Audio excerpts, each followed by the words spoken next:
You? A familiar female voice asked, as she sidled up next to me. I rolled my eyes at my sister, Renee. Great. Just what I need. I forced my hunched posture to attention, straightening my spine and rolling back my sagging shoulders. Nothing, sis. What's up with you? I reached for my beer and plastered a smile on my face, trying my best not to look like my world was a desolate place to inhabit, which, nowadays, it was. My gorgeous sister stared back at me, her brows lowered in a disapproving frown. Renee completed the family trifecta of hair color. I had our father's dark brown locks. Brandon was blonde like our mother, which, of course, had somehow left Renee with an amazing head of red hair. You look depressed, again, and I'm sick of seeing that, Tyler. What the hell is wrong with you? Renee crossed her arms and glared at me with the heated gaze that only a redhead could get away with. The look made me flinch, and I took a long drink of my frothy cold beer. She was right, but I hated having to deal with her when my mind was in the miserable space it was occupying tonight. She was too hard to ignore, and she read me far too accurately. How could I tell her the truth? I've just had a rough week at work, sis. Nothing more. She punched me in the arm, hard, knocking me off balance. I grabbed the edge of the bar to steady myself as pain rippled across my upper right chest, and I rocked on the bar stool. Ow! I glared at her and rubbed the sore spot with my free hand. She really could pack a punch, this woman. I was kinda proud. Brandon and I had taught Renee to fight from a young age, and no one had ever taken advantage of her, to my knowledge. I glared right back. Hey, sis. You're not supposed to bite the hand that feeds you. We taught you to fight so you could punch out other guys, not us. Tell me the truth, she demanded, obviously refusing to be dissuaded from her path.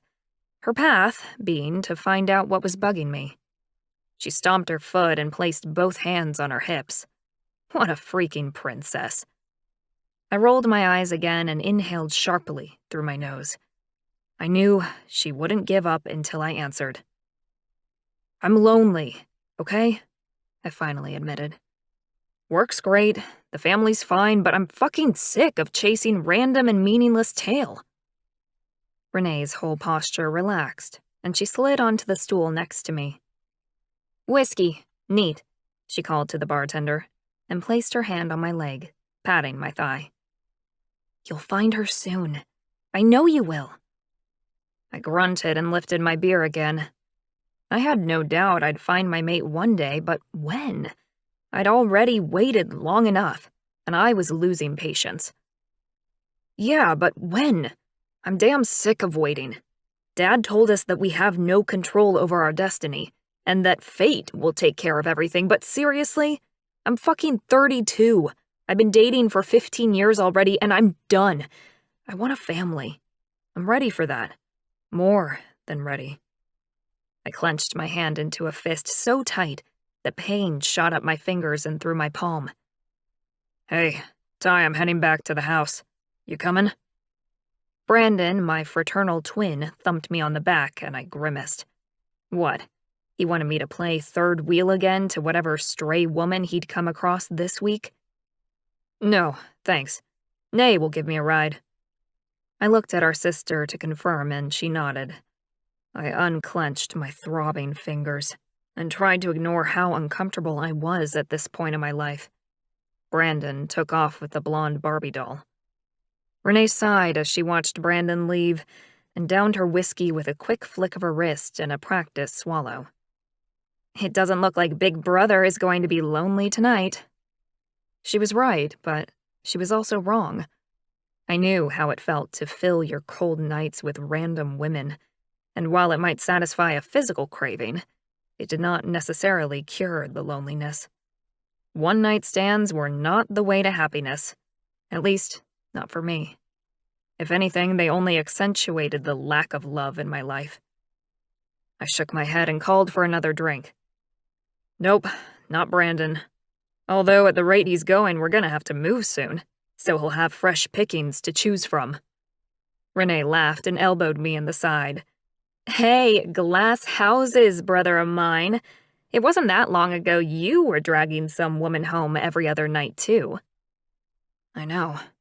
You don't have to remind me. I stared blankly at the countertop and rolled my empty glass slowly between my hands. It was true. I'd practiced the art of wooing and screwing just like Brandon. Why not? I'd been young and had been told that I had to wait until fate deemed it time to send the right woman my way. I'd figured I might as well go out looking and hasten the process along. But it'd been almost 15 years since my first girlfriend, and I was tired of waiting.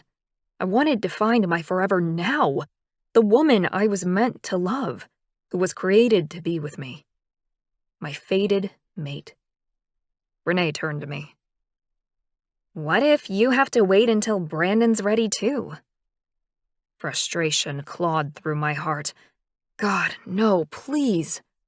I groaned and reached for the newly poured beer the bartender placed in front of me. That was my worst fear, that fate would wait until both of us were ready to settle down. Honestly, Nay, then I'm fucked. He doesn't ever look like wanting to settle down.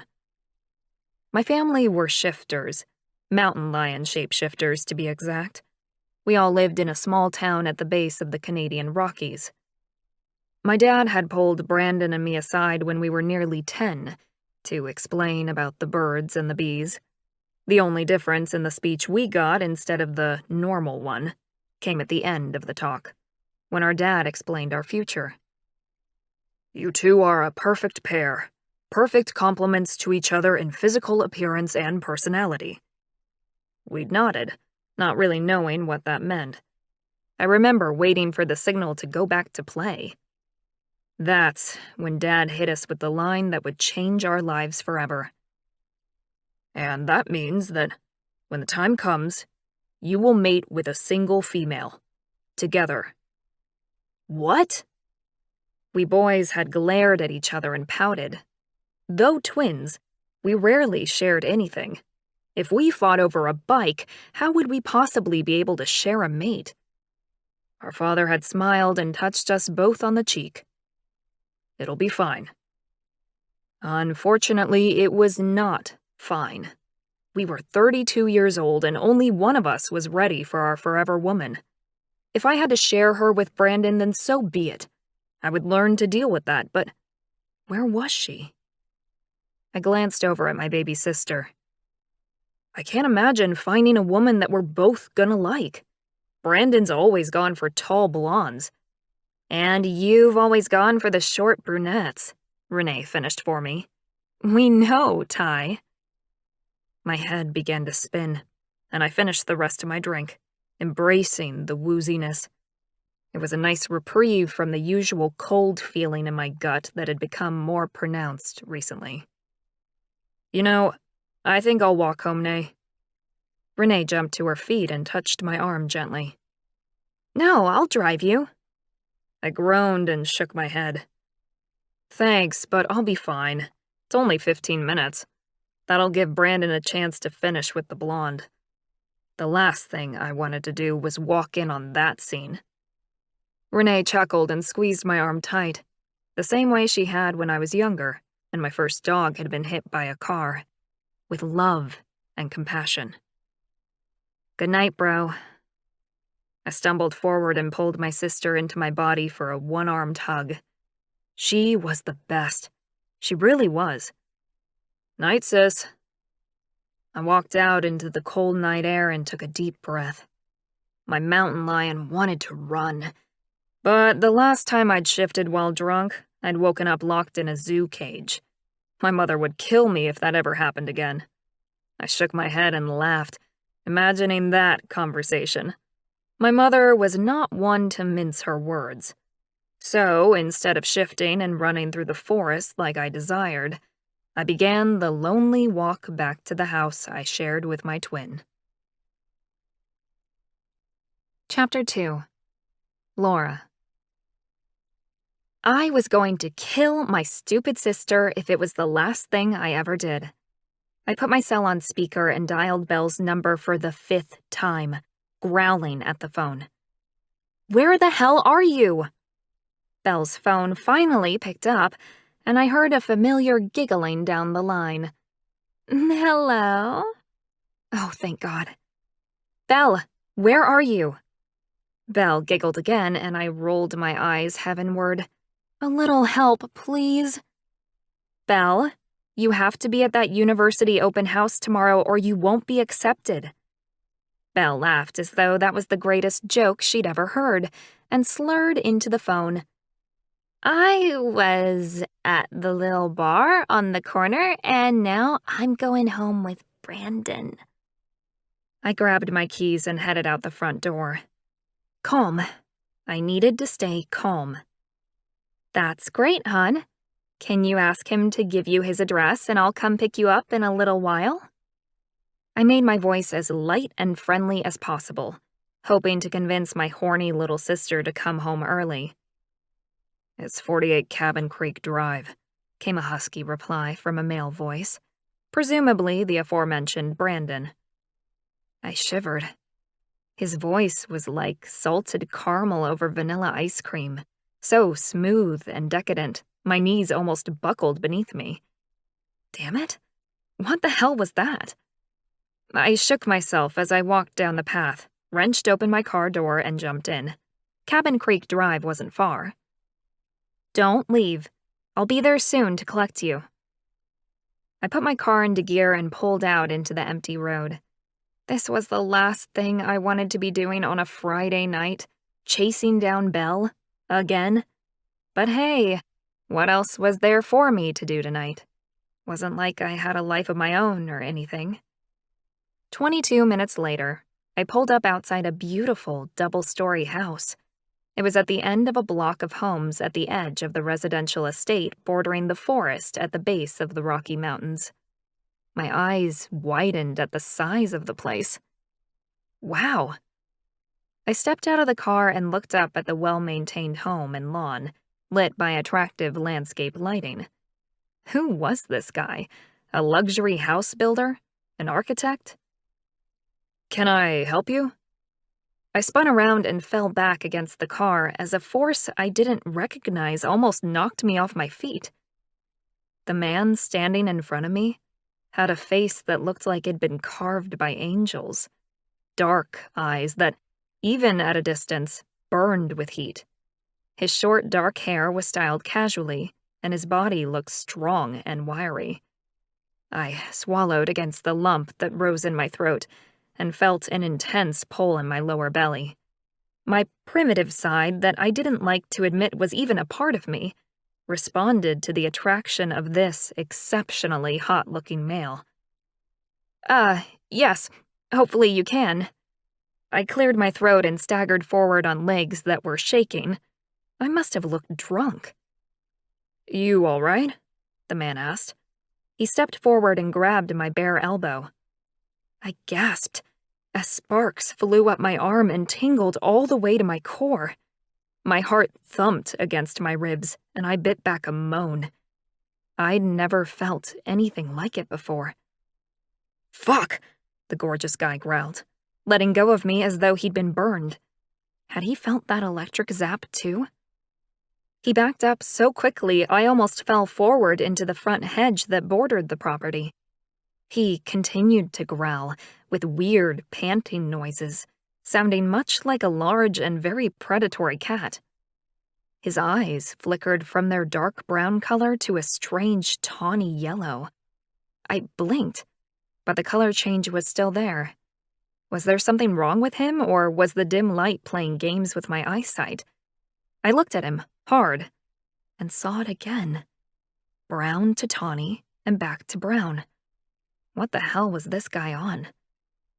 "What's wrong with you?" he demanded roughly, as though I were the one behaving oddly. I straightened up and glared at him. This man was a stranger, and I was here to get my sister. Get your head on straight. "Nothing is wrong with me." I flicked my hair back and squared my shoulders. "I'm here to pick up Belle. She told me she'd be here." The man nodded with jerky motions, still breathing like he'd run a marathon, and gestured for me to follow. "She's Probably inside. With my brother." His voice had dropped a couple of octaves, and as he strode up the steps to the house and unlocked the front door, I got a great view of his tight ass. "Stop perving on him, stupid! When has a man like that ever looked at you?" I pulled my short-sleeve pink cardigan tighter around my overly generous breasts and muffin top resting on the waistband of my jeans. It was a shame it wasn't fall, when I would likely be wrapped in my winter puffy jacket to hide the evidence of my love of all things carbs. "In here," a guy called out, and I shivered as the voice from the phone rang through the air. His voice was like chocolate, smooth, hot, and melted. And he likes girls like Belle, tiny, blonde, and a bit on the silly side. Heat seared my cheeks as I followed behind the dark-haired man, who was still looking like he wasn't comfortable in his own skin. I walked down the hallway and into a massive kitchen and living space. Parquet floors and modern, expensive-looking furniture featured in what was a relatively spotless and very impressive home. Wow, 2 men really live here?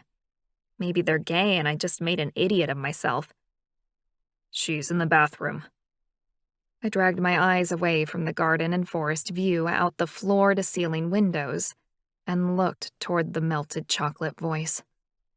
Oh my God! The same force that hit me outside pounded into my chest and sent me stumbling against the marble counter. My heart raced against my ribs as blood flowed through my body at a lightning-fast pace. What the heck was wrong with me? Sweat broke out along my neckline, and if I didn't know any better, I'd think I was having a heart attack. "What the hell is going on?"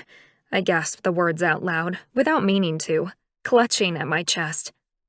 The 2 men shared a look, and some form of silent communication passed between them. Maybe they really were a couple. Stupid Belle had gone home with a gay guy, or at least a bisexual one. The first guy that I'd met outside turned to face me, his hands gripping the chair next to him so tightly, his knuckles glowed white. "I'm Tyler, and this is my twin brother, Brandon." Oh, thank God they're not gay. Didn't think my gaydar was that far off. I looked between the 2 men, who could have easily graced the front cover of any men's health or fashion magazine. They were almost carbon copies of each other in facial features, yet with totally opposite coloring. "Obviously, you're not identical." The men chuckled and glanced at each other again. I noted that Tyler was slightly smaller in build and height than Brandon, though not by much. "No, we're not identical," Tyler said. "What's your name?" I straightened and folded my arms across my chest, heat flushing up my neck. The things they must be thinking. I was always a disappointment to anyone who met Belle first. "I'm Laura, the big, fat, nerdy sister." Both men repeated my name and made strange purring noises in their throats. I frowned at them. What is it with that noise? Tyler ignored my question. Instead, he looked at his brother and gestured toward me. "Go shake her hand." Brandon stared at Tyler dumbly, but moved forward anyway. "Hello." He walked within an arm's length of me and extended his hand. I stared at the massive palm, and that odd shiver caressed my spine again. I reached out and our skin connected. "Holy shit!" Brandon jumped back in a similar way that Tyler had earlier, and heat pooled in my lower belly. I rubbed my hand along my jeans, the zinging within my skin lasting just as long as when I'd touched Tyler. Heat stole across my cheeks as the warmth turned into a deep, arousing throb right at the center of my being. I opened my mouth to ask another question when an unpleasant noise broke through my concentration on the 2 men. It sounded like someone throwing up. I cleared my throat. "Is that my sister?" I lifted my chin toward the sound of vomiting. Brandon nodded and crossed his arms over his massive chest. A few buttons had been popped, and I got a good view of golden skin and blonde, curly chest hair.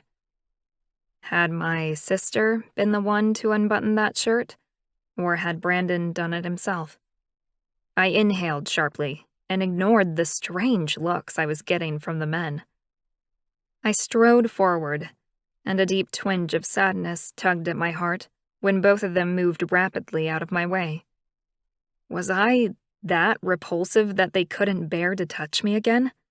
Or did I look like I had something contagious? I tried to push aside my feelings of rejection and focused on my little sister. "Belle?" I called out, as I knocked on the partially open wooden door and sighed when it opened fully. My shoulders sagged in defeat at the sight before me. Seriously? My beautiful sister was slumped on the bathroom floor, vomit covering her. I whirled around to face the man who'd brought her home, lashing him with my anger. "Do I have to worry about a morning after pill, or didn't you quite get that far?" Brandon's face contorted and turned bright red. "Are you kidding me? You think I'd vomiting half-conscious woman?" He looked truly perturbed by the idea, his face twisting into a grotesque mask. I turned away to hide my relief. The man might swear like a sailor, but I couldn't fault his moral compass on this one. "Excuse me." I stepped into the bathroom and shut the door on the two men. "For fuck's sake, Belle." I let out a sigh that should have belonged to our mother, but both of our parents were long dead and buried, so Belle was my responsibility, and it was time to get my sister cleaned up. Again. Yuck. Not a pleasant task, but I'd certainly dealt with worse when it came to her. I had to get her home and ready to begin her new life. Belle was not missing out on this opportunity for future study. I would make sure of it. She needed the chance to reach for everything in life she deserved. Chapter 3. Brandon. My abs were quivering like I'd just run 10 miles in marathon time. What the hell was wrong with my body? My heart was pounding, my hands were shaking, and "Who the hell is she?" I demanded of my brother. Tyler tightened his grip on the kitchen countertop and growled like the wild animal that was trapped inside both of us. "Hey, stop it." I stepped away from my brother's vibrating figure and opened the fridge, pulling out 2 cold beers. "What's wrong with you?" My brother was smaller than I was, in both our human form and our lion. As such, I was usually the more aggressive and dominant of the two of us. But in this moment, fear pricked my spine. I'd never heard my brother make such a noise before, as if he were teetering on the very edge of control. "I can't." Tyler dropped his head and stretched back, his brown hair beginning to lighten and change into the characteristically golden fur of the Canadian Rockies mountain lion. "Fuck. No. Ty, pull yourself together. Not while we have guests." Tyler's head shot up, his eyes already changed to tawny yellow, and his nose beginning to morph into the face of the lion. Shit. It was already too late. Tyler's human body was gone, and in the midst of the pool of his clothes on the floor stood an enormous mountain lion. "Go. Quick." Tyler took off through the house, and I raced after him. Watching him go, even in this erratic state, I still felt an incredible lightness of heart as I watched my brother nudge open the unlocked screen door with his head and leap out into the night. He disappeared into the darkness, and I knew he'd be heading into the forest right now. I walked back to the kitchen, picked up Ty's clothes, and threw them down the chute that led to the laundry in the basement. The girls still hadn't come out of the bathroom, so I took a swig of beer, the cold hops relieving some of the dryness in my mouth and throat. I had asked my brother who the hell she was, but deep down, I already knew. I think we found our mate. I sympathized with my brother. I knew what had caused Tyler's shift, even if he hadn't been able to articulate it. I had pretty strong control over my lion, and yet the shifter inside me was prowling, pacing back and forth inside me, along with the wild emotions surging through me. I hadn't kissed her yet, so I couldn't be sure, but I suddenly began to believe my father may have been telling the truth about our destiny. Part of me had always hoped our dad was wrong. How could there be just one woman destined for both Tyler and me? Plus, I didn't like the idea of having no control over my own life, my own destiny. If we were part of some grand fated plan, it didn't mean I had to just fall into line. I did have some say in how I lived my life. I had always been totally against being told what to do and with whom to mate. Maybe that was one of the reasons I'd hooked up so often. Something contrary deep within me that wanted control over what happened in my life, and with whom. But the touch of Laura's skin against mine had been nothing short of brilliant. I ran my hand through my hair and shook my head.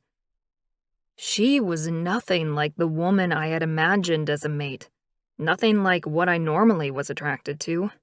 Physically, she wasn't thin or dressed to impress, and I could see the keen intelligence in her eyes. She wouldn't be easy to talk around to my way of things. Not at all. I glanced toward the back door and sighed. Tyler losing control like that wasn't a good thing. I'd learned how to control my lion during my teenage years, letting it rise and fall enough times to truly accept the shifter as part of myself. Tyler hadn't.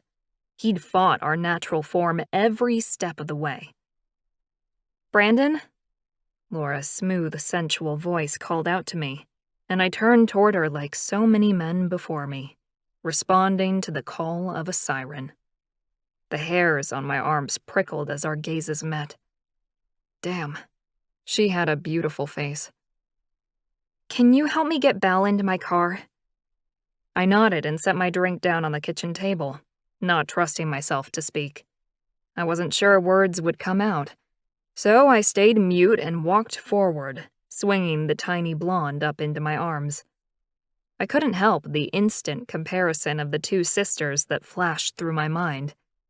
Belle was a Barbie doll, skinny, pretty, and incredibly common. I talked to her for half an hour at most, like I always did before I brought anyone home.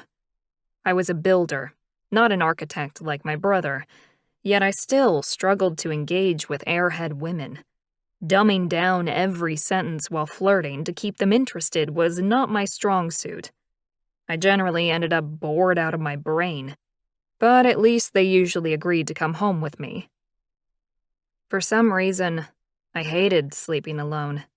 It was as if I'd been searching for something, someone. If that was on account of her, then I hoped she'd be able to handle me. And Tyler, too, if my dad was to be believed.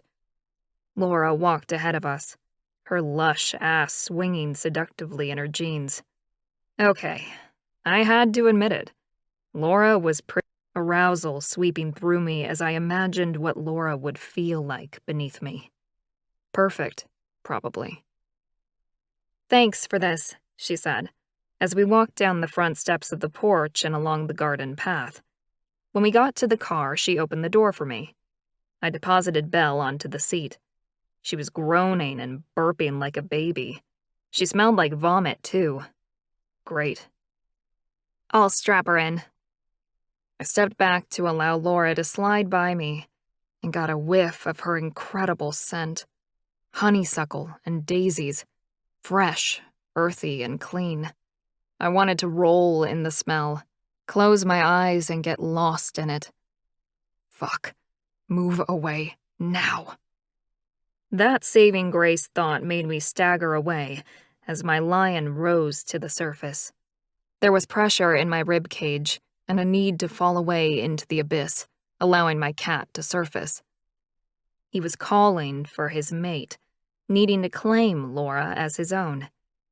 I pushed my lion down with a struggle, physically clenching my abdominals and exhaling deeply to contain him. As I watched the woman my lion believed to be my woman ready herself to leave, I realized I had to stop her. I couldn't just let her go. "Where do you live?" Laura righted Belle up in her seat. kissed her forehead like a mother would, and shut the door. My lion purred happily inside me at the show of maternal instinct within Laura, as she moved around to her side of the relatively new car. Obviously, Laura wasn't a student like Belle. "Why?" Laura asked, her elegant eyebrow quirking up. Shit. Why? I'd like to check on Belle tomorrow. Yes, good one.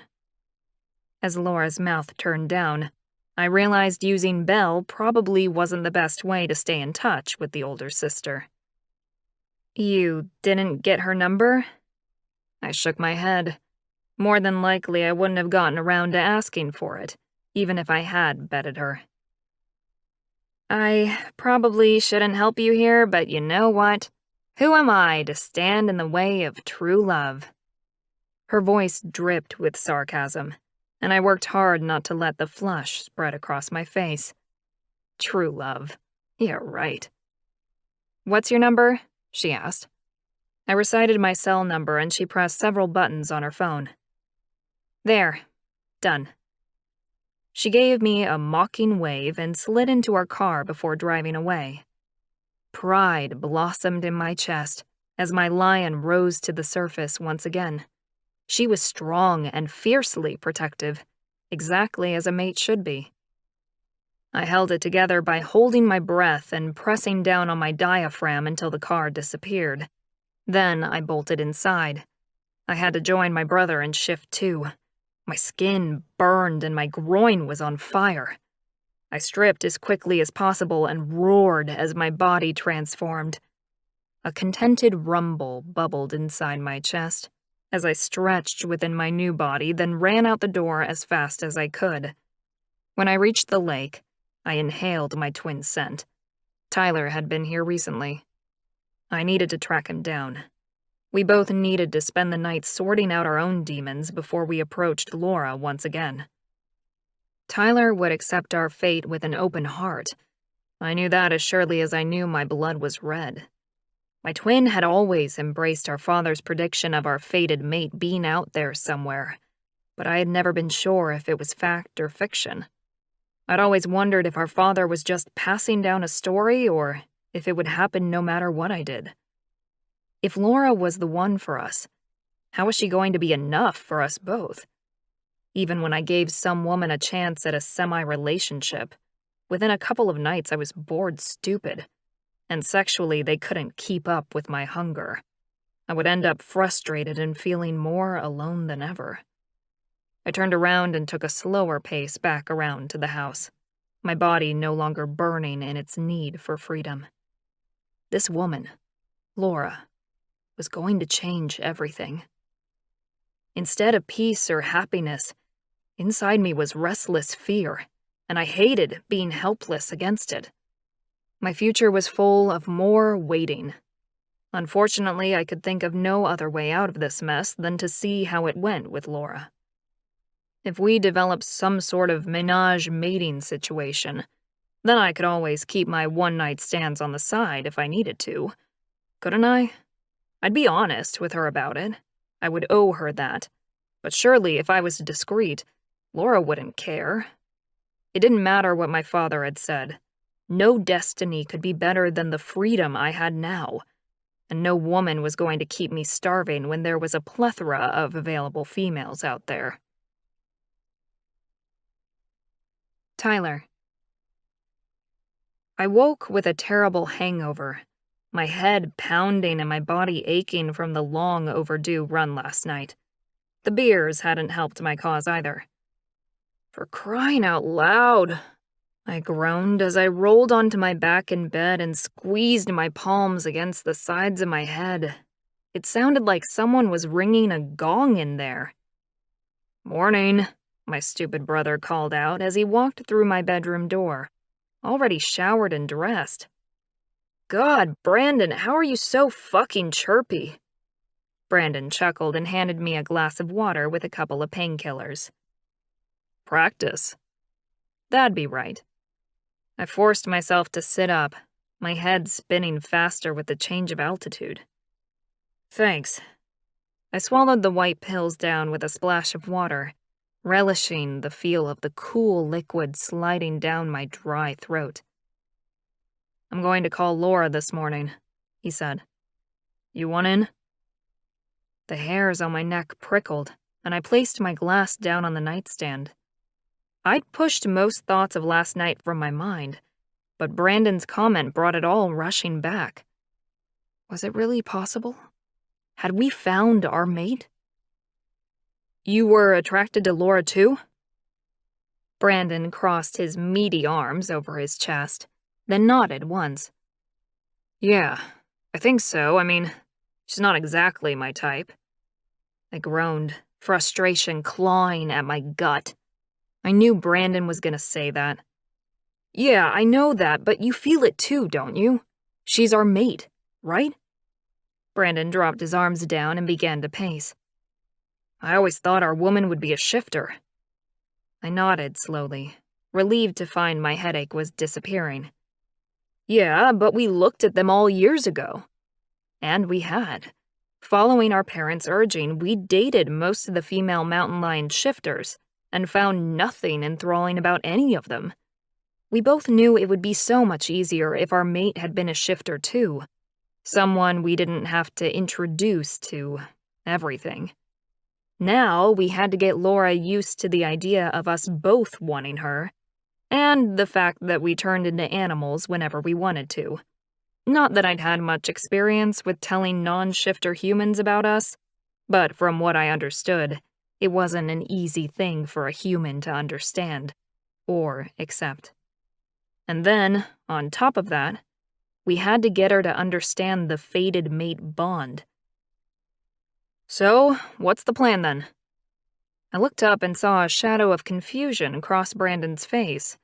He was definitely not one to think through something before he did it. "What do you mean?" Brandon cocked his head and stopped pacing. I swung my legs off the bed, not liking the dizzy sensation swirling around my brain. "I mean, how are you planning on getting her to agree to be our mate? She's not going to just move in and accept the two of us, is she?"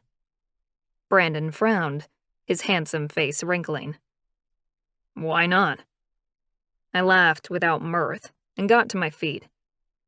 "I'll get dressed. Don't call her before I come out." Brandon opened his mouth to retort, and I let loose a little growl. Whoa, those noises are way too easy to make now. Brandon's eyes widened before he nodded. Then he turned and headed back to the living room. I showered quickly and dressed, doubt and fear filling my mind. How the hell were we going to convince an obviously intelligent human woman that she had to love both of us because fate decreed it? Brandon and I were like night and day. Not many women ever truly liked both of us. In fact, I was yet to meet a single one. "Big brother, I presume you have her number?" I called out as I walked into our recently renovated kitchen. Brandon had come out into the world only minutes ahead of me, but that made him the big brother in our family. Brandon pushed his cell across the countertop. "Yeah, she messaged me Belle's number last night, so I have hers too."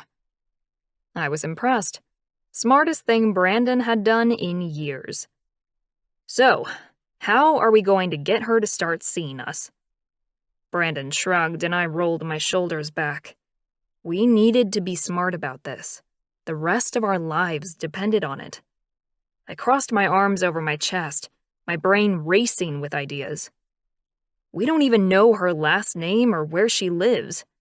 How about you call to ask about Belle, and if you get the opportunity, invite Laura here for dinner, to say thanks. "Thanks for what, exactly?" Brandon asked, his eyebrows furrowing together. I clenched my teeth and used all the patience I'd accumulated over the years to deal with my brother. "Thank her for coming here to get her sister and cleaning her up. Otherwise, you would have had to look after her." "Oh, yeah, great idea." Brandon grabbed at the phone and dialed Laura's number. "Put it on speaker." I pointed to the cell on the counter and Brandon did, transferring it to loudspeaker and setting the phone down in front of us. Her cell didn't ring, but instead went straight to voicemail. "Hello, you've reached Laura Carver." I shivered as her delicious voice filled the cavernous space. "This is Dr. Carver. Please leave a message. If this is after regular office hours and your pet is having a medical emergency, please call our emergency service at 555-333-1200, and we will be paged." Brandon pressed the red button to end the call and looked up at me slowly, his blue eyes filled with mischief. "She's a vet?" A moment of silence passed between us. Then we burst out laughing. Oh my God! Of all the things she could be, it had to be an animal doctor. "Hope she likes big cats," I said before chuckling again. I collapsed onto one of the kitchen stools, holding my aching side with one hand. Just what our family of line shifters needed. A vet. "Mom will be thrilled," Brandon chortled as he walked to the fridge and grabbed the juice. "She'll be intelligent, too," I mused, pleased by this turn of events. I'd always wanted a mate I could talk to, share concepts with. But with Brandon more impressed by looks than smarts, I'd been worried that our mate would be a little on the less intelligent side, like Laura's sister Belle. "Yeah," Brandon said, his enthusiasm clearly lacking at this turn of events. "It'll be fine," I said as reassuringly as I could, then jumped to my feet and headed toward the study. "I'm gonna search the internet for a veterinarian named Laura Carver and see what I find." Brandon made a grunting noise, and I continued on my quest for knowledge about our new mate. I was an architect, and Brandon was a builder. We were both successful in our own right and hard-working. But when it came to the brains versus brawn debate, Brandon generally left the thinking and planning side of things to me. Chapter 4. Brandon. I cooked bacon and eggs, shuffling some onto a plate for Tyler in case he was hungry. We were so used to looking after ourselves. What would it be like when a chick moved in? "I found her!" Tyler cried as he walked back into the kitchen, waving a piece of paper with a triumphant air. "Where?" I asked. Not that I had a lot of interest at this point. Laura didn't sound like a suitable mate for me. Tyler, yes. Me, not so much. I brought our breakfast plates to the table, sat down and grabbed my coffee mug. "Hinton, about 30 minutes away. She works in a small vet clinic there. Maybe one of us could surprise her at work?" I wasn't sure I should be the one doing the wooing in this situation. Tyler was much more impressive on paper than me, and even though he was the less physically imposing of us, he still had a decent body. "Maybe you should go see her, Ty. I mean, she's obviously pretty clever, and I'm not sure how much she's gonna love me when she remembers that I picked up her sister last night." Tyler opened his mouth, then shut it quickly. I could almost hear his thoughts whirling. It could have been a lot worse. Hell yes, it could have. I continued. "Pretty big coincidence, but at least I didn't Tyler frowned and looked down at the address again. What else could be said, really? I'd potentially ruined our chance to be with Laura before we'd even properly gotten to know her. Tyler surprised me when he glanced up and said, "Yeah, and really, it was probably a good thing last night happened, or we would never have met Laura. She doesn't look like the sort of woman who hangs around bars looking for a date." The weight I'd been carrying since last night lifted. "Thanks, Ty." His observation was a good way of looking at it, and one I hadn't considered. Tyler picked up his fork and started eating. "Maybe I should get one of Mom's pets and schedule a visit at her clinic?" I nodded at my brother. "Great idea. Then casually drop into the conversation something about how we both want to mate her for life." I froze and blinked in shock at the words that had come out of my mouth. Well, that sounds heavy. Tyler gave me a dirty look, then dug into the food in front of him. I gave the look straight back before putting my now empty plate in the sink. I was restless and edgy, and the food hadn't helped. I had to get out of here for a bit. I'm gonna head to the gym. You're kidding, Tyler sputtered behind me. I let my head drop as I thought about what to say. How did Tyler not understand the need for a major workout? I wasn't sure if being honest was the right thing to do, but I didn't know any other way. When the words came, I turned and threw them at Tyler. Ty, I know you've been waiting for this chick forever, but I haven't. You know that. If she really is the one and I have to be mated with her, then so be it. But I'm not going to put my whole life on hold in the meantime. Tyler pushed himself to his feet, his eyes burning lion tawny. Shit. Where had this temper of Ty's come from? We need to pursue her together. I shook my head and headed toward the bedroom. I didn't want this crap, any of it. How hard was that for my brother to understand? Tyler, if you can get her to come over for dinner, I promise I'll be on my best behavior. I changed into my gym clothes and left the house without a backward glance. I had a great job, good friends, good health and fitness, and of course, my family. If I had some predestined perfect female coming my way, I wasn't going to turn her away. But I certainly wasn't going to go out of my way to get her either. Wasn't that fate's job? Tyler.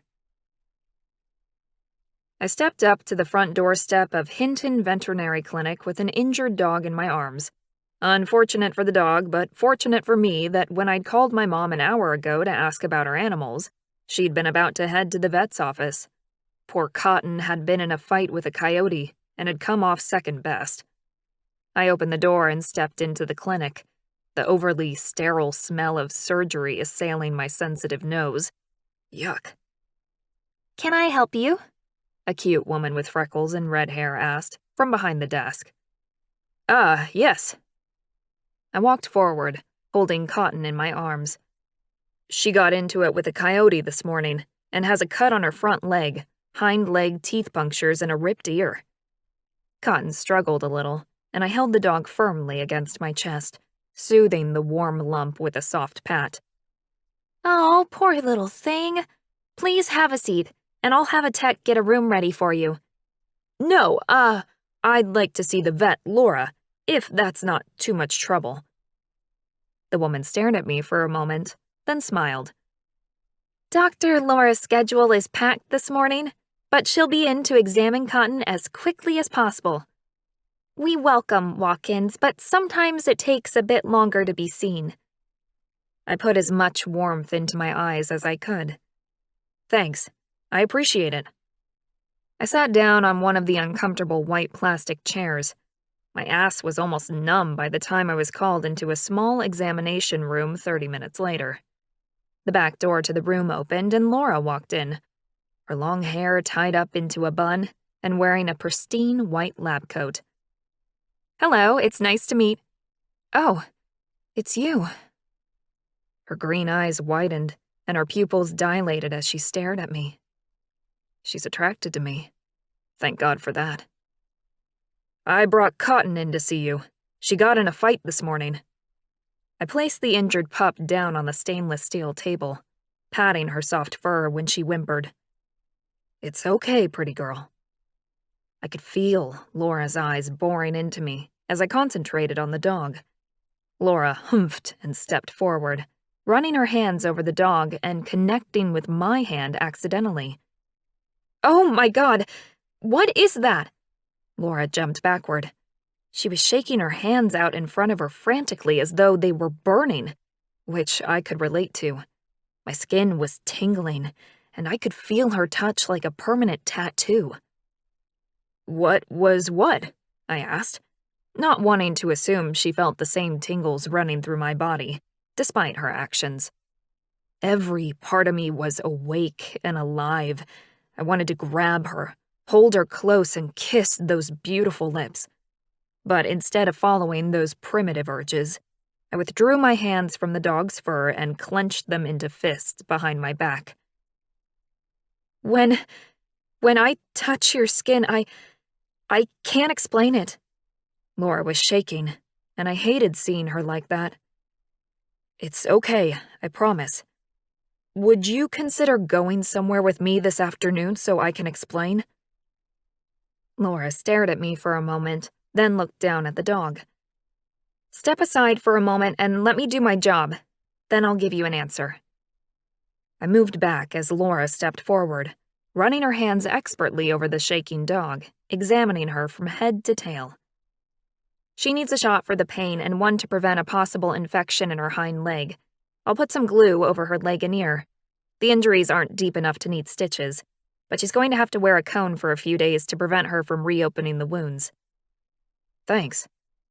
I watched Laura with a sense of pride as she moved about the room. She was efficient, intelligent, and capable. Everything I'd ever wanted in a mate. She was also very beautiful, with amazingly clear skin and luscious lips. The realization that fate had designed this woman for me and my brother made me look closer at her, as though she were a piece of art. I looked at her the way I'd never looked at another woman, allowing myself to see the lovely curve of her cheek, her elegant neck, and, of course, the incredibly voluptuous body that was meant to be adored from head to toe. Laura doctored up the small white dog until Cotton was relaxed and gently snoring on the table. Thanks for that, I said, as I moved forward and scooped up the small dog and the dreaded cone of shame. Laura shuffled forward and lifted her head slowly. So, what were you saying about going somewhere today? I grinned, unable to stop the flood of pleasure her interest created. My parents are having a massive late-afternoon barbecue. Really, we eat from 3 until midnight, so giving it a title is hard. Laura's eyebrows rose high, her mouth turning down. And why would I go to a family function with you, Tyler? The fact that she remembered my name so easily made me grin again, and she looked away. It's probably the best way I have of explaining the sizzle hand thing. Did you experience it with my brother as well? Laura's head snapped around, her mouth dropping open. How? She took a step back as though she were feeling overwhelmed. I headed for the door to give her some space. The pieces were falling into place. I could feel them as an amazing calm settled over my body. There wasn't much to question about my fated mate anymore. Not for me, anyway. Laura was it. I knew it with every fiber of my being. However, my stubborn brother might be a different story. I know it must seem weird, but I promise it'll all be explained this afternoon. Laura frowned and seemed to get taller as her back straightened up even more. Crap. What did I say? She lifted her chin and stared down her nose at me. I'm not sure I'm comfortable meeting your parents or anyone else in your family for that matter. I don't know anything about you, for goodness sake. Your brother had my sister half in his bed last night. Her respiration had increased, and her eyes were darting around. It was obvious she was upset, and considering what had happened with Brandon and Belle, I didn't blame her. How best to diffuse the situation? How is Belle this morning? Laura rolled her eyes. Hungover as all get out, but I managed to get her up, showered, and to university orientation today. Oh, that's great. Which college? Laura glared at me. Why? I chuckled. You don't need to worry about me, Laura. Belle is not my type. Not at all. I was just trying to show an interest in your family. You seem close. She relaxed a little, and the temperature in the room seemed to defrost a bit. Oh, well, we are. Our parents died a while ago, and Belle is a bit lost. I want to make sure she gets all the opportunities my parents wanted for her, and that includes university. I smiled at her. That's really wonderful. I loved college. Some of the most fun years of my life. Laura nodded, and I heard a knock on the door from the other side. Laura glanced toward it. I have to go. That's my signal. I'm running late. Shit. Okay, well, look. Assuming you don't have to pick up Belle or do anything else for lunch. Laura shook her head. No, she'll be there all day. Then she's going home with a friend to go out tonight. Great. Then please join us. Brandon and I have lunch at Sienna's Cafe on Saturdays. Do you want to join us for an hour? Then you can decide whether you want to come meet the rest of Cotton's family. I held up the dog and gave her a bright smile. Laura cocked her head to the side and studied me. I held my breath and met her gaze. If this didn't work, then I'd be back on Monday. I didn't want to give up on this woman so easily. She seemed to make a decision as she flicked her wrist around and stared at the wristwatch there. Okay, what time? I swallowed the lump that rose in my throat and held Cotton closer to my chest. What time do you finish? We're usually there around 12 o'clock. Laura picked up a clipboard, a weird professional persona settling over her features. I'll see you guys there at 12. She began to smile, then it disappeared as quickly as it had arrived. She nodded briskly and left the room through the back door. I paid and left the office. Once outside, I inhaled deeply through my nose and caught the scent of the sweet summer wind and blooming flowers. The seasons had changed, and my life had finally turned onto the path that I'd been waiting for. Brandon. I groaned and tapped the cafe table with my fingers, the sound both satisfying and annoying. Why are we meeting her here? You know we won't be able to touch her in public the way we need to. I couldn't think of anything worse than sitting around a table, sober with a stranger, a woman who was supposed to be our fated mate. My brother glared at me, and in response I crossed my arms over my chest. I wanted to throw my hands up in the air and walk out. What was Tyler playing at? Seriously? If Laura was the one, why weren't we taking her home straight away to find out for sure?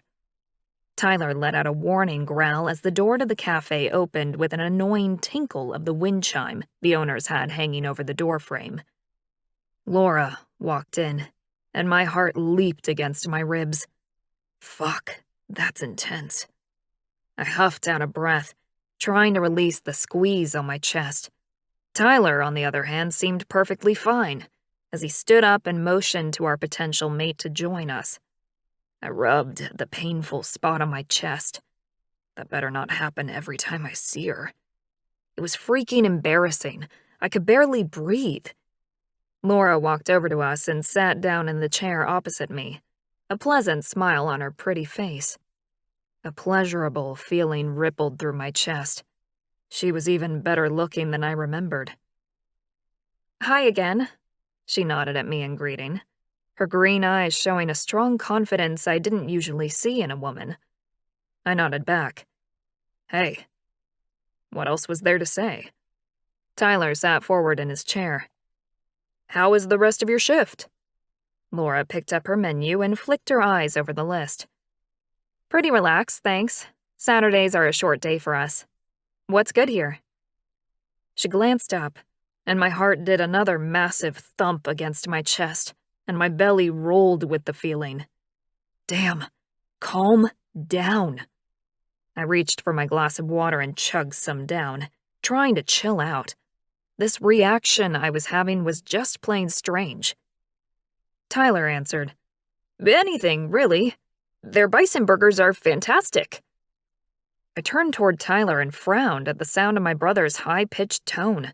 What the hell was wrong with his voice? Probably the same thing that's wrong with my heart. The waitress came to our table, and I cleared my throat loudly, lounging back against the leather seat. What can I get you guys? Laura murmured and pointed to something on the menu. The woman smiled and nodded at her, then she took our orders. Yeah, just the burger for me. Tyler nodded and ordered the same. Wonder what she asked for. Then, out of nowhere, Laura fixed me with a dark look. What? Her eyebrows lifted from their downward arch, and her mouth pulled into an even grimmer line. Aren't you going to ask about Belle? Or did you call her already to check on how she was? I coughed, slightly embarrassed that I hadn't thought to do so as yet. No, I haven't. How was she this morning? Pain spread through my foot as Tyler stomped down on my boot. I tried not to grimace and pulled my leg hard, Tyler's foot and the subsequent pain disappearing. She's hungover, but at the university orientation I'd been pushing her toward all year.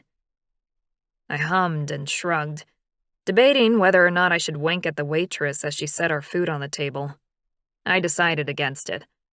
I couldn't figure out what was up with me, but I had to try and rein in this contrary feeling before it overtook everything and ruined things. Something in Laura's sentence penetrated. "You've been pushing, Belle? Why? Isn't that your parents' job?" I squirted some ketchup on my fries and crunched down on one, waiting for her response. Laura shrugged and picked up her fork, skewering the salad she'd ordered and eating some greenery. "Our parents died a few years ago, so I've gotten her through school. She has a stubborn streak a mile wide, and I'm hoping more education will help." I reached for my water again and swallowed the weird feeling that had risen. I shouldn't care what sort of sister she was, but my mother's lessons about family had been drummed into me since the cradle, and Laura's maternal instincts were clearly strong. Chapter 5. Brandon. "That was really good of you, Laura," Tyler said, and I nodded my head, unable to remain impassive to such a thing. Tyler was right. Raising her sister after her parents had died must have taken guts and heart, something missing in most of the women I'd known. She sat forward and shook her head as she changed the subject. "So, tell me about this family dinner thing. Do you get together like that often?"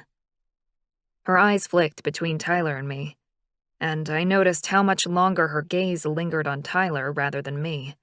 Understandable, really, considering last night I'd been 10 minutes away from having my way with her sister. But still, the negative comparison to Tyler sat like a lead weight in my gut. She'd never be able to guess what this lunch was about, what we both wanted from her. No human would. Tyler answered her. "Yeah, Mom and Dad put on a family barbecue at least once a month. They like entertaining, and now they're mostly retired. Since we both moved out, I think they get lonely for company." I grunted and ate my lunch, a burger with onion rings on the side. Our parents? Lonely? I doubted that.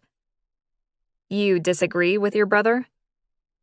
I raised my head to find Laura staring at me, her green eyes far too keen and observant. I swallowed down a bite of food and wiped at my mouth with a napkin. "Yeah, I do. They've always liked having people around.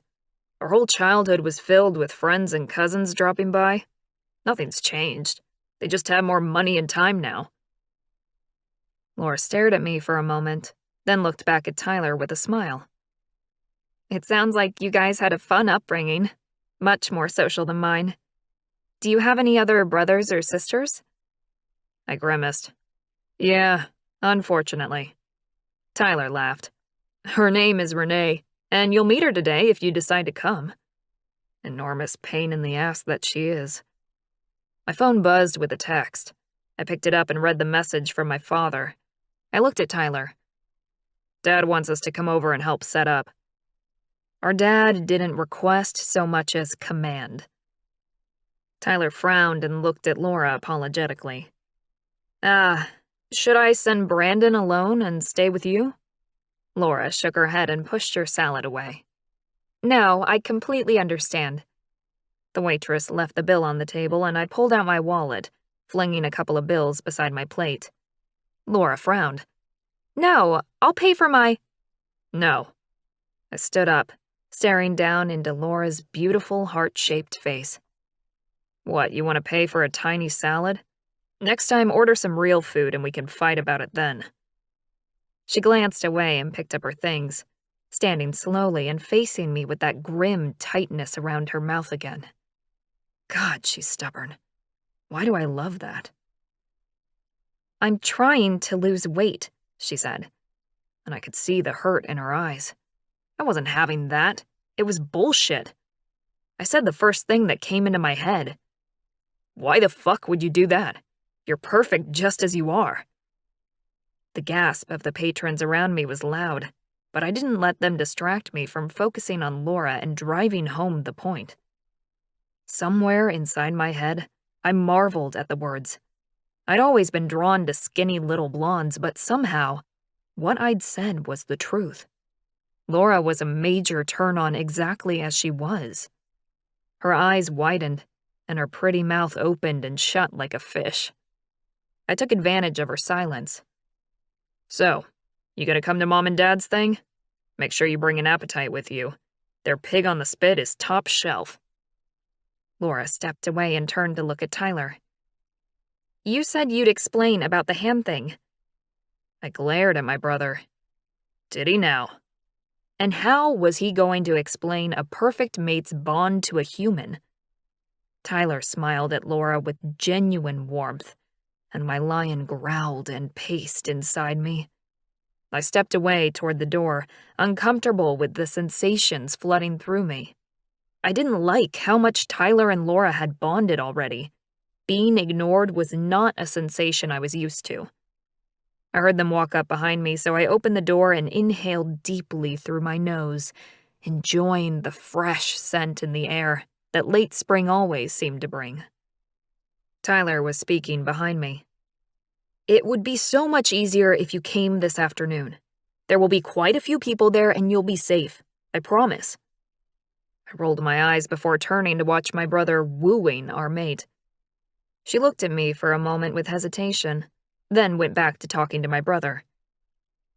"Why do I feel so safe with you guys? I know I must sound like an idiot, but I feel like I completely trust you already. And I shouldn't. I barely know you, and I'm generally suspicious of people." "The same reason I want to take you home and mate you right now, even though I know it'll be the end of my life as I know it. Damn fated curse." Tyler chuckled. "It's all linked to the same thing. Please come?" Laura frowned, then nodded, crossing her arms over her big boobs in a move that had me swallowing a groan. "So, you'll come?" Tyler's voice had risen an octave, and I rolled my eyes again. He obviously felt the same. If I didn't know better, I'd think we were both 16 again and courting our first woman. I'd never felt so uncool. Laura nodded and sighed, letting her arms drop. "Yes, I think I have to, or this will haunt me, not knowing." "Great. Our folks' place is only about 5 minutes from our house. 201 Grange Road, Jasper." Laura pulled out her phone, typed on it quickly, then tucked it back into her bag. "What time?" she asked, her voice stronger and deeper than before. "About 3? Yeah, that's perfect. There'd be a few people there already, and she wouldn't feel as isolated." "Great. See you both then." Laura backed away and slowly got into her car. I couldn't help mirroring Tyler as we moved forward, shadowing her, making sure she was safe as she waved and pulled away from the cafe. As soon as she was out of sight, Tyler slapped me on the back, his feet actually leaving the ground as he jumped into the air. "We've almost got her!" I grunted at my too enthusiastic brother. Don't count your chickens, dude. Women are a lot more complicated than that, Ty, especially one like Laura. You think we'd get sent a simple mate? I shook my head. Let's go. Tyler gave me a strange look. You're joking, right? I grunted as we headed off to our cars. I knew why Tyler hadn't believed my assessment. I sounded like a hypocrite. I'd always claimed that women were simple-minded and easy to manipulate. Well, that may have been the case for the ones I'd met over the years, but it didn't take a genius to know that Laura was special. If she really was our mate, which I'd find out today, then she would be harder to handle than any woman either of us had ever met. Laura. I parked my car about 50 yards down from the address Tyler had given me. I couldn't get any closer. There were cars everywhere. How big was this family shindig anyway? I stepped out of the car, tugging on the long summer dress I'd chosen to wear. Why was I even here? My decision to come made no rational sense whatsoever. I knew nothing about these men, and there was no reason at all to trust them. Yet, here I was. The pecan pie I'd made in a nervous flurry when I'd gotten home was still warm. I picked it up from the front seat and locked the car. Ready? Okay. Just breathe. I began walking, thinking about the reasons I was here. The main one being I had to know what this ridiculous attraction was all about. How could I have such a subconscious and strong physical reaction to two men, and brothers at that, especially when they were just so different? I walked along the grassy footpath, inhaling the smell of the mountains around me. I'd thought Tyler and Brandon's house was beautiful when I'd seen it last night, but this place took the cake. I stood in front of a double-story massive home, with a wraparound veranda and acres of land stretching out behind the house. My stomach tightened on a wave of anxious nerves. Wow. It's pretty amazing, isn't it? A chirpy female voice spoke behind me. I turned around and smiled hesitantly at the tall, gorgeous redhead who had walked up. Wow applied to her, too. This woman was exactly what I had always wanted to be. Gorgeous, thin, confident. Hi, I'm Renee, the redhead greeted me with a familiar smile, gesturing for me to follow her up the path to the house. She was obviously family. She was too relaxed and comfortable here. I'm Laura. Renee smiled with genuine warmth and opened the front door as though she owned the place. What brings you here, Laura? My mind whirled as I stepped into the magnificent house that had the feel of warmth and family love about it, even from the entranceway. Ah, Tyler and Brandon invited me. Oh, really? Renee asked, her voice rising. I looked closer at her.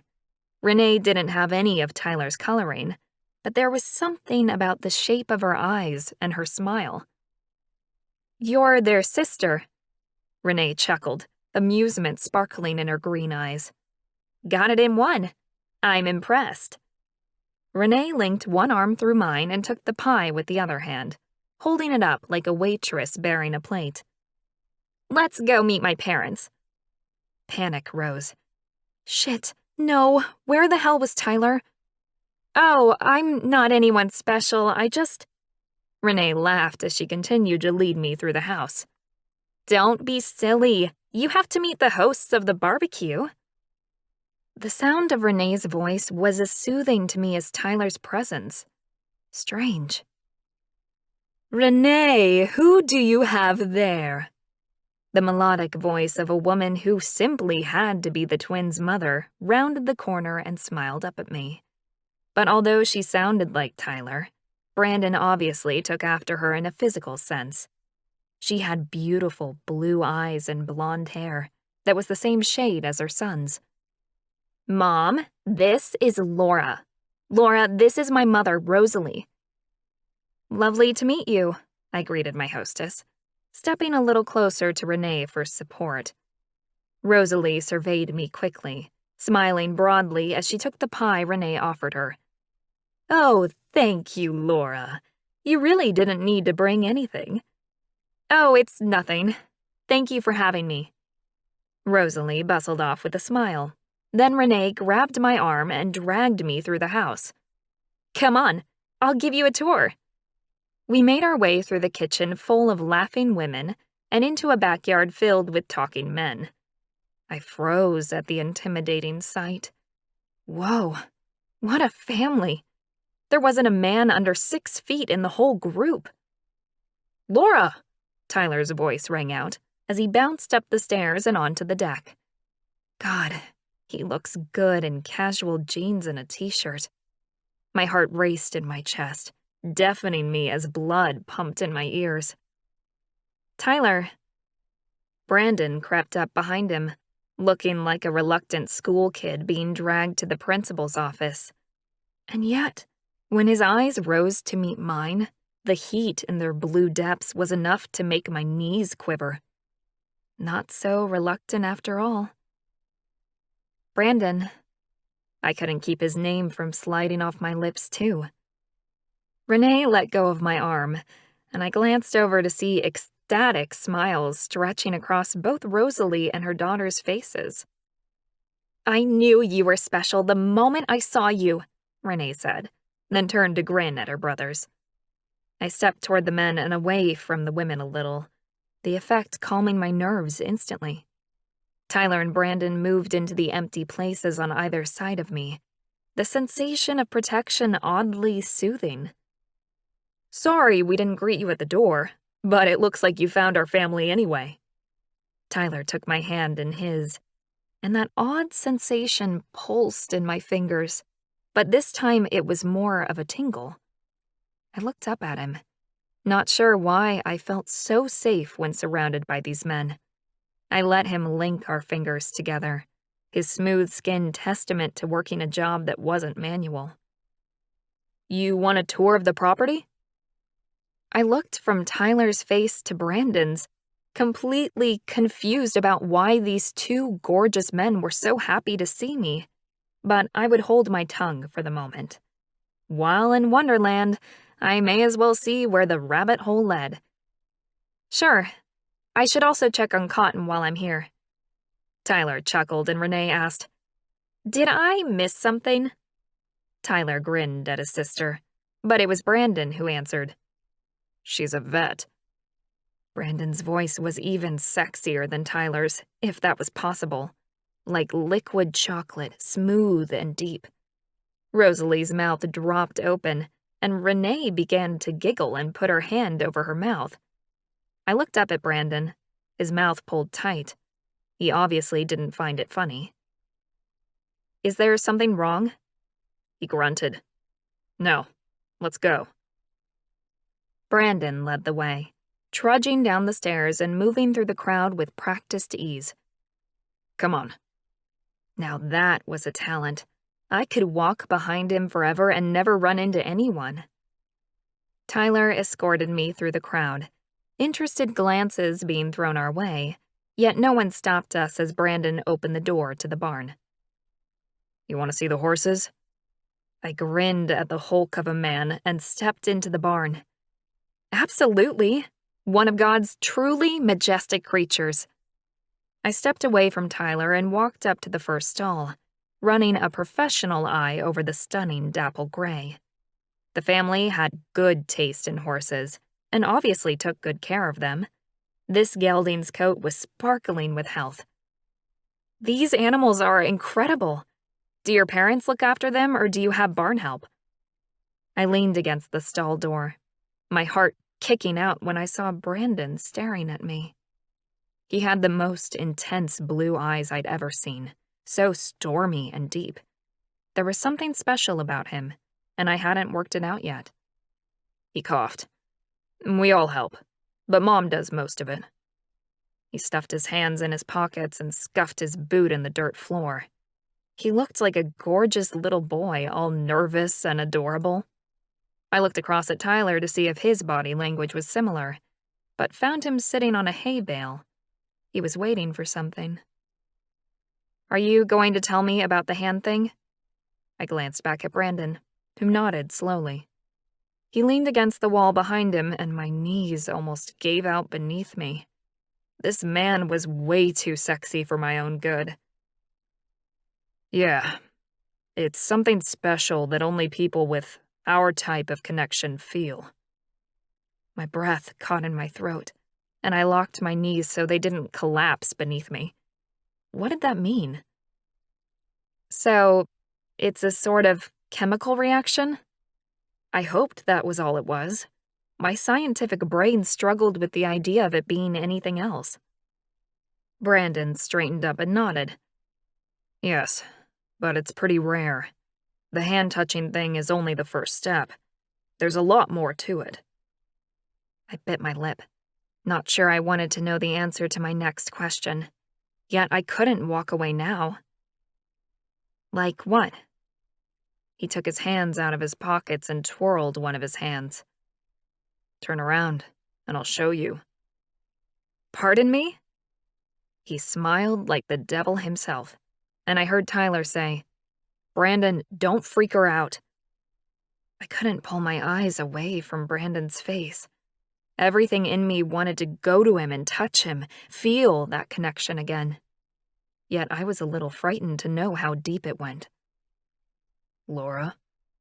Brandon twirled his hand again, and I huffed loudly enough to be heard around the barn. "Fine." I turned away and focused on the horse. What sort of parlor trick was he going to pull out while I wasn't looking?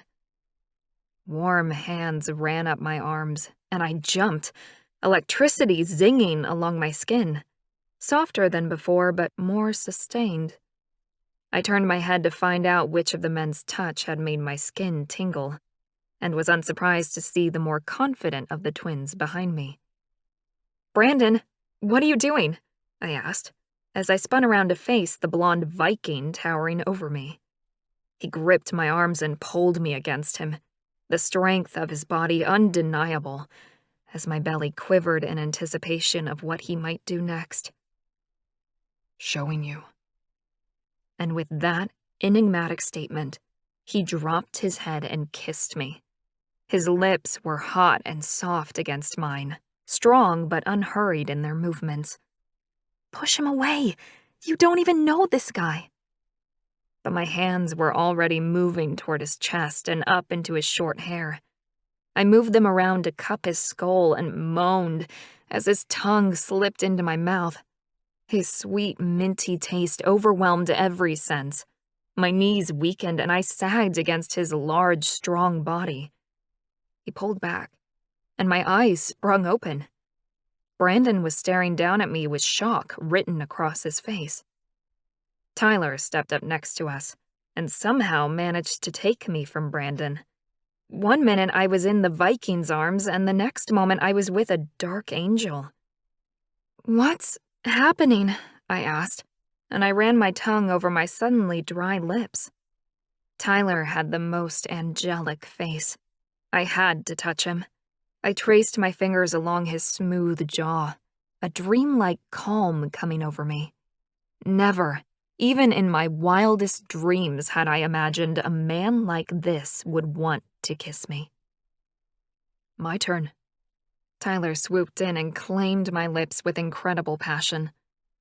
He kissed me deeply, exploring my mouth with his tongue and lips. It was completely different from the strength and possession I'd felt behind Brandon's kiss, but it was just as amazing. My head was spinning when Tyler finally pulled away. "Wow." I staggered away from Tyler's warmth and landed with a thump on a hay bale. I was kiss drunk, something I'd never experienced before in my life. Chapter 6. Brandon. "Oh, God, she is the one. Her taste." Fire was burning under my skin, and I couldn't clear my mind of the memory of the sweetness of her mouth. Every inch of my body desperately needed Laura to touch me again. I'd never craved such a thing before. True closeness, where I didn't know where she ended and I began. "What just happened?" Laura swayed from side to side where she sat on a hay bale, looking intoxicated. If someone from the outside was looking in, they would assume we'd fed her a bottle of whiskey. I shook my head and growled at my brother. I couldn't talk, and I wasn't explaining this to her. I felt wild. I only kept a grip on my lion thanks to years of practice, and even now, it was barely by the tips of my claws. Tyler faced Laura and said, "It's proof that you're meant to be ours." I threw up my hands and walked to the far end of the stable, shaking my head and grunting. "Tyler, I thought you'd be more subtle than that." I strutted back to the place where Ty and Laura sat, just in time to see her shocked expression turn to one of outrage. "What?" she screeched, the sound ricocheting around the barn. I glared at my brother and stepped up to block the exit so she couldn't get away. Now that I'd tasted her, I knew she was the one, and there was no way in hell I was letting her run from this. In truth, I'd kissed her hoping to feel revulsion, to dislike the way she kissed me, anything to assure me that I had not found my mate, that I could continue to live the life of a carefree bachelor. I'd been wrong. So very wrong. Laura was mine, and now I never wanted to let her go. "I'm sorry." Tyler looked contrite. "I shouldn't have said it like that." Tyler really did have to work on his wooing skills if that was the best he could manage. "Shouldn't have said that? Shouldn't have said what? What the hell is going on?" Laura was really screeching now, and seemed to be hyperventilating as her breath wheezed in and out. Tyler was doing nothing to calm her, and I really didn't like the noise. I strode forward and grabbed her arms, silencing her with my mouth. She gasped and went rigid for a moment, then moaned and sank into my embrace, making my body come alive. Her taste exploded through my senses, the perfect combination of sweetness and lust. I needed her in every way there was. Her hand slid under my shirt and stroked my skin. My lion leaped inside me, then settled down to purr. She pulled away a little to whisper against my lips. "Why do I want you like this? Both of you." I couldn't speak. Couldn't tell her that this was fate, that she'd always feel this way, and that I wanted her more than any woman I'd ever known. "Brandon! Tyler!" Our mother's voice called out. She was close by and looking for us. Damn. I reluctantly broke our kiss and stepped away from Laura, which was nearly painful. I hated the loss of warmth when her hands weren't against my skin any longer. "Here you boys are." Our mother stood in the doorway to her barn, her lovely, wide smile on full display as she looked between the three of us. She gestured to our mate. "Laura, come with me and meet some of the family." Laura glanced up at me, her green eyes worried. I nodded to her and she seemed to slump. She better not expect me to protect her from my mom. That was never going to happen. To be honest, I wasn't even sure it was possible. Laura moved up next to our mother, her lovely cotton dress clinging to her curves. I shook my head and growled in impatience. When would we be able to claim her? Mom took Laura's arm and looked back over her shoulder at us. "Come on, boys. I think Laura needs to meet some of your cousins." I groaned and shared a mutually aggravated look with my twin. Our courtship of Laura had been completely derailed. For now. Laura. Rosalie took my hand and led me into a pack of men, all related somehow to the two that had kissed me.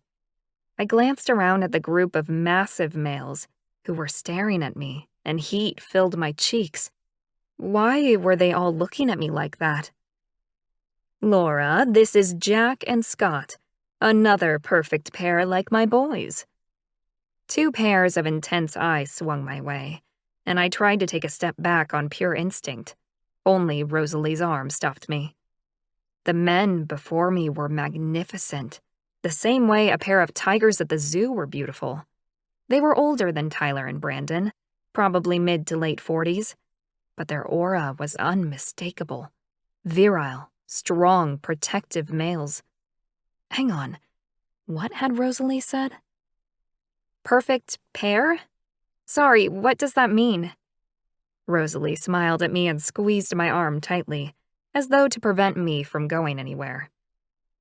In our family, some of the men are born as a set of fraternal twins, and we call them perfect pairs.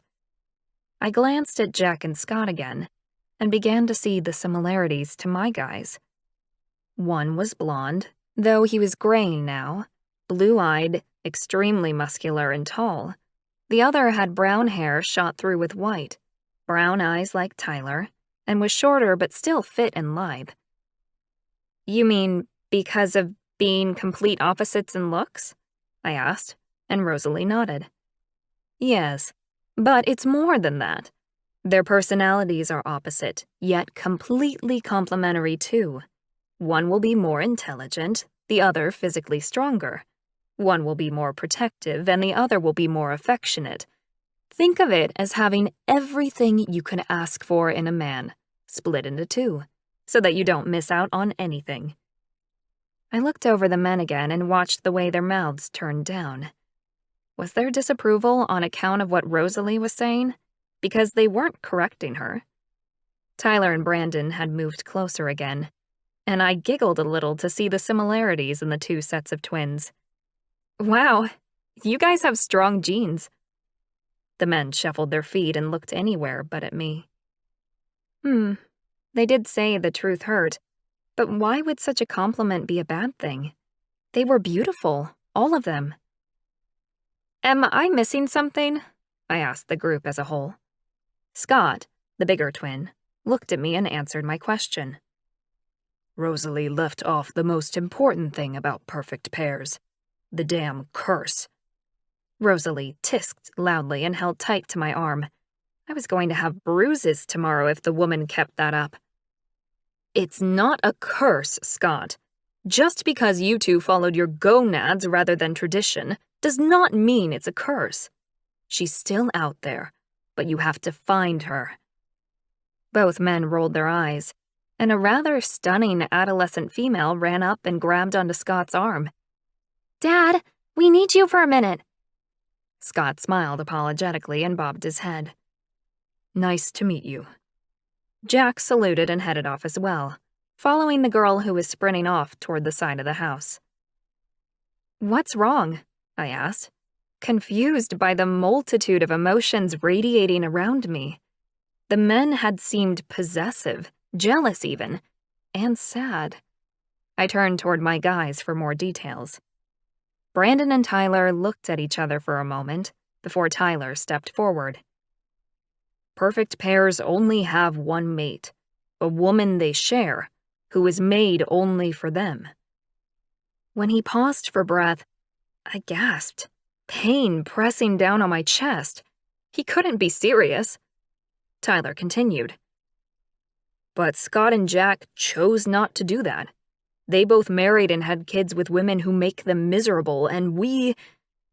He paused again, looking back at Brandon before continuing. Are not going to make the same mistake. They thought I was this one woman? No. Are you telling me that you expect me to do what exactly? I shook my head and blinked several times. I couldn't be listening to this or understanding it correctly. You two can't both want me. But nothing else made sense. Not the feelings, not the kiss. My voice had risen in both tone and pitch, and for the first time in my life I felt hysterical. They had to be kidding. Of course we do. Tyler's tone was smooth and placating, so I began to laugh. Then I snorted and giggled. Very elegant. I pried myself away from Rosalie's death grip and staggered toward the house. I felt both woozy and numb. I couldn't stand up straight. Renee came toward me, grabbing my hand and gently maneuvering me so that I ended up sitting with her on a comfortable wicker sofa on the porch. The woman was awesome. Can you believe? I wheezed, grabbing Renee's hand, once again feeling intoxicated. Maybe there was something in the air out here. What? Renee asked, sounding excited and interested. Your brothers say they both want me. This has to be some sort of cruel joke. It's not possible. What was it? Make fun of the fat sister week? The thought sobered me pretty quickly. Renee smiled gently, like one would when explaining something to a child. Why would it be a joke? You're beautiful and kind, and if that magnificent aura you give off is anything to go by, you'll be a great mate. Oh my God, they're all crazy. I pushed myself away from the strange redhead and stood up. My legs were shaky, but I didn't need a lot of strength to make it to the car. I was leaving. Last night, Brandon took my sister home I practically yelled at Renee. Do you know what my sister looks like? She's a blonde version of you, as if men like Brandon and Tyler would ever want someone like me. This is just ridiculous. I could feel Tyler and Brandon nearby, but couldn't bring myself to focus on them. She's a size 4 and wouldn't know one end of horse from the other. Isn't that what men like, dumb and easy to get into bed? Because I can tell you, that's not me. A muffled laugh sounded behind me, and I finally faced the 2 men who had both kissed me mere minutes ago. I was blinded by anger and disgust, mostly at myself, but I leveled my gaze at them instead. You 2 will never convince me that you want me. Not me as I am, big, loud, opinionated, and I'm certainly not going to fall meekly into some... I struggled to find the word as polygamy didn't usually work this way. Weird menage relationship. Both men opened their mouths to speak, and I ran away. I managed to get through the house, but the front path seemed much longer the second time around, and my heart was thumping as I hurried along the road to my car. One of them would follow me. I was sure of it. I had to hurry. Laura, wait. Brandon. Shit. Tyler would have been easier. I fumbled with my keys and opened the car door just as Brandon caught up with me. Don't you dare touch me, I shouted, and put a hand up in the air like a stop sign. He halted in his tracks, backed up, and came around my car, talking over the roof to me. I'm sorry we laid all that on you at once. We didn't mean to scare you. Hot tears pricked my eyes to see the big, macho jerk looking sorry. What do you mean? I demanded, blinking rapidly to dispel the hot tears swimming in my eyes. This wasn't fair. Look, I didn't believe the legends either, but... But what? I looked at him, watching the fidgety restlessness in his hands as they moved from his hips to the car and back again. You were special. I rolled my eyes and huffed. I'd heard those lines before, and not once had they been anything more than empty words. I don't believe that. Not after last night. You'll never convince me that you could be attracted to me after I know you tried to hook up with someone like my sister. Brandon clenched his jaw, and his blue eyes pinned me with that intense stare of his. Your sister is a good time, not the kind of woman you take home to your mother. And I bet that you've never dated a man like me either. So does that mean you can't find me attractive? Would want to take me to your bed? I glared at him for a moment, angry at him for summing up my sister so easily. Our parents were dead, and I saw Belle as a reflection of me now. The problem was, though, despite the anger, Brandon was right about Belle, and about me. I'd always been the marrying kind. I just hadn't found a man who wanted to take me to the altar. I finally glanced away from him and shrugged. He had a point, but I was not going to admit it. I don't know enough about you to judge. When I risked a glance back at him, Brandon had tilted his head and was smiling at me. His cheekiness and confidence were obvious in every line on his face. I'm a builder by trade. I love my family. But they say I've an abrasive personality. I know I can be arrogant, and I'm so honest I've been told I'm cruel. I find it really hard to lie. I weigh about 120 kilos, and the last time I checked, I only have about 4% body fat. Sound like any guy you've dated before? Am I your type? My breath hitched in my throat as my eyes fell to Brandon's massive biceps and the way his shirt clung to his thick chest. I'd slipped my hands onto his belly while we'd kissed, and I'd felt nothing but rock-hard abs and hot, smooth skin. I had to be honest. No, you're not like any of the men I've dated. So, should I conclude that I'm not your type, and that you'd never go for a guy like me? I looked down at my hands and shook my head. I wasn't going to lie about that, and he made a good point. Maybe it was possible to like something you'd never tried before. I twisted my keys in my hand and shuffled my feet. I really wanted to go home. I could feel the walls around my composure crashing down, and if I wasn't careful, I'd start crying soon. Brandon spoke softly this time. I know you need to go, Laura, but I can hear how fast and hard your heart is beating. What? How could he know that? Brandon continued. I know you feel this too, this connection we share, so please, think about it. We'll be home all day tomorrow if you would like to come by for a beer or something. I nodded without meaning to. I already knew where he lived. I lifted my head and said, I'll think about it. He gave me another beautiful smile that was so radiant it made my knees tremble. I fell into my car and turned the key in the ignition. What the hell am I doing? I waved to the big Viking as I drove off, my heartbeat still thudding like the traitor it was in my ears. Chapter 7. Tyler. I lifted the glass pitcher with trembling hands and poured water into 3 glasses before I returned it to the table. I was slightly disappointed with how nervous I was as I looked out the window for the 27th time. It was past noon now, close to 1:30. Shit. How long did we have to wait? Do you think she'll come? I called out to my brother again. Brandon groaned and stalked over to me. Yes. He clipped me on the back of my head, hard, and pain spread through my skull. Ow! I turned and snarled at him. Brandon was way too calm for a time like this. Don't you care at all? A sound outside caught my attention, and I jumped to my feet, my heart thumping against my ribcage. This was it.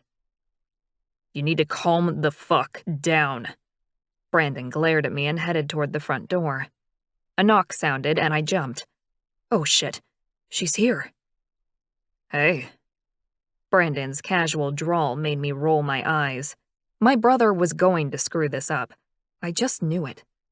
I'd have to balance out Brandon's idiotic behavior even more than normal. Hey, back, Laura responded, her husky voice almost flirty in its response. Okay, Brandon. Good job. I underestimated you again. Footsteps sounded along the parquet floor, and I suppressed the shiver that ran down my spine when Laura stepped into the kitchen. Her green eyes sparkled with good health, though she was dressed not to impress, which was strange. Was she hiding her beautiful body for some reason? She wore a loose, plain white t-shirt and long khaki cargos. Her skin glowed, yet there was no makeup on her face, eyes, or lips.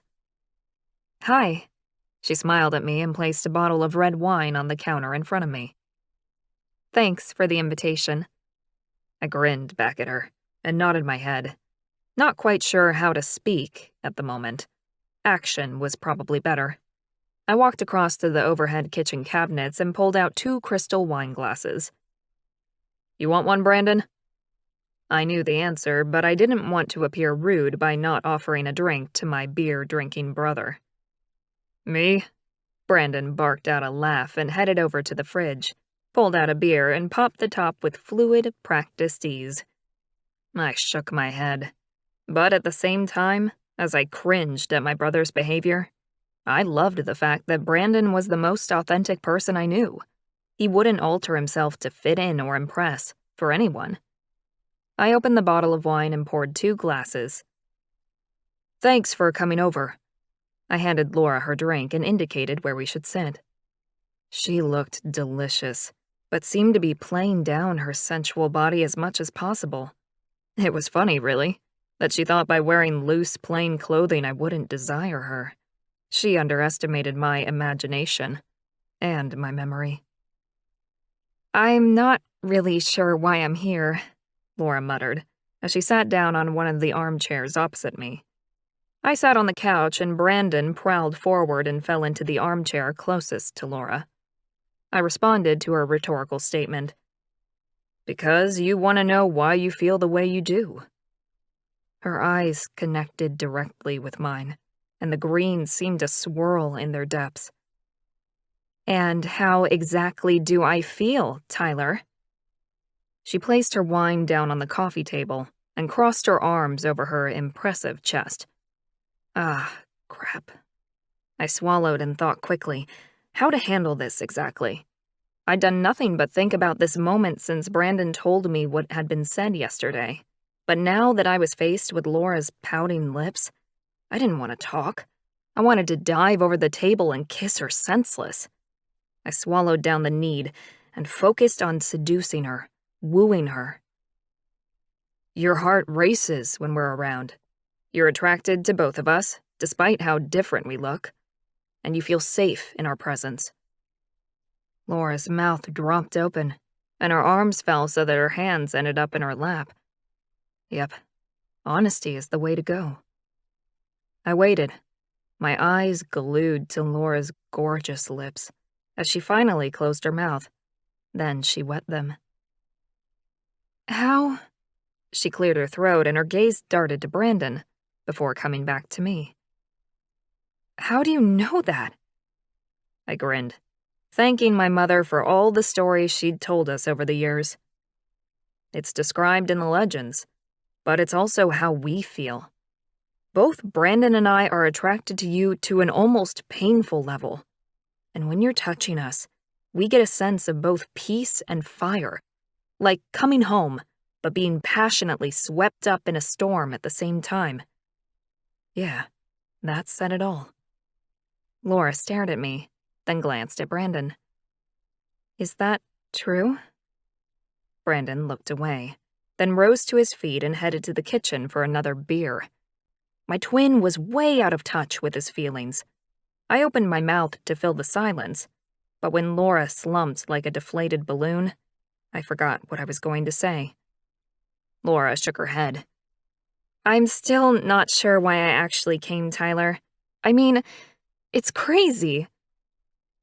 I smiled at the beautiful woman in front of me, more of her delicate nature showing with each minute I spent with her. She had so much strength of mind and a beauty that was obviously soul deep. I shivered, tingles of sensation skittering along my spine as I drank her in. Laura would love us with passion and intensity, enough to keep us both happy for the rest of our days. We just had to convince her of how amazing it would be. And by the looks of his behavior, the same went for my ridiculously stupid twin, too. He was just being stubborn about admitting it. "It doesn't matter why you came, just that you're here." My voice rose on the last word, my nerves getting the better of me once again. Butterflies kept emerging to fly around my stomach, making my breath hitch and my voice squeak. I sounded like I was 14. It was fucking embarrassing. Laura stared at me, then shifted in her chair, appearing uncomfortable. It was obvious that we needed to talk, to get to know one another better. "How long have you been a veterinarian, Laura?" Her eyebrows rose, and I waited for her to answer while watching Brandon out of the corner of my eye. My twin sat down and began chugging on his second beer. The biggest day of our life, and he's getting drunk. Fucking asshole. About 3 years fully qualified. I did 2 years of pre-vet at university and then 4 more years of specialized vet college. I did some quick math in my head. "So you're 27? She nodded, interlinking her fingers in her lap and twirling them around like an adorable teenager who couldn't sit still. "Yes." I grinned and looked over at Brandon, who was also smiling. Hopefully that meant Laura was ready for a family because God knew I wanted kids as soon as possible. It was all falling into place. "That's perfect, really. Brandon and I just turned 32. Laura nodded again and continued to twirl her fingers in her lap, looking lost and uncomfortable. I had to take control of this, but I didn't want to push too hard. "You look really nervous, Laura. Can I help you feel better somehow?" She shook her head. "I don't think so." I shuffled back in my chair, trying not to look intimidating. "Have you got any questions?" I can't imagine how weird this must be for you. Laura looked between us and bit her lip. I'm trying to get my head around all this. I know it's negative thinking, but I'm already mentally listing all the reasons this can't work. That's a good sign, actually. I gestured for her to continue and ignored the grunt my brother gave in response. Brandon must be really struggling with his lion if he couldn't even manage a sentence. Well, for one, there are 2 of you. I smiled as kindly as possible. Yeah, and we both want you more than any woman we've ever met. She grimaced, but plowed on. But I work so much. What if I can't give you enough attention or affection or something? Wow, that was what she was worried about? I shrugged. We'll sort that out. 3-part families like ours have been working for the perfect pairs in our line for centuries. Laura's eyes lit up a little. Can you tell me more about the whole perfect pair thing? About you 2 and your family? I looked over at Brandon and raised my eyebrows. Your hormones under control? You want to take this one? Brandon chugged on his beer, then set it down on the table, empty. Our family is huge, as you saw the other day. We're all big, loud, and so tightly knit together that Tyler and I have gotten into more fights than I can count, defending our cousins or each other. Great, idiot. Do you want her to think we're meatheads? I was surprised as hell when Laura laughed, and her eyes lit up. Renee, too? Brandon laughed. I sat back, feeling the air around us begin to warm up, like the sun coming out on a frosty morning, the drops of ice melting away. Renee? Not since junior high. We used to get into fights for her, but then we taught her how to defend herself. And after she floored a guy in high school, she never got picked on again. Laura laughed again, the sound like a smooth whiskey sliding down my throat. I wish I'd had brothers like you at college. I could have used some help. I smiled. Needed a guy or 2 taken care of? Oh, yeah, Laura nodded, then frowned, her face showing signs of remembering something horrible. I rushed to smooth things over. Sorry, didn't mean to bring up something upsetting. Oh no, it's fine. Laura slid back and crossed her arms over her chest, like she was blocking us out again. What is it? Brandon's voice was hard, and his face looked angry. Laura looked up and seemed to relax as she stared at me. It's nothing. Spit it out, Brandon demanded, and Laura sighed, relaxing her arms but continuing to fidget with her clothes. I've never been able to keep boyfriends because they wanted me to be skinnier or whatever, especially at college. It was, she shuddered, horrible. They always expected me to change, and I can't. I know you've said I look fine now, but I don't want to lose you as well because you wished I looked like Belle. Never. I had to say something. Laura, you're our mate. Fate created you to be perfect for us. I wouldn't change a thing about your size, your shape, or your style of beauty. You're gorgeous. I stared at my brother, willing Brandon not to say the wrong thing. Brandon nodded. You're perfect, Laura, and I can't wait to get my hands on those. Laura inhaled sharply for a moment, and my heart sank. Then she burst into a giggle, her cheeks flushing. Why do I actually believe you, despite the fact that I've had so much experience with the opposite? You guys have probably always dated tiny women, but you sound like you're telling me the truth. You've never looked at me with anything other than desire. I laughed, and even Brandon chuckled. Observant, aren't you? She shrugged and smiled. Well, it's all true.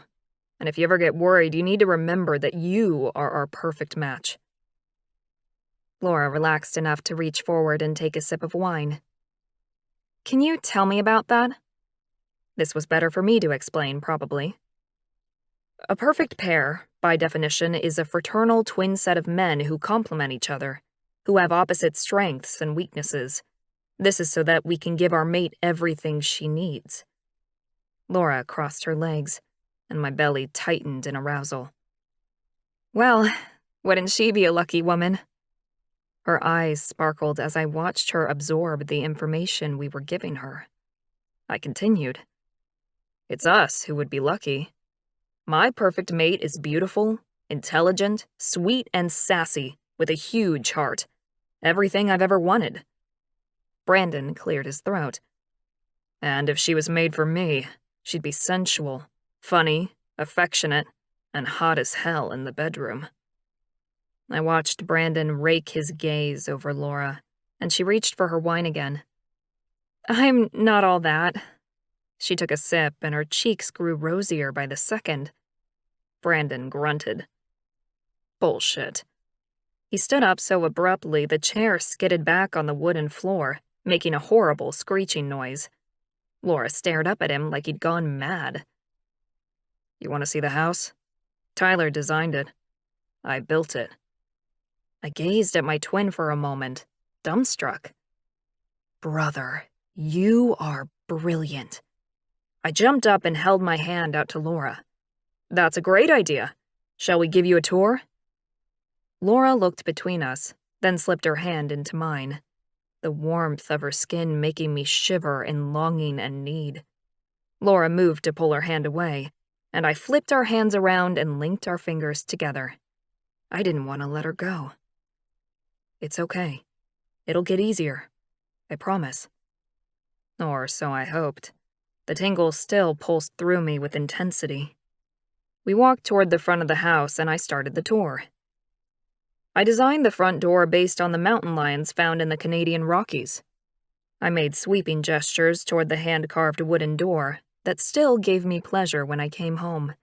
It was an intricate design that had taken me months to draw, and just as long to find a carver good enough to get it right. On first glance, it looked like there was only one lion, but if you cared to look closer, there were 3. "Hallway, obviously," Brandon said, waving his hand around. "A waste of space, in my opinion." I opened my mouth to rebuke my brother, but he added, "But Tyler loves them, and I must admit, it does give the living room a bigger impact." Wow, my brother was admitting I was right. That was a first. We continued through to the huge open living space, with its high ceiling and neutral colors. It was a great room. "You've seen the kitchen, dining room, lounge." Brandon indicated the area we'd vacated and turned left, heading down to where the bedrooms were. I kept hold of Laura's hand, squeezing tightly as we moved down another brightly lit hallway. I'd taken great pains to use the natural light as much as possible throughout the whole house. Brandon indicated to our bedrooms. "My bedroom, and Tyler's," he said, pointing. "The main bathroom." Laura pulled her hand out of my grip, which hit my gut like a sickening punch, but I followed her, afraid to let her out of my sight. She stuck her head in the bathroom, admiring the large tiles and Italian-made fixtures. "Wow, awesome bath." "Thanks." I nodded and watched her creep to the end of the hallway. "What's this room?" Laura pushed open the door to the main bedroom, sunlight shining down the hall and illuminating our angel in light. I sighed, watching her brown hair show auburn highlights, a halo of light surrounding her. "That's our bedroom." Chapter 8. Laura. I wasn't sure I'd heard Tyler correctly, but as I stared at the huge bedroom, his words made more sense. This was the bedroom they'd created for their woman, and them. Their family bedroom. The 4-poster king-sized bed was magnificent, with the same carved lion in the wooden headboard that decorated the front door. The room smelled dusty, and as I moved around the room, Tyler snuck in behind me and opened the sheer curtains, sliding open the massive windows to let in some fresh air. Oh my! I moved toward the windows as though drawn by an invisible force. The light in this bedroom was so bright, and the view through the window was breathtaking. I'd never seen the Rockies from such an intimate, perfect place. Tyler chuckled. Yeah, I know. I designed the house around this room. I wanted to be able to wake up to the view of the mountains every morning. I nodded, my eyes devouring every peak and beautiful tree. Then why don't you sleep in here? Both men were silent for so long that I had to tear my eyes away from the window to look at them for an answer. Brandon turned away, shuffling his feet, and Tyler stared at me, his cheeks lashed with red. Because we aren't mated yet. This room is for when we have our woman. Oh. My God. So, you really expect to have just one woman between you both? Brandon grunted an answer, and Tyler glared at him.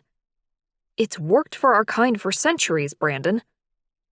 I cocked my head and stared at Tyler in confusion. Your kind? What did that mean? Brandon's head snapped up, his blue eyes glaring at his brother. Tyler cleared his throat and looked at his feet. Yeah, well, we'll get to that later. All you need to know is that we want you, and we'd like to show you how much. Oh, God, I want that too. I stumbled blindly toward Tyler, unable to deny how much I wanted them both. Doing this, going to bed with them, went against everything I believed or knew to be true. None of this makes any sense, Tyler. I moved right to him and let a sigh escape as he reached out and pulled me against him. Heat sizzled between us, but deeper this time. More a feeling of recognition rather than the fireworks that had been evident the first time we'd touched. I know. Tyler dropped his head and kissed me. My eyes slid closed as Tyler's soft lips drank from my mouth, his tongue tasting me, igniting my passion. A second set of hands crept around my waist and pulled me back so that my ass bumped against Brandon's groin. I broke away from Tyler's lips and moaned, heat spreading through my belly. Come here. Brandon turned me and swung me up into his arms as though I weighed nothing. No, I shrieked, grabbing onto his shoulders and kicking my legs. I'm too heavy. Brandon chuckled, carrying me easily over to the bed and placing me down on the mattress. Yeah, right. Brandon stepped back and kicked off his shoes, then stripped off his t-shirt. Holy smoke. I stared up from the mattress at Brandon. He had the body of a professional football player. His shoulders were wide, his pecs large and square. God, he was beautiful. And his arms, I shivered at the size of those biceps. He'd be able to break me in half if he wanted. What? Brandon asked, lifting his chin as though in defiance of any criticism I would give him. I waited, but he didn't continue, so I smiled at him. You have to know how beautiful you are, Brandon. You obviously put a lot of effort into your body. I gestured to his massive bulk, and he ran a hand across his chest, flexing his shoulders so that he looked even bigger. I like to work out. It makes me feel good. I cocked my head and watched the way he moved, almost as though he were embarrassed by his size. Impossible. He can't be worried about what I think about his looks. I slipped off the mattress and stood, my toes loving the soft plush carpet beneath. I pressed my hands to his huge pecs, my own muscles shivering with that intense longing that took over every time I touched these men. You're spectacular, Brandon.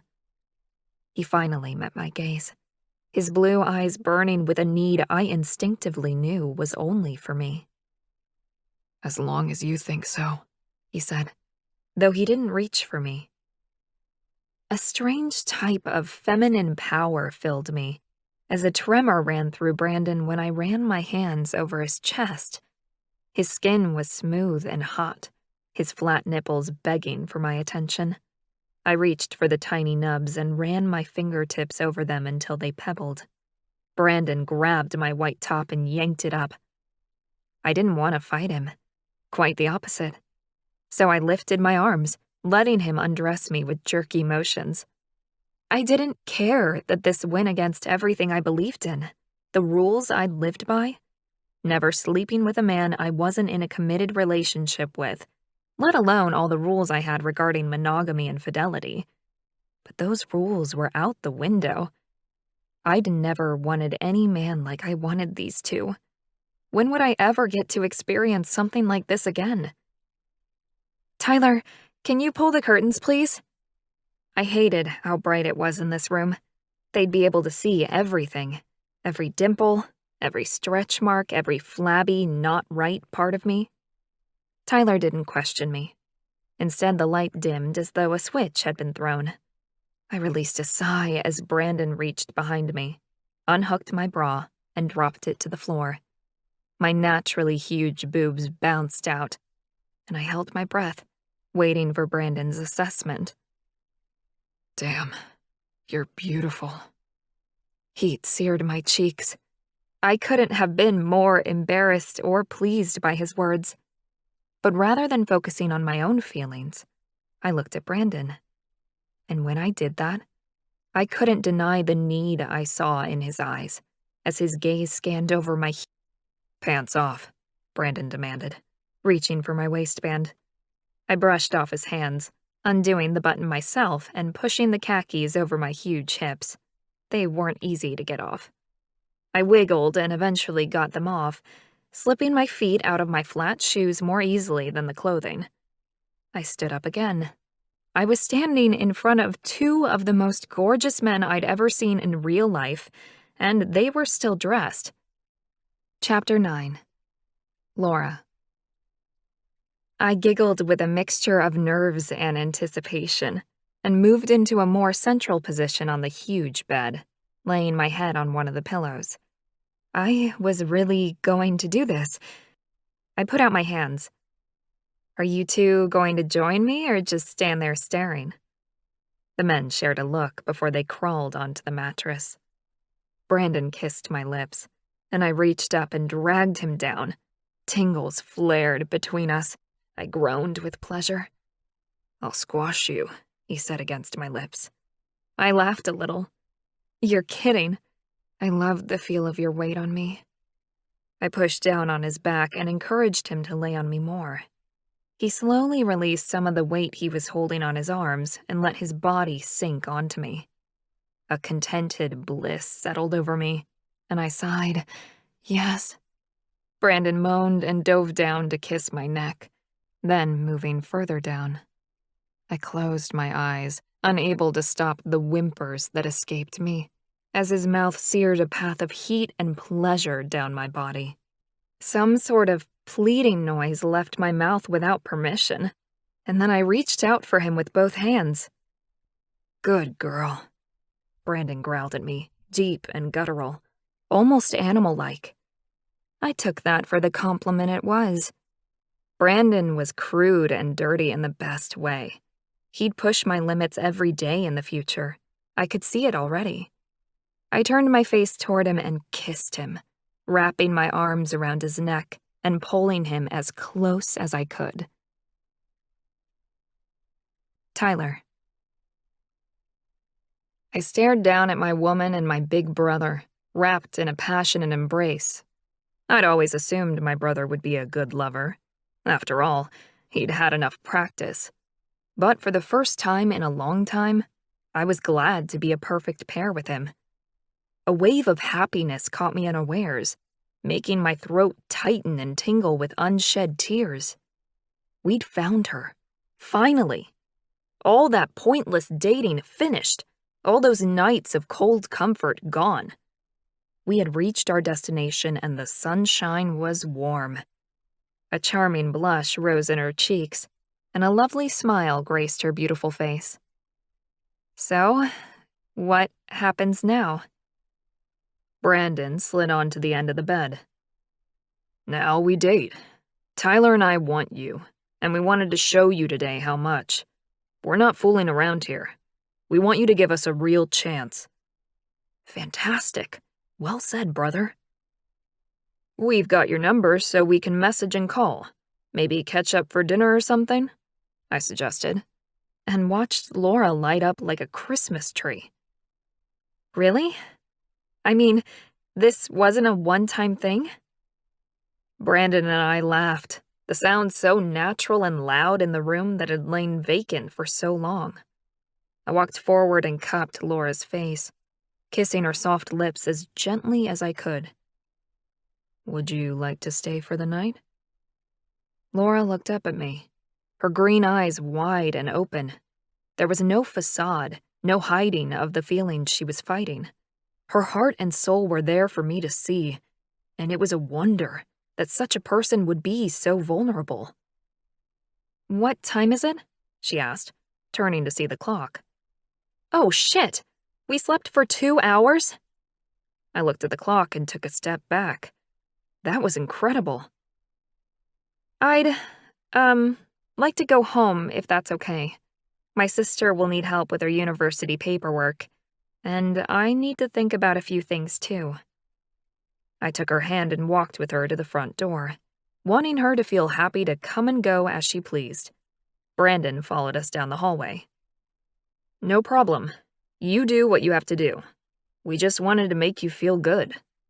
"Oh, you did. It was amazing." Laura stopped walking and stared at me, then looked over to Brandon behind me. "It really was. Thank you so much, both of you." Brandon stepped closer, and Laura let go of my hand to turn toward my twin. He pulled her into his body and kissed her like a drowning man clutching at air. I tried not to laugh out loud.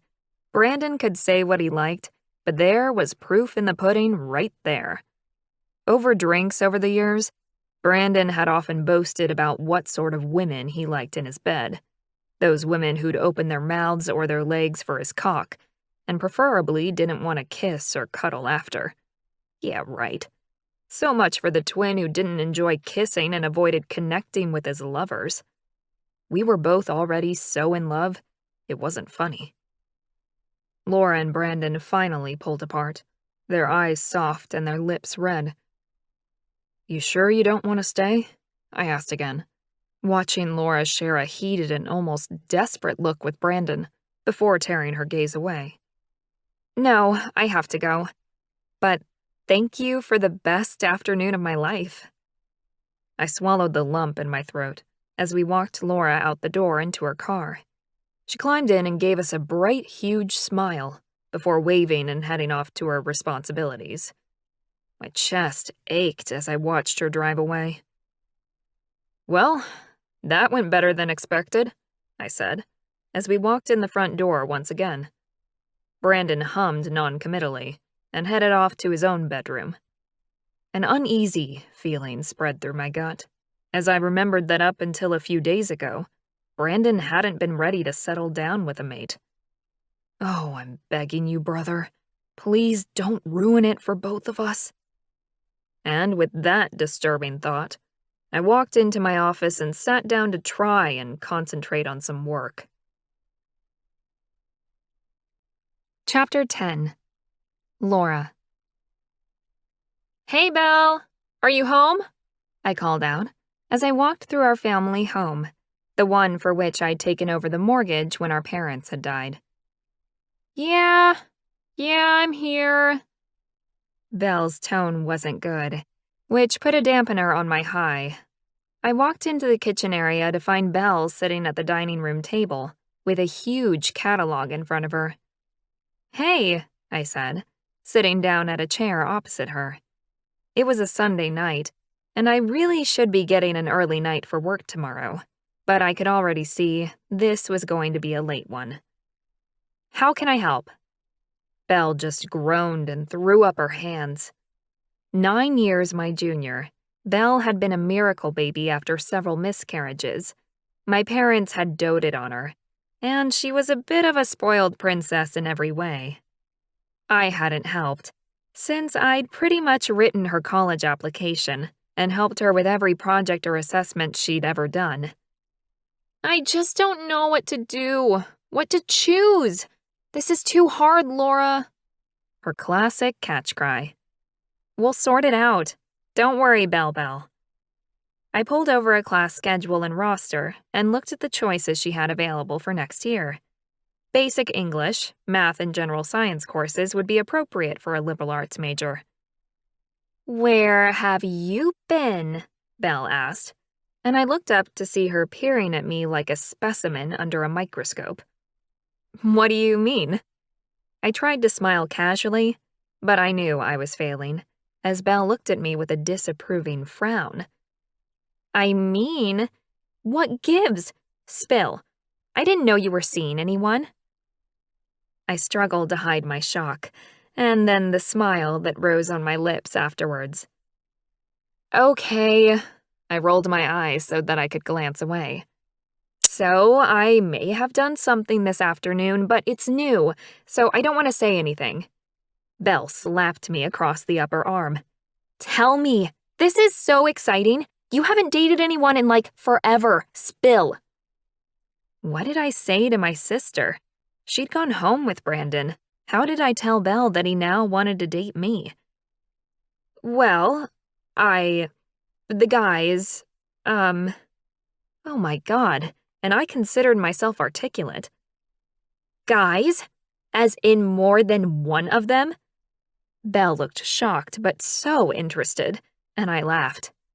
Yeah, there's 2 of them. You're seeing 2 guys at the same time? Whoa, Laura. Since when are you a hussy? Heat flooded my face. It's not like that. Well, how did I explain it? Belle gave me her entire focus, and all my worries came flooding over. Okay, it's time for me to ask for your help, Belle. My help? Since when? I laughed. Since 2 brothers decided they both want to date me? Oh my. I clapped my hands over my cheeks to cover the blush I could feel spreading across my face. Just saying it aloud made me want to keel over with shame. Yeah, I know, it's ridiculous. Belle, my airhead sister, cocked her head at me. What do you mean? I mean, how much did I reveal to my sister? I weighed the pros and cons and realized that this was the moment I needed to decide whether I was diving headlong into this pond of ridiculousness or if I was backing away slowly. I mean, who would want me, Belle?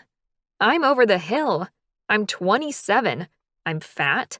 And 2 hot brothers have declared they both want me. Do they want you to choose between them? This was the harder part to admit.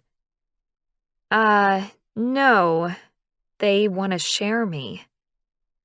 Belle's mouth literally dropped open.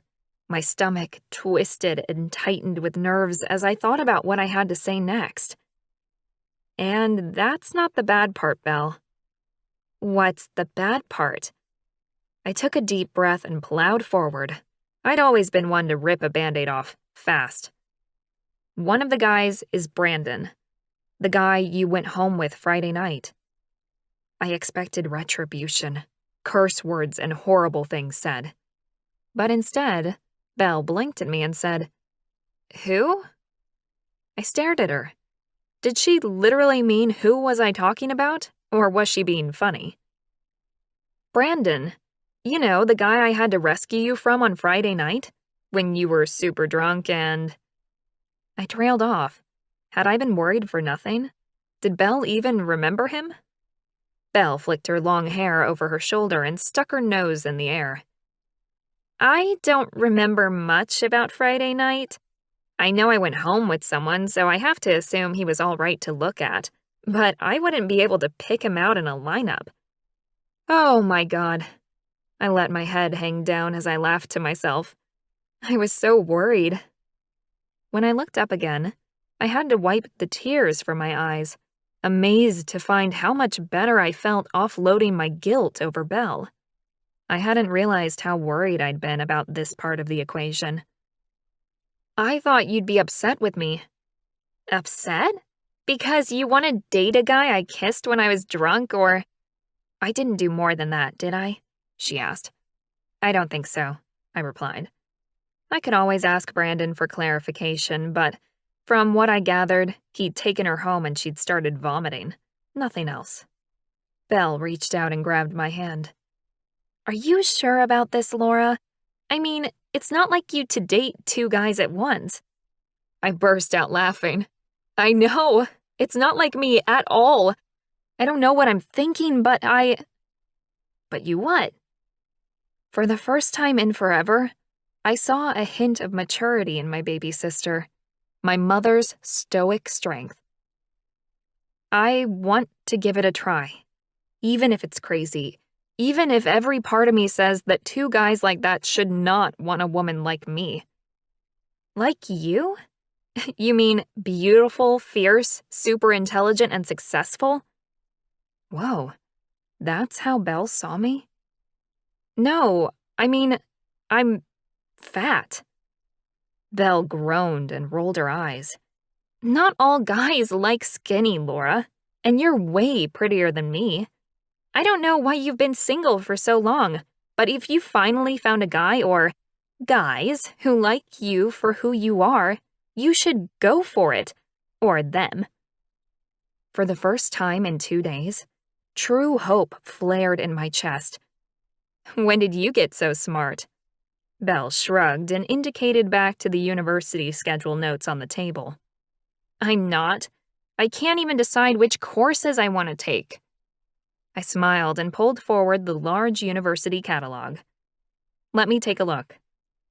For the rest of the evening, we talked about Belle, what she wanted to do with her future, and which dorm she would move into in the fall. But meanwhile, my head was spinning. The main hurdle for me being with Brandon and Tyler was looking to be more of a log to leap over. I glanced down at paperwork in front of me, something else niggling at the front of my mind. Hey, Belle? Yeah? Do you think I'm... Belle guffawed. You? Are you serious? How long has it been since you even kissed a guy? Before today? I don't know, a few years probably. Exactly, so how can you even ask me that? I glanced down and away from the baby sister I'd raised. I didn't want her to think less of me. Ever. I mean, if I do decide to date them, Tyler and Brandon, will you think what? Belle grinned. Laura, you know me. I say do what makes you happy. If two brothers want to spoil you and love you, why on earth would you say no? I looked at my sister and stared at her, bewildered. But don't you think I'm weird, strange, immoral? Belle shook her head and shrugged. Whatever you want, Laura, is fine by me. I mean, as long as you're all consenting adults, who cares anyway? It's not like Mom or Dad are here to comment. That thought brought a lump to my throat and an ache to my heart. No, they weren't. But they'd probably have something to say about it. They'd hate it, wouldn't they? Belle grinned. I don't know. I accidentally stumbled across a suitcase of theirs one day. I was looking for a duffel bag, and instead found all sorts of stuff. Dildos, blindfolds, butt plugs, the whole shebang. Oh my God, you're kidding me. I'd never thought of my parents as being kinky in any way. Nope. Wish I was. But look, long story short, I don't think you can guess what Mom or Dad would say. As far as I know, they only wanted us to be happy and safe. I reached over and squeezed her hand. You're right. So let's see about getting you settled for school. Belle rolled her eyes, and we spent the next 2 hours talking about university and which dorm she'd move into. After several years of being my sister's guardian, I was finally going to get my life back. For 3 days, I floated around the clinic with my mood on cloud 9. Brandon sent me dirty, crude, super hot messages every day. while I got the most beautiful, heartfelt texts from Tyler. Every time my phone beeped, I'd play a game with myself and guess who it was. I could never decide who I wanted a message from more. I quickly realized that I wouldn't be able to choose between them, even if I had to. It was just like Tyler and Brandon's mother had said last Sunday. Between them, they had every base covered. I couldn't imagine ever needing something that these two men couldn't give me. "Hey, Laura, there's a Tyler in the waiting room asking for you." I couldn't help the smile that spread across my face when the receptionist told me I had a visitor. "He's here." "Thanks." What did he want? I walked through the clinic doors and into the waiting room, with eyes only for the beautiful man standing in the center of the bright white room. "Hey, Tyler." He grinned that megawatt smile he possessed and walked toward me. Every part of me ached to reach out and touch him. My fingers actually tingled with longing, yet my need to be professional in front of my staff and patients won out. "I was hoping you'd have time to go out for lunch." "Oh, well, I did have a longer than normal lunch break today." "That would actually work. I had a few last-minute cancellations." Chapter 11. Laura. Tyler stepped forward, and I pressed my lips together to stop the giggle that rose as I took a few steps back away from him. There were people sitting in the waiting room, and their interested eyes followed me, including the gaze of my receptionist. I had 3 patients remaining to see. "Give me half an hour and we can leave," I grinned at him, unable to keep the excitement out of my voice. Despite all the messages lately, Brandon, Tyler, and I hadn't been able to pin down a date to catch up again. I'd had work and Belle to sort out, and they'd had work, gym, and family stuff too. My next 3 patients were easy cases, thank goodness, since my brain was a bit preoccupied. Each time I entered a new room or got a glimpse of the waiting area, my belly heated up, and a sudden awareness prickled along the back of my neck. 35 minutes later, I stuck my head into the now empty waiting room, grinned at him, and held up a finger. "Just give me 1 more minute." Then I twirled and practically ran to the staff room. My vet tech Mary was there getting ready for her lunch break. "Who's the hottie, doc?" I took off my white lab jacket and grabbed my handbag. "Tyler, he's an architect." I turned and headed toward the door, amazed at the words that had just left my mouth. I sounded like a snob, only interested in money and prestige, which I wasn't. So I added, "And the biggest sweetheart on the planet." Mary grinned at me. "Slept with him yet?" I waggled my fingers at the cheeky younger woman. "Bye, Mary." I pushed through the door, hearing the giggle behind me. I stepped into the waiting room and walked over to Tyler. "Ready?" Tyler slipped his hand into mine and nodded. "Yeah, let's go." The sensation of his skin on mine sent a shiver of longing through my body, but that initial electric current was blessedly gone. Tyler looked at me with interest. "How's your day been?" I forced myself to relax a little. I'd never been pursued by any man like this before. His enthusiasm made me more excited than it probably should have. My natural instinct said to trust him, and compounded by all the things I'd learned from his mother, I wanted to allow him into my life. "Really good. No problems so far. How about you?" Tyler's eyebrows rose up a little. "Ah, good, thanks." I squeezed his hand. "Any interesting projects you want to tell me about?" We walked into the local cafe and sat down in a corner booth. "Hey, Laura, the usual?" I looked up at the familiar face and beamed. "Yes, please, Tanya. Tyler, I highly recommend any of their grilled sandwiches or the all-day breakfast." Tyler scanned the menu, then dropped it back on the table. "The rockin' big breakfast and a chocolate milkshake, please." Tanya smiled and moved away with a wink at me. Freaking small towns. This would be the talk of the town and my friends for the next month, which I kind of understood. I hadn't openly dated anyone since moving back here after my parents had died, and I finished vet school several years ago. This was going to be an epic problem if things didn't work out. I hated people asking personal questions, and I could imagine the commiserative words I'd get from everyone if they found out I'd been dumped. I shook myself and tried to focus on something positive. So, tell me about your job. Again, he gave me that weird look, part confusion and mostly surprise. Okay, well, I'm currently designing an art gallery in Toronto. Now that is cool. Oh, wow. So the lighting and height of ceilings is really important? Tyler's eyes lit up, and he leaned forward. Yeah, as are the materials we use for constructing the building, since so many artsy types want to be as green as possible. I sighed as my own big breakfast was served in front of me. No mushrooms and extra bacon. The rich scent of the cooked meat wafted up, and I picked up my knife and fork, saliva gathering in my mouth. No more salads for me. Screw it.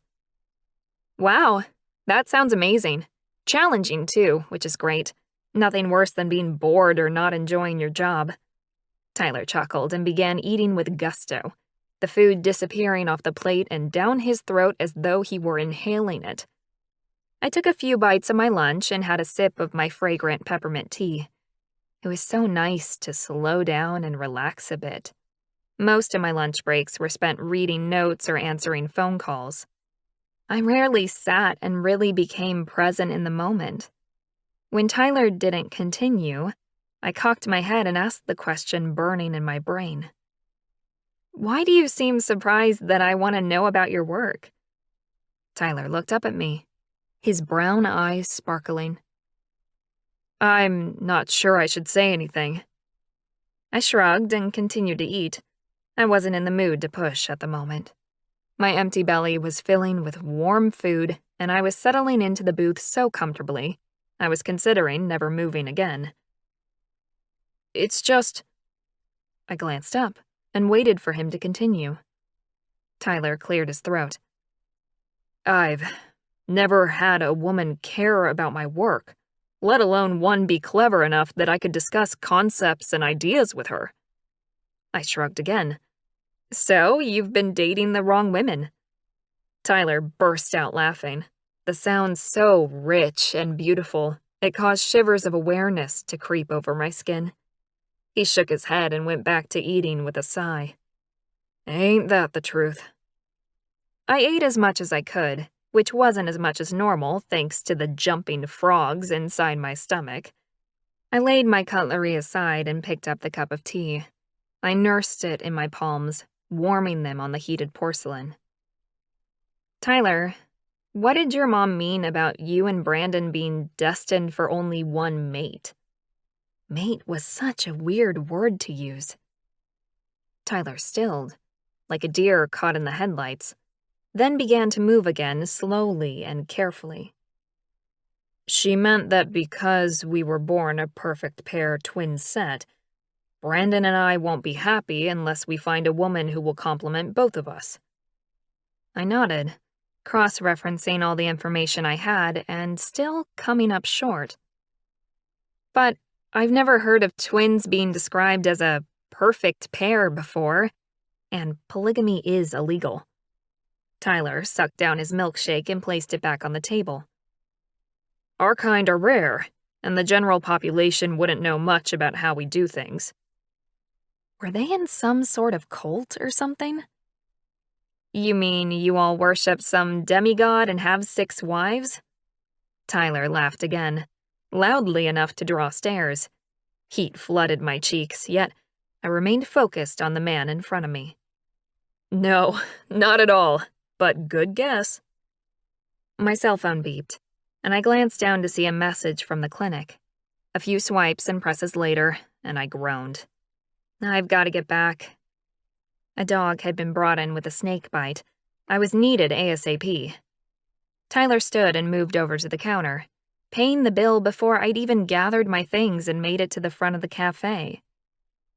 Thanks so much for lunch, Tyler. You didn't need to do that. We made our way out the front door and began the short walk back to the clinic. When the building came into view, Tyler stopped us both. I turned to say goodbye, and Tyler lifted his hand, stroking my cheek with his fingers.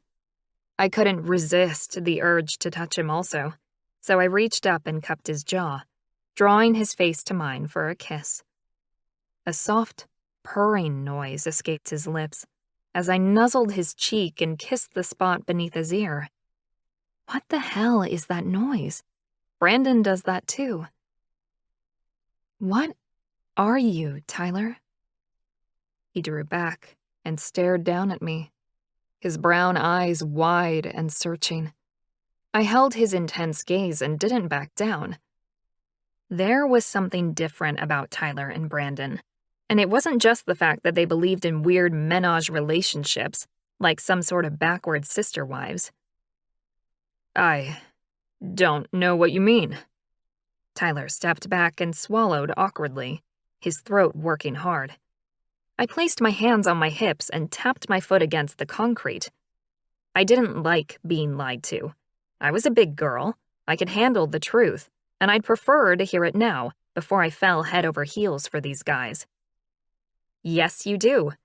You said something about our relationship being normal for your kind? What kind is that, Tyler? Tyler took another step back and bit his lip. I continued to stare at him, putting as much strength into my schoolmarm gaze as I could. He'd crack. I'd make sure of it. Tyler cleared his throat with a rough cough and looked around as though checking to make sure no one was listening. Then he squared his shoulders. We're animal shapeshifters. I tapped my foot again. What a crock of shit. Seriously, Tyler?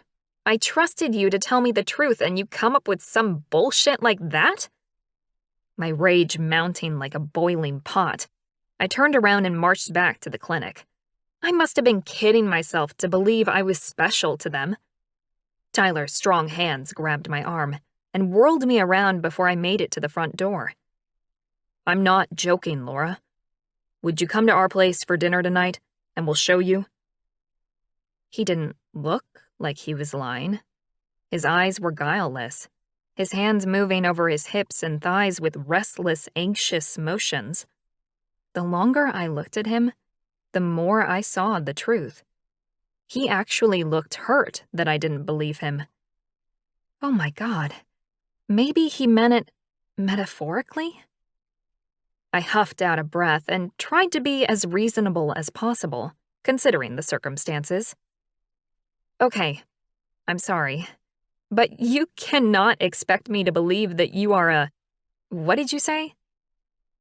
Tyler let go of my arm slowly, as though expecting me to bolt again. Animal shapeshifters. All of my family can turn into mountain lions. Shock had my mouth gaping open before I closed it with a snap. You've got to be fucking kidding me. Tyler shook his head. No, it doesn't change who we are, it's just an extra skill we have. We have full control over our lions when we shift. We're not dangerous to you at all, promise. I stared at him as I struggled to wrap my mind around what he was saying. I blinked and waited for the apparition before me to disappear. I don't know what to say, Tyler. He stepped away, lifting his hands in supplication. Don't say anything yet. Just keep an open mind. We would never hurt you. I nodded numbly, my mind falling all over itself to assemble the broken jigsaw puzzle in front of me. They'd had me alone more than once, and if they'd wanted to hurt me, they could have. As far as my safety was concerned, I believed I could trust them. What time should I come over? Seeing is believing, after all. His story was crazy, but what proof did I have that he was lying, other than my belief in the normal laws of biology? But Then again, there were many things in this universe that I didn't understand, and I'd been wrong before. Tyler stepped closer. Do you want to come for dinner at 7? I opened my mouth to agree, to get this lunacy sorted out. Then my memory kicked in and flashed up my schedule for the day. Crap, I'm doing a late shift tonight. I frowned and tapped my foot again, thinking quickly. Okay, let me work this out. I brought something to eat from home, so I'll eat before my last surgery and head to your place after. I should be there about 8:30. Then I could sort this shit out, once and for all. Why do all the good-looking ones have to be crazy? Tyler's mouth quirked up into a half grin. You won't regret it, Laura. Not so sure about that. Can I kiss you goodbye? He asked, his tone tentative. I shrugged and looked away, not sure how I was feeling and whether I wanted him to touch me at the moment. Tyler's warm hands cupped my jaw and tipped up my head, his touch instantly soothing my nerves. His soft lips touched mine with a reverence that made my resistance melt into a puddle at my feet. Then he pulled back and kissed my nose in a protective way. I sighed and reached out for him, holding on to his waist and resting my head against his shoulder, as that strange wave of contentment stole over me. Tyler stepped away after too short a moment, and I looked up, wanting him back as soon as my hands held nothing but empty air. Despite everything that had been said, my heart still yearned for this man. See you tonight, beautiful. Then he turned and walked away. I couldn't help the way my gaze dropped to his ass. Those buttocks clenched and moved in his jeans in such a way that made him just delicious. My belly gave an almost vicious clench, and I groaned, pushing myself away from the wall and heading toward the front door of the clinic. It was going to be a long afternoon. Chapter 12. Brandon. I soaped up my hands and washed my body, groaning with the ache that throbbed in my gut. I needed a woman. Then why the hell did you turn Stacy down again, you idiot? I muttered to myself, and rinsed the soap off the rest of my body. Stacy was hot and she was easy. I just called her over and had her whenever I wanted. It was always satisfying, but also pretty dirty. Yeah, and not in the good way. I growled in disgust at my own inner monologue and stepped out of the shower, toweling myself down and heading into my bedroom. What time did Laura say she'd be here? I called out to my twin, my voice deep and rough. I'd never felt this unsettled before, even when I was 21 and wild. I wanted to run. I wanted to fight, and oh God, did I want to. Now that I'd met Laura, I couldn't get her out of my head. Adrenaline raced through my blood like wildfire, strong and persistent and insane. This is all Laura's fault. About 8:30, Tyler called back. I looked at the clock. 8:22. Not much longer and she'd be here, in our home, where she belonged. I pulled on some new tight jeans and a white tank top that clung to my chest, forgoing any underwear. That'd only slow her down. I glanced in the mirror and flexed my biceps to make the muscles bulge. I knew Laura liked my body, and that made me want to show it off to its best advantage. I wanted to make her happy. I adjusted my pants and groaned as pleasure tingled over me. I think she's here. I closed my eyes and tilted my head to listen. An engine shut off outside, and then a car door opened and closed. Shoes scrunched on our path out front. The doorbell chimed. Yes. I opened my eyes and rolled my shoulders, as though getting ready for a sparring match. This was pure torture, like nothing I'd ever felt before. I didn't know how to process everything thrumming inside me. If I couldn't release some of this tension soon, I felt like I might burst into a million pieces.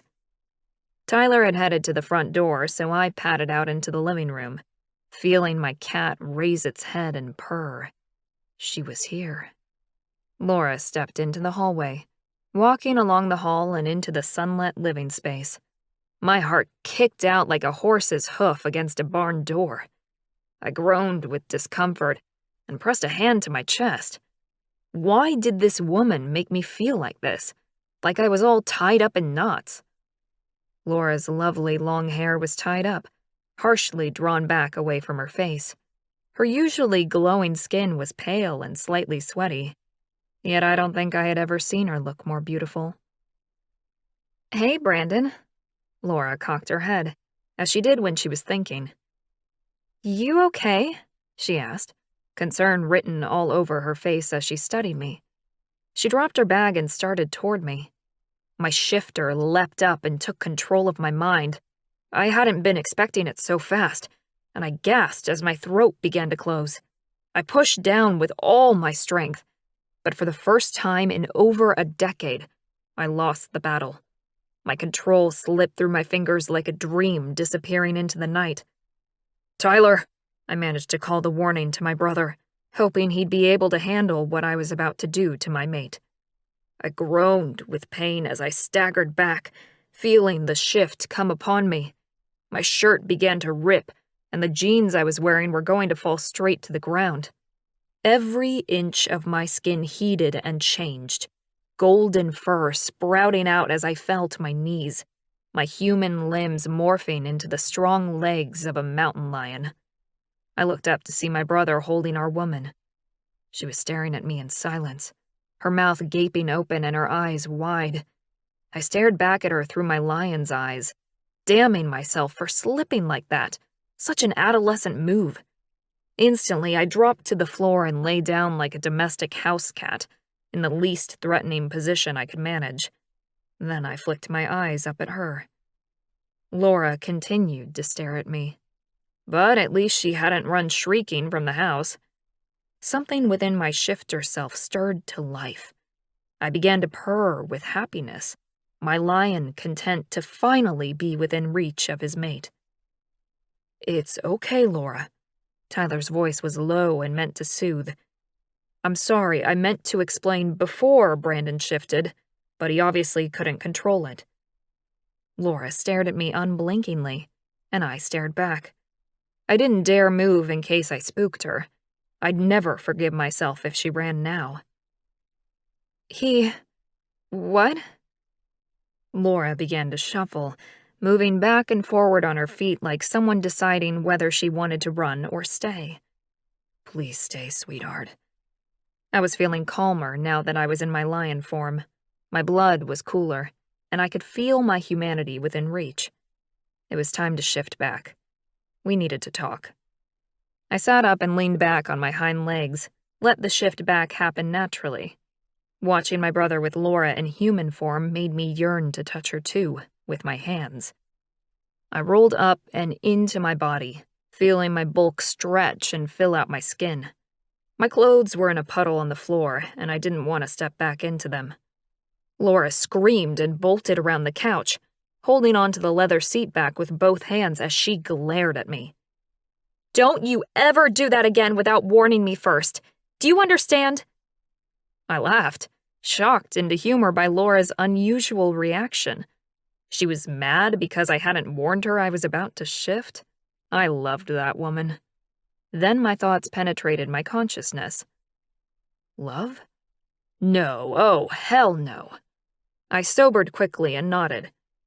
"Yeah, okay." The fact that she was referring to the future made me smile, but I tried to remember how strange it must be for her to see such a thing. Laura blew out a breath and stood up straighter, her hands finally relaxing their death grip on the couch. "Okay. Wow. Okay." I looked to my brother for help.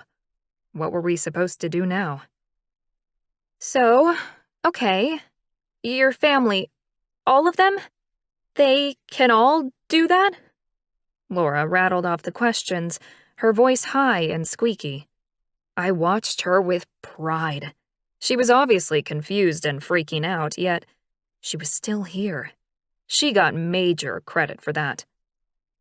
Yeah, they can," I said, when Tyler didn't seem inclined to speak. Okay, okay. Laura began to pace, muttering to herself. So it really is true, whatever you guys are, you turn into mountain lions. I can deal with that. Surely I can. I am a vet, after all. A hysterical giggle burst out of her, before she turned to stare at Tyler, then me, with wide, bright eyes. I was beginning to feel uncomfortable standing in the middle of the room. If we weren't going to get into anything, I'd better cover up. Oh, wow. Laura's eyes ran up and down my body, with greedy intent. I released a gasp and reached a hand out to the woman who supposedly was my perfect match. Let's see how you handle this, beautiful. You gonna help me out with this, Laura? My voice was raspy with need. Because I've been hard for you since the minute I laid eyes on you. Laura's tongue snuck out and wet her full pink lips, making them glisten. I may have been pushing her a bit too fast, but I needed her, and I wasn't afraid to let her know it. She looked hungry and aroused. Why wasn't she moving? Tyler cleared his throat. Brandon, you probably need to go fix that for yourself. I think Laura might be in shock. My heart sank. I'd hoped that fate would send me a woman who was perfect for me, a woman who could handle every part of me. I turned away from them and started toward the hall, disappointment sitting like a lead weight in my gut. Laura strode across the room and cut me off before I could reach the door. What? I was afraid to ask more. I didn't want to be rejected twice in the space of a minute. She reached up to cup my face and narrowed her eyes. I still have so many questions. Was that a yes to my earlier request? I ran my hands down her arms, fighting the need to take her hard and fast. I'll answer any questions you have later, sweetheart. You just need to give me a kiss first. Her worried expression cleared, and she tilted her face up for a kiss. I met her halfway, tasting the delicious nectar of her mouth and letting go of all restraint. After a minute or two, Laura pushed on my chest and I released my hold so she could pull back. I let her go. If she wanted to stop there, I'd do as Tyler suggested and go take a nice cold shower. You okay? I asked, trying to be gentle. She nodded and reached. Should we take this to the bedroom, my big lion? No words had ever sounded so sweet. I heard Tyler's growl of approval. Laura smiled. You look a little wild. More than a little. I huffed out a ragged laugh and took Laura's hand in mine. I couldn't speak in that moment, so I tugged her out of the living room, hearing her giggle as she jogged beside me to keep up with my urgent stride. You know my legs are shorter than yours, right? I guided her down the hall and into the end bedroom. I'd never take Laura to my old bedroom. I'd had other women there, and that was now in my past. The future was this bedroom, where Laura was ours, and she'd always be loved in this room where no ghosts lay. And I turned to pull Laura into my arms. No matter what word I placed on it, I was going to be inside her tonight. Laura shivered in the circle of my arms and looked up at me with trusting eyes. Chapter 13. Laura. I blinked back tears as ecstasy threatened to consume my heart. Never had I experienced such intense feelings of belonging, of rightness. I was exactly where I was supposed to be, lying between these two men, and precisely who I was meant to be with. This was the most perfect moment of my life. I lay with my head on Brandon's shoulder, his arm around my waist, and his lips caressing my forehead. I could feel Tyler's calming strength snuggling me from behind. I can't believe. I bit my lip as tears welled again in my eyes. Pull yourself together. Brandon chuckled and wrapped both arms more tightly around me. The feeling of love and warmth from both of them swarming my senses, until finally I stopped trying to hold in my emotions. Tears slid down my cheeks unchecked. Yep, lost the battle there. You don't believe what? Tyler asked, as he kissed the nape of my neck and stroked his hands down the tingling skin of my back. What is it, baby girl? I smiled at the deep sound of Brandon's voice and rolled so that I had my head on his arm and I could look at both of them. I can't believe how amazing that was. I mean, it wasn't just good sex. It was earth-shattering. Tyler smiled and ran a finger down my cheek. Brandon didn't move one single millimeter beneath me, and I frowned at his silence. I looked up to see his expression had turned stony, then back at Tyler's soft face. Something uncomfortable swirled within my belly. You aren't jealous, are you? I asked, more to Brandon than Tyler, but I let the question sit between both of them. I assumed you were comfortable with this because you two suggested it. Tyler smiled at me. There's no jealousy, love. None. She looked up.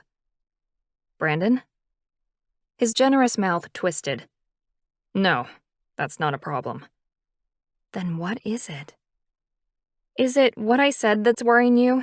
Is it always that amazing for you guys? Brandon grunted and began toying with my hair, stroking it over my shoulder and twirling the strands between his fingers. Thanks, caveman. Eloquent response. Tyler leaned forward and kissed me. That was the most incredible of my life, Laura. You are an amazing... Relief filtered through me, his compliments as welcome as sunshine on a stormy day. I turned to Brandon and looked up at my blonde-haired god. He wouldn't look at me, concentrating on my hair instead. I'd work him out, but for the moment I was giving him the benefit of the doubt. I grinned at them. It's not me who's amazing. How did you know how to do all the right things? Brandon finally met my gaze, his blue eyes guarded as he shrugged. Tyler grasped my chin and pulled me to him. He shook his head at me. It wasn't us. It was you. I can't speak for Brandon because we've never shared a woman before, but no one's ever responded to me like that. Our chemistry is amazing. I lifted my hand and cupped Tyler's jaw, a part of my attention still concentrating on the silent man at my back. Thank you, my love. Tyler's eyes widened. Then his face melted before I could call back the words. Damn, I was in so deep with these guys. Now to deal with the moody, silent one. I rolled onto Brandon's supine body, frisons of pleasure dancing along my nerves where we connected. I placed my hands down on either side of his head so I could look directly into his amazing blue eyes. You're gorgeous, I blurted out, and watched my man's cheeks flush with heat. How did this big Neanderthal get so affected by such simple compliments? Thank you for giving so much to me, Brandon. He grunted and reached up to draw me down, kissing me deeply so that continuing my speech was no longer possible. I'd have to wait for the words from this one. I knew he wanted me, and I felt loved and safe in his arms. Time would tell if he really was the partner I needed. Finally, I pulled back to draw breath, and a yawn escaped my mouth. Sorry. Brandon chuckled and twisted us so that I ended up in front of him, my back to his chest, both of us lying on our sides. Sleep, Brandon demanded. I get up at 5 and I'm gone by 5:30. What time do you need to head off, beautiful? Heat stole across my cheeks as pleasure lifted my heart. He wanted me to stay. Tyler lay on his side facing me and took one of my hands with his, linking our fingers and stroking my cheek with his other hand. About 7:30? Brandon's hand stayed tight around my belly, and I began slipping down into sleep until a thought shot into my brain. I couldn't believe I'd been distracted away from such a momentous revelation. My eyes sprung open. We didn't talk about the lion thing. Trust me, it's not going anywhere. We can talk about that anytime, Brandon said, shuffling closer. I let out a sigh as tingles spread through my body. I relaxed against him, like a piece of pasta under boiling water. You're a perfect fit. His tone was joking, yet I heard the words and knew they were true. I wiggled, settling in properly, and let my eyes close. I supposed I could wait until morning to talk about the animal thing. What was the difference? They weren't going anywhere, and neither was I. Yeah, you're pretty perfect too. Brandon. I woke up at 5 like clockwork, with a sense of warmth and happiness filling me. That's new. I blinked in the darkness and became aware of the difference. There was a soft female body pressed against my chest, my hand still possessively cupping her warm, silky thigh. I usually woke up cleanly and quickly, ready to get up and go as soon as my eyes were open. This morning, however, I leaned forward and inhaled the smell of Laura's hair and let my eyes slide shut again. I'd never felt like this before, warm and happy. Home. Within my chest, there was a small amount of panic fluttering around the edges of the contentment that dragged at me like a delirium fever. I eased back from the warmth of the cocoon the three of us had made in the center of the bed, with reluctance still tugging at my heart. This bed was so much more comfortable than my other mattress, and hopefully, now that we'd shown Laura who we were, she'd move in with us and we'd sleep here from now on. Yeah, simple, right? I crept across the carpet and glanced back to see Laura wriggle closer to Tyler, obviously seeking to replace the heat I'd provided. I swallowed the frustrated groan in my throat so I didn't wake them up, and went to my bedroom and bathroom to quickly shower and dress. By the time I stepped out the front door and got into my truck, the sun's light peeked across the mountains. Something was missing. I checked the essentials: wallet, keys, cell phone. Yep, all present. Then what could it be? I searched inside myself, then huffed out a laugh when I realized what it was. Every day for the past decade, I had been battling something akin to depression. I'd never admitted it to anyone, and I'd certainly never spoken the words aloud, not even to Tyler. I'd filled the void with alcohol, work, friends, exercise, but it was always there, eating at me whenever I was alone.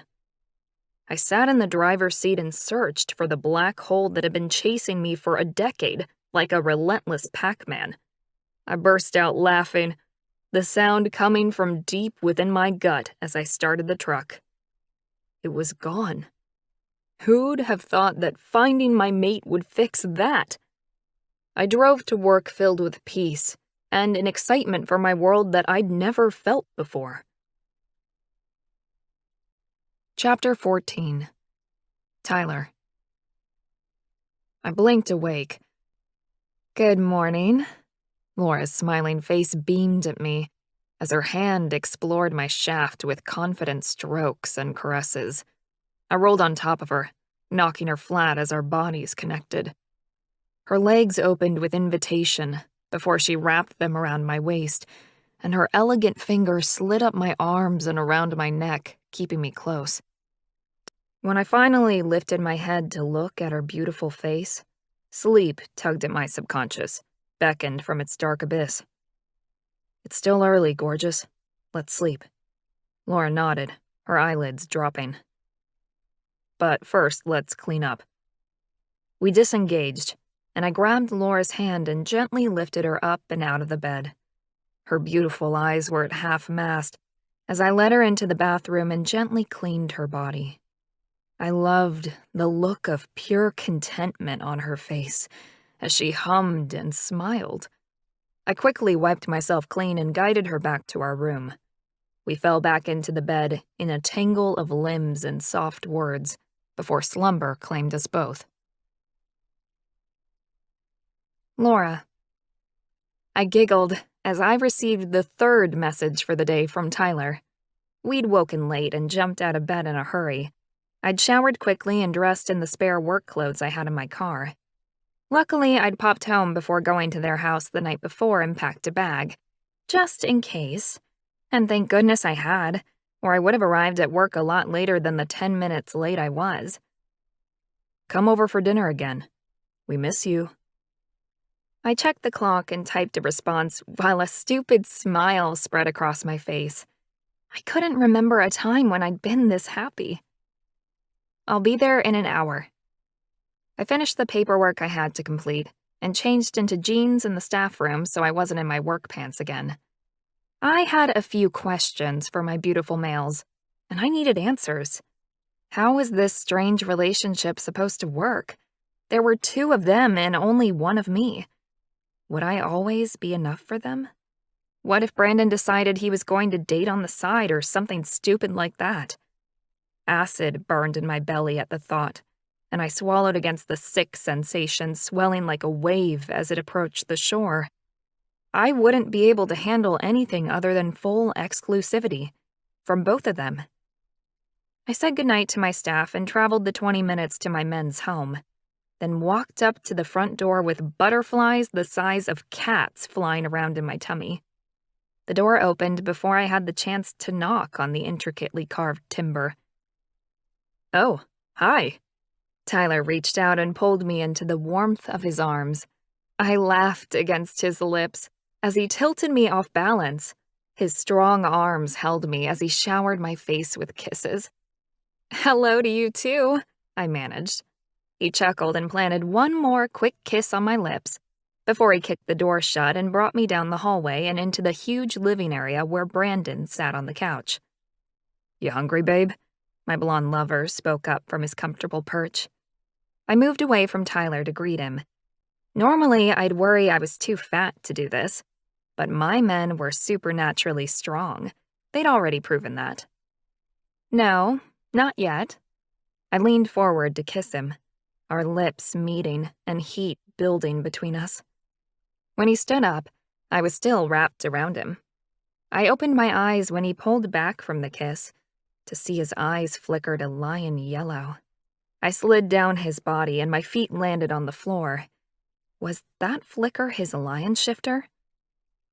"I need to talk to you guys about something." Tyler moved over and pulled me down onto his lap, and Brandon continued to sit sideways with his eyes fixed on my face. "Sure, babe. What's up?" Tyler ran his fingertips down my arms, making me relax and sink into his strong embrace. I bit my lip and looked between my 2 gorgeous men. How is this discussion going to progress? I was loath to throw any tension into our newfound happiness, but this had to be raised. I took a breath and relaxed into Tyler's arms, looking at my blonde-haired god across the room. Here goes. "How's this going to work, exactly?" Brandon cocked his head and raised an eyebrow. "What do you mean?" I inhaled through my nose, then let it out again. I didn't want to have to spell it out, but these were men. Subtlety wasn't going to work. "Are you 2 going to be faithful to me? Or does monogamy not exist in this kind of relationship?" Tyler chuckled, his chest vibrating the way a cat's does when it purrs. Funny, that. Brandon gave me a weird look, with a smile flirting around the edges of his strong mouth. "Why, Laura? I hope you're not asking if it's okay for you to see other men." I stared at Brandon, then burst out laughing when I saw the smile turn into a frown. "You're kidding me. You guys are more than enough for me." Brandon's tight shoulders relaxed. "Why ask, then?"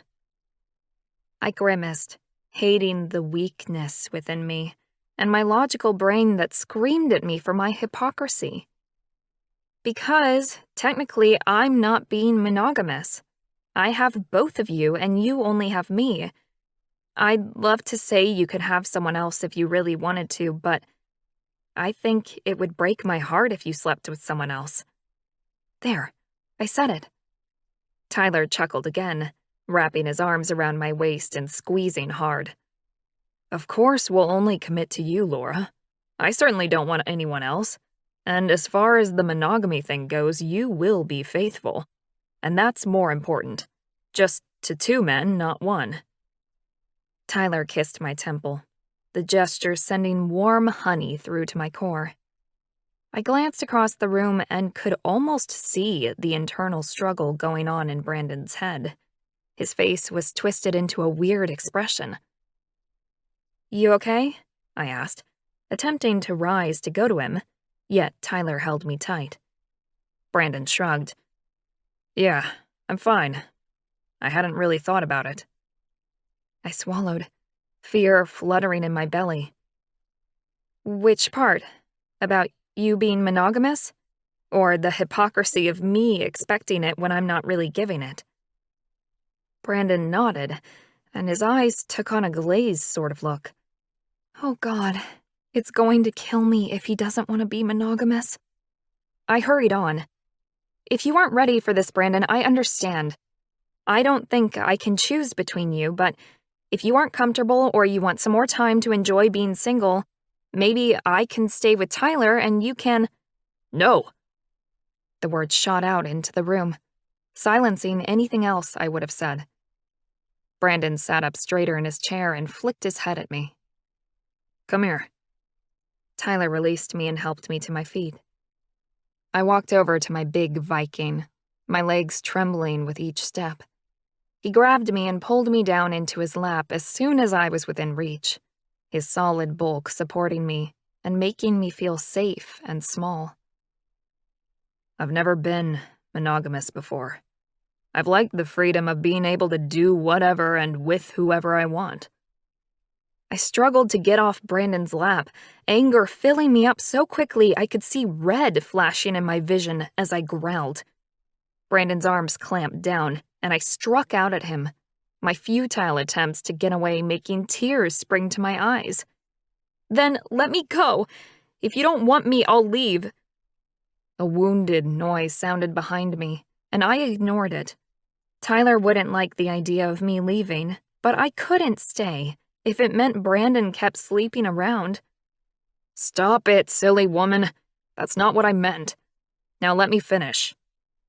Brandon was squashing me into his chest and holding my arms down so I was tucked into him. His heart beat loudly under me, and I found the sound soothing as I settled to press my ear against his chest. As my anger drained away, I closed my eyes and nestled in, finding the most comfortable spot where all of my body was warm and caressed. "What did you mean then?" He sighed and squeezed me again. "I mean, I will commit to you, only to you. I don't care about Tyler being there too. That's not an issue in our community. I've always known I'd share a mate with my brother. I don't think of it as cheating." A huge weight lifted off my shoulders, and I sagged heavier into Brandon's embrace. Now that my anger was gone, I was left feeling vulnerable and a little fragile, and open to whatever feelings and thoughts they wished to share. "So, what is it then?" I wiggled because I couldn't resist, and he squeezed me again. Brandon sighed.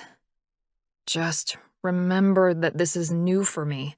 I'm not used to it yet." I had to ask, "Do you want anyone else?" Silence for a moment. Then Brandon barked out a laugh. "No, I don't. I had a woman proposition me this morning at the gym and I growled at her. I wasn't even slightly interested, though she was hot. And that's strange for me. I'm not sure I entirely like the feeling." I ignored the "she was hot" comment because it had way too many squigglies in it for me, and processed the rest of the information. There'd always be good-looking women around. The concern was whether or not my men found them tempting. So the problem was that the big wildcat wasn't interested in all the other pussies anymore, and he was worried? He probably thought something was wrong with him. I slipped my hands under Brandon's t-shirt and teased his tight little nipples with my fingers.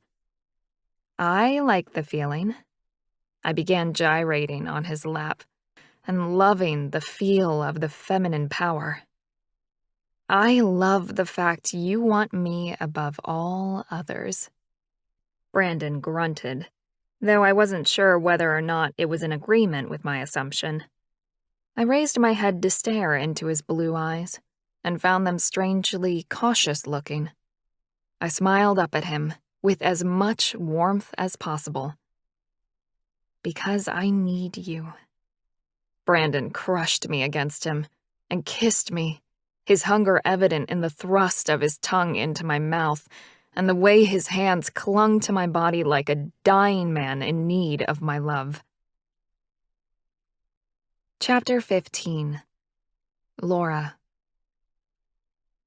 I stepped into the noisy bar with my men. The smell of sweat and beer assaulted my nostrils, yet I giggled like a schoolgirl on my first date.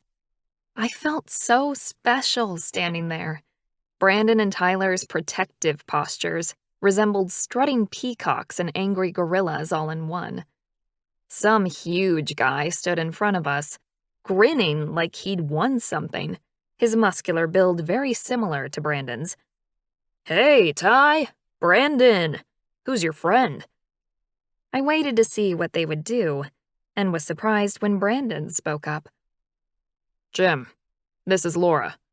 Laura, Jim, a friend of mine from work."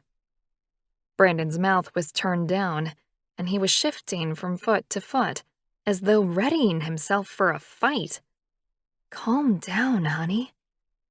"Hey," I nodded at the guy. Jim stepped forward with a slight leer. "Wanna dance?" I laughed at the offer. This wasn't exactly the sort of place I'd want to dance with a stranger. Brandon stepped in front of me, blocking Jim's advance as effectively as a solar eclipse. "I don't think so." I turned to my right when a feminine hand slid into mine. I turned to face a gorgeous redhead rolling her eyes in Brandon's direction. "Hey, Renee!" I greeted the twin sister with relief. Hopefully, her presence would diffuse the situation if it started to get out of hand. "Hi, Laura. Let's get a drink." Renee tugged me away from the boys, and I let her. Why not? May as well get to know the sister of the men I was probably going to spend the rest of my life with. I watched with amusement as Tyler and Brandon's mouths dropped open, looking more like cartoon characters than the big men they were. I can't believe they're so protective. I nodded at Tyler and Brandon, and Renee laughed with a gusto similar to her brother's. You're kidding. They're men who found the only woman designed for them. They're not leaving anything to chance. Holy hell, that sounds intense. "What can I get you to drink?" the bartender asked us, and I swung around on my seat, facing the cute guy and giving him an automatic smile. "Renee?"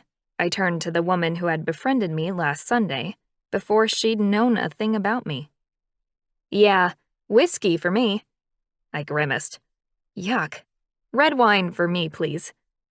A hand pushed some money across the bar, and I looked up to see Tyler paying for our drinks. "Thanks, sweetie."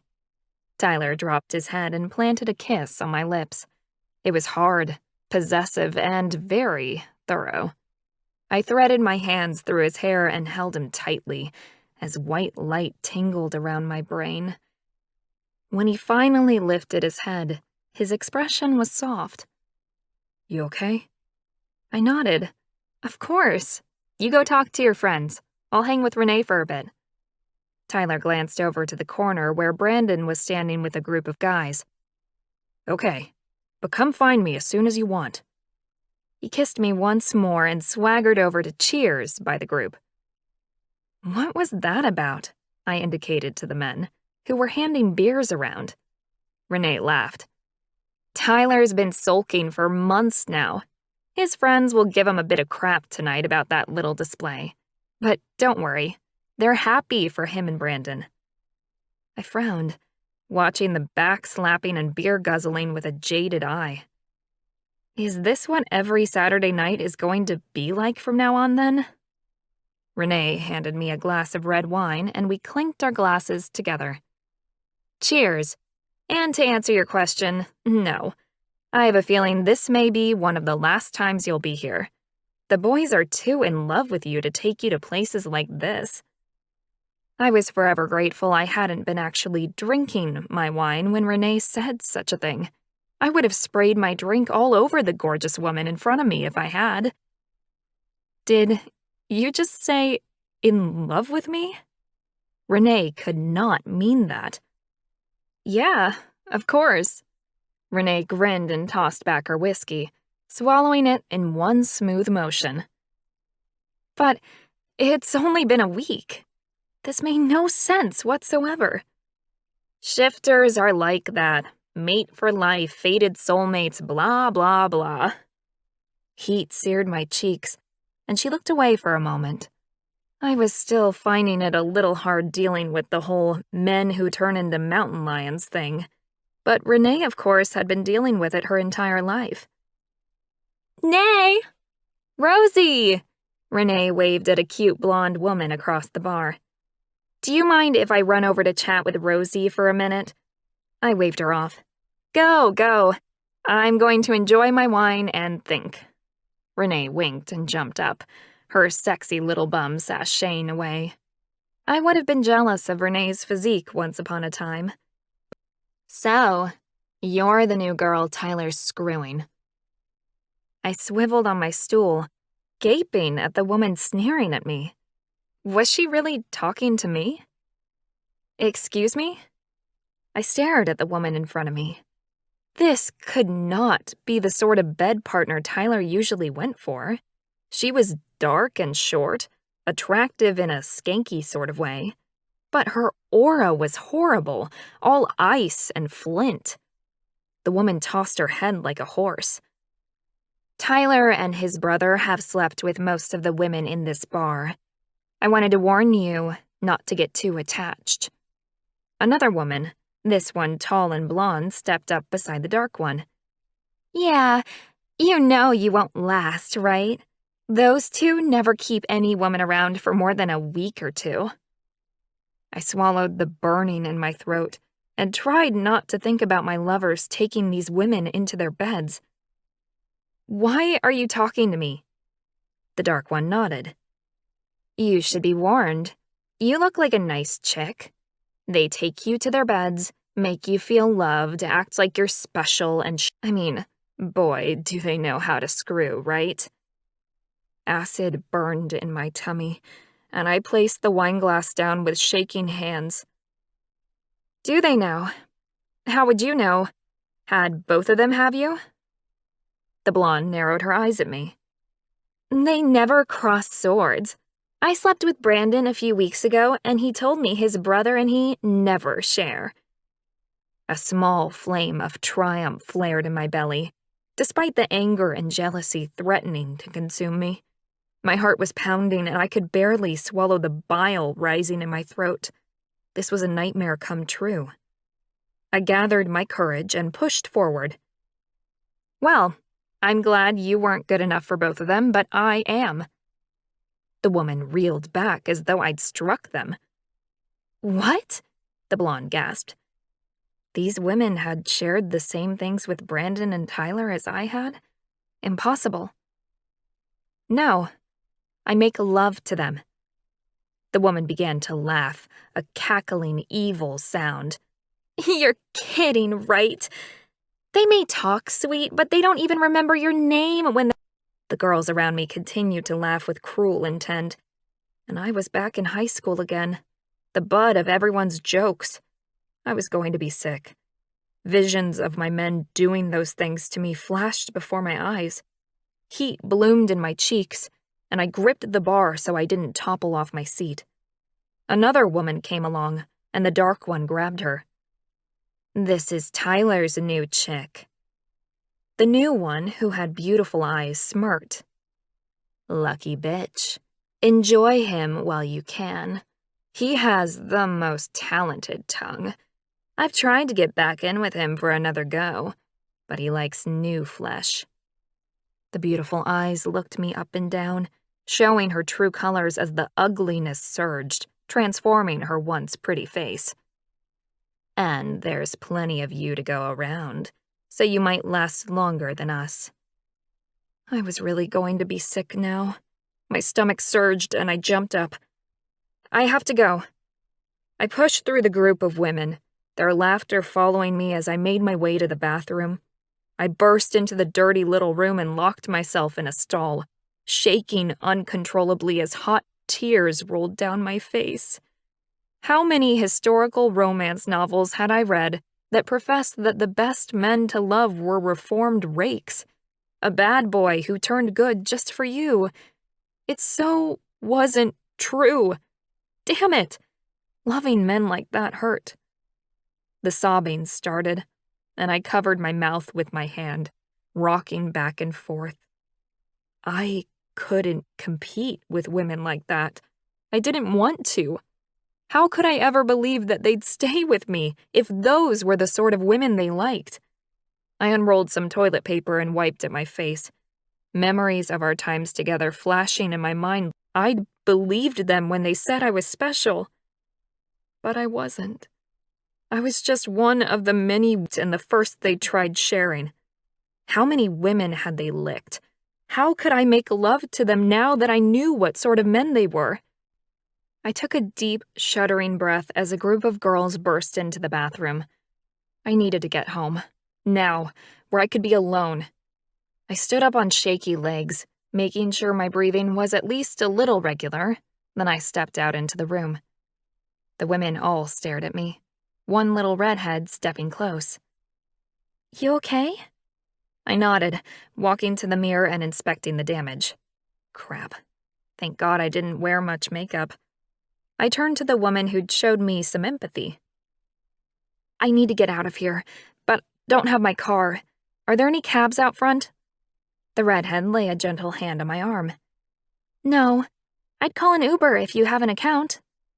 "Oh, yeah." My sister had set that up on my phone ages ago. I'd just never used it. "I don't usually." The redhead took my phone, tapped a few buttons, and smiled. "They're only a few minutes away, so when you go out of here, just turn left and follow the hallway. It'll take you right to the front where the Uber will be waiting." "Thank you so much." I took my phone back and checked my pockets. I still had money. Perfect. I was so done living in this fantasy world. Better to get out now before I got my heart totally shattered. "Thanks." I nodded at the one kind woman I'd met tonight and ducked out the door. Unfortunately, I ran straight into a gorgeous, skinny, platinum blonde. "Look who we have here. You're Laura, aren't you?" I nodded, defeated. What more could be said tonight? "Well, I'm Simone." The woman placed her hand on her hip, the tone of her voice making it clear that she thought she was important. "Yeah, so?" Simone glared at me, fire spitting out of her ugly aura. "You know, Brandon left you to come to me last night." "What?" White noise filled my head as the breath froze in my lungs. "What are you talking about?" The blonde tossed her glistening long hair over her shoulder. "Brandon was in my bed last night. I know you think you have them all to yourself, but you don't. They'll always find a way to get what they need, and you obviously can't give it to them."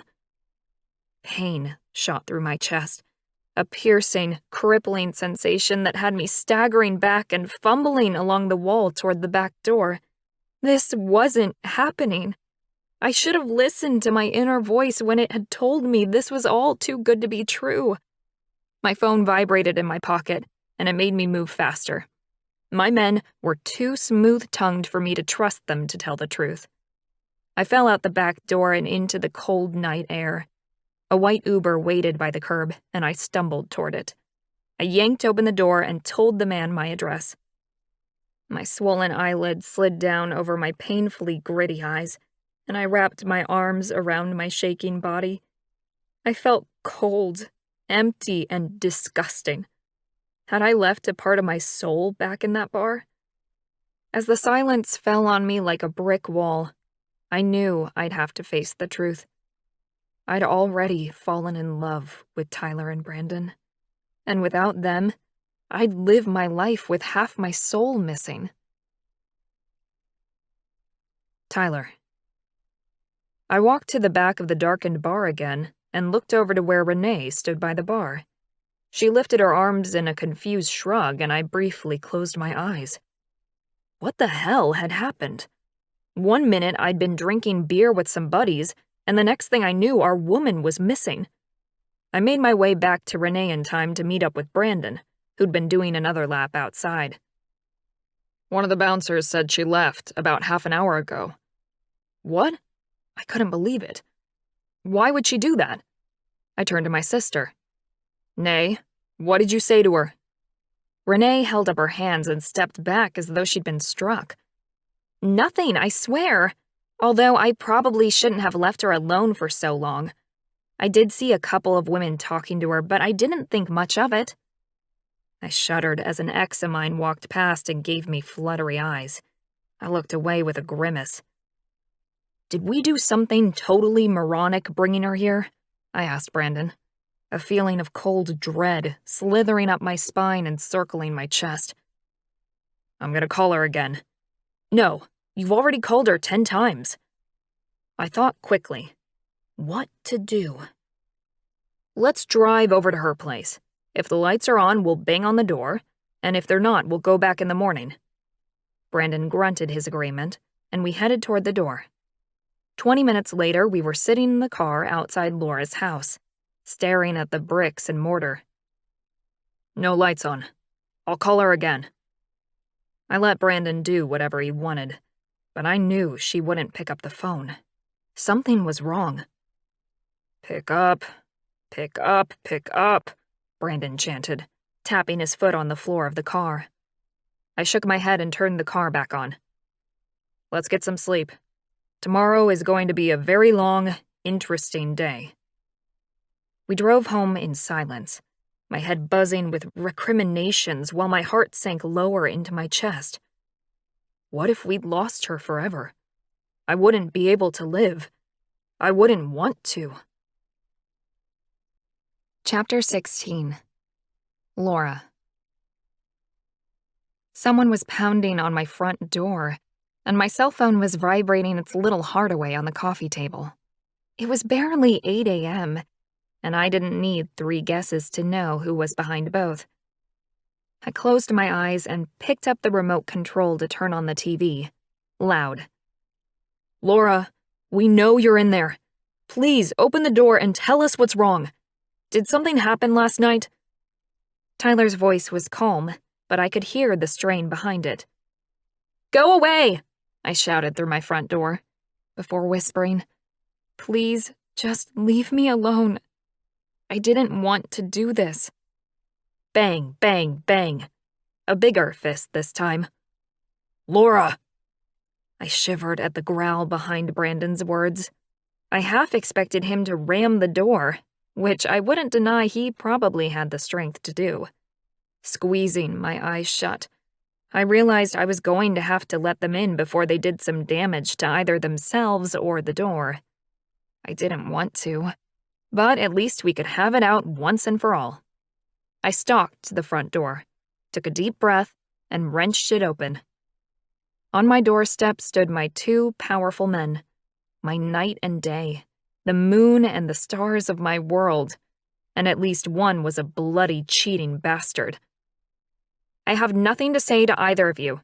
We're done, and I don't want to see you again.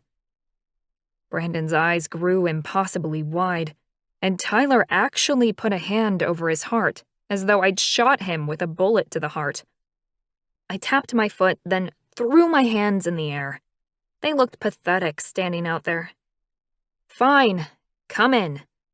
I stomped into my living area and stood in the middle of what had previously always felt like a cozy room, but now felt like a tin can. I crossed my arms over my chest and waited. The men walked in and Tyler came at me first, his gentle eyes pleading with me. Sweetheart, I don't know what's going on. We were at the bar having a great time and you disappeared. We've been calling you all night. I knew that. They'd left dozens of messages that I'd snuck peeks at through my long night alone. I'd ended up switching my cell off and sobbing through the remaining hours of darkness. I know, and I'm sorry I ran out on you, but I couldn't cope with that black hole of sluttiness. Brandon leaned back against the wall and crossed his arms. Tyler walked closer. Was it because we left you alone, beautiful girl? Brandon and I shouldn't have taken you to a place like that. You're better than that. I laughed. What else could I do? But even to my own ears, the sound was bitter and almost cruel. Yeah, I am way better than that. But for future reference, it's never a good move to take your girlfriend out, then abandon her, but that's not the point. Get out, both of you. I pointed at the front door and glared at my men. The men I loved with all my heart. The men I thought would always protect me, care for me, and love me.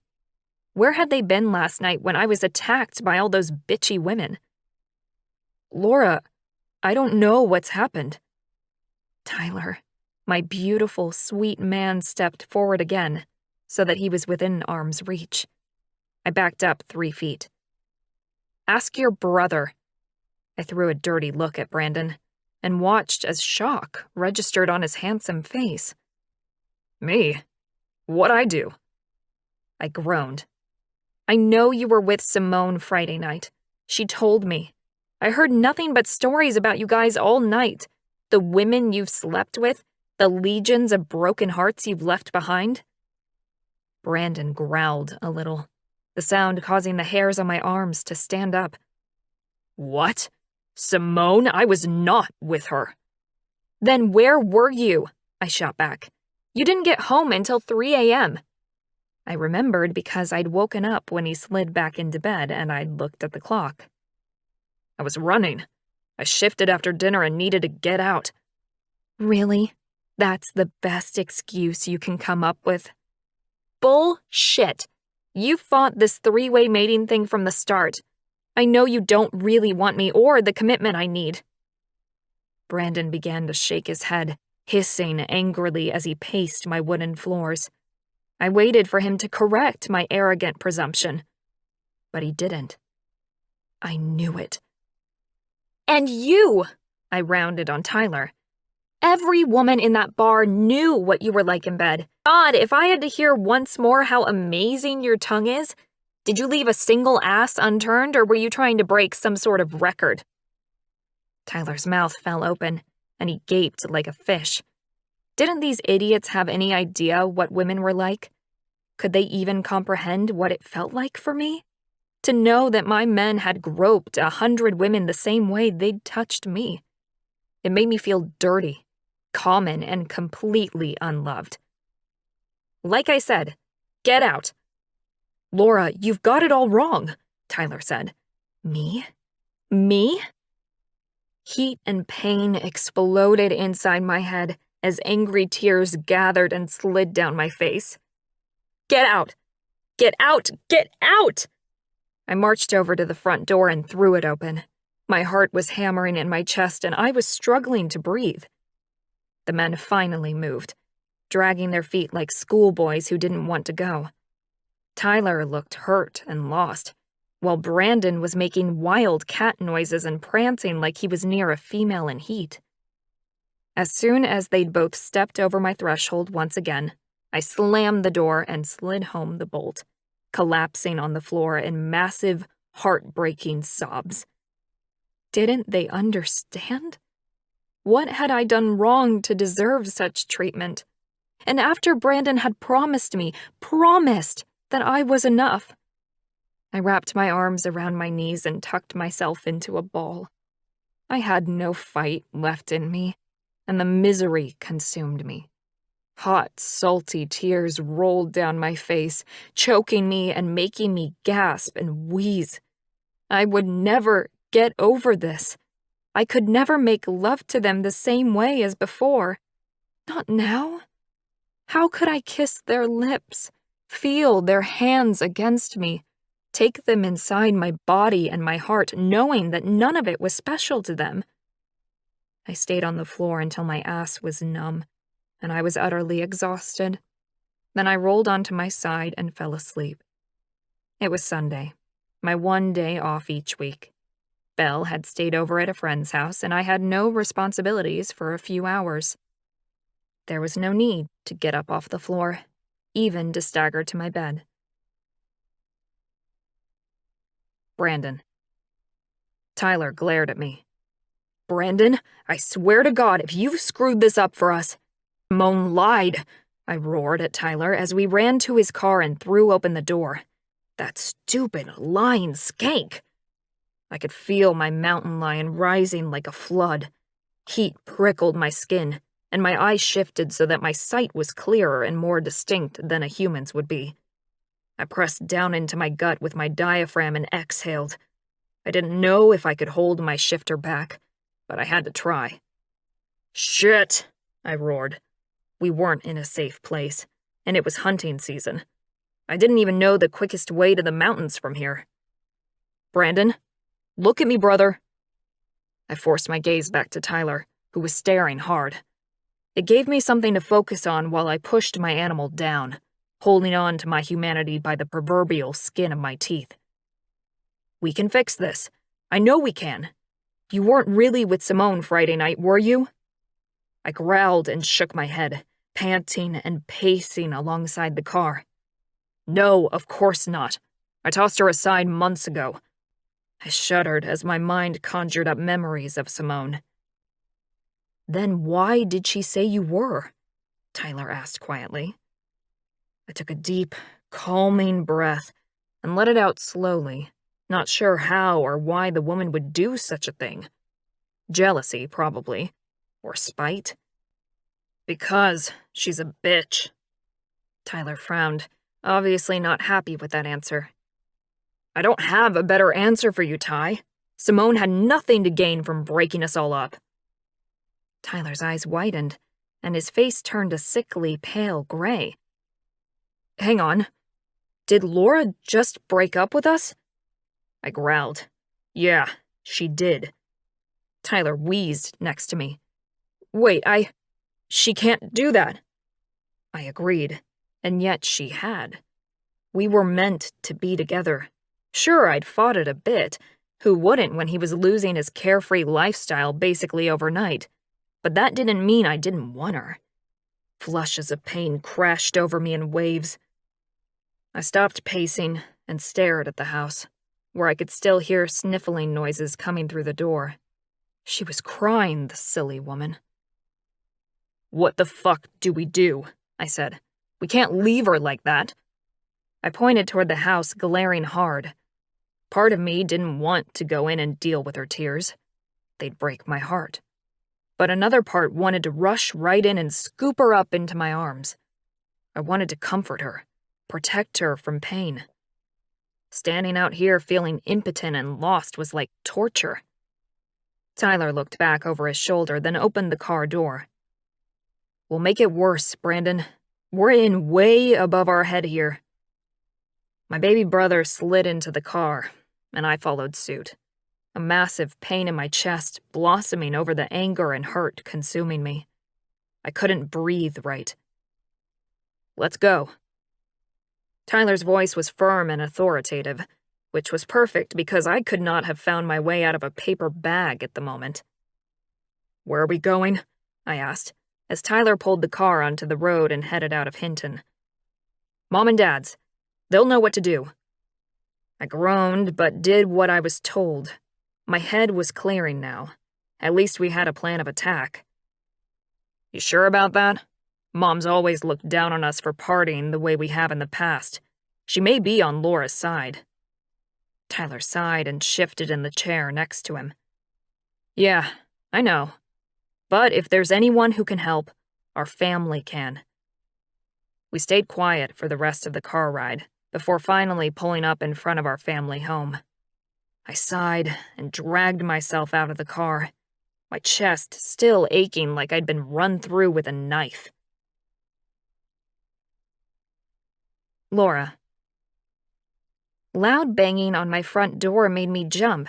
Then an urgent female voice broke through my cloud of misery as I stared at the bright computer screen in front of me.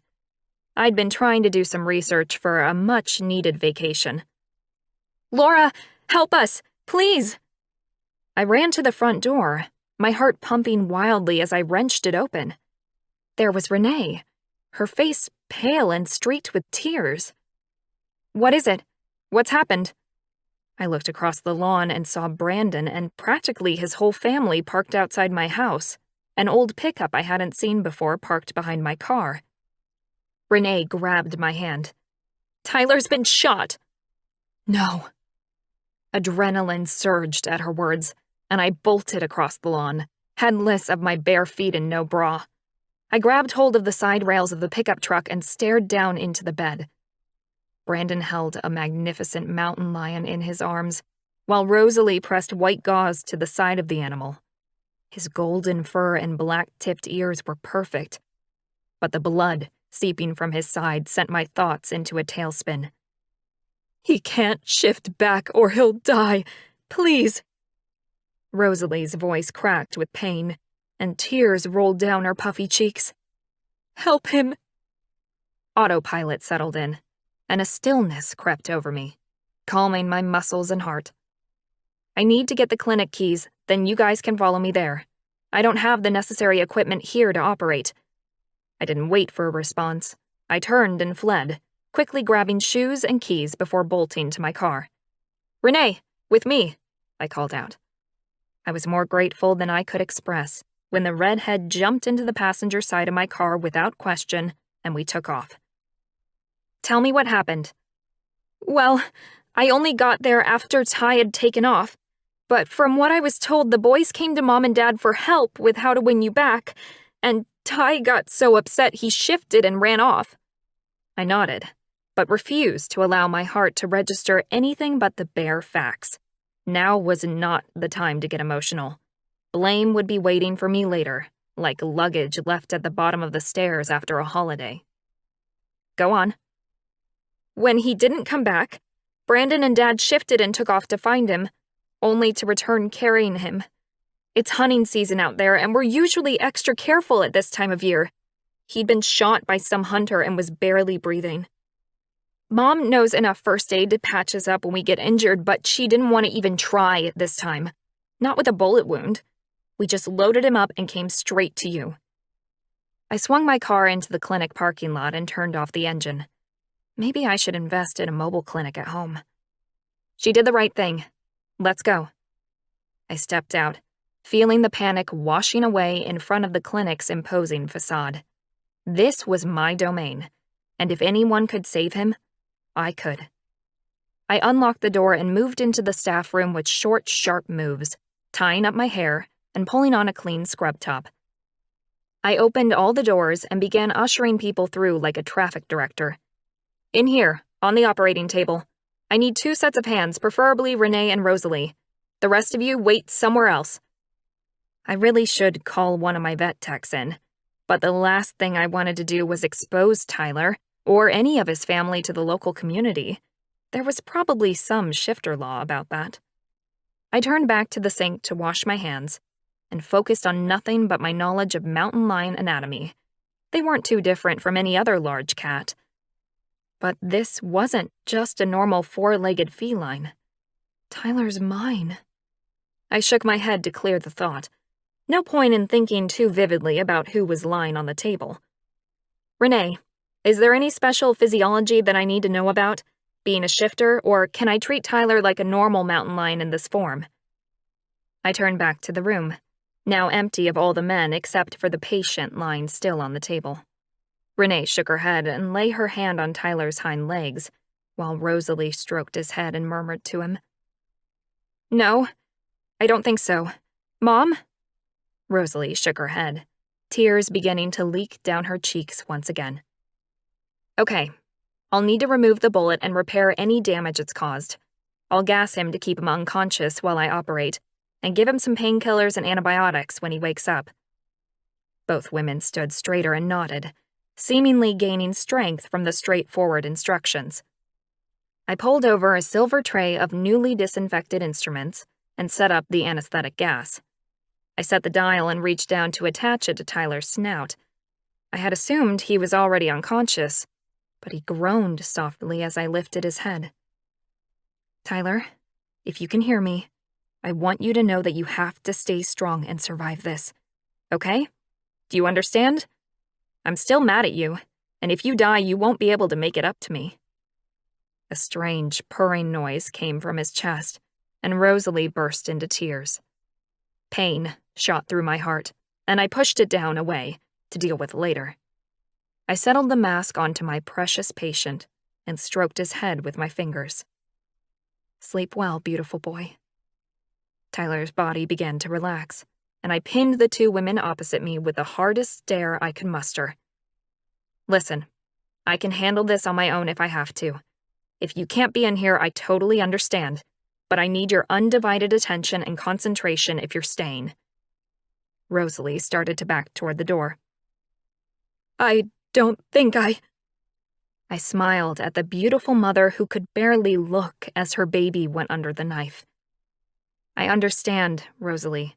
Now close the door behind you, and Renee and I will be out when I'm done. An hour, maybe more." Rosalie nodded and disappeared, and I turned to Tyler's sister. "You okay with this? There's going to be a lot of blood." Renee stalked over to the sink and began scrubbing her hands.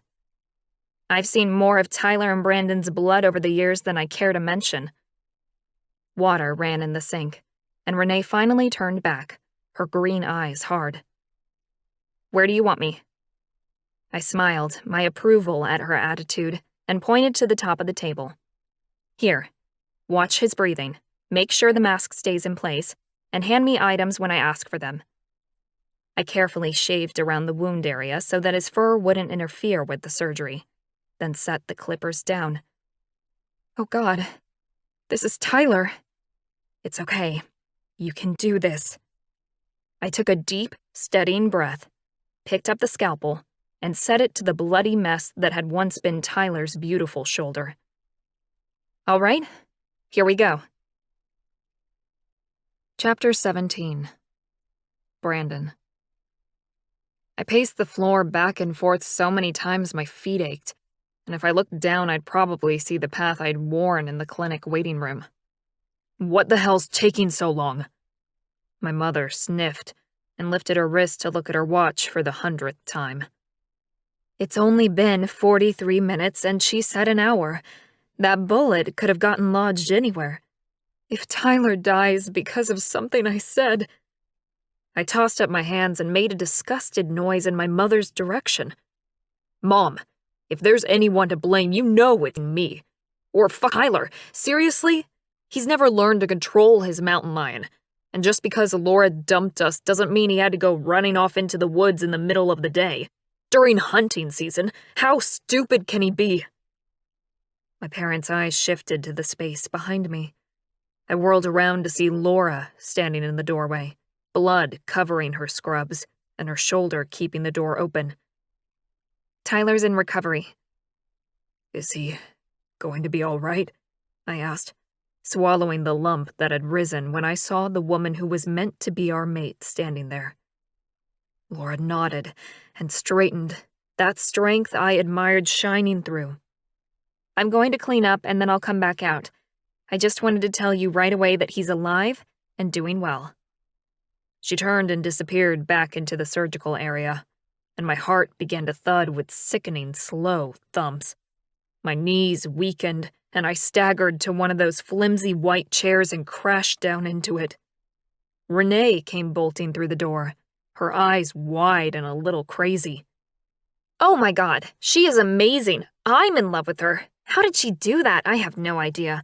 All with knowing it was Tyler on the table? I would have been a complete mess." Words were flying out of Renee's mouth so fast I wasn't quite keeping up. My adrenaline had run out of steam, but it was pretty obvious my sister was still high on the rush. I blinked and took a deep breath, hoping to stop the rapid whirl of stress washing through my body. My head was spinning. "Did she get the bullet out?" Dad asked, taking Renee by the hand to calm her down. "Yeah, but it was touch and go for a while. The bullet was lodged in some plexus where all the nerves and blood vessels go. I didn't really understand what she was saying, but she got it out without too much blood loss. She is so amazing." Renee squealed and I dropped my head into my hands. Touch and go? My brother could have died? I gulped air as heated emotion swamped me. Tears dripped down my face, and angrily I wiped them away. Laura walked into the waiting room once again, and I shot to my feet. My need to touch her scary in its intensity. I needed to claim that woman before she got more silly notions in her head. Once we were mated, the connection between us would be too strong to ever break. Tyler needs to stay here overnight, and I'm going to stay with him. Then we can transport him home tomorrow, and I'm happy to move into the house for a few days to look after him, if that's okay with you all. She speared me with a questioning look. Yes, that is a very good plan. He'll need consistent monitoring, and I don't think it's safe to keep him here in case he suddenly shifts back to human, she added. She stared at me, as if she was trying to communicate something I didn't understand what it was. Is that okay with you, Brandon? I realized I hadn't answered, and I quickly nodded, clearing my throat before speaking. Absolutely. That sounds great, thank you. Laura looked back at Mom, and for the first time, I saw the pallor in my mate's cheeks, the slump to her shoulders. Maybe she hadn't handled that surgery as well as she said she did. When will he be able to shift back, Rosalie? His mother shrugged. I'm not sure. As soon as he's strong enough. A day, 2 maybe. Shifters heal very quickly. Laura's shoulders sagged even further, and the protector in me took over. Laura, get your tech to watch Tyler tonight, and you can come home with me. You're exhausted. Laura's eyes widened, and she shook her head with a grim frown. No, if something goes wrong, I need to be here. I walked over to our woman and took her hand. I'll pay for someone. Bring in whoever you want, or your partner if you think that's a better choice. And tomorrow we'll both come back here together to take him home. You need sleep. I leaned forward, my heart in my throat as I whispered into Laura's ear. The woman who had broken up with me this morning and then saved Tyler's life this afternoon. Come home with me, baby girl. Please. Laura pulled back abruptly and stared at me, her eyes shadowed with worry and shiny with tears. She didn't actually speak, but I took her silence for acquiescence. Do you need to make some phone calls? Laura nodded slowly, a tear sliding down her cheek that she quickly swiped away. All right, I'll wait for you. I squeezed her hand and stepped away, my mountain lion raising his head and growling at the idea of leaving her. We're taking her with us. Don't worry. I headed back over to my parents. I'd never really identified my mountain lion as a separate part of myself, but today, I was talking to the shifter for the first time like he was. Laura's going to call someone else to come in and watch Tyler overnight, and she'll come home with me for some rest. Dad smiled knowingly, and Mom clung to his arm. Should I stay? I could sleep here overnight. Laura joined us, standing by my side with her back straight and strong. My lion purred with pride as she spoke. No, Rosalie. I think we all need to go home and have a break. The other vet is coming in, and she will call me if anything goes wrong. I'll stay at my house so that I'm closer to Tyler, if I do need to come back during the night. I didn't care where she wanted to sleep, but I'd be right beside her all night, keeping both of our nightmares away. Mom, Dad, take Nay home, and we'll see you guys tomorrow. We waved my parents off, and I took Laura into my arms, not caring when she was stiff and unresponsive. We had a few things to work out.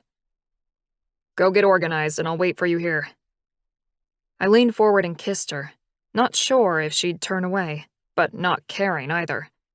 When our lips connected, I moaned and pulled her closer. Laura's hands gently touched my face before we pulled apart. I'll go call Claire. I'd prefer not to go home with you, if that's all right. She looked away, and I shrugged. Your place? Mine? I don't care. I've got to make a few phone calls too, so you'll let me know when it's time to go home? Laura stared at me again, with that searching look that made me wonder how she was really feeling. During the week, We'd forged a connection that had surpassed anything I'd ever experienced or felt. Then, in one night, half an hour, we'd lost her. It seemed impossible.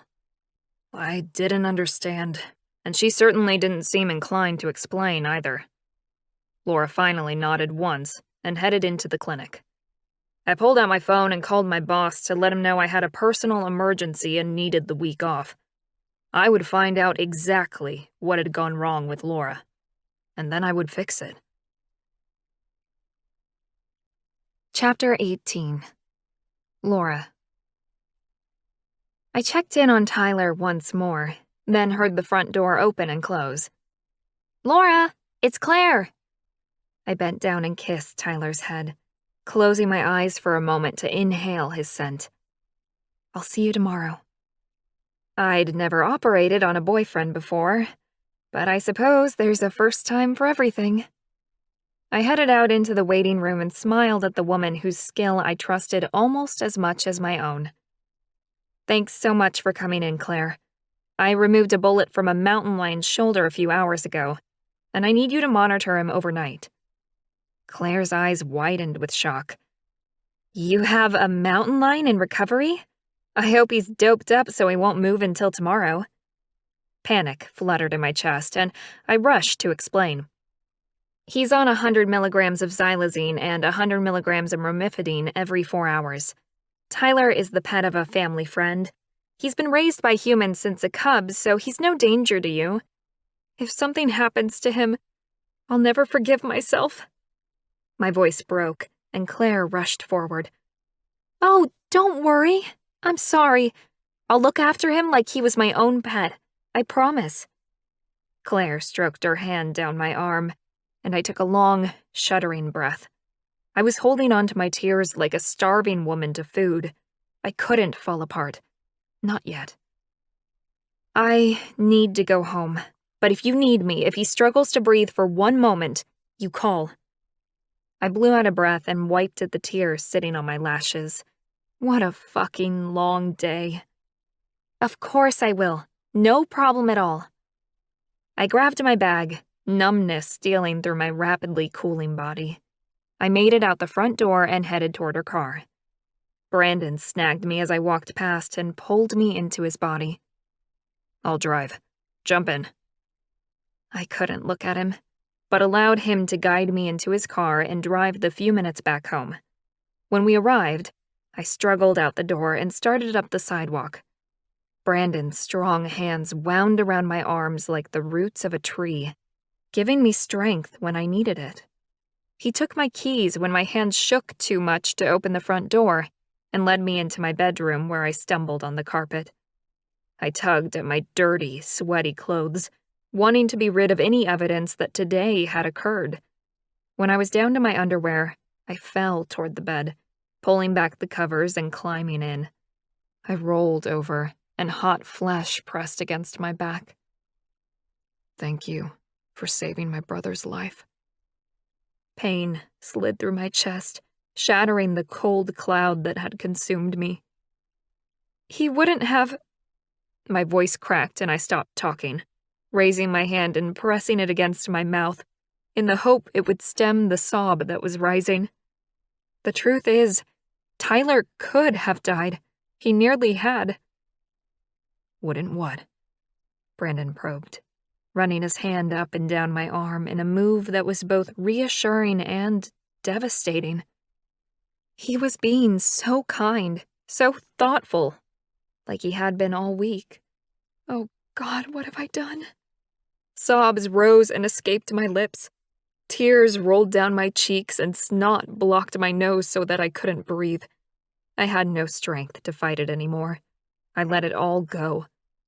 The devastation from last night, the breakup this morning, then the horrendous ordeal of having to operate on a man I loved.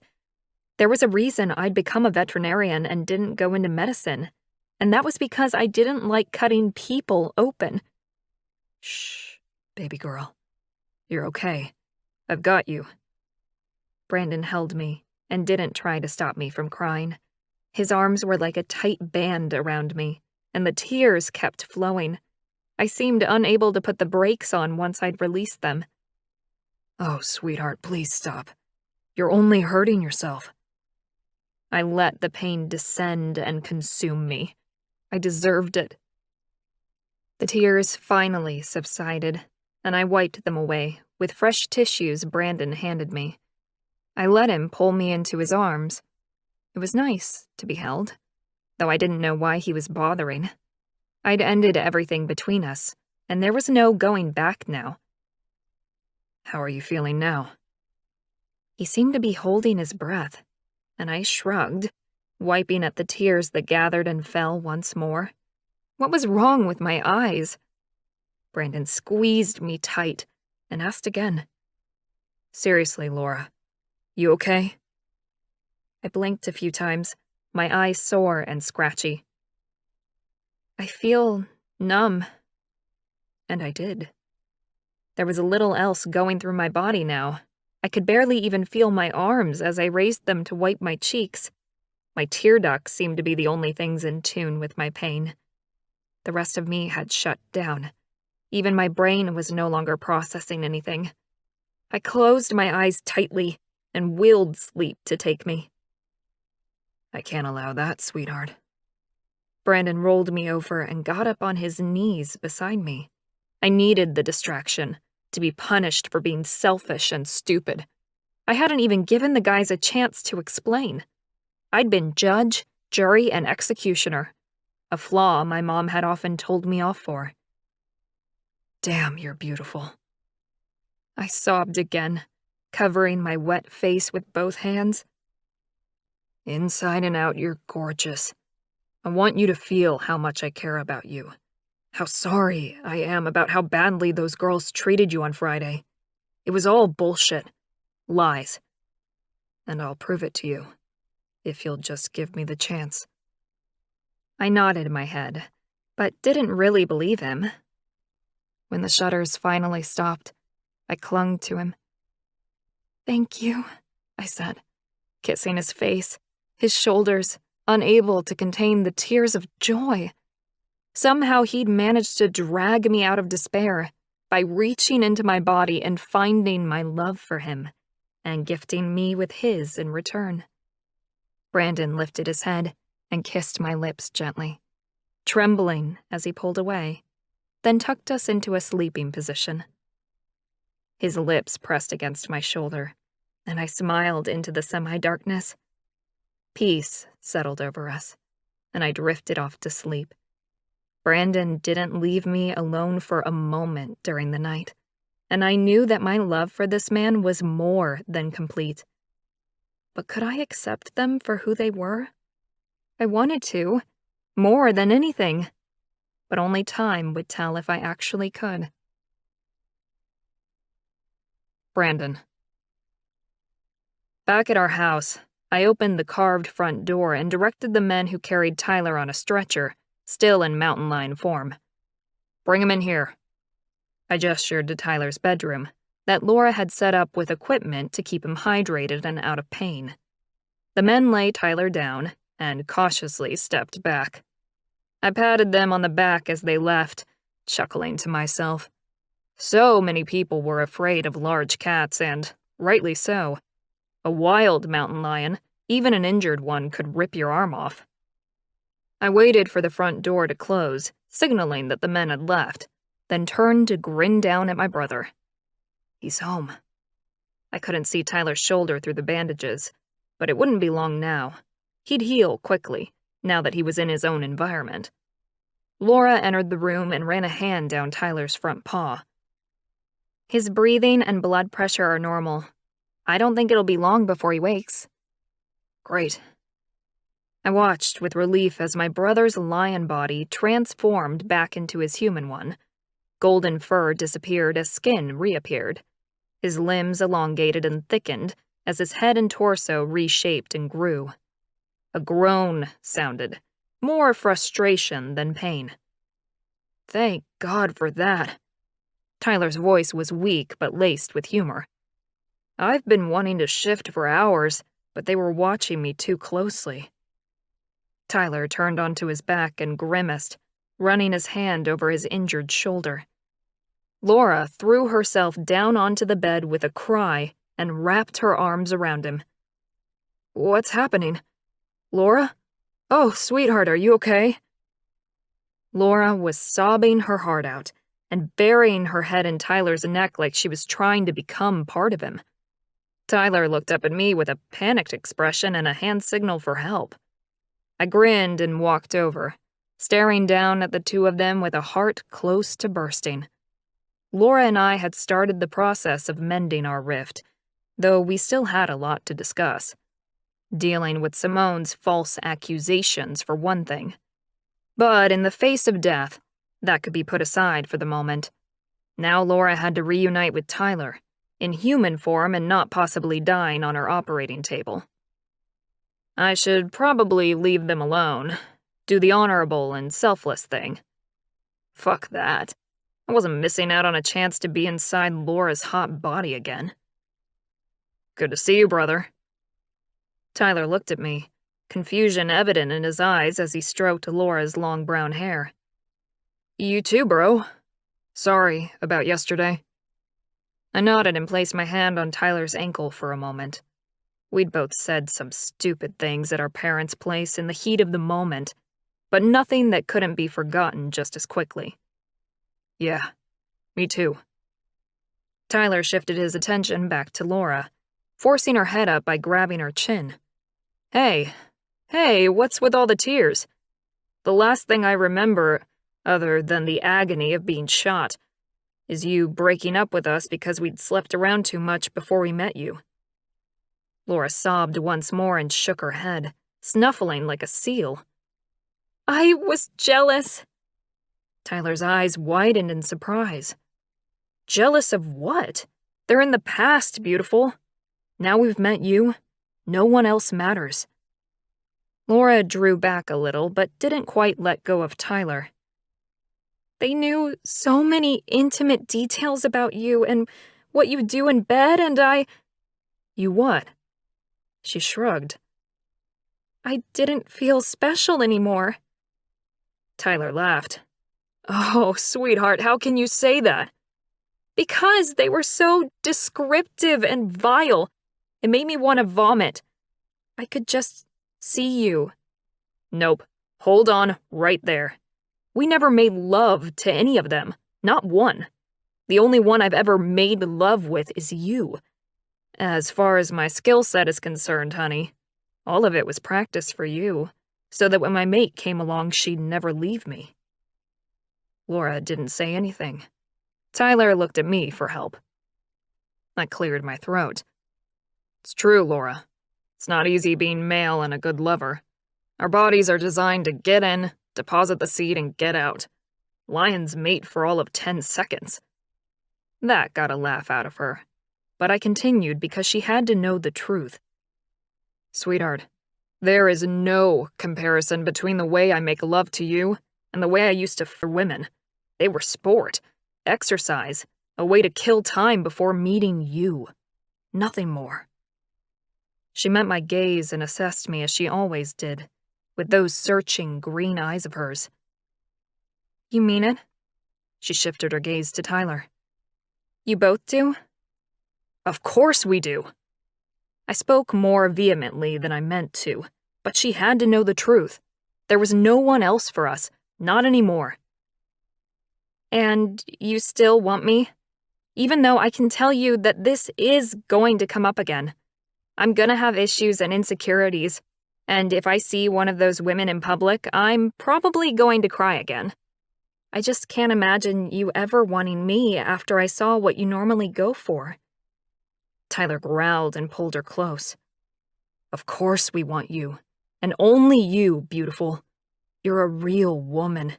They were plastic Barbie dolls that we could walk away from at the end of the day. You're the woman we want to birth our babies and stay with forever. We've been waiting our whole lives for you." A smile spread across her face. Laura grinned at Tyler like the sun had finally come out to play, like the clouds had cleared in Laura's deep, dark world. She rolled away for a tissue and cleaned up her face, before sliding back into place next to Tyler. So, you really do want me, huh? To be your mate? She smiled up at Tyler and I chuckled. Tyler kissed her lips gently. More than I've ever wanted anyone, beautiful girl. Laura let out the sweetest giggle, and I grinned. I loved hearing her so happy. Snuggled closer. I began to close my eyes when she gasped and lifted her head, an incredibly beautiful smile lighting up her face. Want to have a quick shower? I've been dying to try out that double-nozzled shower head. I kissed her nose and nodded. Why not? Let's go. Laura bounced up and off the bed, laughing as she ran to the bathroom and turned on the water. I sat up slowly and slid off the bed with a sense of purpose. I strode toward the bathroom with my resolve firmly in place. My woman would never regret loving me. Chapter 19. Brandon. My phone vibrated in my pocket and I pulled it out. A name came up on the caller ID that I did not want to see, and I found myself glaring at it. Fuck. I hadn't gotten around to blocking her yet. Sorry, babe. It's Simone. I waved the phone at Laura, aware that she may blow a gasket any moment, but I wasn't lying about anything, not even the little things. Laura frowned. Have you approached her about her lies yet? An idea formed that brought a grin to my face. No, I haven't. Might be time to do that, don't you think? I placed the phone on the table, hit the green button and the speaker button in 2 pushes. Simone, you lying little bitch. Simone's gasp, then giggle, hit me in the gut, and I clenched my teeth against the need to growl out a warning. Laura gagged on the other side of the kitchen counter. I winked at my woman and watched a small smile spread across her face. This was risky. Simone could be one nasty piece of work, but it would be worth the risk to reassure Laura that I hadn't been cheating on her. What's wrong, Brandon?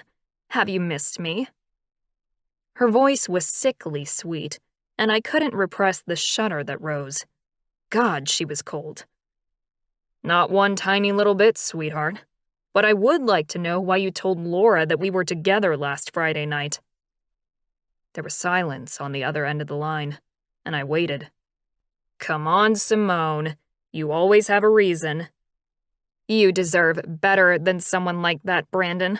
She was fat and ugly, and human, too. What a terrible combination for you. Plus, you know she'll never be able to satisfy you the way I can. She let out a purr that made me shudder once again. I'd had a threesome or 2 with Simone, hoping that if I added in another woman, there would be a little warmth or affection that would make this more palatable. But no, there had just been more taking by her. I don't like you lying about me, Simone. I forced some warmth into my tone, hoping to charm the truth out of her. It's not polite of you.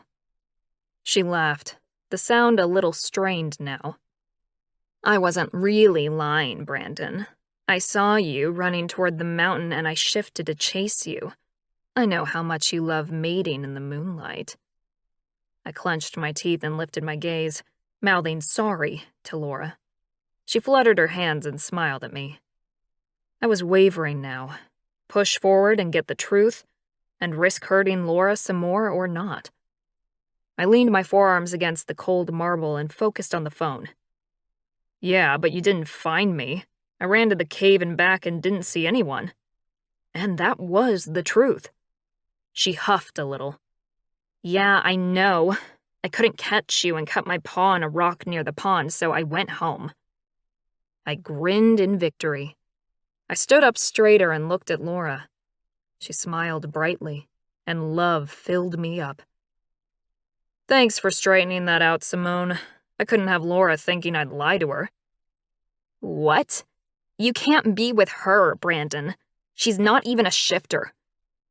I picked up the phone and spoke into the speaker. Laura is the most beautiful, amazing woman I've ever met, and I wanted you to be the first to know. Let the rest of the women know that Tyler and I are permanently off the market, and any further attempts at destroying our relationship will be met with retribution." A loud, hissing sound came through the phone as Simone began to boil like a kettle on a burner. Our pride had very few laws, but my parents were wealthy, respected, and powerful. If necessary, I'd pull every string I had to keep Laura safe and happy. "You bastard," I chuckled. "Nope, I know who my parents are, Simone, unlike you. And as for the bit, yeah, I think I'll get back to that." I hit the end button before she could spew any more poison. I'd had enough of those sorts of females for a lifetime. Laura slid off her seat and rounded the counter, coming up to me and running her hands up and around my neck. "So, you don't want to keep your options open anymore, huh? No more never-ending smorgasbord of women?" Her eyes were bright and her tone was cheeky, yet I needed to put this subject to bed once and for all. "I want you, my beautiful girl. No one comes within a mile of your beauty, your sensuality, or your amazing heart." Laura continued to stare at me as though she expected more. I faltered.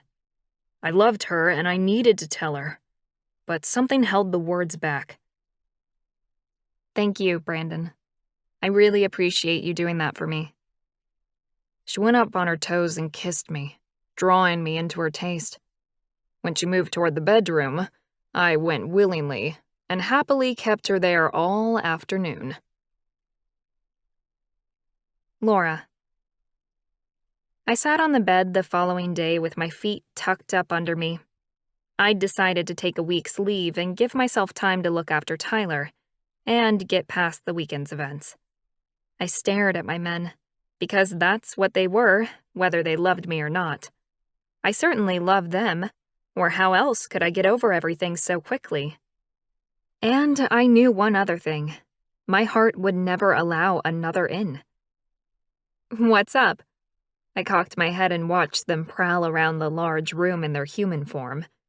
I'd love to see them both in lion form at the same time because, as men, they were magnificent to watch, so lithe and graceful, yet powerful and strong. Their muscles flexed beneath their cotton shirts, and they were making growly noises that made me wiggle on the bed. Whenever their mountain lion sides came out, I got a love-making session to break the record books. They finally come to a stop, shoulder to shoulder, and stared at me.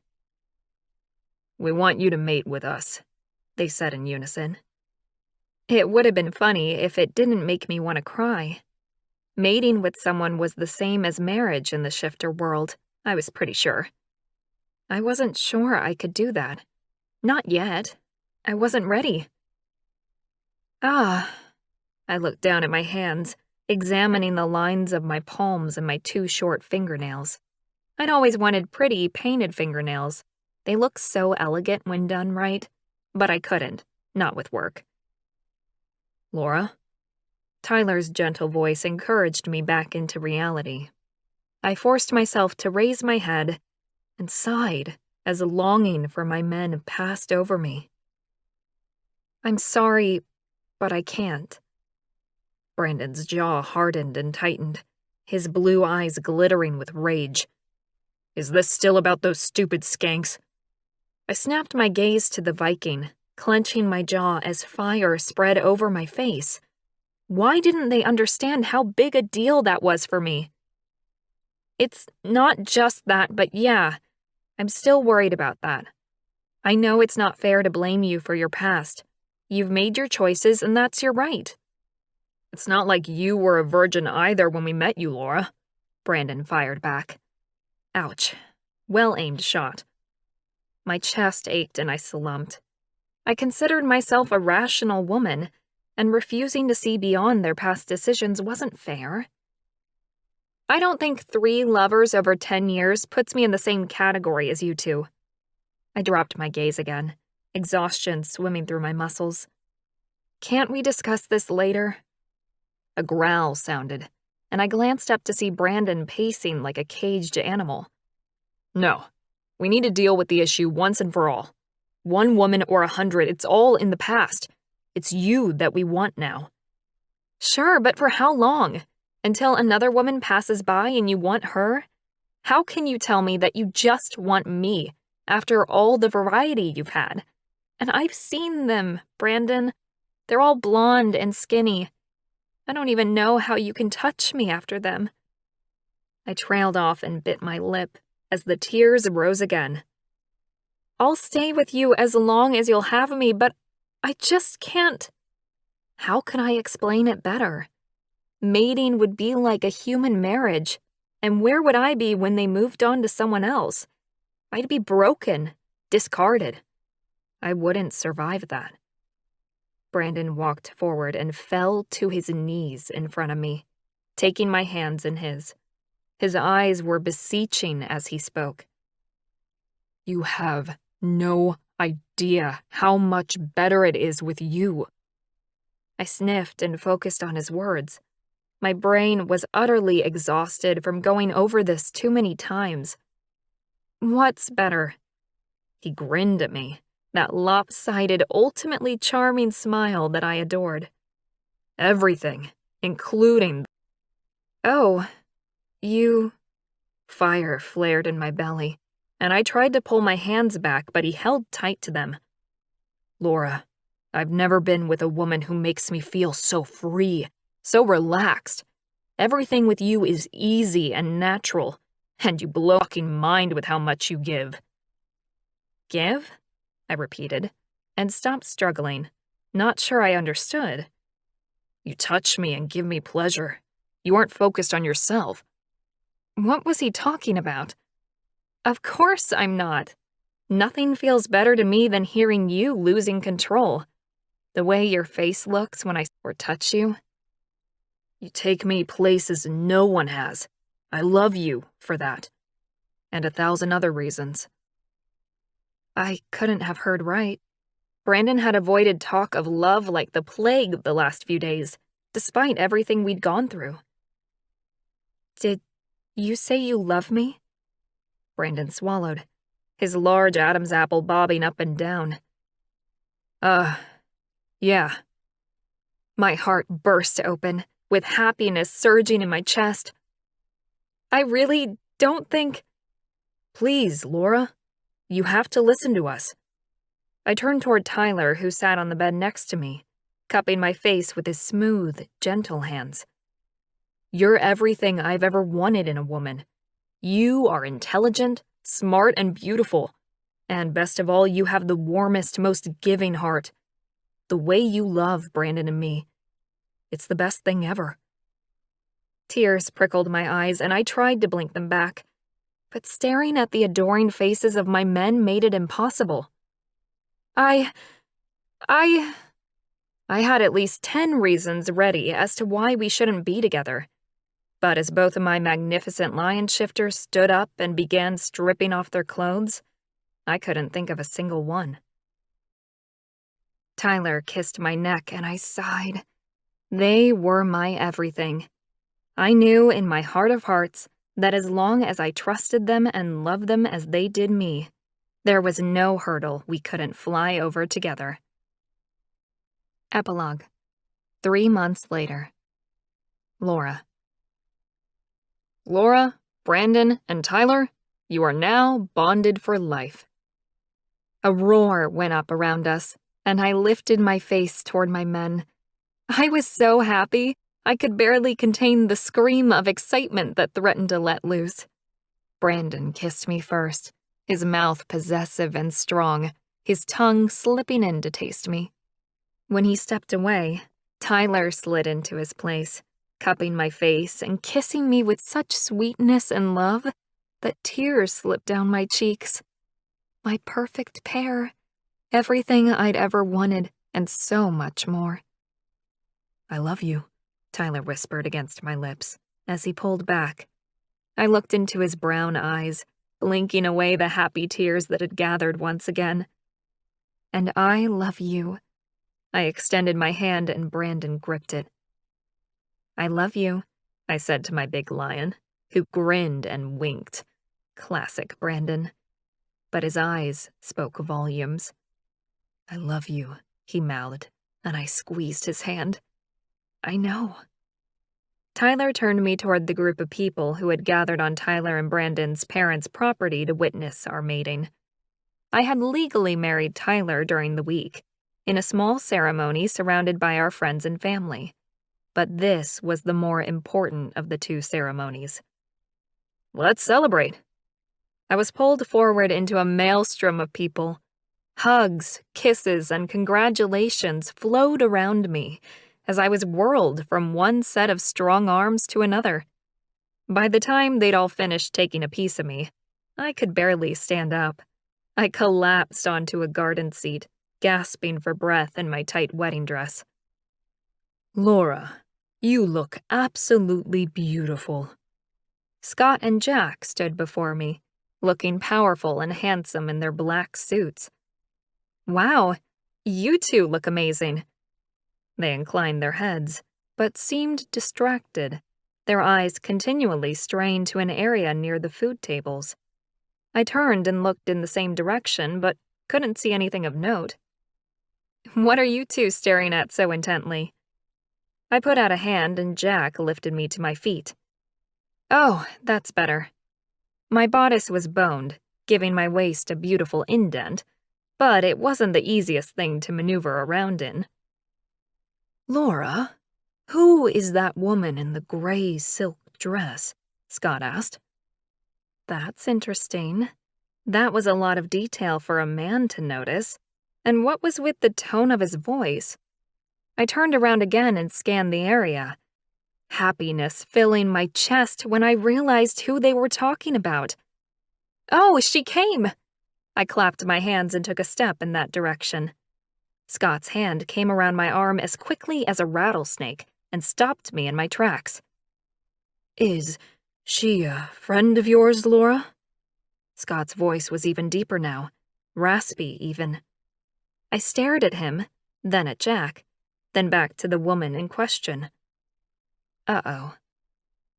"Yes, she's my cousin from up north. I invited her to my wedding with Tyler, but she couldn't come as it was held during the week. So I told her about today, but said it started at 3 rather than 2, so she'd miss the ceremony itself. Although, I tapped my foot and pulled my arm out of Scott's grip. I won't be upset if she knows about Tyler and Brandon. My family will work it out eventually."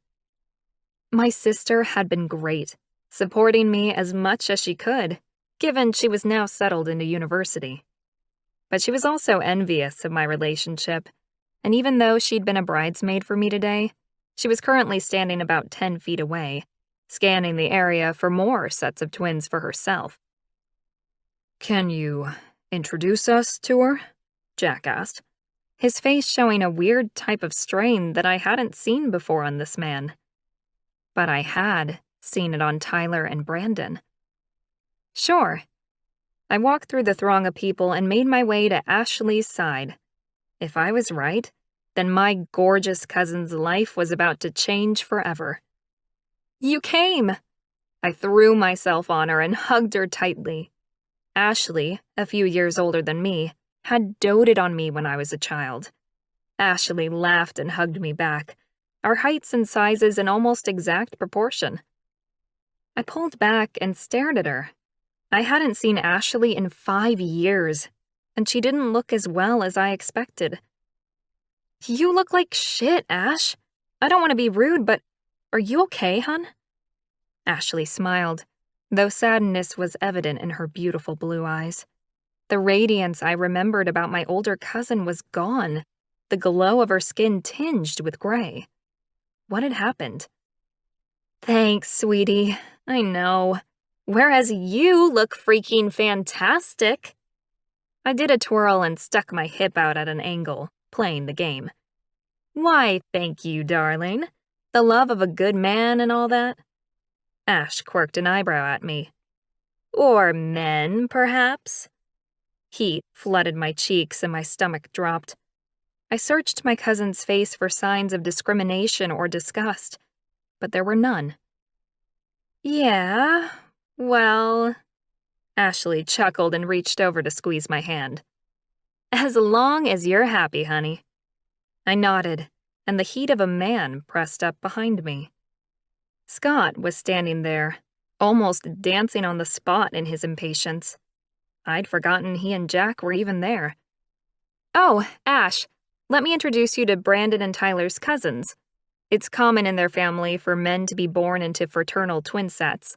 This is Scott and Jack. Guys, this is my cousin Ashleigh. Scott and Jack jumped up beside me like Army basic training graduates, their backs ramrod straight. Ashleigh's face turned cold, her mouth pulling down on both sides. Nice to meet you, gentlemen. The men stuck out their hands, and I knew what they were thinking. They wanted to touch her so they could gauge her response. Oh my God, is Ashleigh their chosen mate? Ash looked at the men's hands as though they were rats crawling through her room, but neither Jack nor Scott dropped their hands. Finally, Ashleigh sighed and reached up to shake Scott's hand. Watching it happen, rather than experiencing it, was one of the weirdest things I'd ever seen. Ashleigh gasped, and her face filled with blood, her knees obviously weakening as she sank closer to the ground. Jack jumped forward to catch her, and they both groaned as their bodies came into contact. Ashleigh's eyes widened, and she dropped Scott's hand to cling to Jack, who was still holding her. Jack managed to continue to stand, though he looked shaky too. All three stared at each other, with varying degrees of shock and lust. Ashleigh finally straightened, anger clouding her face as she pushed herself out of Jack's arms. Then she staggered toward me.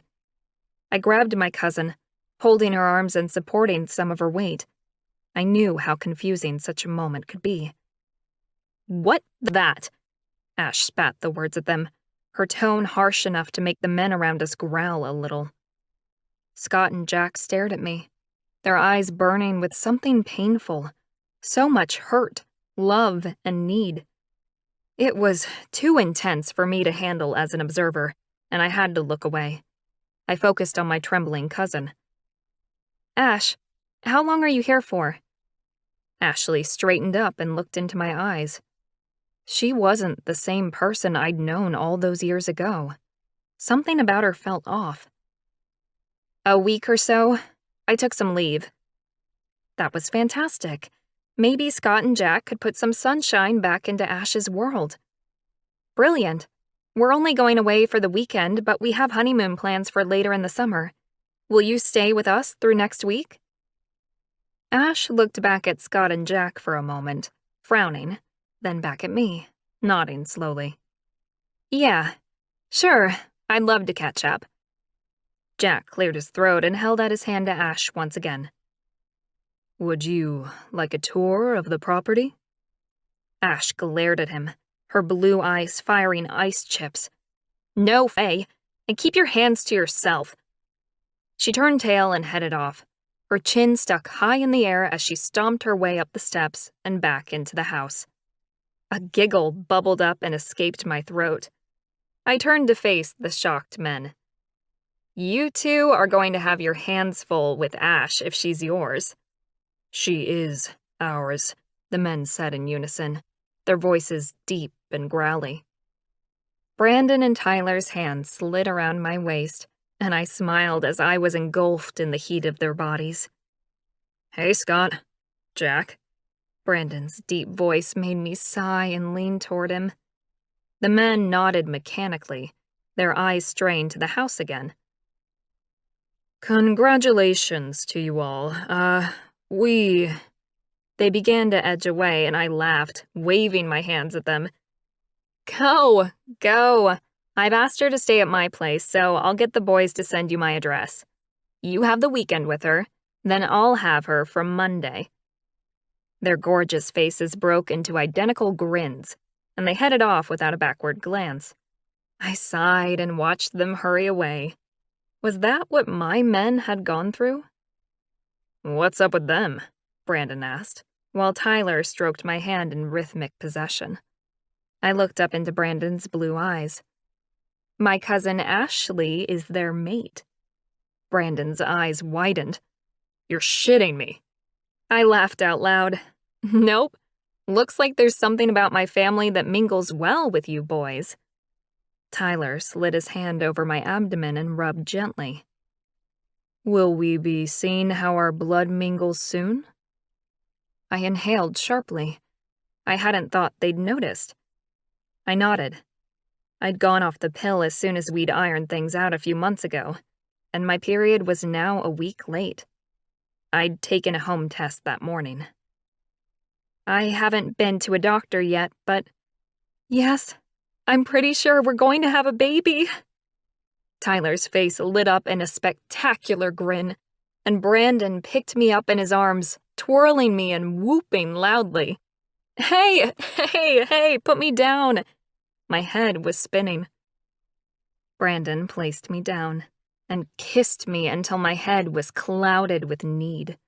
I sank into his embrace, and Tyler's lips pressed against my neck.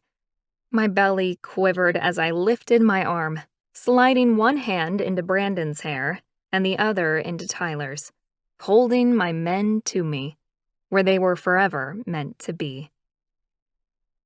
The end. Chapter 1. Jack. Laura, Brandon, and Tyler, you are now bonded for life, the elder who was officiating the service said, from where he stood beneath an archway the family had erected in my aunt and uncle's backyard. I grinned and whooped, happiness for the couple in front of me flowing through my blood like rich wine, giving me a sense of warmth and satisfaction. Though, was it still a couple if there were 3 of them? Probably not. I hadn't worried about what to call them before now.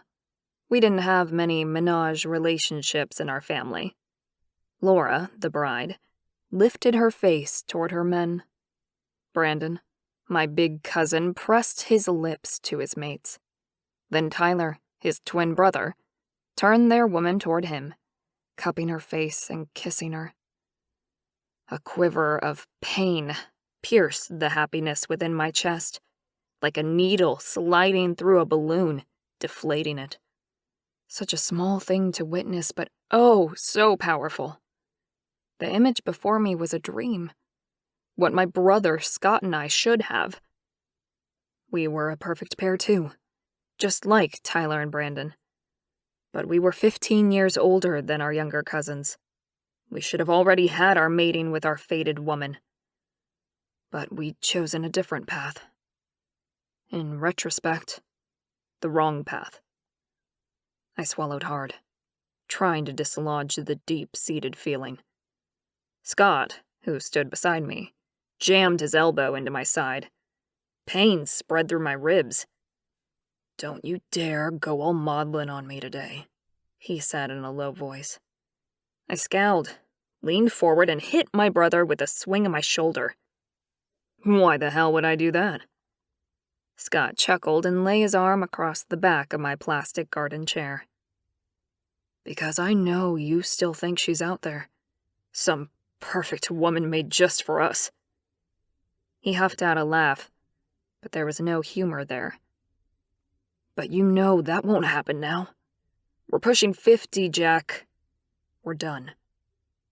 I turned and glared at him. He had to get over all the crap his wife had put him through and move forward. "You might be done, but I'm not," I said. Age is a number, nothing more. I looked back toward the newly bonded family, taking quick breaths through my nose to calm down. My heart pounded heavy with anger, and I shouldn't feel that way at a wedding. After the ceremony, Scott and I mingled with the other guests, enjoying the light-hearted banter and general good feelings of being with my family. When we stopped to get another drink, I scanned the area and watched Laura bounce from one relative to another. I shook my head with a chuckle. Poor woman didn't know what she was in for with our family. We were loud and big and boisterous. My gaze drifted around the crowd until it fell upon a beautiful woman standing by the refreshment tables. Lust burned in my gut as my gaze devoured the woman. She had shoulder-length reddish-brown hair and a sad, beautiful face. Her body was curved in all the right places, yet her silver slip dress hid most of her flesh from sight. I nudged Scott and nodded in her direction. "Who is that?" Scott turned to stand shoulder to shoulder with me, peering in the same direction. "You mean the woman with—" He let out a small groan and stumbled a little until he grabbed the back of a chair. I stared at my brother in surprise. We'd been told that our fated mate would create a strong feeling inside us, and perhaps even be quite shocking and painful at first. Well, looks like they hadn't exaggerated. "Thank you, God. We found her." "Quick, we need to get to her." I slapped my brother on the back. He growled at me. "Calm down, Jack. We can't just rush over there. I don't think she has any shifter in her, so she must be from Laura's side." I nodded, excitement building in me like a running faucet in a bathtub, filling me up to overflowing. I couldn't wait for the moment when we could finally connect with our true mate. But first, we had to confirm that she really was what we thought she was. "Okay, so we should talk to Laura first," I said.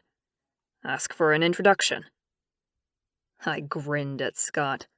A strange feeling flowed between us, a sizzling connection and a joined purpose. I hadn't felt that with him since we were teenagers, before we'd met our wives and been torn apart. Scott led the way through the thick crowd, and I followed. My breath caught in my throat. I couldn't stop my gaze from darting over to the woman with the auburn hair, and I copped another punch of recognition to my gut. A feeling that told me, demanded, in fact, that I could not ignore her. God, this odd pain was a good feeling after so long of waiting to meet the one. We found Laura collapsed on a garden chair, panning with the stress of being thrown from one set of arms to another. I stepped in front of her and smiled down at the woman who had made my cousin so incredibly happy. "Laura, you look absolutely beautiful." And she did. Her hair was swept up in a fashion that was both feminine and suited her face. The twin bite marks on her exposed shoulders were visible and looked recent. I suppressed the shifter rumble that passed through me. One day, Scott and I would mark our mate like that too. Laura looked up and smiled at us. "Wow, you too look amazing." I grinned and inclined my head. "Thanks."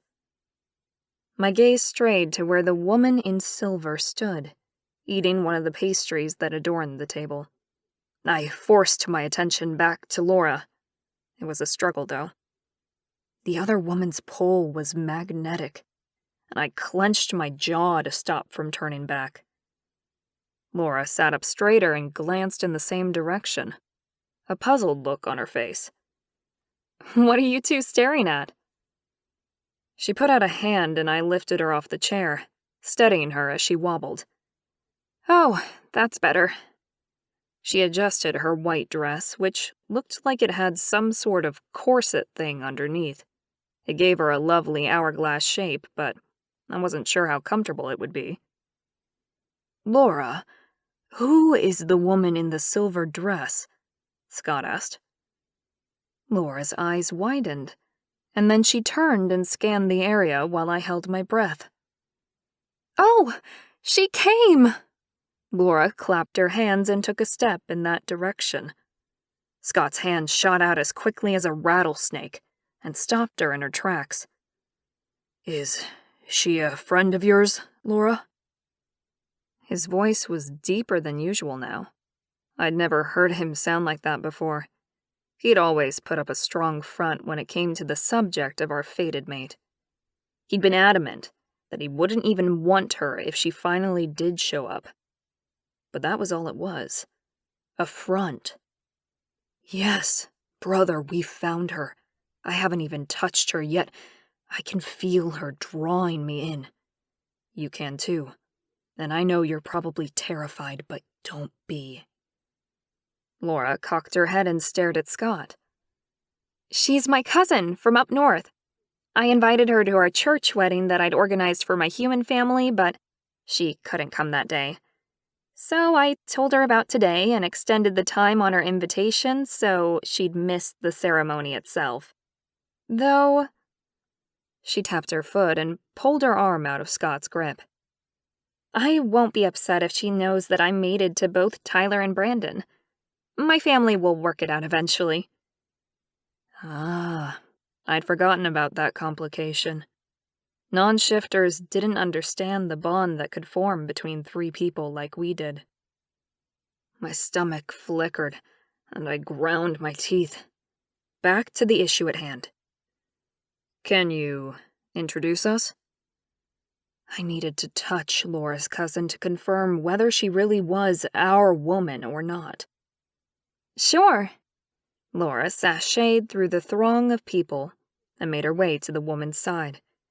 Scott and I followed in her wake. Excitement rose within my belly, and I was reminded of the year I'd turned 14 and went on my first date. In fact, I was probably less nervous back then. You came! Laura cried, as she threw her arms around the woman in silver, who laughed and hugged her back. Come on, come on. Laura pulled back and stared at her cousin. You look like shit, Ash. I frowned at Laura. That wasn't a nice thing to say to her cousin, let alone a woman that beautiful. My balls tightened as I took my time admiring her voluptuous figure. I usually dated women who were ultra fit and trained hard to minimize their body fat. In this moment, I was instantly converted to lusting after women with fuller figures. I'd never noticed how incredible bigger breasts could be, or how much lush hips should be admired, not exercised into non-existence. I'd never look at a woman's body the same way again. Ash sighed. Thanks, sweetie. I know. Whereas you look fantastic. Laura did a twirl and stuck her hip out at an angle. Cheeky woman. Why, thank you, darling. The love of a good man and all that. Ash quirked an eyebrow at Laura. Or men, perhaps? Laura blushed a pretty pink and stared at Ash, her mouth tugging down in worry. Yeah, well... Ash smiled at Laura with genuine warmth and love. As long as you're happy, honey. Next to me, Scott shifted from foot to foot. Laura whirled around, seemingly just remembering that we were standing there waiting. Oh, Ash, let me introduce you to Brandon and Tyler's cousins. It's common in their family for men to be born into non-identical twin sets. This is Scott and Jack. Guys, this is my cousin, Ashleigh. I stepped forward with Scott, my back ramrod straight, as I stared at Ashleigh. Her smiling face turned cold, her mouth pulling down on both sides. Nice to meet you, gentlemen, she said. But her tone was like ice. I wasn't deterred. Whatever her baggage, we could cope. God knew we had enough of our own. I stuck my hand out, at the same time as Scott. I would have laughed at the comedy of it all, if the moment hadn't been so serious for us. This is it. With this first touch, we would know if Ashleigh was the woman we'd waited 25 years for. She looked at our hands, and her nose wrinkled up in distaste, and yet neither of us dropped our arms away. Pick one. Touch us. Finally, Ashleigh sighed and reached up to shake Scott's hand. Having to watch it happen rather than being the first one to experience it hit me in the gut with disappointment. But even so, I didn't dare blink in case I missed something. As her hand connected with his, she gasped and her face reddened. Then she crumpled and sunk towards the ground. I jumped forward to catch her, and electricity shot through my body. Tingling pain pulsed straight through my arms and into my core. My body weakened, and I almost hit the dirt myself. I groaned in unison with Ashleigh as she dropped Scott's hand to cling to me. I forced all of my strength into my legs and locked my knees while pure pleasure replaced the electrical pain.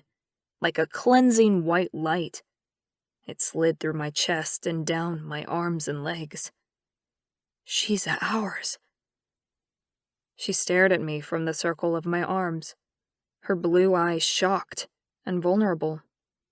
Her lips parted as she took a breath, and I fought the urge to kiss her.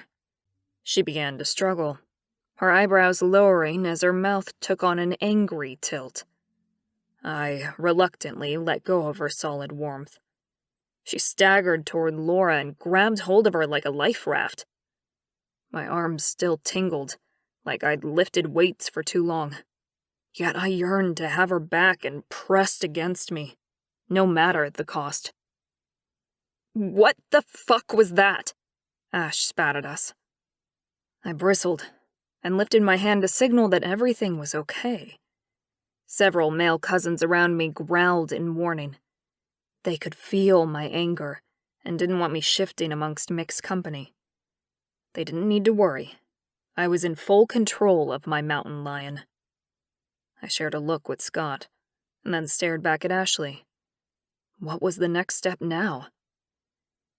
"Ash, how long are you here for?" Laura asked. Ash stopped staring at us like we'd committed some sort of crime, which we hadn't. A week or so," she said. "I took some leave." Hell yes. We had time to convince her that she had to stay. Laura beamed. "Brilliant! The three of us are going away for the weekend to celebrate the wedding officially, but we have longer honeymoon plans for the summer. Will you stay with us next week when we come home again?" Ash glanced at us. Her brilliant blue eyes troubled. Then she looked back at Laura, nodding slowly. "Yeah, sure. I'd love to catch up with you. It's been too long." I cleared my throat and held out my hand to Ashleigh. "Would you like a tour of the property?" I may as well start the ball rolling. We had the weekend to woo her before Laura returned from her honeymoon, and I didn't want to waste a single moment. Ash glared with impressive strength. If she'd been a mountain lion, her fur coat would have bristled. "No bloody way. And keep your hands to yourself." She turned in a flurry of silver silk and beautiful brown hair. Her spine straightened as she stomped her way up the steps and into the house. I had to admit, I was already proud to call her ours. Laura giggled, drawing our attention. "You two are going to have your hands full if she's yours." "She's ours," we said in unison. My voice sounded deep and gravelly, even to my ears. Scott's voice had more pain in it than I'd expected. Before I could ask him what was going on, Brandon and Tyler strolled up and wrapped their hands around their new bride. "Hey, Scott. Jack." Brandon's voice pushed into my head, and I forced my gaze away from the retreating form of our mate and back to the hosts. I nodded mechanically at Brandon, but couldn't stop my attention from straying to the house again.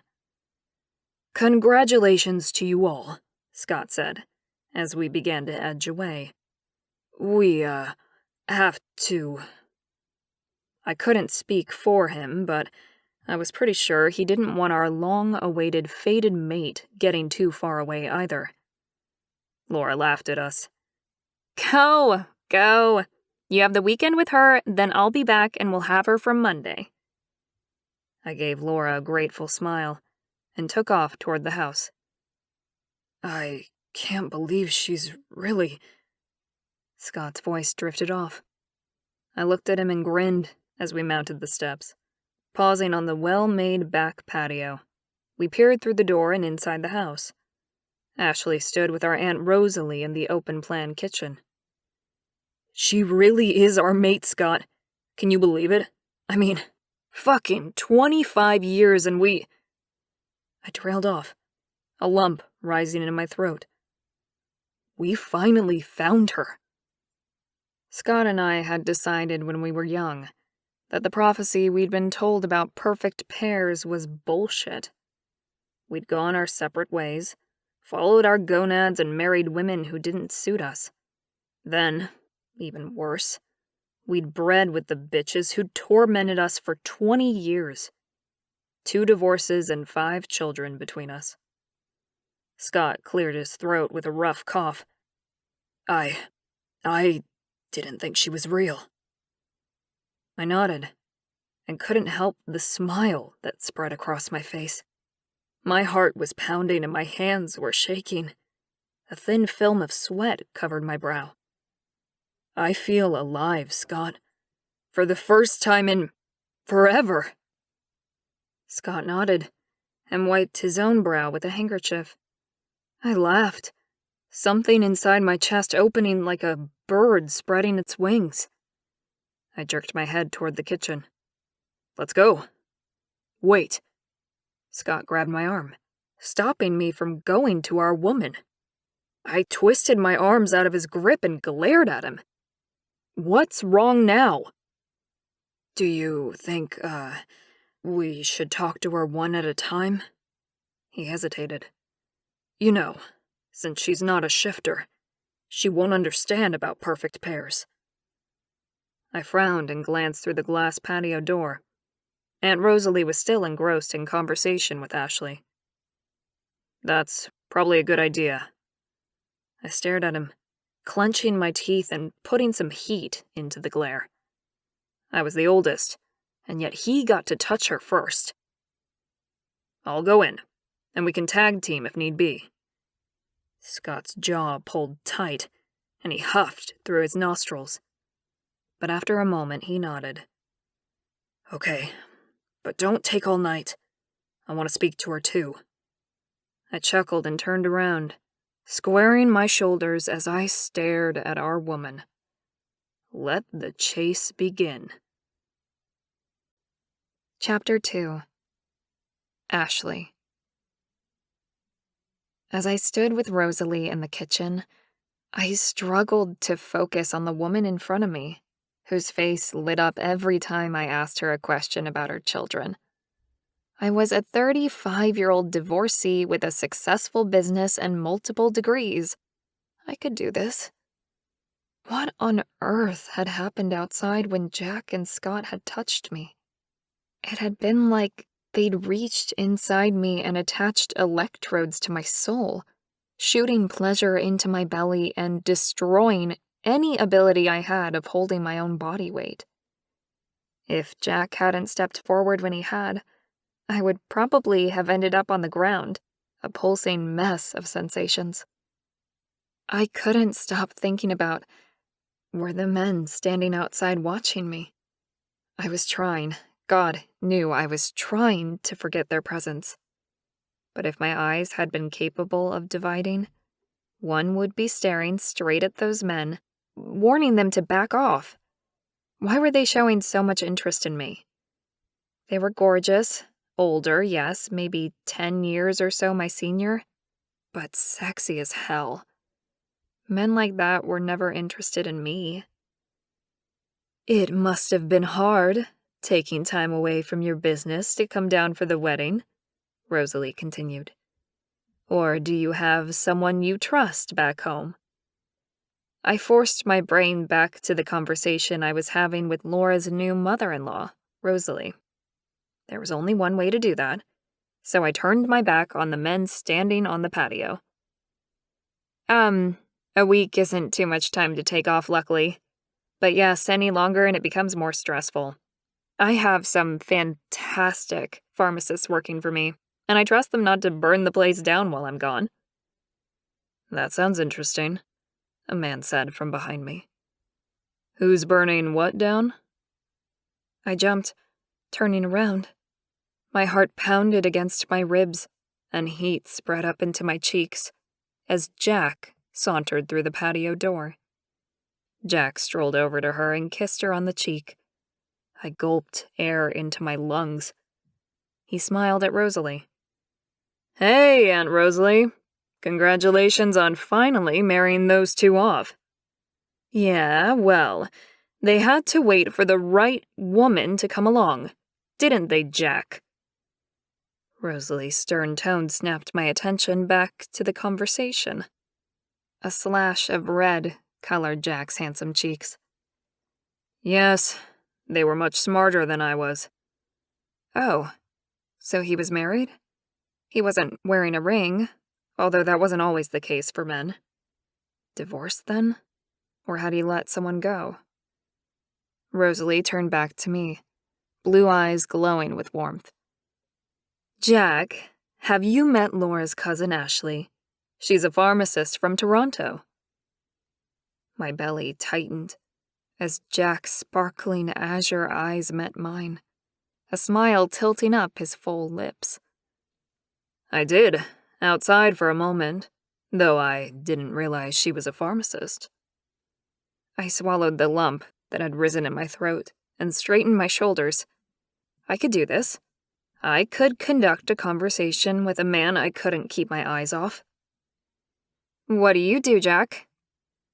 He grinned at me, and that smile lit a path into the pit of my belly, pulling on an area between my thighs that I'd believed died a long time ago, after my ex-husband had done such a good job of destroying my self-esteem. I hadn't thought a man would ever appeal to me again. I squeezed my thighs together and gasped at the jolt of longing. I'd never believed in lust at first sight, but this had to be it. "I'm a football coach for the local high school," Jack said. "I played pro ball for a few years after college." My blood cooled like the heat had never been there. He answered with such arrogance, as though playing football was actually impressive. I frowned and looked away. What was the easiest way of escaping? Maybe say I needed the toilet? "Oh, that's nice. Would you excuse me?" I said, turning away from him. "Rosalie, could you tell me where the bathroom is, please?" Jack's eyes went wide, and his mouth fell open slightly. "Yeah, I'm not impressed by the fact that you can kick a bloody ball around, buddy." I smiled at Rosalie and tried to ignore the odd pain in my gut. It was almost as though my body wanted me to stay. But why would I want to talk to a footballer, for God's sake? Thick as a brick and more focused on his body than anything of importance. Rosalie gasped, as though she were shocked by my reaction to Jack. But I wasn't budging. How stupid did they think I was to fall for the charm of a philanderer? Rosalie pointed behind me. "Head down the hallway there, and it's the third door on the left." I gave Jack a half smile and bobbed my head. "Nice to meet you again." I turned on my heel and headed in the direction Rosalie had sent me, blood boiling. But the indignation didn't last long. The house around me was incredible. The ceilings were high and the room spacious, yet the whole house had that cozy home feeling that only special people managed. I stopped outside the bathroom and stared at the framed picture on the wall. It was of Tyler and Brandon, about 15 years earlier. They were all arm and legs. Their noses were too big for their faces, but their smiles were exactly the same. Cheeky and oh so charming. My cousin was a lucky woman indeed. Assuming, of course, Brandon and Tyler didn't turn into the arrogant pigs most men could be. Judging by the strength of their mother, they'd be skinned alive if they even tried. I love that photo. Rosalie had snuck up behind me and poked her nose over my shoulder. I turned and smiled at her. My cousin seems very happy, Rosalie. I'm so glad she's found someone, Laura was sort of married to both of them.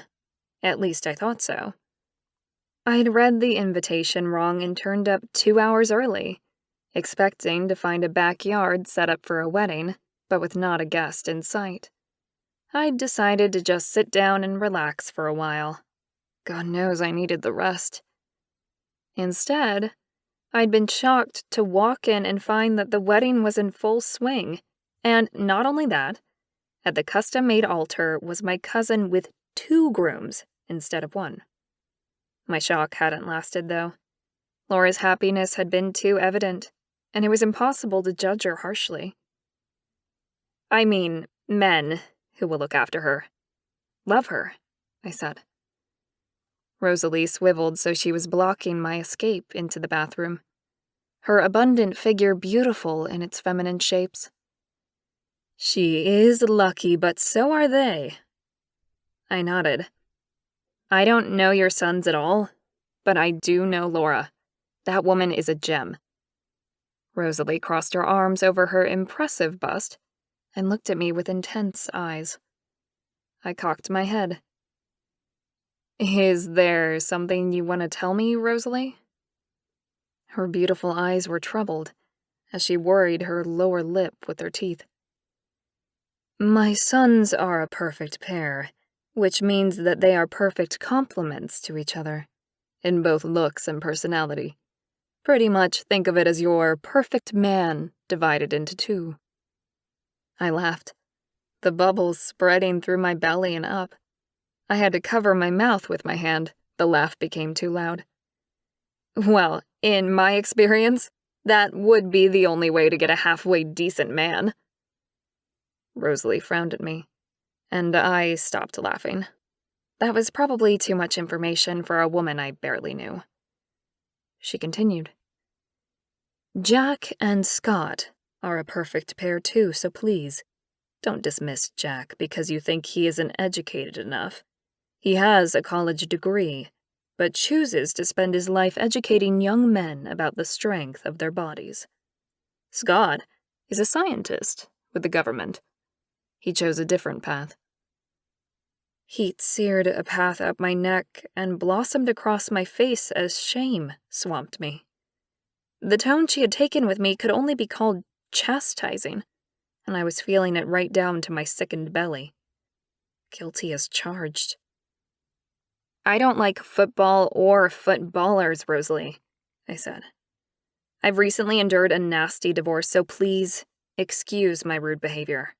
I'm not interested in anyone, especially 2 men who...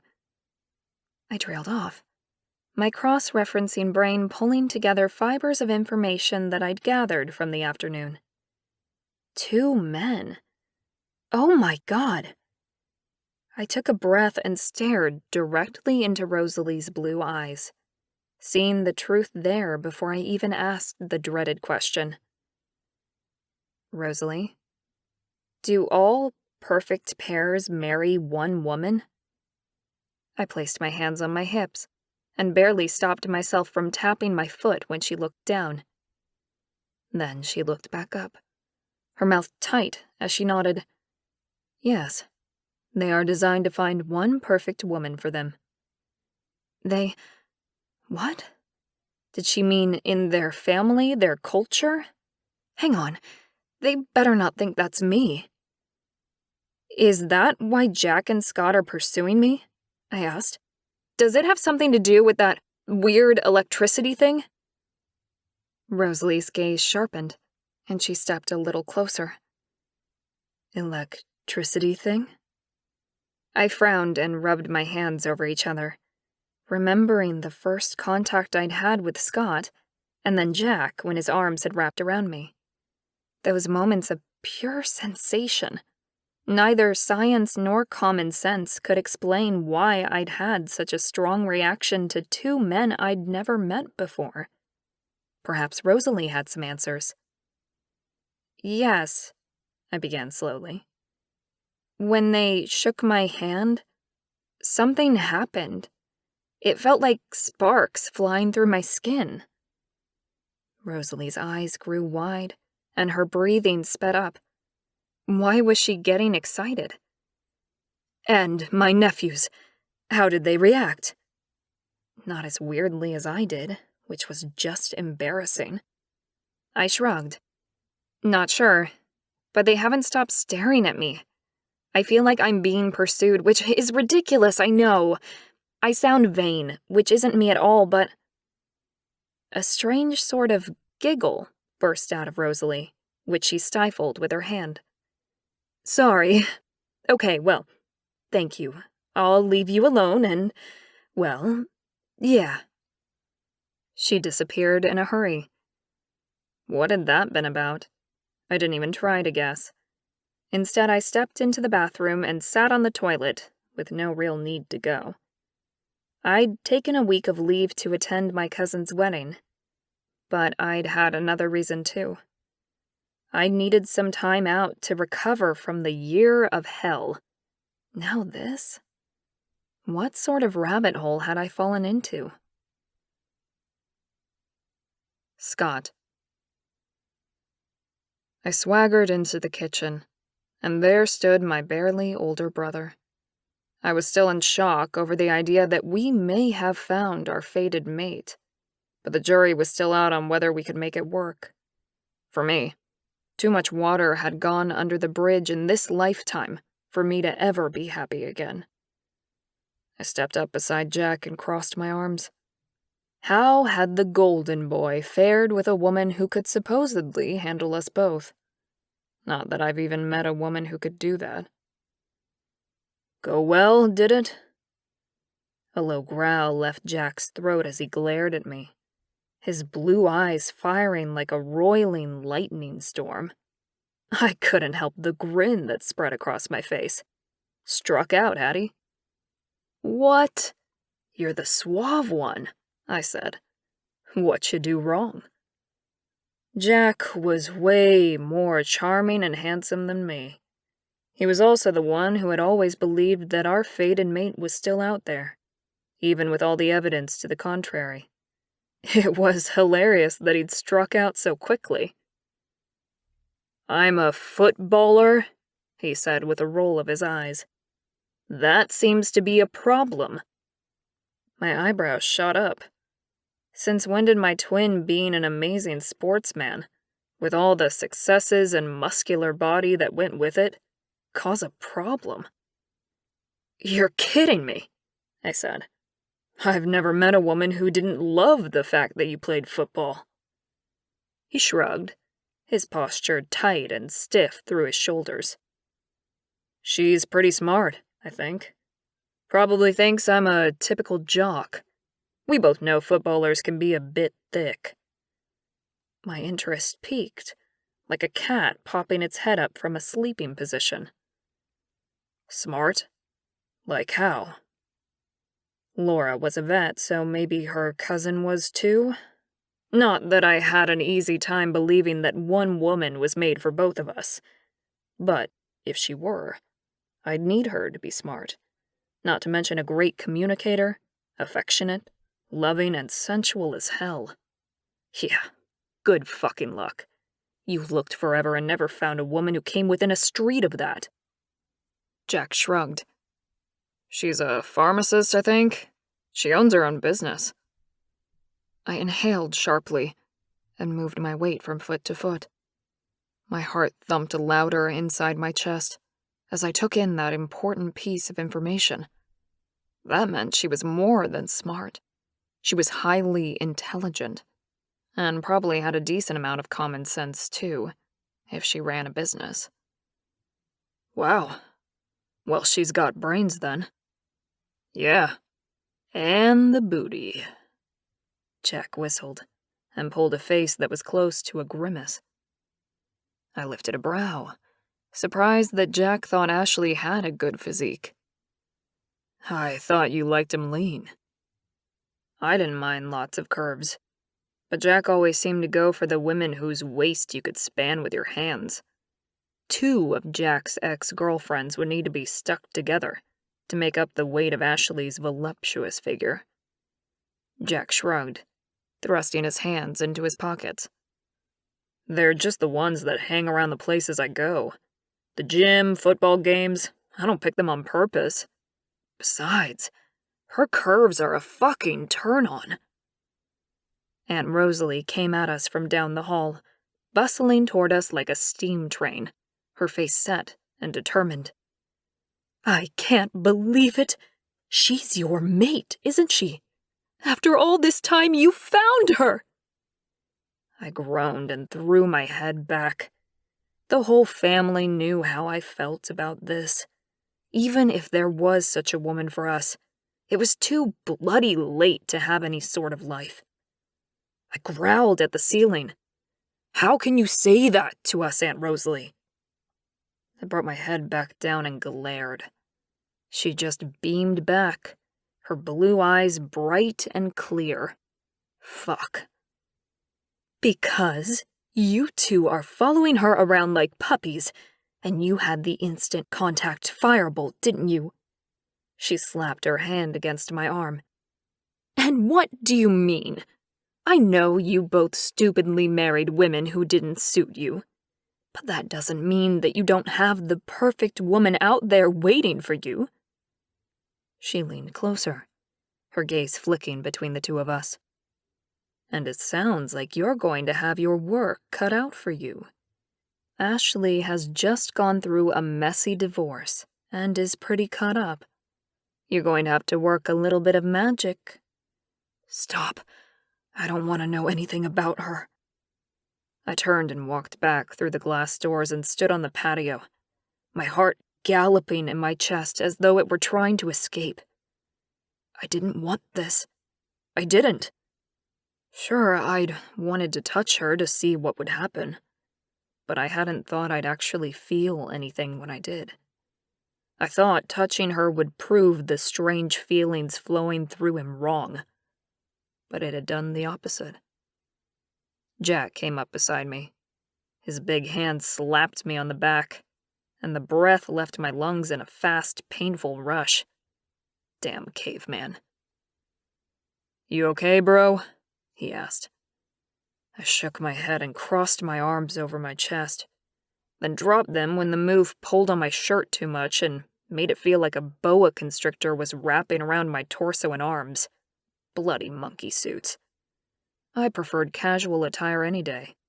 I even got to wear a t-shirt and loose lab coat at work. Fine, I said with an edge. Jack chuckled, and I sighed, some of the fight going out of me. This was Jack, my best mate, my brother. He had been there for every moment of my life, all the good and most of the bad.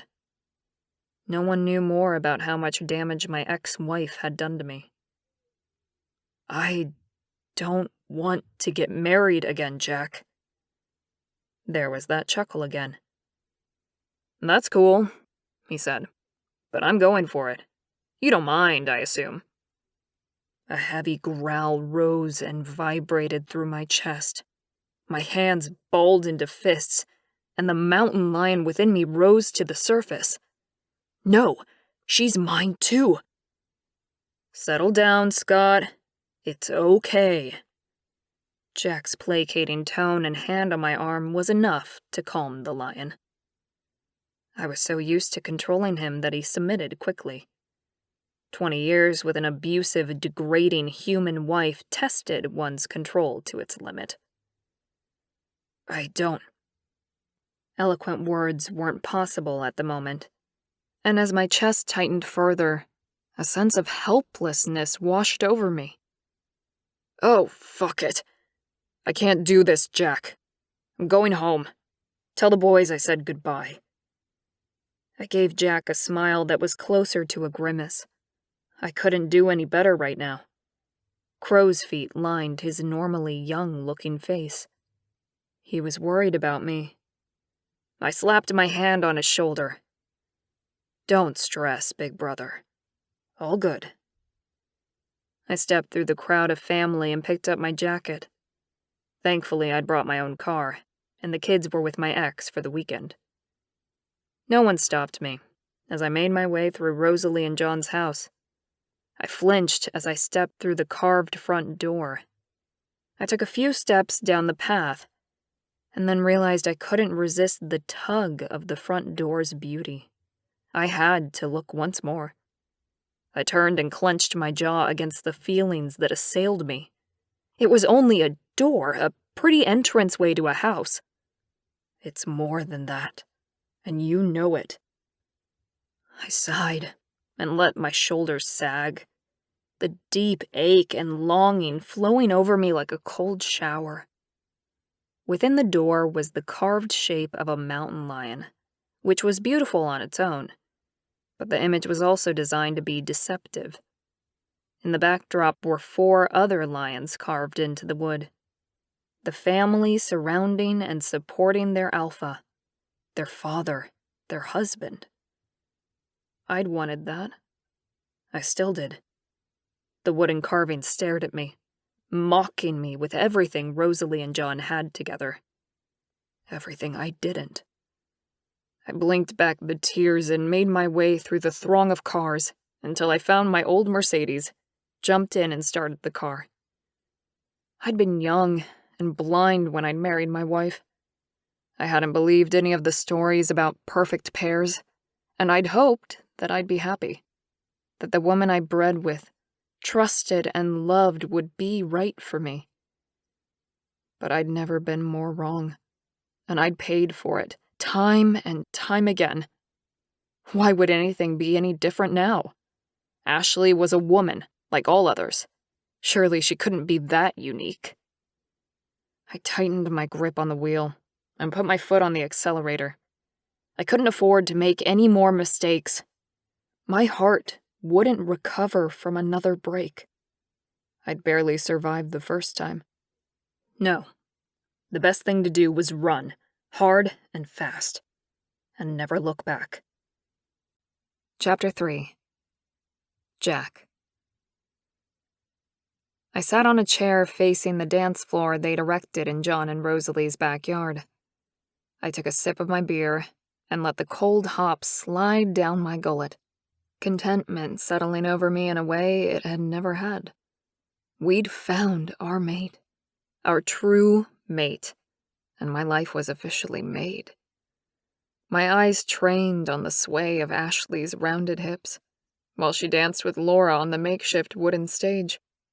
She was one hell of a sensual woman. "She's a beautiful woman, Jack," Uncle John said as he stepped up beside me, laying a hand on my arm that was both reassuring and paternal. "Yeah, she is. Thanks, Uncle John."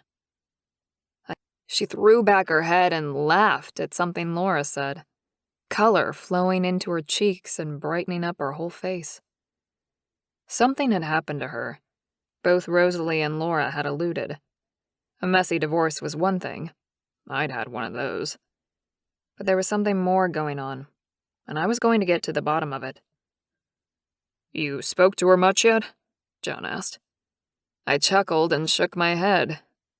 "Yeah, for all of 2 minutes. She found out I was just a football jock and bolted." John's eyes went wide as his mouth fell open. "You're kidding me!" I burst into laughter, drawing the attention of the people in the area, including Ashleigh, who quickly turned away again with a slight tilt of her chin. "Nope, I'm afraid not. Miss Pharmacist thinks I'm not suitable." John frowned. "Does she know anything about perfect pairs?" "You mean the fact that for all my shortcomings, Scott will make up for them?" I shrugged and took another sip of beer, loving the freshness in my belly. I smiled at my uncle. "Not unless Aunt Rosalie or someone else explained it to her. If she had, she wouldn't have been worried about me being a footballer. Scott's smart enough for both of us. He's always been strong where I'm weak." John huffed. "Yeah, and if you ask Scott, you make up for everything he lacks. You each have your strengths. It's not about weaknesses." I shrugged, not particularly caring about that at the moment. All I wanted to know was when and how I could get into Ashleigh's pants. My body was aching in the weirdest way, like I needed a run. My whole body was jumpy and tight, yet I'd worked out this morning pretty hard. Amazingly, it seemed that exercise wasn't the solution to my current predicament. I needed sex. Preferably something long, hard, and all-consuming. Not that I'd had decent sex in a long time, but there were always women around if I really needed them. Yeah, right. Like you'll touch another woman now that you've met Ash. Jack! I didn't realize you were here. Tanya stepped up in front of me, stopping and smiling as though she hadn't been stalking me all night. Speak of the devil. Here comes one of those available women now. John got up out of his chair and nodded towards me. I think I'll take my leave, Jack. Yeah, no worries, Uncle John. I gave him a wink, and he shook his head with a chuckle and walked away. Tanya wasn't sitting down, and I felt in a lesser position lower than her, so I stood up with a groan. Hello, Tanya. How are you? She went up on her tiptoes and kissed me on the lips, lingering a little too long for just a hello. I pulled back, a chill snaking up my spine. I swung my gaze around to find Ash glaring at me, before she hurried back into the circle of dancers. I grinned, happiness filling me up over her obvious display of jealousy. I turned back to Tanya, who cooed and made slutty eyes at me. I'm good, Jack, but you never called me back for a second date. Naughty, naughty. She smacked me lightly on the hand, and I bit back the warning growl that rose in my throat. She didn't know it yet. No one did. But I was officially off the market. Forever. No, darling, I didn't, and I can't now, I said. Can you let all the women know that Scott and I have found our mate? I broke the news with a smile, but it didn't stop her expression from clouding, her eyes spitting fire at me. Bloody shifter women and their fiery tempers. You're fucking kidding me. Since when? I grinned and couldn't stop reaching out and giving her a little tap under the chin. She really was ugly when she let her true personality come out. Nope, I'm not, I said. Doesn't matter when. Just spread the word for us, okay? Tanya hissed through her teeth, and I stared her down. Part of me couldn't believe I'd taken her into my bed on one occasion. One time too many. I'd rarely met a more selfish female. My mind shifted to Ashleigh, and the change she would make to our life. My belly fluttered with excitement. I would never have to date another woman again. Thank God for that. I laughed as Tanya flung her hair over her shoulder and sauntered away. I never thought I'd be happy to see the end of my single life. But I was. Deliriously so. If Tyler and Brandon's obvious contentment was anything to go by, then my brother's and my future was suddenly looking a hell of a lot brighter. Uncle John suddenly tapped me on the shoulder. Looks like she's leaving. My gaze snapped to the dance floor where Ash was picking up a coat and kissing Laura goodbye. Thanks for the heads up, Uncle John. I jumped off the patio and headed over to where my woman stood, enjoying the nervous tightening in my belly as I approached her.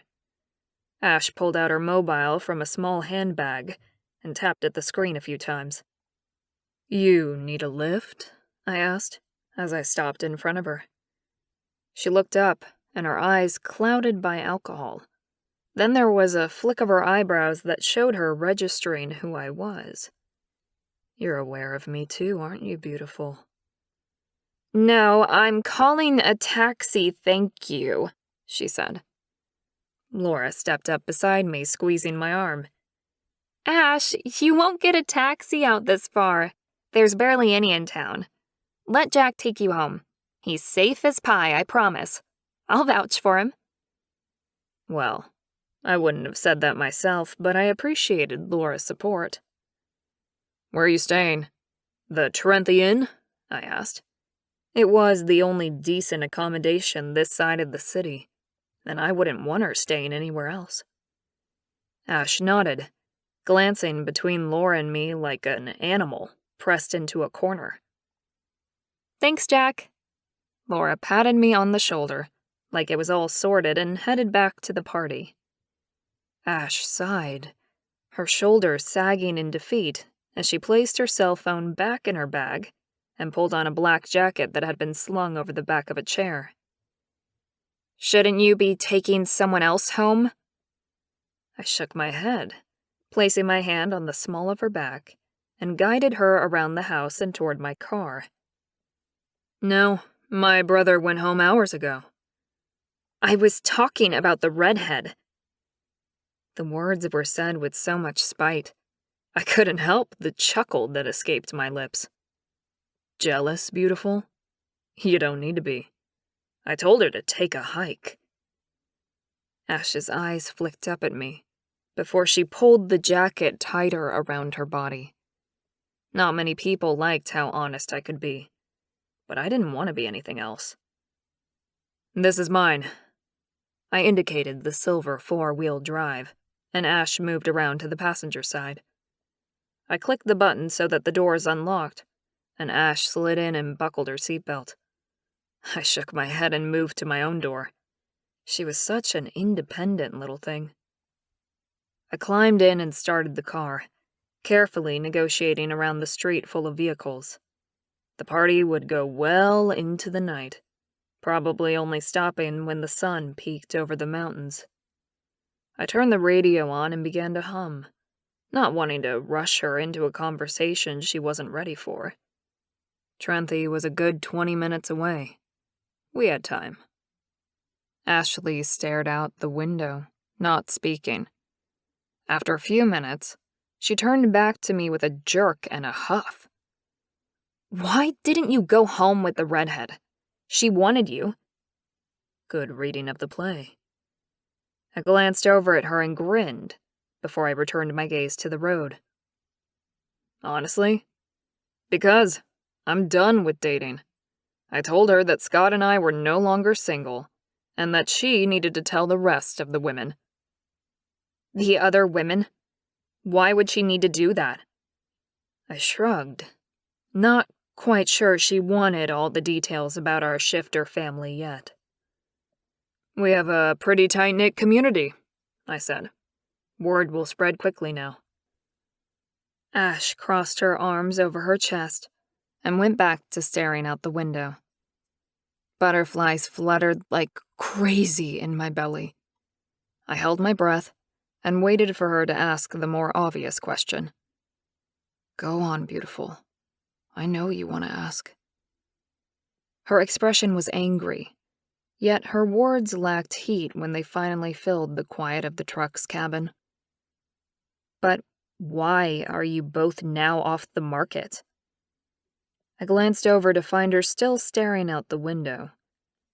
Why not tell her? She'd obviously seen the marriage today, and someone must have told her about us. Because we've met our perfect mate, I said. After 20 long years, it's about time, really. The Terenthy Inn was up ahead, and I slowed down to park on the opposite side of the street. I turned the engine off and unclipped my seatbelt, watching as she did the same. You don't mean... She finally lifted her head and looked at me, her blue eyes wide and as deep as an ocean, like I could dive straight in. I do.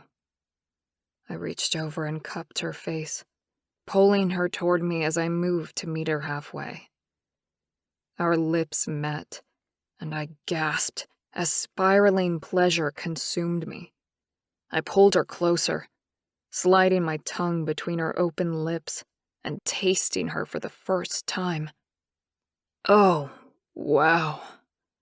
I shuddered where I sat, my body in an ecstasy I'd never felt before, confirming without a doubt that she was the one. Her sweet mouth was addictive, and my heart stuttered in my chest when she moaned and pulled away, looking up with eyes full of lust, laced with fear. Ashleigh. Tingles of heat swamped my senses, running down my arms and legs and playing havoc with my hormones. I needed this man on a carnal level I'd never experienced before. Never even felt this within me before. What? Why? I couldn't put a full sentence together as I stared at the gorgeous man who just kissed me. Memories of my marriage came flooding back. The pain, the humiliation. I straightened up and ignored the pleasure coiling in my belly. Not again. No. I'd promised myself never again. Thanks for the lift, Jack. I grabbed my bag and opened the door, my knees shaking as I stepped out of the vehicle and began the trek to my room. Oh, God, my legs are so heavy I can barely walk. The huge car helped me to stay upright as I clung to the hood and pulled myself around the SUV. Just 100 feet and I'd be inside my room. I just had to get the key out of my bag. Jack stepped out of his car. "What's your story, little Spitfire?" he asked as he came around to my side of the car and wrapped his arm around my waist, supporting me. Together, we made our way across the road and up the stairs to my room. His strength and warmth drew me in. I couldn't resist pressing against his body. My need to be close to him almost as startling as the instant lust that flared between us. "My story?" I repeated. "Yeah, your story." He lifted me up the last step, then eased me down. As his heat left my skin, my stomach contracted as though I was going to be sick. Then a shiver ran over me as though I'd stepped out of a hot shower and into a cold room. A whimper escaped my throat before I clenched my teeth together. He grinned and stayed close as I opened the door to my room. Should I ask him in? No, it was too soon for that. But amazingly, I was tempted. If his kisses were anything to go by, then this man would be an amazing lover. I turned to look at him, and he tapped his chest with his finger as he started to speak. "I got married 20 years ago to a selfish little bitch. I thought she wanted me for me, but soon found out it was just the football fame and money side of things she was interested in." My mouth fell open. The man in front of me, despite my initial reservations, was obviously lovely and bloody gorgeous. What kind of woman would only want him for his money? "You're kidding me," I said, hanging on the door, one foot in the threshold. He shook his head, his eyes serious as he continued to stare at me. "We have 2 teenage sons, and they live with their mom in the city," he said. "I talk to them every couple of days, and they come visit every few weeks. My ex and I are pretty civil, but she was never the right person for me." All the strength in me drained away. This man was so honest and blunt, not to mention totally fucking hot. How was I going to withstand his advances if he chose to pursue me? Maybe a little of my own history would put him off? "I was married for 5 years to a man with small man syndrome," I said. Jack flinched. Ouch. I shrugged, trying my best not to grimace, as feelings of inadequacy flowed over me. As I became more successful with work, he became more controlling, more emotionally abusive. In the end, I practically ran away, and can't imagine ever trusting a man again. I eyed him, needing to get my point across. I wasn't good enough for these men. Jack just stared at me, being totally unreadable. I sighed. Jack, you and Scott are obviously great guys, but you're wrong if you think I'm this perfect mate, I said. As my ex-husband would tell you, I'm fat, lazy, bad, and selfish. You don't really want me. No one does. Jack barked out a laugh and then coughed to cover it as I glared at him. How could he laugh when I just admitted all my faults to him? Did he really think I was joking? He stepped up and slipped his hands around my waist. Sweetheart, you are beautiful and fiery, and everything about you is a huge turn-on, he said in a low, husky voice. If your abusive, idiot ex convinced you that you weren't enough woman for him, then that's his problem. You are more than enough for me and my brother. And that was the other thing. I wasn't being shared between two men. I cleared my throat. Yeah, about that. You can't honestly think I'll just fall into bed with you guys. Jack's mouth descended, effectively shutting off all communication between my brain and my ability to speak. His kisses were magic. My arms encircled his neck to hold him close, and all thoughts vanished like they'd never been. I moaned, and my eyes slid shut. I couldn't help it. I let myself be carried away in a maelstrom of sensation. When he finally lifted his head, I couldn't remember what I'd meant to say. He grinned down at me. How about I pick you up tomorrow and take you out for lunch? I can tell you more about my brother then. He kissed me gently on the nose, turned, and bounded down the stairs while I fell back against the door, my knees weak as water. What about Scott? Jack grinned and waved. Get inside so I know you're safe, and I'll see you at noon tomorrow. I sighed and nodded, giving in to my body's need to lie down. I shut the door, staggered across the room, and collapsed onto the soft bed. So, Scott had some secrets, did he? I undressed quickly and slid beneath the covers. It was such a luxury to be in a bed that was automatically made for me every day, and with sheets I didn't have to wash. My ex wouldn't allow me to hire any help for our home. He said it was because he didn't want any strangers in our house. But I knew. It was only because he wanted me to feel overrun and stressed all the time. Made him feel good about himself. But the simple truth was, my business made enough money for me to pay for a cleaner, an ironing lady, and a chef if I really wanted to. But I'd been putting it off, assuming that my ex was right and that I could do it on my own, and therefore should. But it was time I stopped the ghosts of my past determining my future. That was the first thing I'm going to do when I get home. Hire a housekeeper. I pulled the cover up over my head and groaned as my situation played around inside my head. Despite my reservations, something kept pulling me back to Jack and everything he encompassed. Jinxed Ash and two hot men? What could go wrong? Chapter 4. Jack.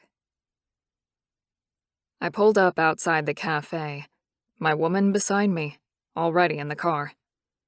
Ready, beautiful? Ash frowned at me but nodded. For an intelligent, once-married woman, she sure was a skittish thing. I undid my seatbelt and jumped from the car. I rounded the trunk, stepping up to her side and opened the door. What's wrong? I asked. Nothing, she said, taking my hand and letting me help her out. Yeah, right. You frowned when I said, ready, beautiful? She looked away, as red slashed across her rounded cheeks. I'm not beautiful, Jack. And I've never handled compliments well, especially when they're not true. Oh, God. That bastard really did a number on you, didn't he, sweetheart? Really? Well. I pulled her around so that she was facing me, holding her tight against my body and sliding my hands into the back pockets of her jeans. I leaned forward and whispered in her ear, Ash, you have a beautiful face, the hottest ass I've ever seen in denim, and I cannot wait to see what the rest of you looks like. She slapped at my chest and tried to pull away, but the reluctant smile on her full lips told me that she didn't mind the way I talked to her. Come on, I said. Let's get something to eat before I drag you back to my bedroom so I can feast on you. I grabbed hold of her hand, and she gripped my fingers tight, her breath hitching as though she were nervous when I led her into the cafe. Booth for 2, I said to the waitress, who directed us to a corner that was perfect for secret touches. We sat down next to each other and ordered the special for both of us, without glancing at the rest of the menu. As soon as the waitress had left, I grinned at Ash. I had her all to myself again. I almost don't want to bring Scott into this, I said. I'm having too much fun with you myself. I slid across the leather booth until we were hip to hip, and I could slide my hand over her thigh and grip the denim above her knee. She muffled a squeal and pushed my hand towards her knee. Damn, my hormones were high. Adrenaline slid through my bloodstream like red-hot lava, my muscles bulking and stretching. The coiling tension centered deep. Gratitude flowed through me as I said a silent prayer of thanks. I got bored easily, and the women I dated didn't touch my heart in any way. It was exhausting to make myself bed women so I could get enough physical touch and intimacy to survive. But for Ashleigh, my body had turned back into its 20-year-old self, all raging hormones and grunt. I'd trained this morning at the gym, and had been able to lift more than I had in a decade. I had a spring in my step, too. There was something to look forward to for the first time in years. Ash folded a napkin, then fidgeted with the salt and pepper shaker. Why do you have to bring Scott into anything? Are you going to explain more about this perfect pair thing? A fluttering of pride sprung to life inside my chest. I'd never dated a woman with intelligence before. I'd been happy enough if they could manage a little bit of common sense. But Ashleigh was smart. Very smart. She'd keep me and Scott on our toes. Ah, so someone did tell you about us. She nodded, glancing toward the waitress who approached with our drinks. She placed them in front of us and then headed over to the next table. Rosalie told me about the family trait, Ash said. The fraternal twin thing? You and Scott are a perfect pair like Brandon and Tyler, right? I grunted and took a sip of my Coke. We are. But we stupidly ignored all the legends that told us to wait for our perfect mate. And we married the wrong women for us. We've been paying for it ever since. With a frown, Ashleigh pulled her milkshake forward and took a long drink through the pink straw. What do you mean by that? I sighed, dread sinking my heart. It seemed too early to be airing dirty washing. It could cause a rift, or worse, give her an excuse to leave us. I swallowed hard. Promise to hear me out all the way to the end. She sucked harder on the straw, nodded and looked at me with her big blue eyes. I groaned and shifted in my chair. I rubbed both hands over my face, trying to focus on the topic at hand. I can tell you more about my ex-wife later, but that story is pretty simple. We just couldn't live together, despite giving it a good go. But my brother's the one I want to talk about. I took a deep breath. Scott's ex isn't as nice as mine. Ashleigh's head came up and shot him a disbelieving look. You said your ex was a selfish bitch. I rolled my head around on my shoulders to release the tension there. She is. But Scott's ex, Carrie, she is so much worse. Ashleigh returned to sucking on her milkshake and made gesturing motions with her hands. Now that I'd started the conversation, I had to finish it. Carrie is, degrading, demanding, and self-centered. She got pregnant on the sly, so Scott had to marry her, then set about taking him apart at every turn. I don't know half of it, because he doesn't tell me everything. But he was a broken man when they finally divorced. The waitress returned with our food, and I picked up a chip, munching on it in an attempt to fill the cold in my gut. I didn't want to tell Ash everything, but Carrie was beyond abusive. Emotional, physical at times, even screwing up Scott's sex drive to the point that it took years to even get him back to dating. Ashleigh picked up her chicken wrap and began eating, chewing thoughtfully. So, he's a bit of a tortured hero, huh? She said at length. A tortured what? I cocked my head and stared at the little smile playing across her lips. Did she actually like the idea of fixing my brother? She laughed, and my brows lifted up. What a sound! Like music designed just for me. It filled my heart with pleasure to hear it and see her so happy. A tortured hero in a romance book is the main character who has all the qualities a hero should, she said. He's intelligent, sexy, has a great sense of humor, but he's been tortured and needs lots of love, affection, and to help him heal. He's every woman's dream, really. She snapped her mouth shut and blushed, looking away like a child who'd got caught with their hand in the candy jar. Didn't mean to say that much, Ash. I grinned. I'll take your word for it. I wouldn't know shit about book heroes. Ash glanced back at me, her eyes huge. She was waiting for something. What? I picked up my fork and kept eating. This woman sure was a puzzle. I, feel a bit stupid, she began. I'm assuming things I shouldn't. I shrugged. I doubted it. You're pretty cluey, as smart as Scott probably, so I doubt you're wrong. What you assuming? She picked at her food and chewed with a frown creasing her forehead. I couldn't stop myself as I reached over and smoothed the lines with my thumb, and then cupped her beautiful face in my palm when she turned toward me like a flower to the sun. Damn, you're gorgeous. Her cheeks grew redder and she glanced away. Please don't lie to me, Jack. I laughed, loudly enough to draw attention. I didn't care. Let them look. I was on my first date with the woman designed just for me. I couldn't be happier. You're kidding me, right? I don't lie, Ash. When I say you're gorgeous, I'm understating. I turned so that I could look directly at her and lowered my voice. And if I could be kissing you while behind you right now, I would be. Jack! Her eyes grew wide, and her tone was outraged, yet she certainly wasn't running away from me.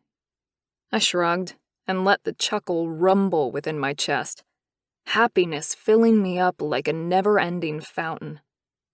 A few women in the past had enjoyed me talking dirty to them, but the reactions I'd received were moderate. I had the feeling Ashleigh would be different. So, what were we talking about, Ash? She stared at me for a moment, her expression softening and the frown smoothing out. I reached for my drink and took a sip. You actually want me, don't you? The cold soda spurted out of my mouth and sprayed across the table as I tried to cough and laugh at the same time. Luckily, I'd aimed away from our food. I grabbed at the napkin and wiped my mouth and nose, glaring at her, Why'd she go and say such a silly thing? I looked ridiculous. Of course we do. What do you think this is all about? When she continued to stare at me, I sighed and forced myself to slow down. Sorry, I said. I forget you haven't grown up within our family, and you don't know much about how perfect pairs work. She smiled and nodded, which I took to mean she wanted me to continue talking. Perfect pairs, as you've probably been told by Rosalie, are a set of non-identical twin boys who are both exact opposites and complements to each other. No female perfect pairs exist? Ash asked. I'd wondered that myself when I'd been younger. No, not that we know of.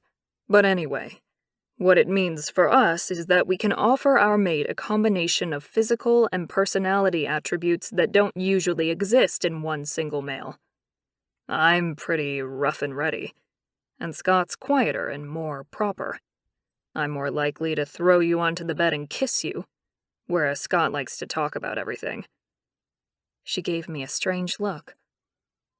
Have you shared women before? I shuddered. No, not at all. That was our main objection to the legend.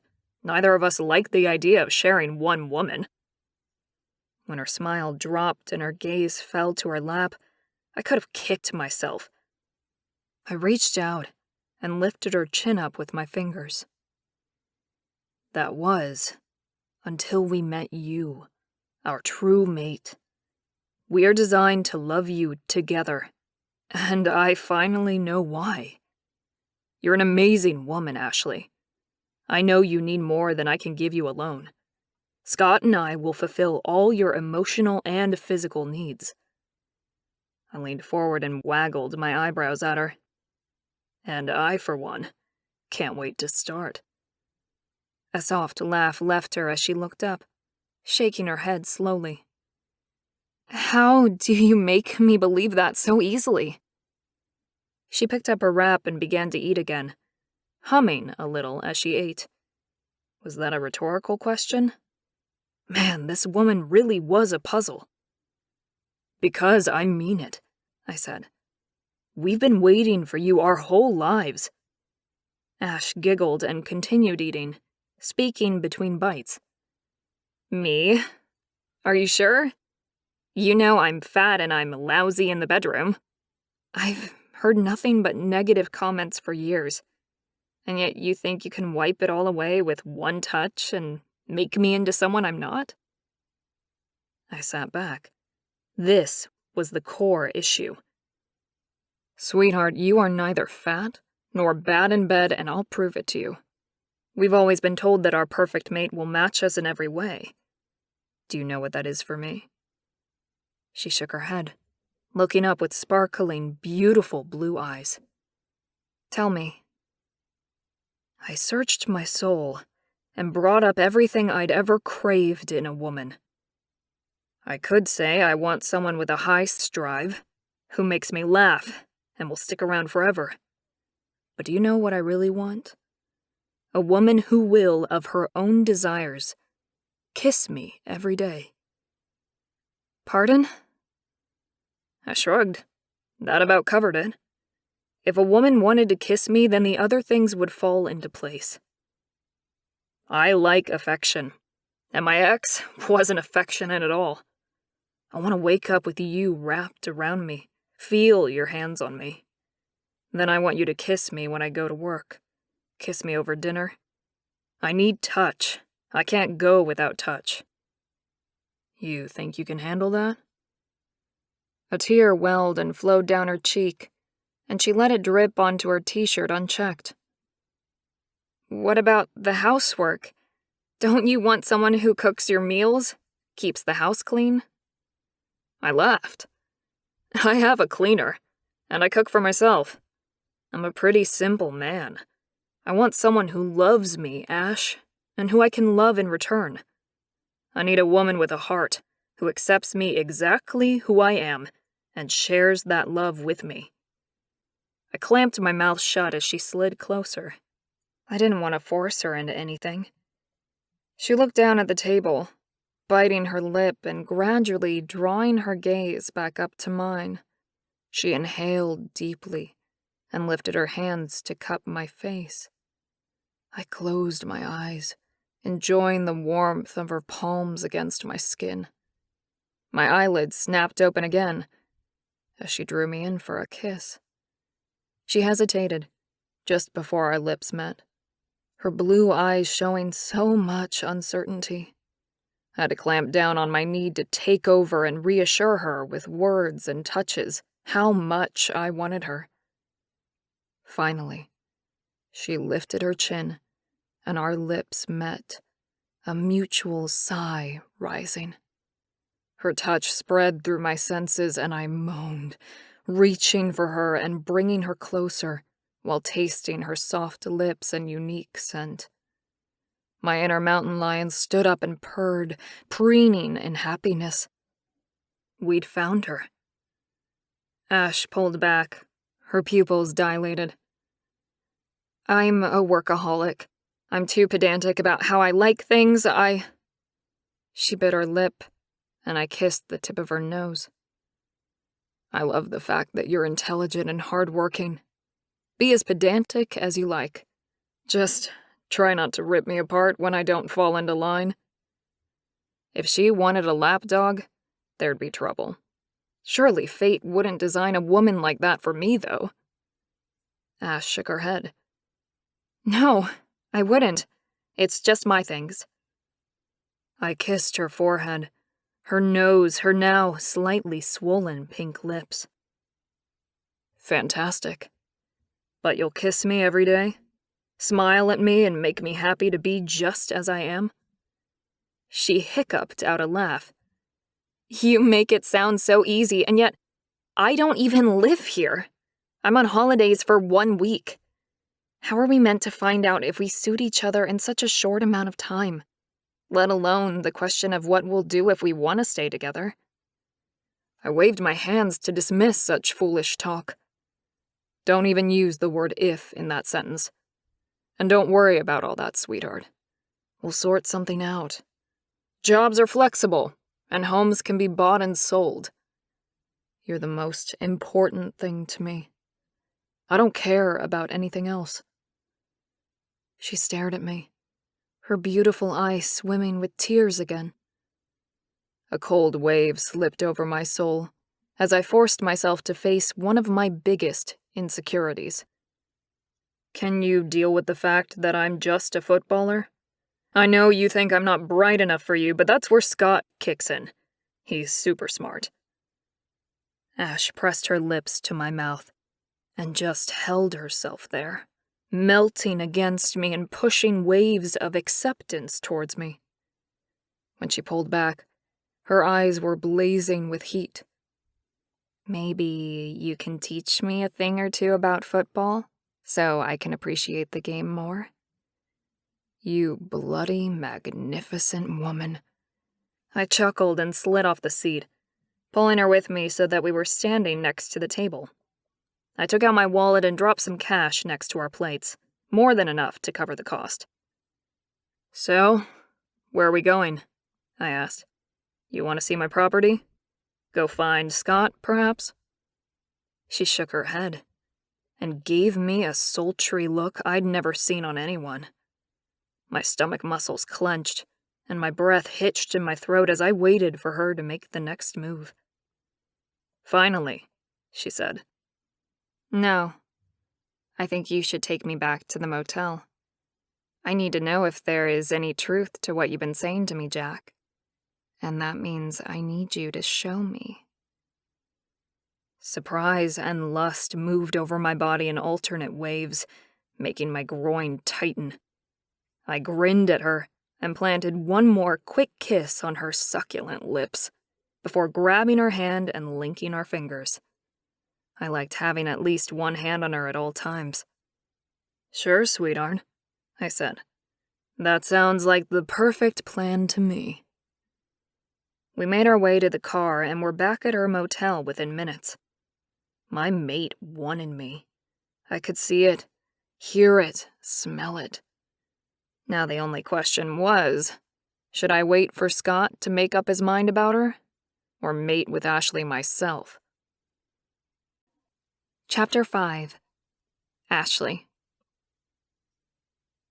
I slipped my key into the lock of my hotel room door and inhaled shakily. My tummy was tight and jumpy. Usually that would be a sign that this wasn't the right thing to do. But this time I knew it was only nerves. Good nerves. Terrified excitement of what was to come. I turned around and smiled over my shoulder as I moved towards taking one of the most reckless steps of my life. "Do you want to come in?"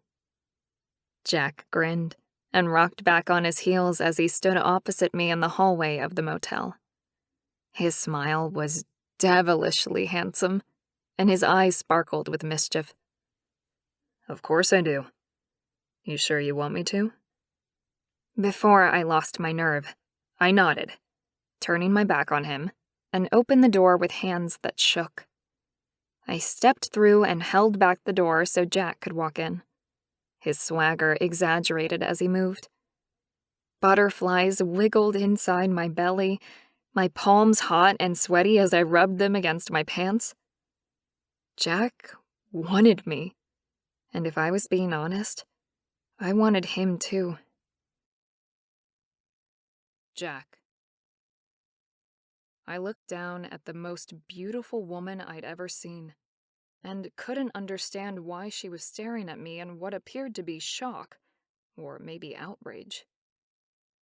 "Of course I want to touch you," she said.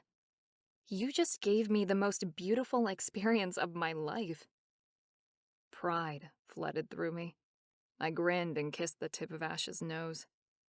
I appreciated the compliment, but that hadn't stopped the women I'd been with in the past from turning over and falling asleep without a backward glance.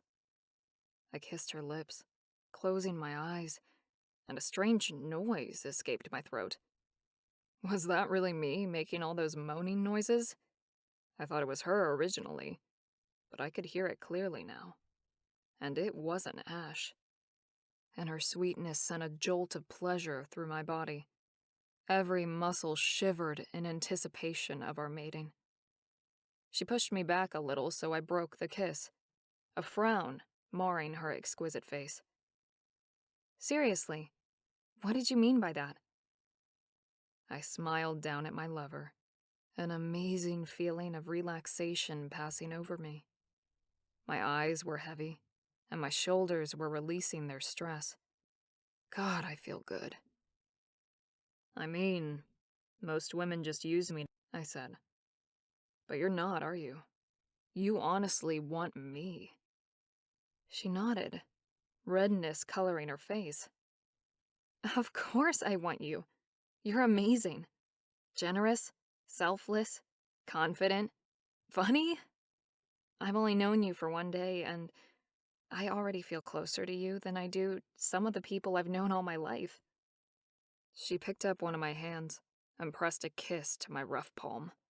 The touch of her soft lips erasing the pain of those past moments of so-called intimacy I'd had with others. Thank you, sweetheart. My voice was rough. I cleared my throat with an embarrassed cough. I captured her chin in my hand and held her face while I rained kisses down on her soft skin, her cheek, her nose, her forehead, and those lips that were sweeter than the purest honey. I'm going to love you so well, you'll never leave me, Ash. She gasped against my lips, and I pulled back, my brain stuttering over the words I'd said. Before today, I'd only told one woman in my life that I loved her, my ex-wife. And look how that turned out. But this was the first time it felt right. It hadn't been true, pure love before. Ash's face began to transform. The cloud that had been hovering over her eyes disappeared, leaving behind a clear beauty.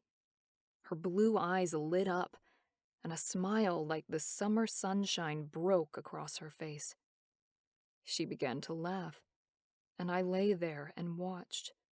Tears leaked down her face as she let go of whatever terrible thing she'd been holding on to.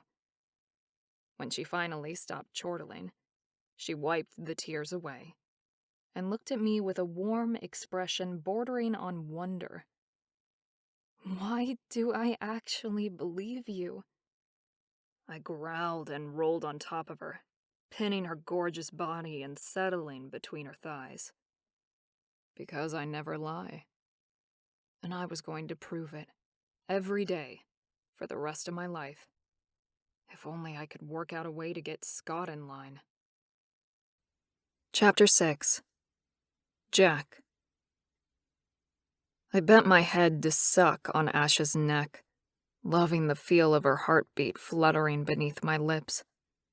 I couldn't claim her today. I knew I couldn't. But the need rode me hard. My shifter was practically doing laps of anxiety inside my head. Despite Scott's reservations about the whole perfect pair mating thing, the legends were true. I could feel it with every fiber of my being. We needed Ash, and would never be happy without her. How she would take that was a whole other issue. "How are you feeling about the idea of being both my and Scott's mate?" I asked. She frowned and lifted her hand, using her fingertips to make circles on my shoulder. "I don't really know, to be honest.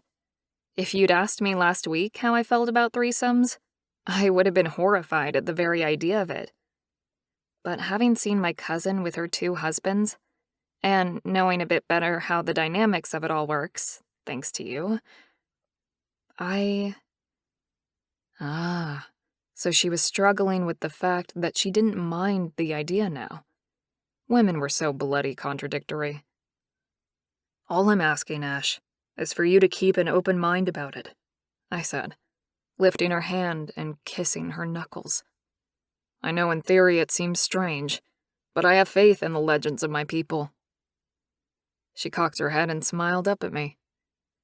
"Your people?" "Mm-hmm," I hummed, and began kissing her again, not wanting to reveal all our secrets yet. It would be hard enough to convince her to accept both of us at once, let alone the fact that we both turned into mountain lions whenever we felt like it. "My turn," Ash said, as she wiggled out from beneath me and pushed on my chest, as though she wanted me to roll off her. "Huh?" I followed her lead and laid on my back beside her. She kissed down my chest. "Hey, come up here, beautiful girl," I said, reaching down to pull her up to me. I was uncomfortable, but wasn't quite sure why. I just needed her to stop giving me so much attention. She glared at me. "No, I want to touch you too, Jack."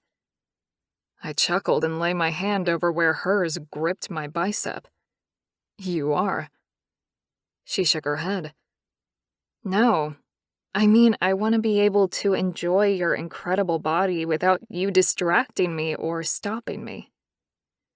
My face heated, and for the first time I was glad for the dimly lit room. "You don't have to pay me back, Ash. I'd prefer just to pleasure you." And I honestly did. Why was she acting so strangely about it? She giggled, and I kissed the top of her head, smiling against her strawberry-scented hair. "Do you want to hang out tonight? We could get some dinner later. Maybe try to pin Scott down?" She nodded and hummed, nestling into my side and relaxing against me. I glanced over to the clock across the room. It was only 3:30. Maybe a nap first?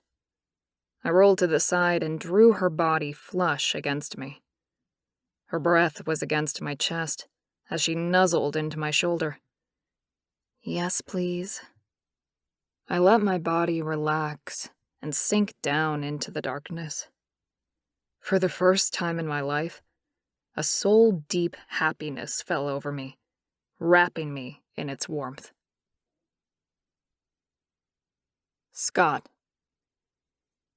I blinked my eyes open, groaning as the late morning sun hit my overtired body.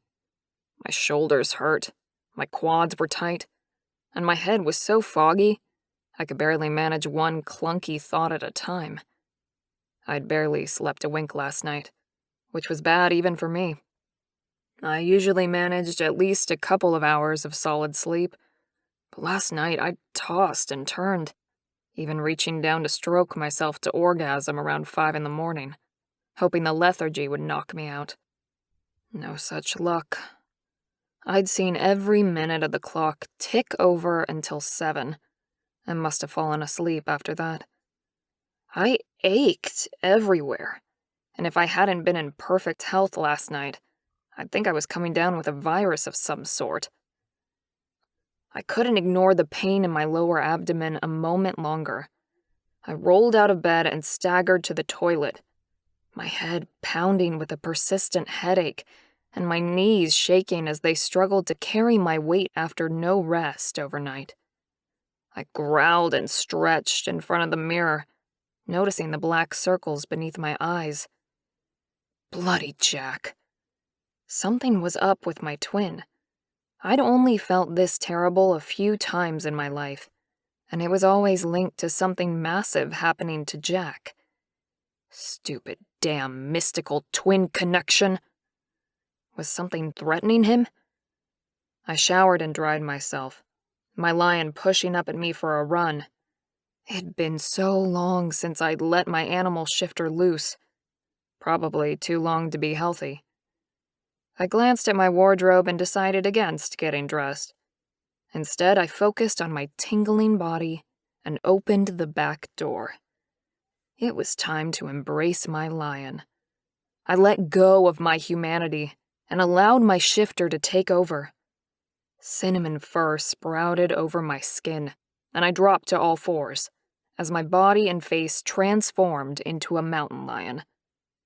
The wild animal itself was quite a loner, but my shifter family was closely knitted together, liking the comfort of others above the solitary existence of the real cougar. The wind rustled my fur as I took a deep breath through my nose, smelling the fresh scent of spring, the rich dirt and the crisp leaves, together with the promise of a light rain. I let a loud growl rumble through my belly as I bounded down the back steps and raced into the fragrant woods. It had been so long since I'd run like this, experiencing the world through these eyes. I'd forgotten how beautiful it was. My heart was lighter and happier from being in animal form. I was free and healthy. There was a lot to be thankful for. For safety and space, all my family lived near the base of the mountains. My brother and I were no exception. Another strange twinge moved through my heart. Something wasn't right with my brother. I had to get to him. I turned and ran toward Jack's home, not quite a mile from my own house. I couldn't shake the feeling that something was very wrong. I reached the property in minutes and rounded the small weatherboard home and stopped short, my paws sliding in the dirt. My heart pounded in my chest. Jack wasn't home. His truck wasn't parked in the driveway where it was every morning. He could be at the gym, but it was Saturday, the one day Jack would normally sleep in. I suppose Jack could have slept over with one of his lovers, but that was highly unlikely. He didn't do that. He preferred to sleep in his own bed. I turned and headed home, my brain churning over the possibilities. Could he be hurt? No, it'd be something simple. Maybe he'd gone somewhere with the kids? I jumped onto my back patio and shook my fur to rid myself of the excess dirt. My belly was jumpy and churning. The unease I'd been feeling all morning settling in like a permanent scar. I purred as my mind focused, my humanity returning to help my brain realize the obvious as I returned to human form.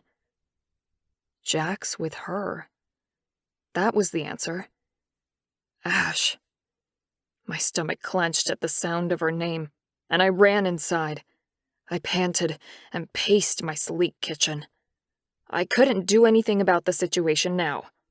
Jack had wanted her, despite my feelings about it all, and that was his choice.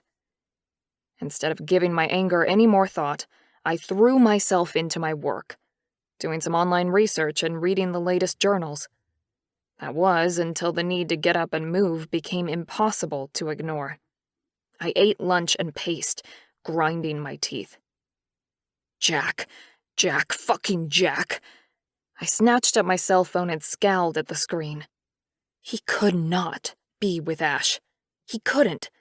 Not when he knew what finding our mate would mean for me. Of course he bloody can, I said to myself. Bloody man-whore. We decided not to go after her, hadn't we? Or was that just me? My heart kicked out with such a sickening thud that my knees weakened. I staggered to my couch and fell onto the soft leather with a groan. This was so unfair. All of it. Ash was our mate, and yet Jack was the one who had the balls to go after her. No. Then I looked up and screamed at the ceiling before punching in his number on my phone as I let the anger inside me grow. I'd gone through 20 years of hell with a woman. I wasn't being stupid enough to trust another one, and my brother was an idiot for thinking it would be better this time. I blew air out my nose as the call connected, not caring that in the mood I was in, I was going to rip Jack's head off, no matter where he was. Scott? Jack sounded groggy, his tone filled with both shock and confusion. Where are you? I snapped. I can hear you just fine at a lower decibel, he said. I'm with Ash. Where else would I be? Hot, angry waves poured over me like a never-ending ocean of feeling. It was too much, pulling me under and drowning me in pain. I took a quick, sharp breath and clenched my jaw. You ready?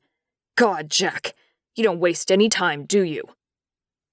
Silence descended, after a distinctively feminine gasp sounded over the line. I'll call you later, was all Jack said, before he promptly hung up on me. The background noise whirling inside my angry mind stopped, and I began to shake.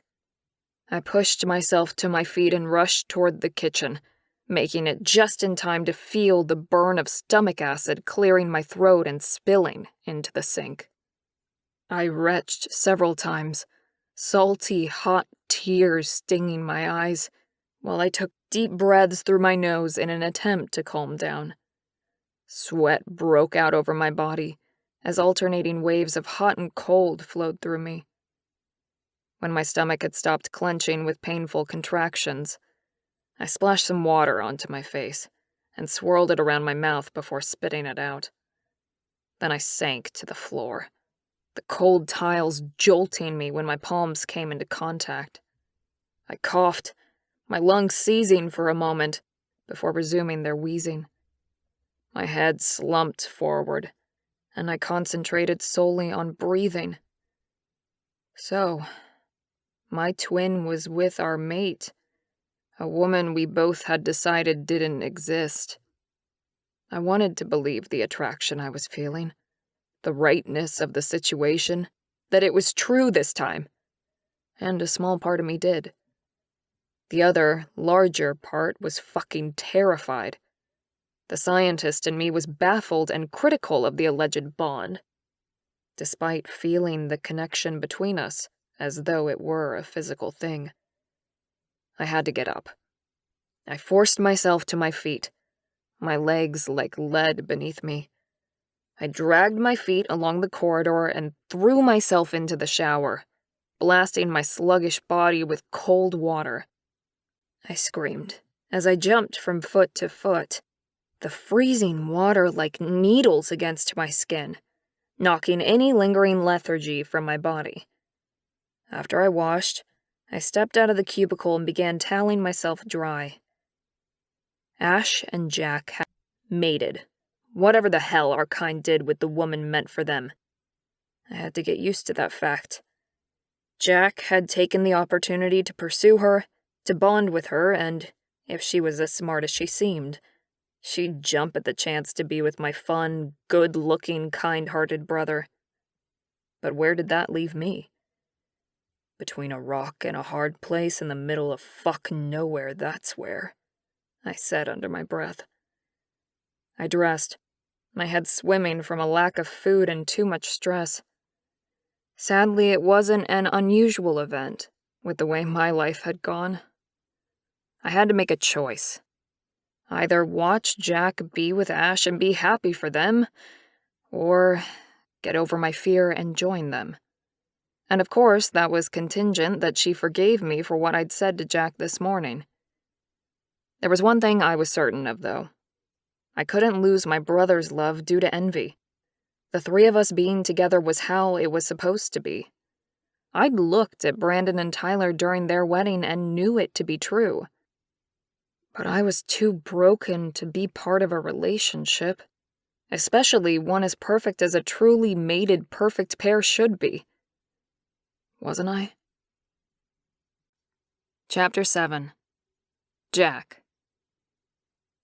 I called myself 3 types of a fool as anger rolled in my gut. I should never have picked up the phone. What on earth had possessed me? I rolled onto my side and smiled at Ash, as well as I could with the weight of dread on my chest. I'm sorry about that. Ash's blue eyes glowed with hurt as she turned away, her breathing rate increasing. I stifled a groan of frustration and snuggled up behind her, the heat of her back radiating against my chest, and hissed in pleasure as she huffed out a sigh and wiggled closer. Thank God for that. He sounded angry. Her voice was small in the room, as she ran her fingernails up and down my arm, slung over her belly. I shivered as the hairs on my arm stuck up on end, and a wave of pleasure pulsed through me. God, I love your touch. She didn't say anything, but she seemed to relax more against me. I kissed the whorl of her ear, my cock throbbing against her soft bottom. I told you he wouldn't react well, I said in a low voice. His heart's taken a real beating in the past. She made a humph noise and rolled onto her back, staring up at me with wide, clear eyes. Is that really all I am to you, Jack? I groaned and tried not to roll my eyes. You know that's not what you are to me. Even Scott does. That's why he's being such a prick. She flicked my chest with her thumb and middle finger. I'm not stupid, you know. Did you make up all that crap about the 3 of us being together? Spinning me a pretty tale to beat your brother to the punch? Her mouth was turned down, and her eyes glistened with tears. Whoa, she was hurt or angry, or both. My gut churned at the idea that I'd upset her in any way. I'd always been a bit clueless with women, but I'd worked out a long time ago that honesty was always the best policy. Sweetheart, stop jumping to the wrong conclusions, I said. I promise you, I won't lie to you. Everything I've said is true, and my idiot brother is so jealous at the moment he can't see straight. Ash stared off into the distance and dug her nails rhythmically into my forearm. Then, why would he say such a thing? I used my hand to gently grab her chin and tilt her face back up. Because he's damaged, beautiful. He wants your love so much he can taste it. But he's terrified, too. He lashed out because he's being ridden by the green-eyed monster. And that's not pretty. She stopped her agitated movements and began to stroke my arms again. I held my breath as emotions I couldn't name flickered across her face. Finally, she heaved a sigh and stared up at me. So, what are we going to do about it then?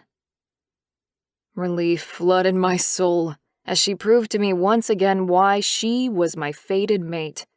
I laughed and kissed her cute button nose. She was all heart, but with a fire that we both needed. So, you want to try to get him to join us too, huh? She looked down. Her expression shuddered as her eyebrows lowered. I watched her and waited, counting my heartbeats. She bit her lower lip, worrying the flesh with her teeth. Please don't say no, beautiful. When she finally glanced up, her eyes had darkened, and a smile flirted with the edge of her full lips. I think I do. If you guys come as a set, it would be silly to only collect one. I burst out laughing and drew her against me for a kiss, tasting the sweetness of her mouth with my tongue. When the mood shifted into something hotter, I reluctantly pulled away and extricated myself from her clinging arms. Well, sweetheart, if that's what you truly want, then I better go home and get dressed for our dinner date. Shall I invite my brother to join us? Her gaze darted around, and she bit her lip as she held on tight to the blanket that covered her naked body, and nodded. Yes. Relief coursed through me like a cold rain. I rolled off the mattress and stood next to the bed. My shoulders relaxed. I'll call that idiot brother of mine and set up our date. Ash giggled and nodded again, pleasure written all over her face. A soft growl surfaced as I surveyed the picture in front of me. She was like the goddess Aphrodite, all luscious curves and womanly beauty, hidden by a thin sheet. You are so tempting, I said. I want to climb back into that bed and have my way with you. She pushed the blanket down to her waist. I grinned. Oh, you vixen. I wasn't ignoring that open invitation. I already want you so bad, Ash. But if we're gonna do this right, then we better wait a bit longer, yeah? She nodded, her face flushed with our shared passion. Waiting was the right thing to do. But if Scott didn't get his act together super fast, I'd take her for myself without hesitation. I'll pick you up about 6, okay? Yeah, that'd be great. But how are you and I going to act in front of Scott? She asked. I sat in the single chair against the wall and tugged on my shoes. I hadn't really thought about that. Natural, I guess. You're mine, no matter what my twin decides to do. So whatever you're comfortable with is fine by me. She gave me a huge smile, and hot honey swept through my belly. God, I already love her. I crossed the room and knelt on the bed for another quick kiss, her taste bursting through me and making me purr. I'll see you soon. When I pulled back, Ash was giggling. Why do you make those weird noises sometimes? I fought the blush down as my cheeks heated. I'll tell you some other time. Let's get Scott in line first, if that's okay. I'd told her the truth. A lie by omission wasn't really a lie, was it? Ash shrugged and settled back into the pillows. Okay, Jack. I winked and tore myself away before I could forget the objective. After blowing her a kiss, I exited the room and then bounced out to my car. I jumped into the cabin, feeling happier than I had in decades. I had a future, and I was going to be happy. Now, if I could just get my twin to get with the program. I dialed his number. On the second ring, he picked up. Hello. His tone was sheepish, and although part of me wanted to reprimand him for the conversation this morning, I had a bigger goal in mind. Hey, Scott. I said, as if nothing had happened. You free for dinner? Yeah. Why? The two of us need to spend some time with Ash. I don't want to, and I certainly don't need to. I rolled my eyes and pressed the phone closer to my ear. It was time to push my brother outside his comfort zone. We didn't have unlimited time with Ash, and I wanted it sorted out before she had to go home. Well, I'm half in love with the woman, and if you were any sort of brother, you'd at least want to meet her for more than a few minutes and get to know her, I said. A soft growl came through the phone, and I grinned. Jealousy may not be the best way to go, but calling on Scott's family integrity would definitely get his attention. I continued. I know you're not interested in being a 3-part family, but Ash is awesome, and I want her. Another strangled noise and a huff. Still don't see why I have to see her. Strange butterflies whipped around my belly at the strain in my brother's voice. Scott was confused, and that meant he was thinking things over. Thank God for that. We were destined to love Ash together. I knew it all the way to my bones. We'd been wrong, so wrong about everything. Scott and I had gone against our fate, believing we knew better, and we'd paid dearly. I clenched my teeth and let out a soft whine. We were a perfect pair, designed to love one woman and give her everything she needed. I took a breath and exhaled. Because you're my brother. If I convince her that I need her, she'll be moving here. I want you to be a part of our lives. And besides, aren't you at least a tad curious? He huffed and puffed, and then went quiet. Finally, he said, Okay, I'll join you guys for dinner, but don't expect anything more than that, Jack. I'm happy as I am. Bullshit you are. I grinned so big my cheeks ached. I know, bro. See you at O'Meara's at 6:30. Scott. I stood on the nature strip outside the restaurant and took a deep breath through my mouth. I let it out slowly, my shoulders sagging from their position near my ears. My heart beat a sickening rhythm in my ears, and a strange swirl was making my belly sick. I didn't want to do this. I glanced in through the glass door of the only nice restaurant in Trenthie, and something akin to a 2x4 smacked me squarely in the gut. There she is. Everything inside me relaxed and purred, my lion happy with fate's choice. My gaze practically devoured her healthy, glowing skin, and the smile she gave my brother who sat across the table from her. Could I really do this? Meet Ash as my brother's girlfriend, and then walk away?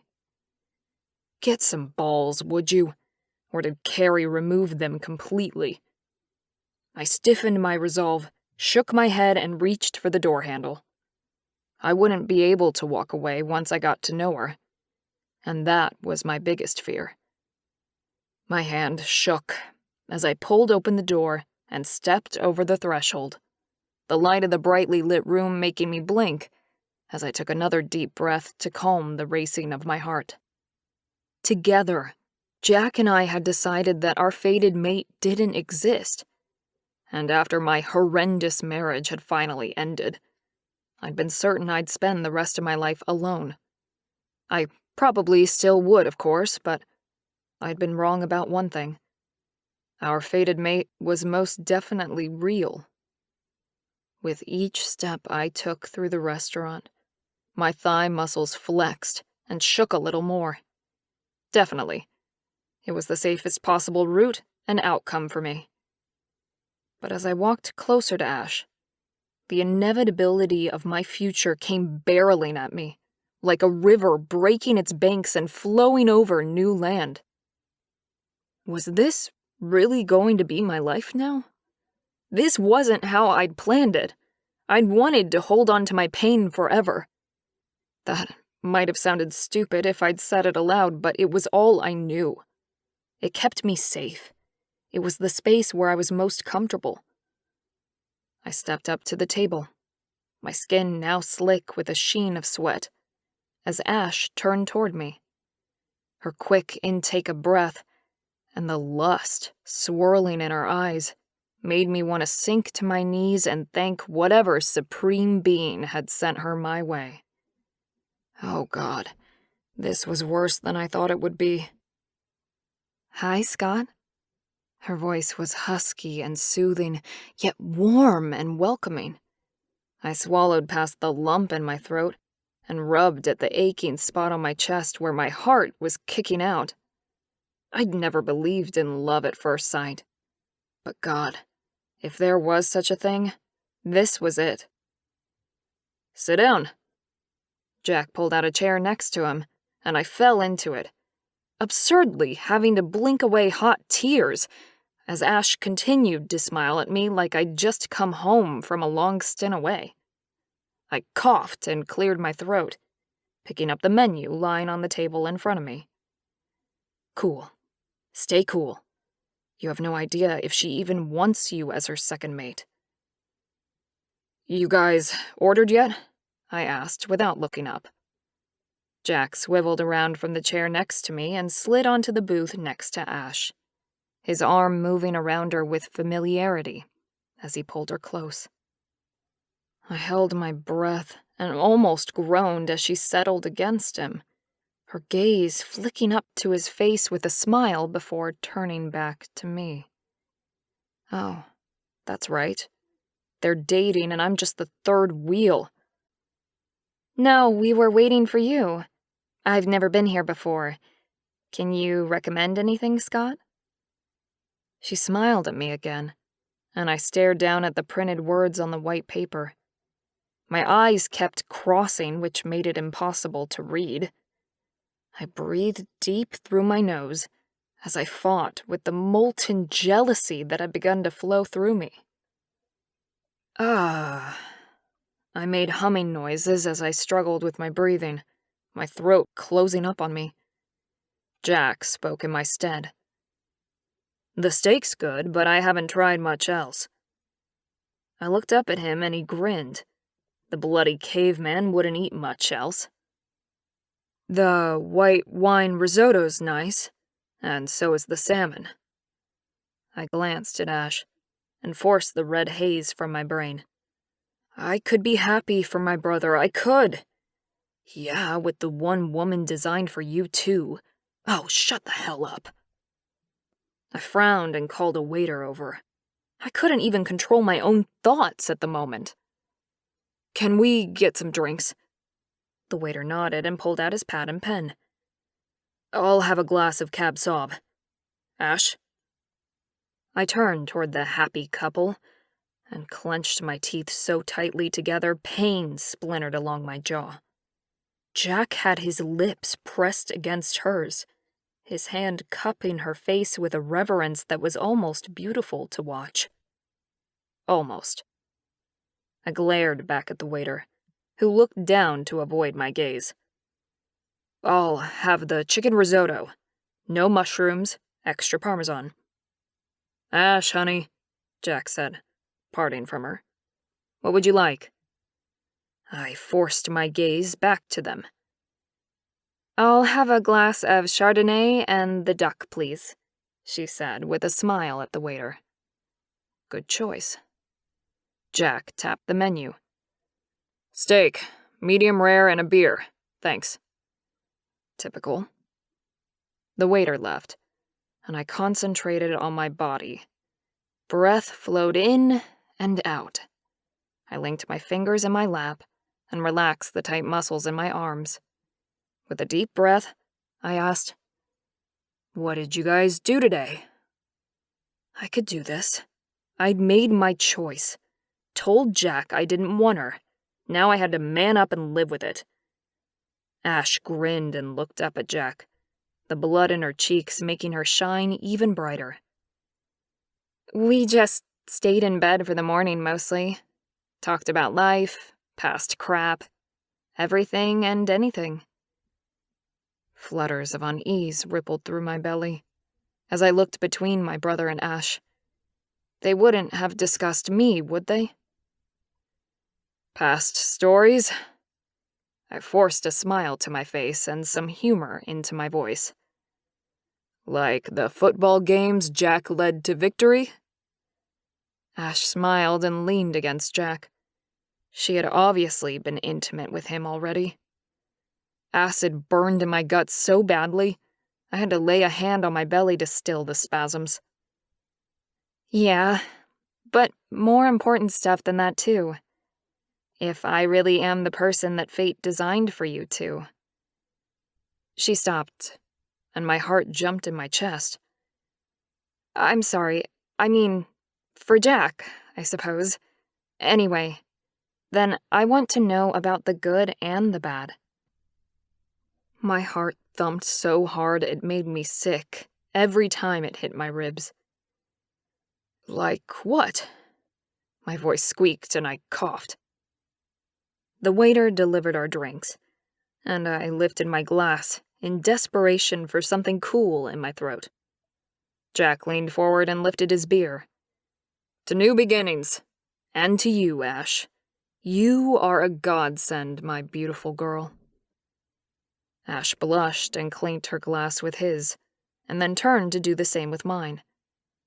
I couldn't think properly. Everything was moving in slow motion. I nodded and drank half the glass in one swallow. The peppery liquid slid down my throat, and I shook my head to clear the regrets floating around the cavernous space. What did you get up to today? Jack asked me, his eyebrows flicking up. I shrugged, feeling my lion rising within him, needing another run. Nothing much. Went for a run, did some work. Our meals were served, and my stomach rumbled as the sweet chicken scent filled my nostrils. I dug into it, reveling in each bite. It had to be one of my favorite dishes. As my stomach filled and my body relaxed, I could breathe a little easier. So, tell me about your work, Scott, Ash said. Jack was hopeless at explaining what you do. I rolled my eyes at my brother, who shrugged and kept eating his huge lump of meat. I do research for the government.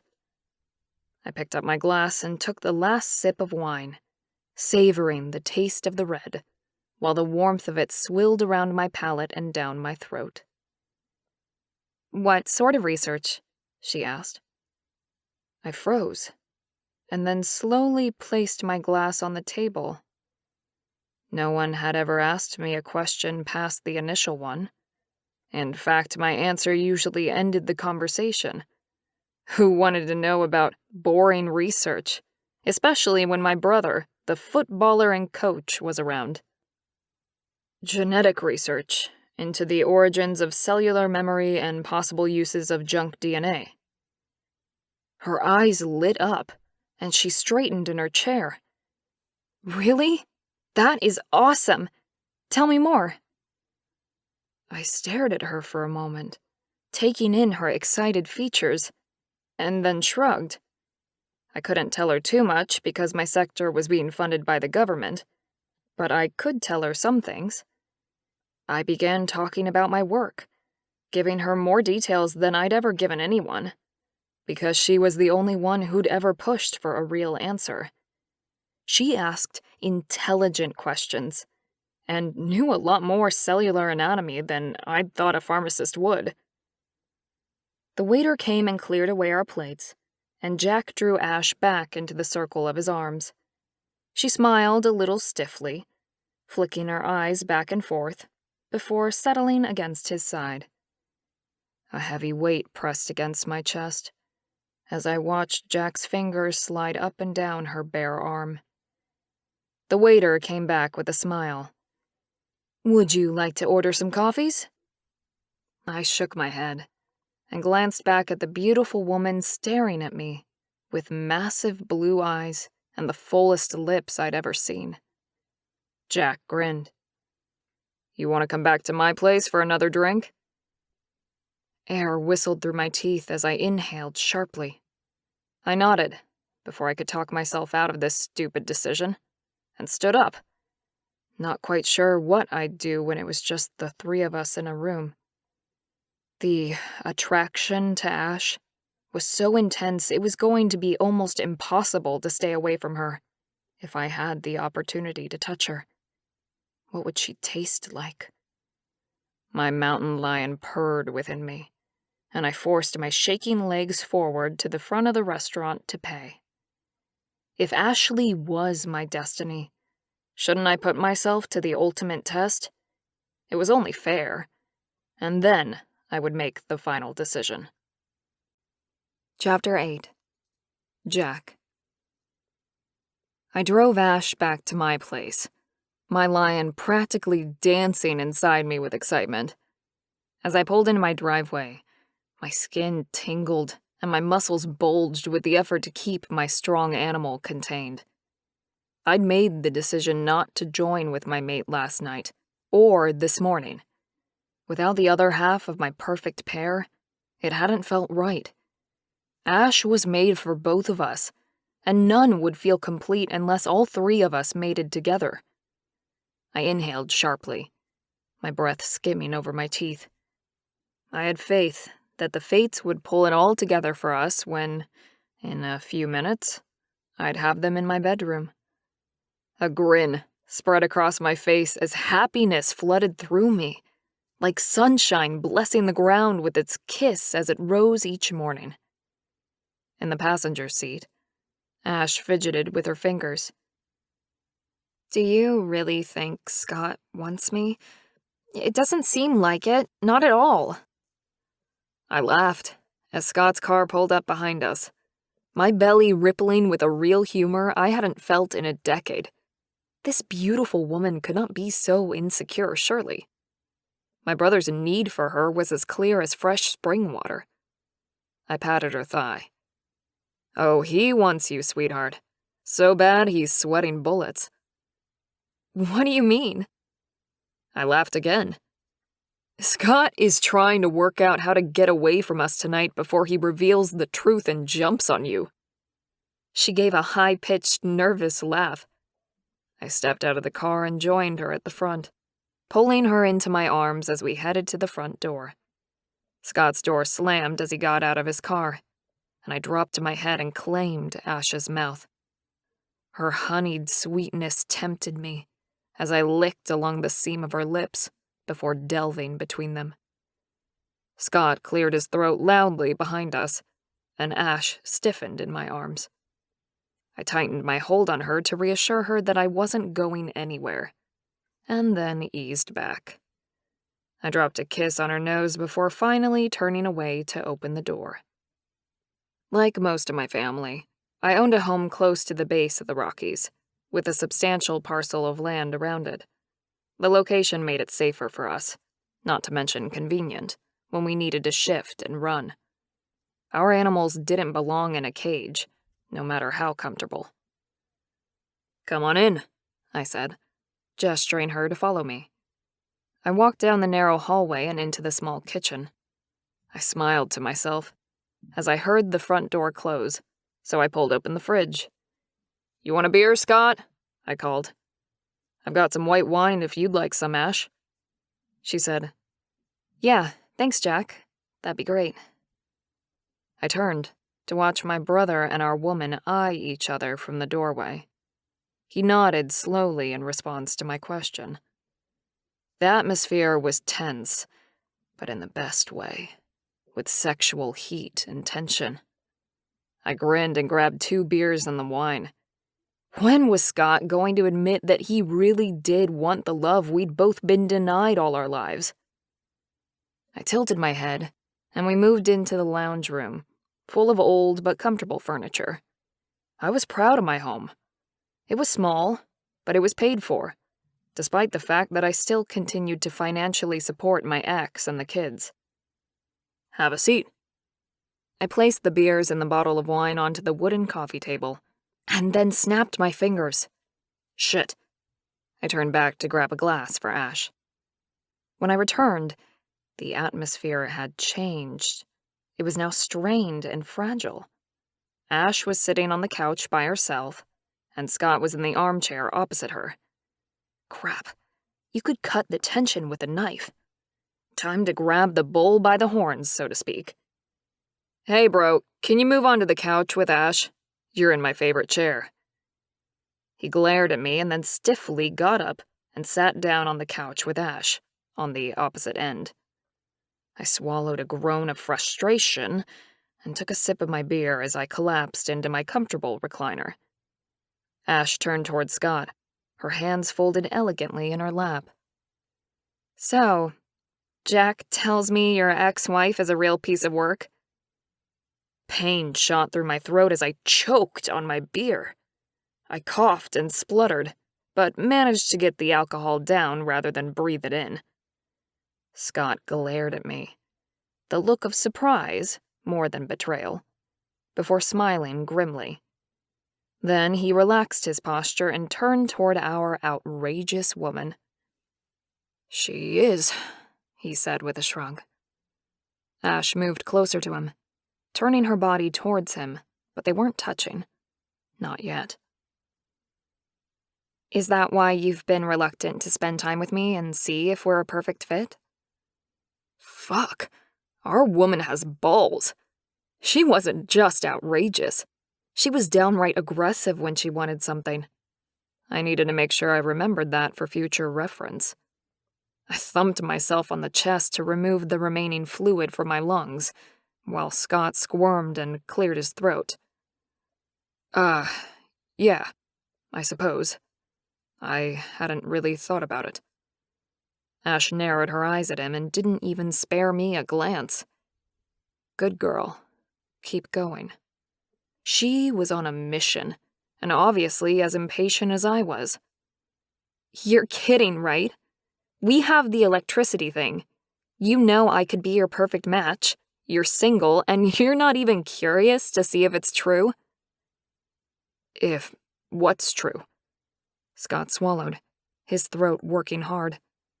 Ash didn't miss a beat. If the legends about perfect pairs are right, and that you and Jack are designed to love one woman. Scott turned to me and gave me a look that said exactly what I was thinking. Yeah, she's gonna keep us on our toes. He nodded slowly. I grinned at Scott and decided to try and help with the situation if I could. Sweetheart, could you give Scott a break for a minute? You know we've both spent our whole lives believing the legends were false. You've changed everything and we're trying to catch up. Ash scowled at me. Yeah, well, 2 days ago I was sure I'd never find a man I could trust and that I was totally unlovable. But you changed all that. And I need to know if Scott is willing to give us a chance. I don't think I can survive being rejected again, when I feel like I'm wide open. Her voice wobbled at the end. I grabbed my beer and tossed it back. I hadn't really thought about the risk to Ash herself, and I couldn't answer for Scott. She was playing a dangerous game. If she pushed too hard, he could bolt. I sat back and waited for him to respond. He shifted and rubbed his hands over his pants, like he wanted to eradicate the sweat accumulating. I can't guarantee anything, Ash. That's impossible. I took another swig of my beer, my heartbeat picking up pace and pounding against my rib cage. Would Scott be willing to try already? Ash took a deep breath and let it out in a sigh. I know that, Scott. I really do. And if I thought for a moment that Jack and I could be happy as a couple, I'd leave you alone, I promise. Whoa. She is walking a tight line now. I gripped my cold beer and rolled it between my palms, clenching my teeth to stop myself from blurting something out.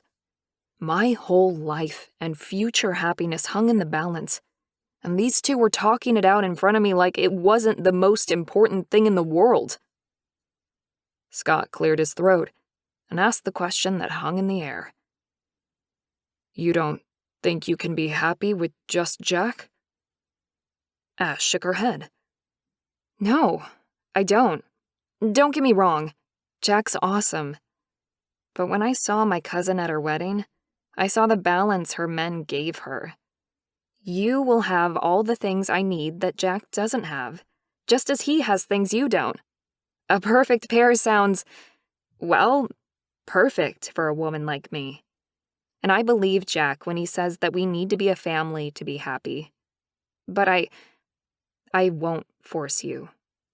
You need to want it too. Otherwise... She sighed heavily, and my heart leapt. I'll just go home at the end of the week, and we can all go back to our old lives. Hell to the no. No way was I doing that. Luckily, I realized that wouldn't be the smartest thing to say at this point, and kept my mouth shut. Scott glanced at me, then back to Ash, his eyes wide and his brows high. You mean what Laura, Tyler, and Brandon have, yes? Ash jiggled where she sat, obviously working through her nervous energy. Yes, and I'm not asking for a commitment now. Hell, we don't know what's going to happen even tomorrow, but can you... maybe... She stopped and swallowed, and then looked at me. She'd run out of words, and I couldn't just sit and watch a minute longer. I stood up and held out my hand, lifting Ash out of her seat. I guided her around the coffee table and to my side. Scott, I know you're worried about shit we can't control, but I promise you that if you come and kiss her, touch her, it'll turn you into a believer. I wrapped my arms around her waist from behind and stared at Scott over her head, silently begging with my eyes for him to understand, to give this a chance. Scott stood up and scrubbed his face with his hands, and then rested both fists on his hips in a strange and uncomfortable way. Okay, let's do this. Hell yeah. I nodded my head towards the hallway. We may as well go into my bedroom. It's the biggest room and we can be comfortable. It also had a king-sized bed, which I had bought out of sheer extravagance, but I was now glad I'd indulged. I pulled Ash down the long hallway and into large bedroom. We'd have to work out which house we wanted to live in long term, or whether we bought something bigger for our new family. But that was something to sort out later. I stepped into my room and turned toward my mate. My new life was finally beginning, and after the years of service I'd put in, I deserved it. Scott. I stepped through Jack's bedroom door, ran a hand through my hair, and grabbed the back of my neck. Now that I was here, I wasn't sure about this anymore. There were still so many variables in this relationship, and far too many risk factors we hadn't considered. I looked across the room and watched as Jack pulled Ash's dress over her head between kisses, the light material falling from his hands and pooling on the floor. Her gorgeous body became visible for the first time. Wow, she's gorgeous. All luscious curves and feminine beauty. My breath hitched as Jack drew our mate into his arms. Lust slammed into me, knocking all caution and rational thought from my brain. I needed her kisses too. It had been so long since I'd been happy, since I'd felt the weight of depression lift. If only for a moment, a night, I wanted to feel good again. You've got to be kidding me. I couldn't believe her. She simply couldn't be that nice. Come here, beautiful. Jack pulled her back against him and spooned her, but she kept her hand on me. My gut churned, but I stayed where I was. "Can you turn onto your side so I can touch you?" she asked. I lay there for a moment, hot tears stinging my eyes. My thoughts were conflicting so much that my head ached. Why would she want to cuddle? Was she serious about actually being happy? When she continued to smile and run her hands over my arm, I had to assume she was at least telling some of the truth. I slowly rolled onto my side, facing away from them, and shuffled back until I could feel the heat of her body against my back. Her palm slipped over my hip, and her soft sigh sounded happy. "Good night." Her whispered word made me smile, and the black cloud over me began to lift. I was an insomniac, had been since my marriage had started to fail, so I didn't have much hope of getting any real rest. But despite my misgivings, the night was magical, just to be a part of. I didn't even mind that I would be awake to enjoy it more. Through the dark hours, Ash stayed close and often nestled into me in her sleep. I finally fell asleep around 3 a.m., and when I awoke in the morning, she was kissing my back in gentle, soft touches. My life had changed. Now to see if it would last. Ash. We were in Jack's kitchen, and the morning light was filtering in through the front windows. Scott was dressed and ready for a day he had planned with his kids. Jack had told me already the relationship between Scott and his offspring was strained, and the last thing he should do was cancel on them last minute. I really don't want to leave, Ash. I'm so sorry. The regret in Scott's voice was heartwarming, his words obviously sincere. I smiled at him and stepped forward, wrapping my arms around his neck to stare up into his handsome face. His green eyes were wary at first, and then the look melted away as he let his hand settle on my hips. He tugged me close. It was truly beautiful to watch. His whole body relaxed, as though I'd pulled the pin on the tension surrounding him, and he leaned into my embrace. Thank goodness for that. I smiled up at him.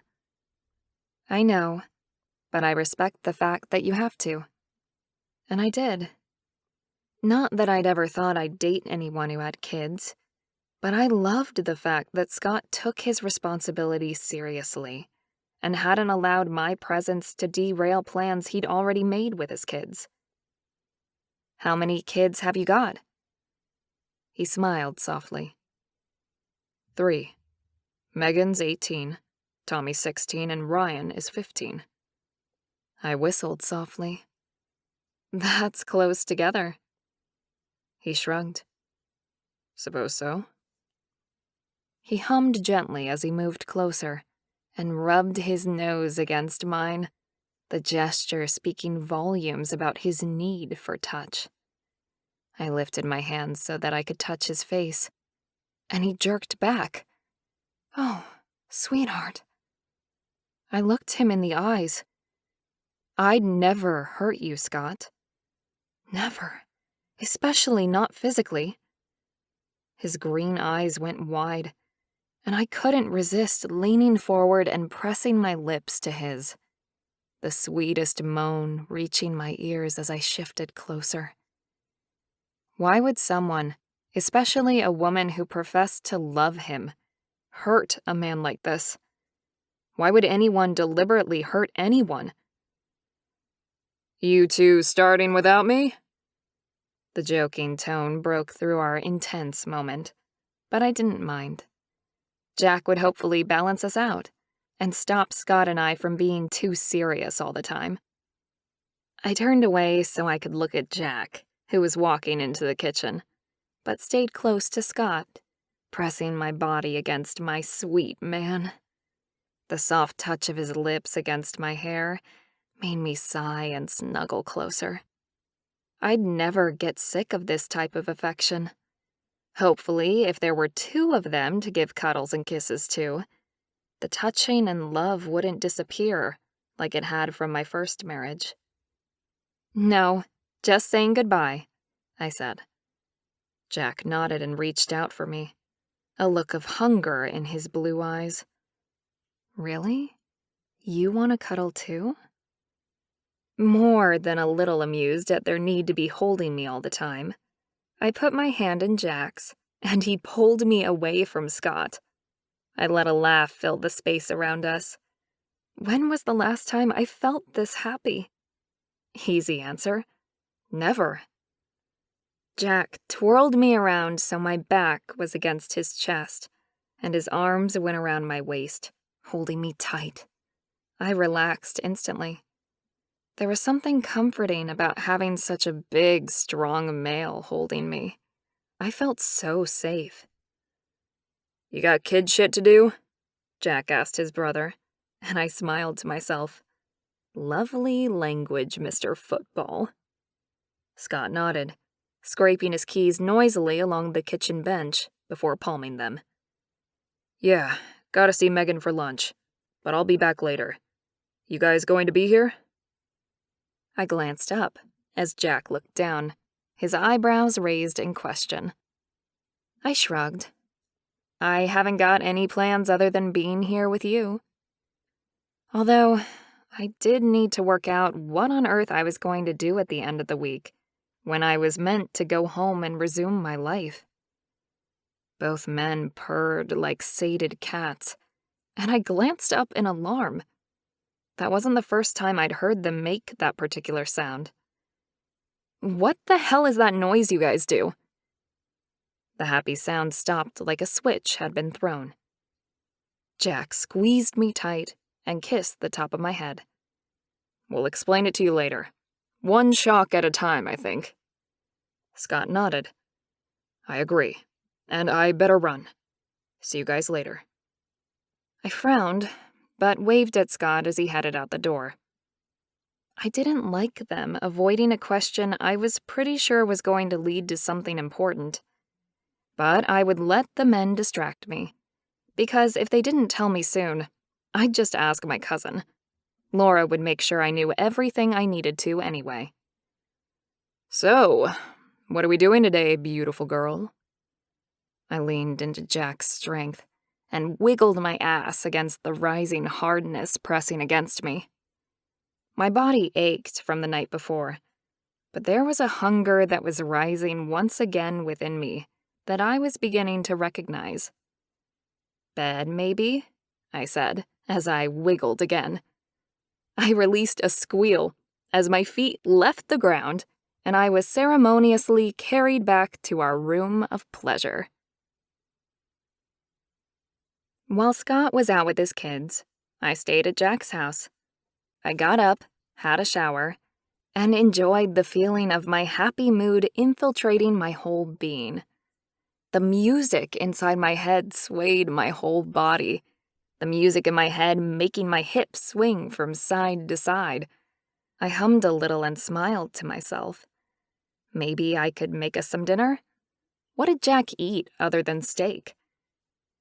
"You look happy, beautiful girl." Jack's deep voice slid into my ear as his arms embraced me in their strength and warmth. Fresh, spicy scents filled my nostrils. He smelled great after a shower.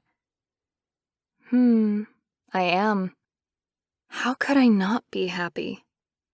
My body was still singing from the orgasms he had caused within me, and it looked like my beautiful damaged Scott wanted to love her too, which was amazing. It seemed ridiculous that my life had taken such a massive shift from where it had been only a week ago. But I was going with it. I wiped down the clean kitchen bench for the second time, feeling the need to nest already. I could do so much with this house. "Hey, Jack."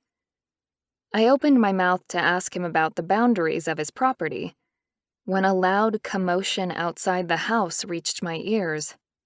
I frowned and turned toward the sound. What the hell is that? The back door burst open, and a red-faced teenager huffed her way into the room, followed closely by Scott, whose mouth was twisted into a frowny grimace. "Her?" The girl pointed at me. "You cannot be serious, Dad." I blinked at the girl. She was obviously his oldest daughter. She had his gorgeous green eyes, square jaw, and flowing brown hair. Scott grabbed for his daughter's arm. "Megan, stop being so rude." Megan stamped her foot on the tiled floor like a toddler. "She's not even a shifter! How can you guys be so stupid?" A shifter? What the hell was a shifter? Megan growled and stomped her foot like a toddler. Okay, so maybe she looked like her dad, but from what I'd heard about the girl's mother, she obviously had a temperament like her mom. Jack growled back and stepped closer, the tension in the room painfully high, as the three family members postured and snarled at each other. That was just weird.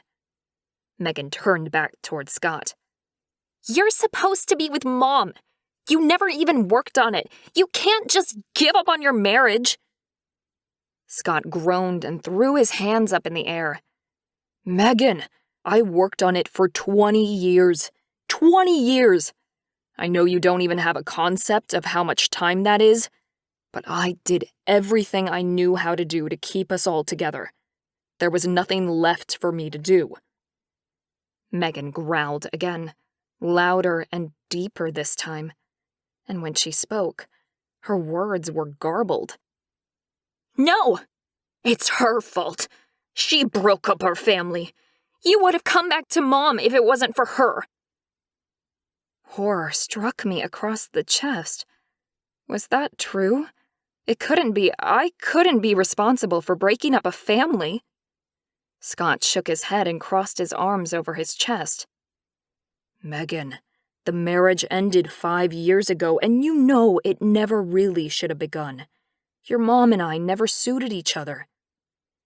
Megan growled in an inhuman way. "That's not true!" My heart jumped in my chest as Megan began to change. Her body grew more hair, and her face transformed into an ugly, grotesque mask. Then the pretty teenage girl was gone, and a small cougar stood in her place. "Oh my God!" I screamed, and jumped back as the animal surged toward me.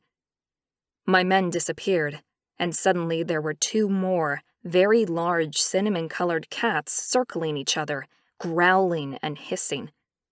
No fucking way.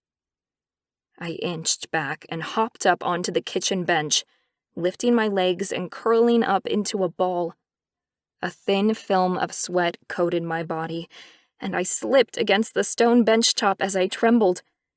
My heart was racing, yet I couldn't move. I was frozen in place. Impossible. This is not possible. I could barely get the words out as every muscle in my body locked down. The smaller cat that was obviously Megan was being herded toward the door by the 2 larger cats. Then suddenly, she was practically pushed out the door into the backyard, and they all took off into the forest behind the house. I forced my legs to uncurl and allowed my feet to touch the ground. I needed to get out of here ASAP. I grabbed the keys to Jack's truck that sat on a coffee table nearby and stumbled out the door. I tried to breathe, but my chest ached too much. In the distance, feral cat-like noises sounded, and my already fast heart rate began to thunder. I've got to get out of here, I muttered. I got into his old car, threw the truck into gear, and drove blindly from the house, my mind in utter chaos. What the fuck? What the fuck? I continued to chant, scanning the deserted roads as I drove. When I finally felt like I was far enough from the crazy scene, I stopped at a cross-section. What the hell was I going to do now? My body was ice cold, but my frazzled brain stopped whirling long enough to focus on a single line of thought. Laura. I took out my cell phone and dialed her number, praying to whatever being watched over me in this life. Please, let her answer. Ashleigh, how are you, honey? Laura's upbeat voice was the best sound I'd ever heard, and a small sob escaped my throat. "Laura," I said, trying to keep calm. "Are you home yet?" There was silence for a moment, and I realized my panic may not be as deeply buried as I'd thought. Yeah, we got it an hour ago," she began. "Honey, what's wrong?" "Can I come stay with you tonight? I don't want to crash the honeymoon or anything, just, please." Oh shit, I was being so selfish. My cousin had just gotten married, for goodness sake. Hot, salty tears leaked down my face, and a large lump rose in my throat like a tidal wave. What was the other alternative? The airport? Leave Scott and Jack and never look back? I bit down on my lip and held my breath, yet the sob escaped. Laura jumped in. "Of course, Ash. Come over, but, sweetie, what's happened?" I fumbled around the cabin for a tissue box, took some deep breaths, and focused on speaking. "I'm going to drive over," I said between breaths. "Okay?" "Of course, Ash, but please be careful. We're not going anywhere. You take as long as you need." I made a humming noise in my throat and hung up before I embarrassed myself even more. I put the phone down and let my head fall back against the headrest. My chest hurt, my eyes stung, and I couldn't get enough air into my lungs. Finally, I let go of all control and let the angry, hurt, confused tears come. So much had happened in such a short amount of time. And those animals. I shuddered. It was all just too much. Eventually, the retching sobs slowed down, and I regained a small amount of control over my mind and body. I blew out a long breath and pushed the hair out of my eyes. Time to see how much damage I'd done. I looked in the mirror and grimaced at my reflection. I was bright red, from the tip of my nose to my once white eyeballs. "Oh, shit," I muttered. I looked as bad as I felt. I was exhausted, my entire body aching from both the crying and now the adrenaline crash.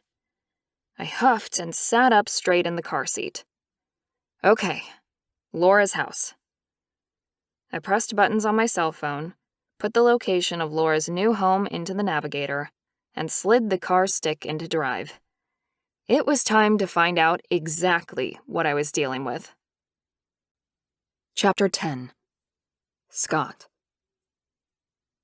After we'd gotten Megan, my feral teenage daughter, back to my house to change into some clean clothes, I'd turn tail and race straight back to Jack's house. I shifted in the backyard, and heedless of my state of undress, ran straight into the house.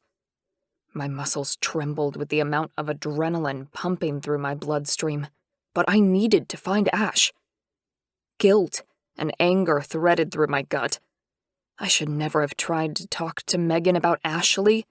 Fucking teenagers. All rampant hormones and no bloody sense. Couldn't control themselves if their lives depended on it. Her lion had come out due to anger and stress. She was still quite young as far as shifters go, since we only begin changing once we hit puberty. Yeah, well, what was your excuse? I grimaced. Jack and I hadn't been much better than my teenage daughter, losing our temper like we had. We should have stayed calm, at least one of us, and talked to Ash through the ordeal. When Megan had shifted, our need to protect our mate had overruled all common sense, and the next thing I'd known, all three of us had been in lion form. And if I was honest, pure frustration and anger at the situation had probably been a driving force in the shift too. I swallowed hard and focused on the job at hand, finding my mate and reassuring her that everything was okay. "Ashleigh, you here, honey?" I called. I walked through Jack's house, checking the living areas, bedrooms, and even the bathroom. Nothing. "Hey, Scott, is she here?" Jack's voice bellowed through the walls from the kitchen. The hairs on my body prickled up, a fine shiver coursing down my spine. No, she's gone. I walked back into the kitchen and faced my brother, who was panting from the run back to the house and covered in sweat. "She'll be back at the hotel then," he said. "Let's go." Jack turned to leave, and I leaned back against the kitchen bench, my knees weakening at the idea of never seeing Ashleigh again. What if she's not, Jack? What if she took off someplace? Jack shrugged as though he was indifferent, but the set of his jaw belied his determination. "Then we'll find her, even if we have to drive to Toronto and drag her back here." My knees were seriously not going to hold my weight any longer. I lunged for a kitchen chair and grabbed the back of it. I managed to swing it around and plant my ass on the hard plastic seat before my legs gave out. I massaged my thighs as my mind whirled with the implications of her disappearing. I couldn't believe my brother was being so naive. How was that possible after the life we'd lived? We could probably track Ash down, since we knew where she worked and lived. But what would we do with her then? "And if she doesn't want us anymore," I said. "If she's too freaked out by the fact that we shift into fucking animals, what then?" Jack growled at me, his eyes flashing gold as his lion rose to the surface. Then he began to pace, the floor beneath his feet creaking with strain. "She has to. She's ours." I let my head drop into my hands, fear filling me up like an infection, spreading through my body and overcoming all the good that Ashleigh had lay there. I'd known something like this would happen. The promise of paradise I'd seen in her eyes and felt in her touches last night had been too good to be true. I let the cold pain consume me and clenched my teeth until I heard a crack. I sat in my chair and clung to the promise of oblivion that was on its way. I knew this feeling only too well. What an idiot to believe I belonged in paradise. We had to convince Ash, but how? Ash. I pulled up outside a beautiful house with a winding path, which sat in the most magnificent position beneath the mountains. The front door was carved, and as I squinted at it to see the image properly, I realized with a shock that it looked like a mountain lion. Holy hell! I began to hyperventilate, pain constricting my throat and lungs. I'd seen the same door at Laura's wedding. Brandon and Tyler's parents had a similar entrance to their grand home. My breath wheezed in and out between my lips, and I gripped the steering wheel harder. My head felt light, black spots spinning around my line of sight. They were all lions. Oh my God. Laura's voice came barreling into my space. "What the hell? Ashleigh?" My car door opened and I inhaled, my ribs aching with a dull pain. The air was cold as it entered the car, and my teeth chattered. I exhaled and my breast shuddered. I needed air so badly, and a part of my brain told me that I was overreacting, yet I couldn't stop it. My vision was spotted, and my stomach clenched with a wave of nausea. "Sweetheart, stop panicking. Breathe slowly." Laura knelt down on the grass next to my car and pressed her hands into my thighs. The pressure was something to cling to, and I focused on her eyes staring at me. "It's okay," she said. "I'm here. Breathe." I closed my eyes, tears slipping down my cheeks. I ignored them as I focused on breathing. In Oh, that hurts. And out. That's a bit better. I repeated the words over and over, listening to Laura's soothing voice until I could breathe almost normally. When I finally opened my eyes, I let my hand slip from the steering wheel and into my lap, my shoulders sagging in pain and exhaustion. "Come inside," she said, standing. A sob escaped my throat, and I wiped at my eyes with my palms. Everything hurt so much. Laura all but dragged me from the car, and I moved in a daze toward the house. There were no more words spoken. I was led into a bedroom, my body moving in strange rhythms, but eventually I lay on a soft bed. Muffled male voices carried from somewhere in the house. Laura's men? My men? I didn't care. I didn't want to see them. No men, no strangers, no shifters. A gentle hand touched my forehead, and I curled up on my side, sighing as a warm cotton blanket was pulled up over me, creating a cocoon of heat.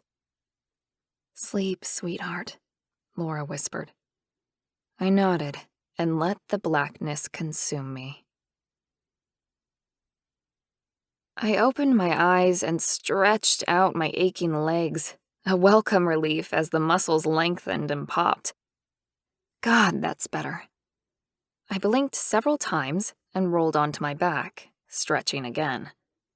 The room Laura had put me in was lovely, with a textured paint on the feature wall behind me. I sat up slowly and looked around for the first time. My head throbbed from all the crying, and my eyes felt like they'd been rubbed raw with sandpaper. But my head was clear, and I could breathe. I was in a bedroom. It was free of photos and personal trinkets, yet the soft colors and homely bed cover made it comfortable and homey. There was even an ensuite bathroom, too. A guest room, probably. I groaned as I turned and swung my legs off the bed.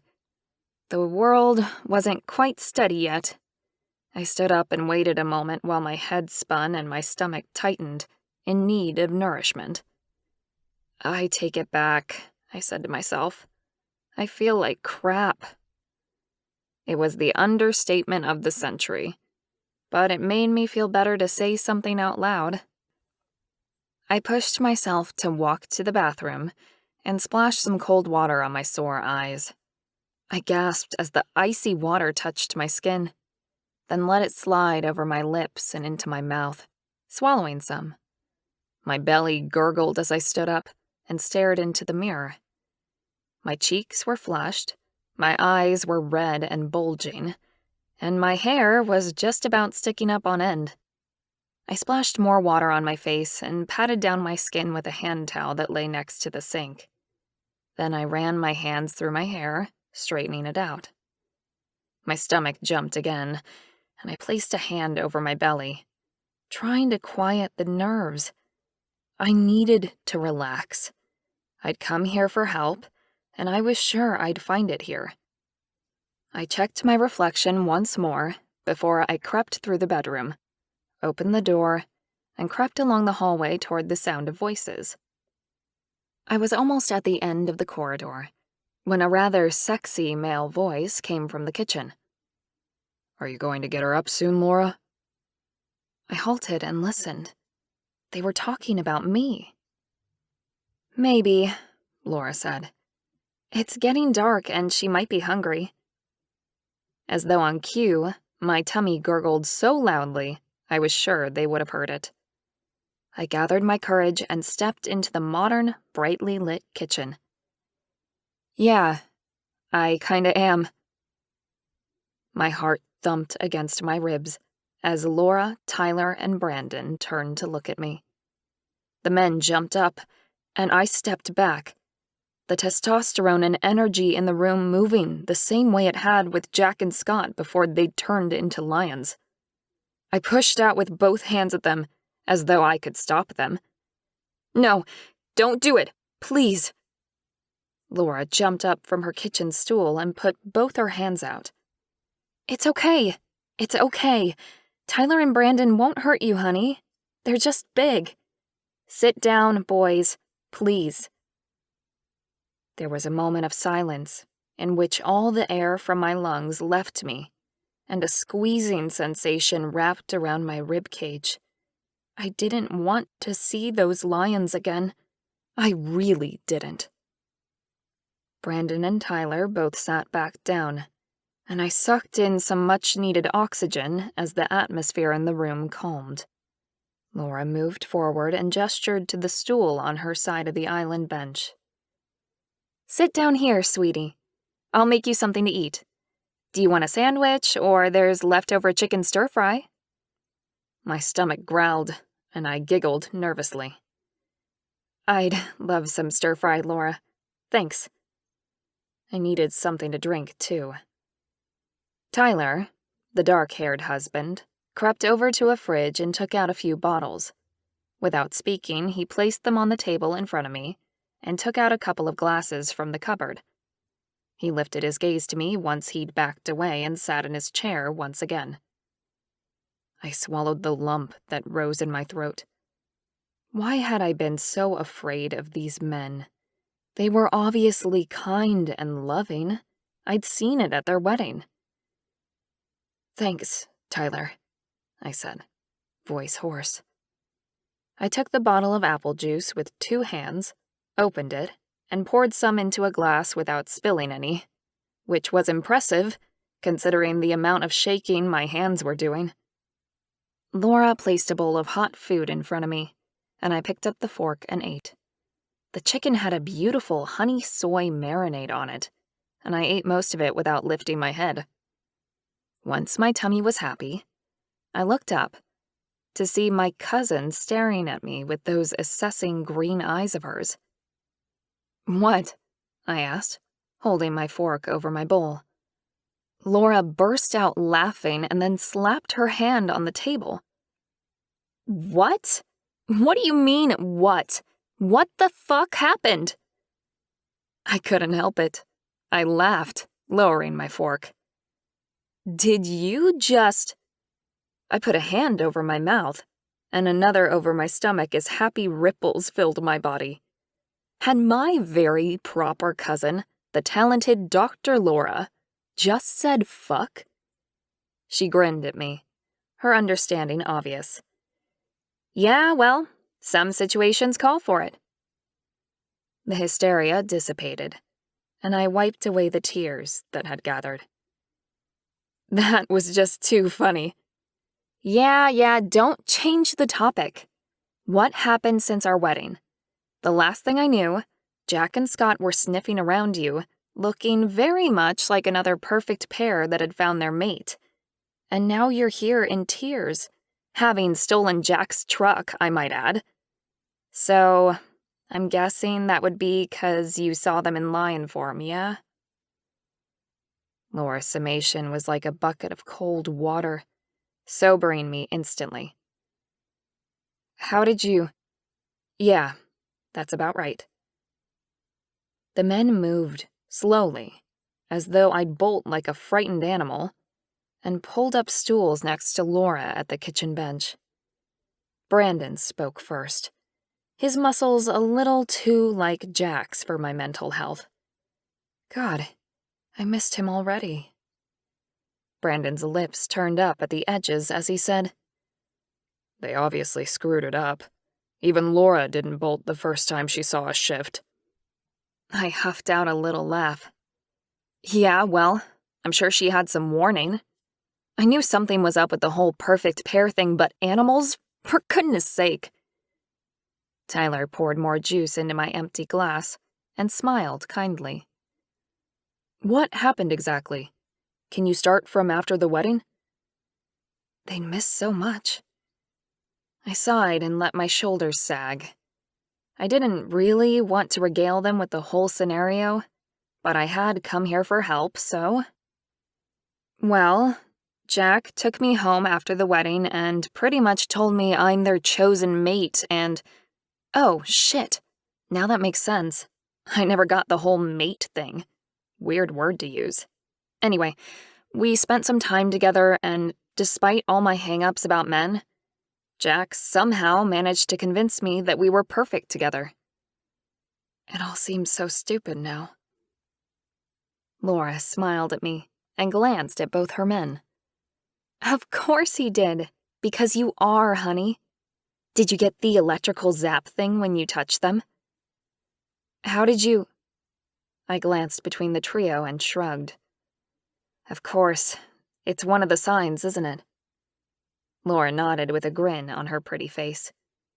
Yes, as well as feeling completely safe and happy while you're with them. Their personalities match every list you ever made about your perfect man, don't they? I smiled a little, stinging hot tears gathering in my eyes.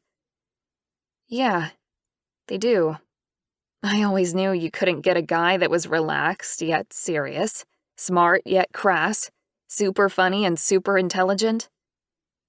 Brandon and Tyler laughed and high-fived behind their wife's back. Brandon puffed up his chest as he spoke. Did she just describe us as her perfect men? I shook my head at them while they covered her in kisses. Stop, both of you. We need to fix this. The guys grinned and returned to their seats. Laura fixed me with a stare. What's the actual problem? I know it's freaky, but it's just a genetic thing, like having blue eyes. They have full control over everything. They'd never hurt you. I wasn't so sure about that teenage daughter of Scott's.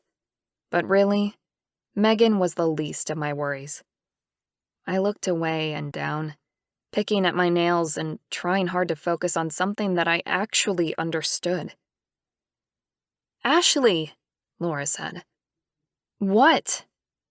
I looked up to see her glaring at me. I don't know, Laura, I don't. Number one, it isn't just freaky. It's bloody, amazingly out of this world. I'm still trying to wrap my head around it. Tyler sat forward a bit. What did Jack and Scott say? I shrugged. I haven't spoken to them. Scott and his daughter ran into the kitchen and started fighting, and then all three of them transformed into snarling cats and ran out of the house. I haven't spoken to them about it. Tyler's eyes bulged. So you haven't even talked to them about all this? Shit, no wonder you ran. The three of them shared understanding looks, which made me feel better. Maybe I should have stuck around to ask questions, but I didn't have a choice once the anxiety attack set in. Brandon tisked loudly. Well, Laura pretty much summed it up. We're born with the ability to shift at any time, and it kicks in around puberty. Our whole family does it. You can't catch it, so don't worry. We have full control in our animal form, and would definitely not harm anyone, especially not our mate.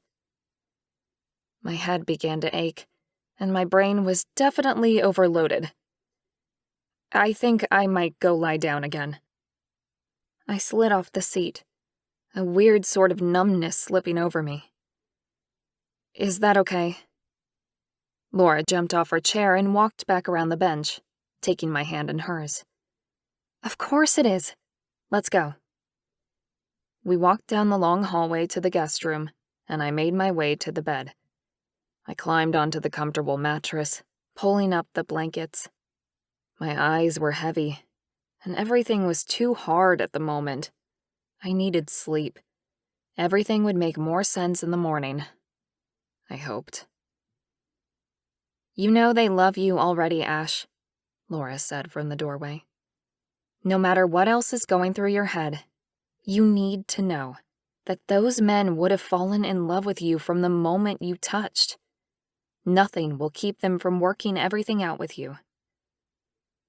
I forced my lids open, hot tears gathering at the back of my eyes. I'm not sure I want to work things out, Laura. The shifting thing is scary, but you can obviously overcome it. You did. There's more to it than that. I took a steadying breath and spoke the words I'd been terrified to even think about. Scott's so broken. And his daughter was horrible. I don't know if I can join a family with so much pain already in it. My voice caught on the words. Taking on a man who already had children had always been something I swore I'd never do. Let alone 2 men, both with children to other women. I'd already escaped a bad marriage and poisonous environment. I didn't want to join another one. Laura gave me a reassuring smile. I'm sure there's a way for you all to work things out, Ash. Please don't give up on them. These men are a dream come true. You have no idea. I let my eyes drop down, shutting out the light and my optimistic cousin. Night, Laura. As much as I wanted to run, I wasn't sure I could. Chapter 11. Jack. I banged on the glass door to Scott's laboratory again. I wasn't going away until he let me in.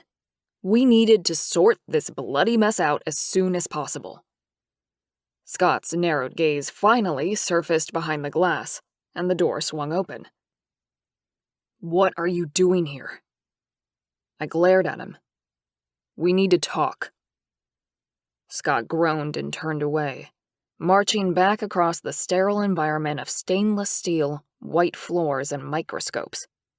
I let the door close and walked behind him. He sat back at his workstation and ignored me. "Guess who I ran into today?" I asked, while leaning back against the stainless steel bench. "Who?" Scott asked, not even bothering to look up from his microscope. He rotated knobs on the lens. "Kane and Reid. They're on some sort of extended holiday, catching up with the family or something." Kane and Reid were another perfect pair we hadn't seen in a long time. Scott went unnaturally still, his hand frozen. I continued, my heart still aching strangely from the conversation I'd had with the perfect pair from my father's side. "Did you know Kelly died last year?" I hadn't known.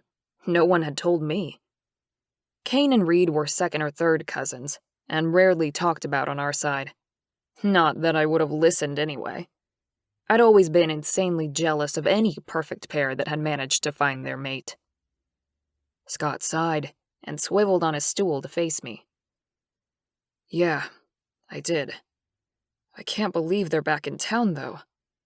I thought—" He looked away, his face pale in the stark light. "You thought what?" I asked, crossing my arms over my chest. He coughed and cleared his throat, finally looking back at me with a pained expression. "Didn't you listen when we were younger? This is one of the main reasons I never wanted to find our mate." "What are you talking about?" "Perfect pairs who are mated are linked." "Yeah, and?" I thought that was the point of the whole goddamn thing. I tapped my foot against the linoleum floor and bit my tongue against the need to scream. Getting words out of my twin was literally like pulling teeth sometimes. When the mate dies, the perfect pair die too. Shock skittled through my nerves. "What? How did I not know about that?" Scott shrugged. "It's not really talked about because most families die later in life and are happy to perish together anyway." I swallowed, the life we'd led without our mate suddenly seeming like an all-right alternative now. I shook my head. Nope. I'd give anything to feel that connection again. "Okay, so what's your point?" I said. "Don't give me any shit about not wanting to love Ash because of this. You've been living like a fucking corpse for 20 years now." Scott swallowed hard, his Adam's apple bobbing up and down. "I know. Trust me. I know." "Good." I grunted and nodded. Scott continued. "My point is, it's been over a year for Kane and Reid. The longest any perfect pair has lasted was 12 months, absolute maximum. Ah, well, they're only what, 30-something? Scott's gaze flickered a little. Yeah, 38, I think. I let my arms drop. Well, maybe they made a mistake about her being their mate. I don't know. Anyway, they're down here and they want to catch up. But we have bigger things to deal with at the moment. How are we going to get Ash back? Scott growled, the sound strangled and borderline menacing. I rumbled back, my lion baring its teeth. Just go away, Jack. The romance is over. Not by a long shot. I clenched my hands into two tight fists, anger billowing through my gut. No fucking way it's over, you bloody fool. Get up off your ass and come with me to Brandon and Tyler's place. After our fruitless night, I'd taken the day off, unlike my brother, and made some phone calls. I knew where she was, but we needed a plan to get her back. Scott stood up with stealth-like slowness, and I took a step back and pivoted on my toes, readying for a fight.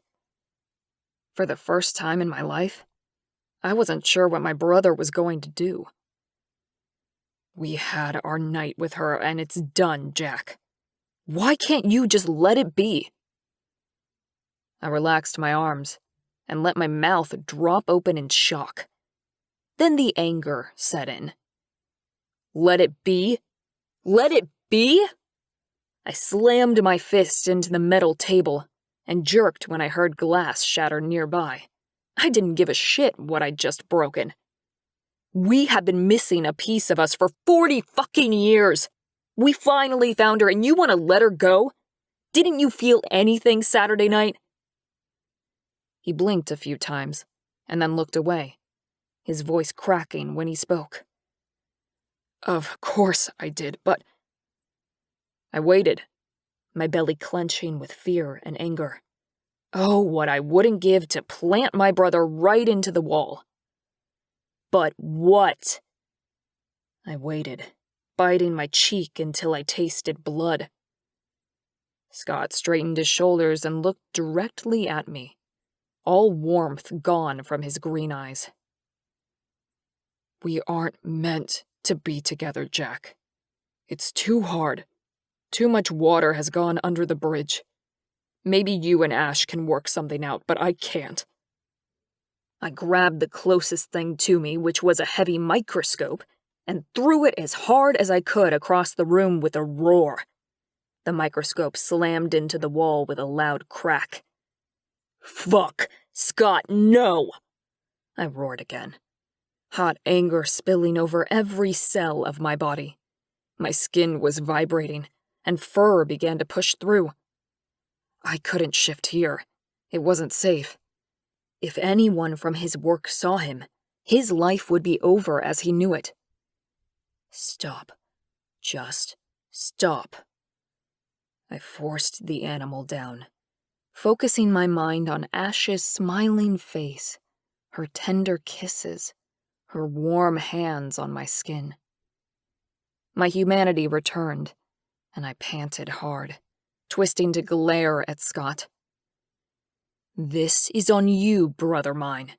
You broke this, you and that stupid niece of mine. So you fix it. Now. And know this.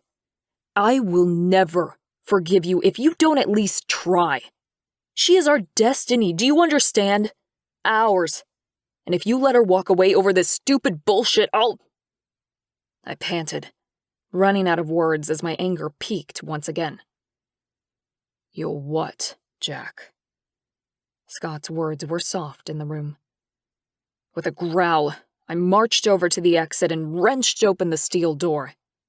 I turned around so I could throw my parting shot straight at him, angry snarls punctuating the words. I'll get in my car and drive to fucking Alaska and never look back. You can wallow in your misery for the rest of your life for all I care.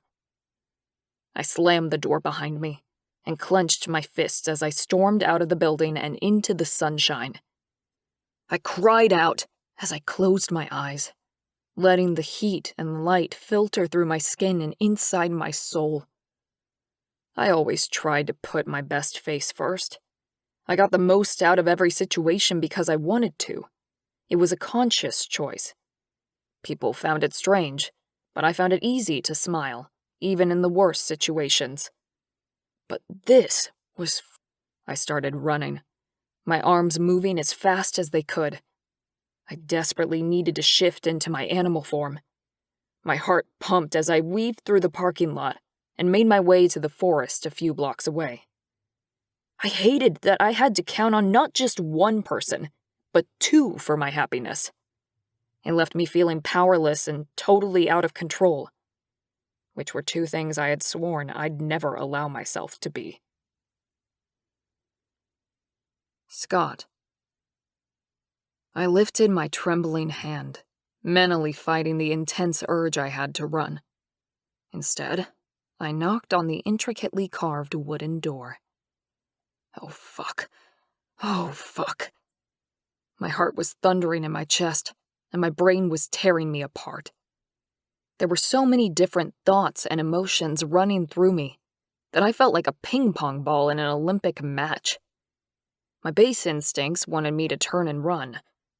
Yet a stronger, more primal force made me stay planted firmly in place. I had to do this for Jack, if for no other reason. That was enough. The door swung open, and Tyler greeted me with a smile. "Hey, Scott. How you doing?" I waited, but he didn't invite me in. Instead, he crossed his arms over his chest and raised his eyebrows. Great. So I've got to go through you two? Like this isn't hard enough. Pretty good, Ty. How are you? Tyler laughed. The sound so vibrant, it almost brought tears to my eyes. I wanted to feel that way. To be able to make a sound that was so strong and carefree. Bloody awesome, actually, he said. Married life definitely suits us. He grinned, and I felt that stab to my heart. Was this really possible for Jack and me? I cleared my throat and indicated inside Tyler and Brandon's house. Is Ashleigh here? Tyler cocked his head, studying me before nodding. Yeah, she is. You come to get the truck? I've got the keys. He dangled Jack's keys in my face, and I reached up and took them. No, but thanks for that. Good. She was here. Jack had been right. I waited for the invitation to come inside, but Tyler just stared at me. My belly jumped, and my heart beat a little faster.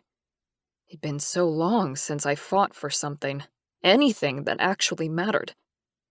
And no matter what I tried to tell myself, and the rest of the world, Ashleigh mattered. I let out a pent-up breath.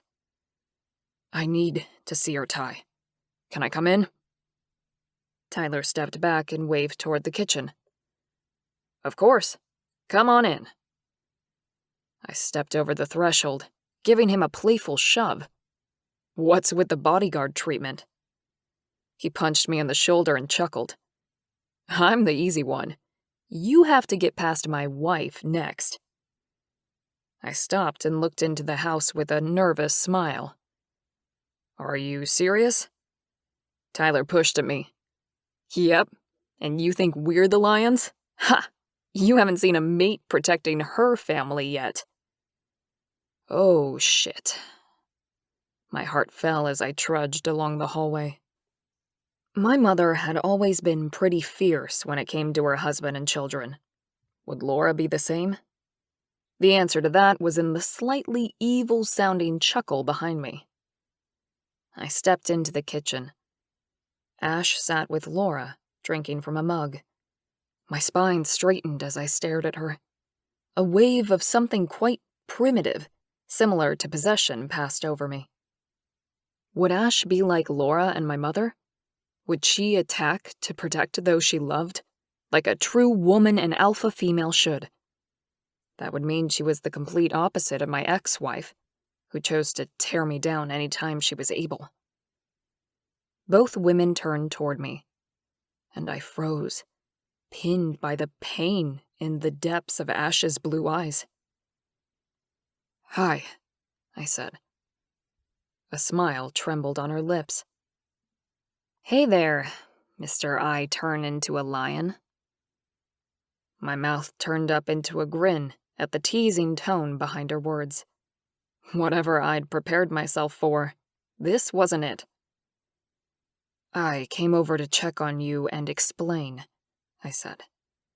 "I'm so sorry we didn't tell you about our shifting abilities earlier. And I can't even begin to explain how sorry I am about how you were forced to find out like that."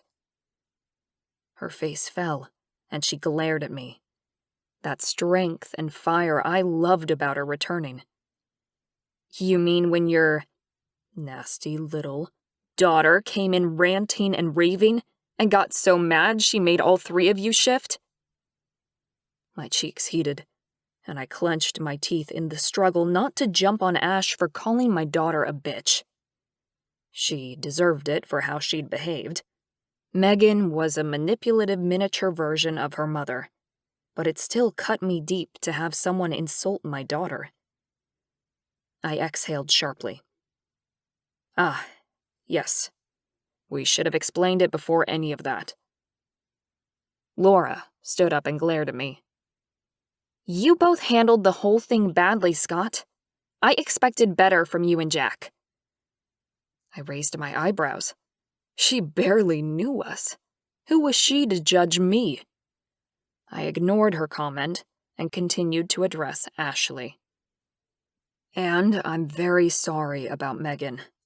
But children, teenage daughters especially, are very temperamental." Both Laura and Ash grumbled, and I took a deep breath in through my nose. That wasn't the important point here. "Ash, can we go somewhere private and talk?" I said. "Or can I take you out for dinner?" Laura's hand slid over to Ash's, and she glared at me. "No, she's staying here. I know you've had your fair share of shit, Scott, but Ash isn't strong enough to deal with it at the moment." Ash shook her head. "Stop, Laura, it's okay." "No!" Laura shot Ash a stern look before returning her hard gaze to me. "Ash just escaped a poisonous environment with her ex-husband, and I won't let you subject her to an even worse one. If you can't be honest or control that family of yours, then perfect pair or not, you need to back off until you can." Oh, fuck. This is even worse than I thought. I was so used to ignoring Megan's teenage tantrums. I hadn't even considered the effect her outburst would have on Ashleigh. I'd hoped it would be as simple as apologizing about the shifter thing, and then taking her home to Jack. Ash finally lifted her eyes to mine, and for the first time, I saw the fragility of my mate. I hadn't asked much about her past, and guilt hit me like a punch to the gut.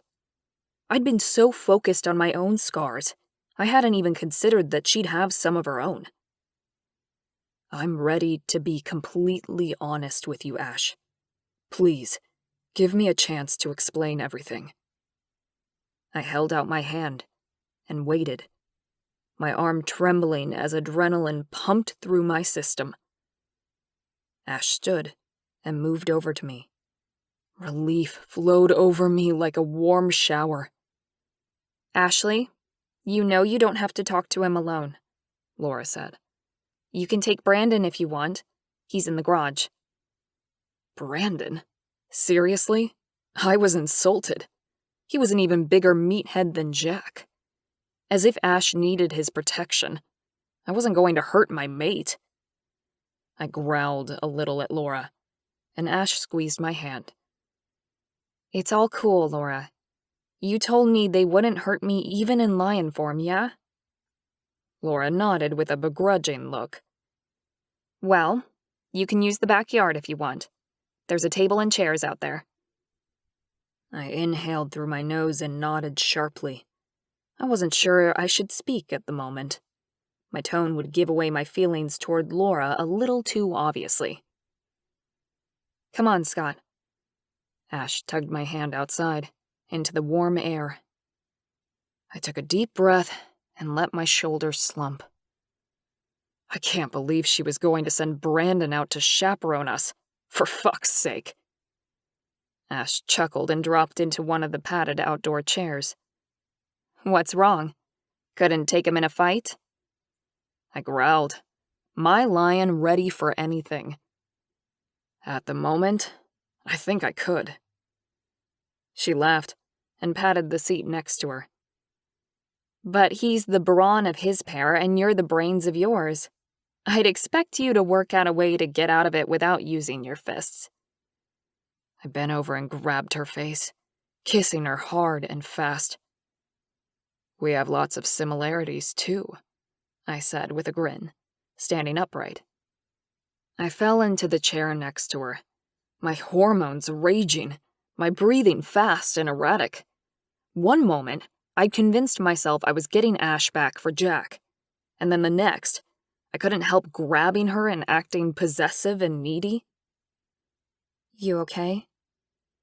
Ash's gentle voice and soft hand on my arm cleared my mind, and I focused on her. I reached up and cupped Ashleigh's face in my hands. "I really am sorry about Megan, Ash. Her mother uses her like a puppet to do her dirty work. It's a horrible situation." Ash nodded and smiled. "Yes, I can imagine it is. And it's a situation I'm not sure I want to be forced into the middle of." "Pardon me?" I cocked my head to the side, my belly jumping. "What do you mean?" She withdrew her hand from mine, and I almost cried out as a wall came down between us. What the fuck was happening here? "I think I can handle the shifting thing. Laura's explained it, and it doesn't seem like such a big deal, now that I've had time to get over the initial shock of it." "So, what's the problem, then?" She bit her lip and looked away, her generous mouth pulling down on one side. "But this blended family thing is going to be so hard to live with." She sounded so defeated. My heart, which had begun to settle down, surged up into a higher gear. She couldn't break our connection due to my children, surely. She hadn't even met them all yet. "We don't have to blend anything, really," I said. "Jack and I will look after our kids when we have to, and we'll focus on you the rest of the time." Now that I thought about it, that would be the perfect solution. With me and Jack being a pair, one of us would always be with Ash. She could still have everything she needed. Maybe it really was possible to make it work, and I wouldn't necessarily have to live with her and Jack. I could visit, or maybe build something nearby. We could work out a balance for everyone to be happy. Ash stared at me, and then shook her head. "You don't understand me at all, do you?" I cleared my throat and shifted in my chair. I needed to be very careful here. I could practically feel the landmines being set up around me. "We only met on Friday," I said. "I'm not going to lie and claim to know everything about you. That's impossible in the short time we've had together. But what I do know about you, I like. A lot. I also know you are the one for me and Jack. That is enough to build on, to create an incredible relationship in the future between the three of us. But we need time to do that."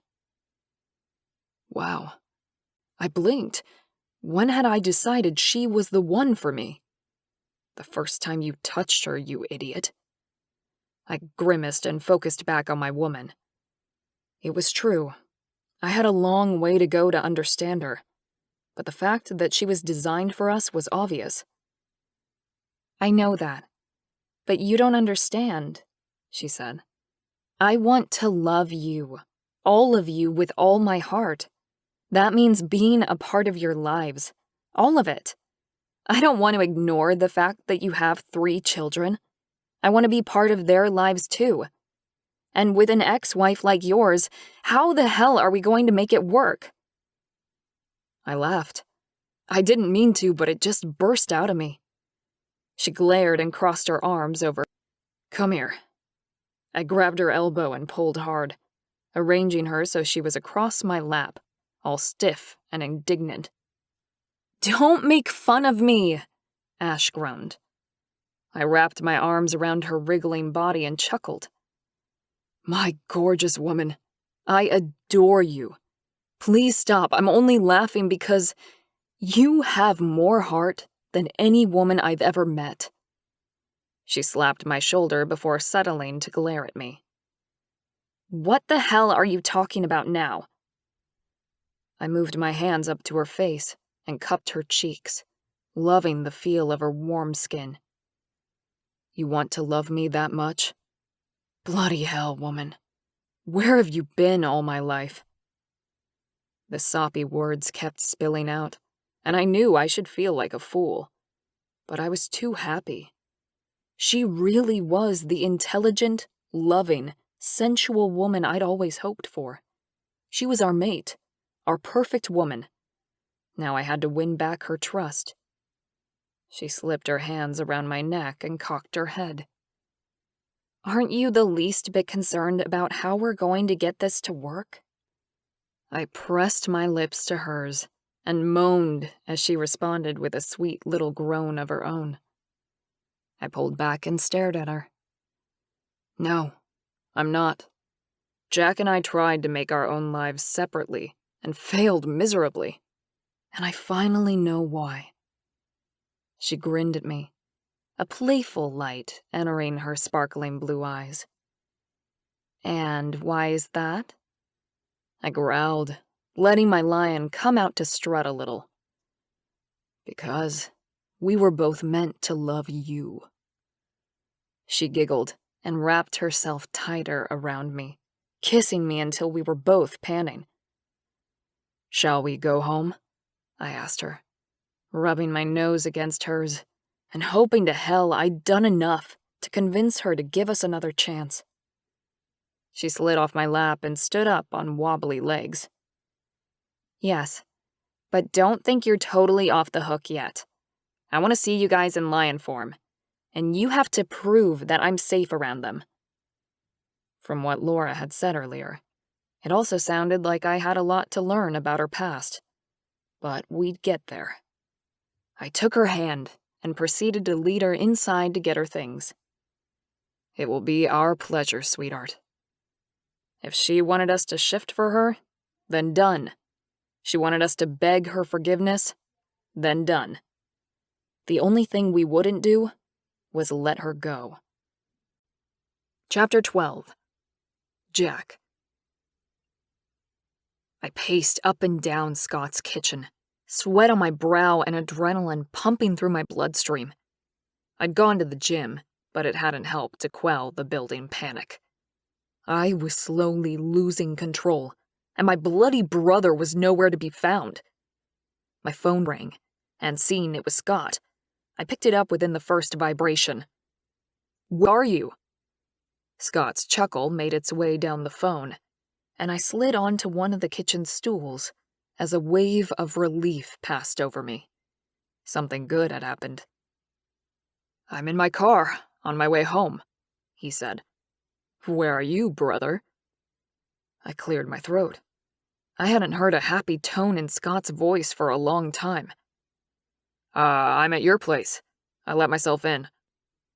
Good. We'll be there soon. Then we can sort all this stuff out tonight. Thump, thump, thump. My heart hammered and the vibrations pulsed in my ears. We? Could it be possible? Had my brother done the right thing and fixed things up with our mate? Yeah, I'm bringing Ash home with me, he said, and I could hear his grin. Oh, thank you. Awesome. See you guys soon. I hung up the phone and put both hands on my knees, "Thank you. Thank you," I whispered.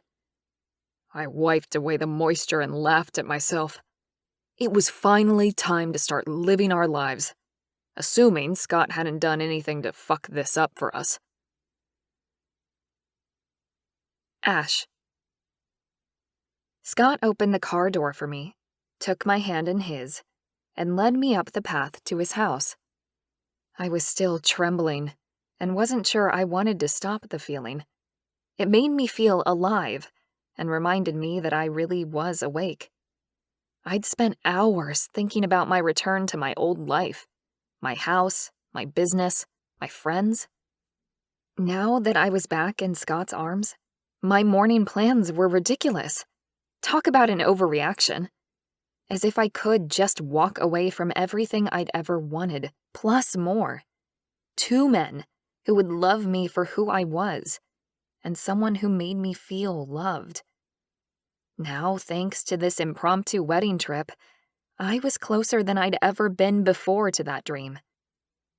Because if I was honest, I'd had more moments of pure love with Jack and Scott in these few days than I'd had in 10 years with my ex-husband. Surely there was the possibility of so much more in the years to come, if that was what we'd accomplished in mere days. The front door swung open as we approached, and Jack bounced out, wearing jeans and a gray sleeveless shirt, looking sexier than any man had a right to. "You're back." He grabbed me up and swung me up into his arms. I squealed like a schoolgirl as my feet left the ground, and he planted kisses on my face at a frantic pace. "Oh, sweetheart, you're here," he said. "You're really here." He thrust his tongue into my mouth and grabbed my ass, his movements unsophisticated and desperate. I pushed at his chest, feeling squashed and overwhelmed. "Please, Jack, can we go inside?" "Oh, yeah, sure." He threaded his fingers into mine and placed a hand around my waist, lifting me and swinging me up into his arms. I shrieked and then shook my head as he opened the door and propelled me down the hallway. My big footballer was in such a rush. I wanted one specific thing from them both before we got intimate again, which I knew was probably going to happen soon. Jack's hormones were creating an incredibly masculine smell, and I knew that the best way for us all to feel more secure about this relationship was to get as close as possible. The men's physicality had been so overwhelming so far, it may be smarter to take it back a notch.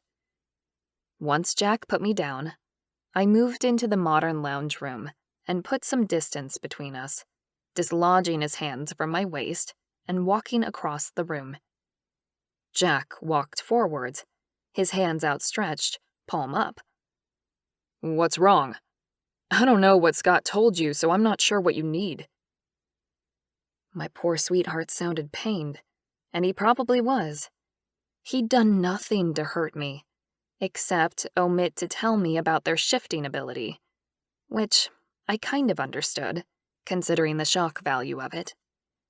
He'd given me so much already, and he didn't deserve any more grief.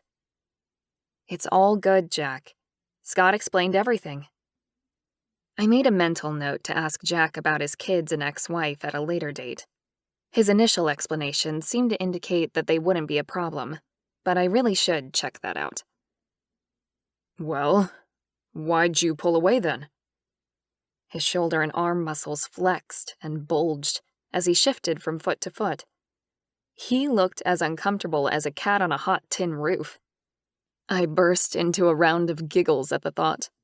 That's a little too close to reality. He cocked his head to the side, a grin stretching across his face. "What's funny, beautiful?" I shook my head. "Doesn't matter. I want to see you guys in lion form again, but this time I want you to let me touch you." "Oh, that's easy." Jack growled deep and sexy, and a shiver coursed up my spine. Then he began ripping at his clothes. Scott entered the room and stopped, staring at Jack. What's happening? I smiled at him, putting both hands on my hips and striking a pose. I want to see you guys in lion form, and you have to do what I say since you scared the shit out of me yesterday. Scott chuckled. Anything you want, my love. His eyes burned with lust as he undressed. I shifted my gaze to where Jack should have been, only to find him gone. Jack? Very timidly, a mountain lion stepped around the couch and lowered its body until he rested his head on his front paws. Oh, wow. I was frozen in place, adrenaline pumping through my system as a second cinnamon-colored cat stalked up to the first and lay down in the same position. God, they're beautiful. I swallowed the lump stuck in my throat, the hairs on my arms prickling in instinctive fear. These animals could tear me apart in a heartbeat if they chose to. Jack? I asked, voice quivering. The lion on the right raised its head before returning to rest it on his paws. Scott? The lion on the left stood up and purred before lying back down. Wow, I said, breathless. You guys are stunning. Can I touch you? Both cats rolled over and exposed their bellies like the tamest of house pets. I giggled, unable to believe they could really understand me so easily in this form. I crept forward, my knees shaking. The powerful lions in front of me lay perfectly still as I reached out with trembling hands and ran my fingers through the soft fur over their rib cages. I began to laugh. What an incredible moment in time. Not only could I touch these men, I could enjoy their lions whenever I wanted to. It was still completely surreal, and I needed more time to adjust. Okay, please change back. I want my men. Their cinnamon and white fur melted away as my perfect pair reappeared as naked and gorgeous men standing before me. Jack reached forward and stroked his hands along my thighs, his touch electric and hot over my leg. Will you mate with us, Ashleigh? Give yourself to us and commit to being ours? Really? Already? I looked between my men, my heart aching with the pleasure and compliment such a question gave me. But it was too soon. You know I adore you, I said. Both of you. But I need more time to decide. Is that all right? The men looked at each other. Jack seemed disappointed, but there was something in Scott's expression that made me feel as though I'd made the right choice. Scott took a small step forward. Is this about the kids, Ash? I know Megan would have upset you with all that talk about her mom.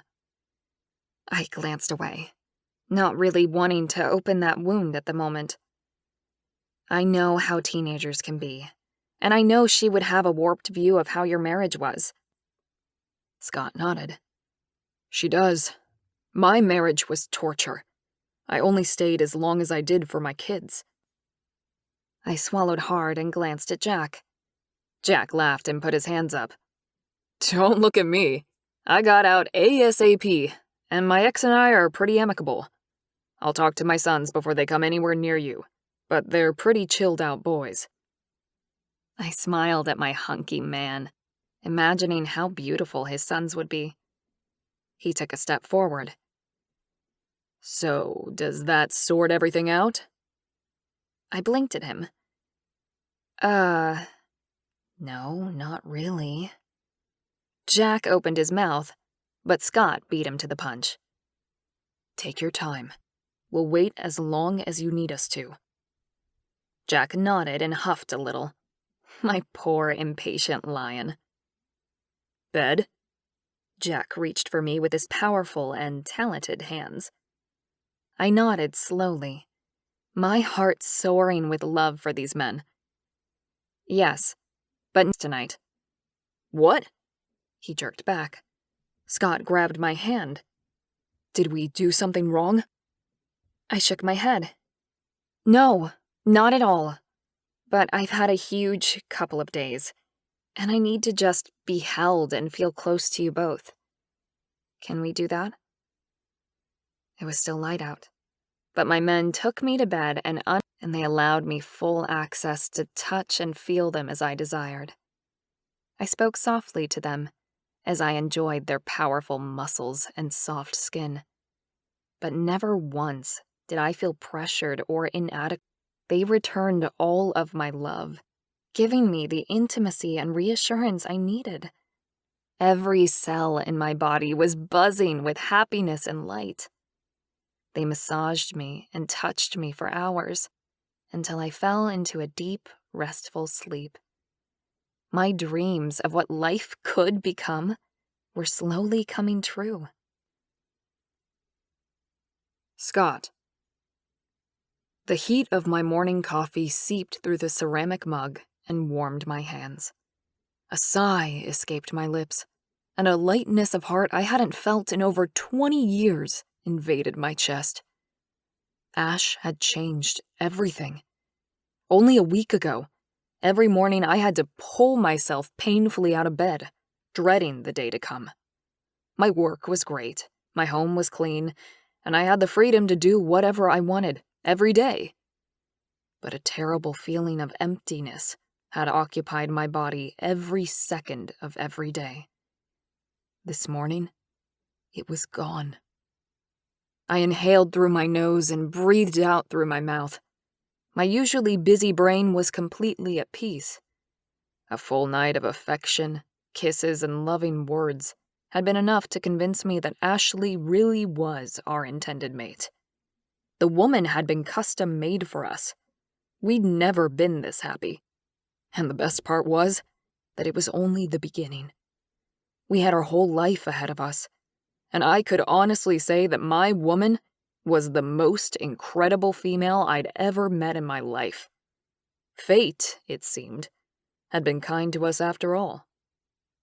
My phone began to ring, and I glanced down. Carrie. Just great.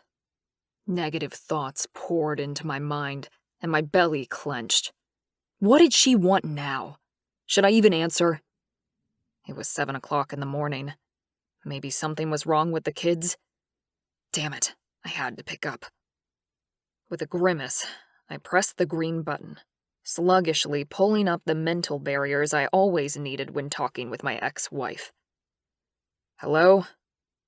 What the this I hear about you and Jack finding your mate? You always said I was your mate.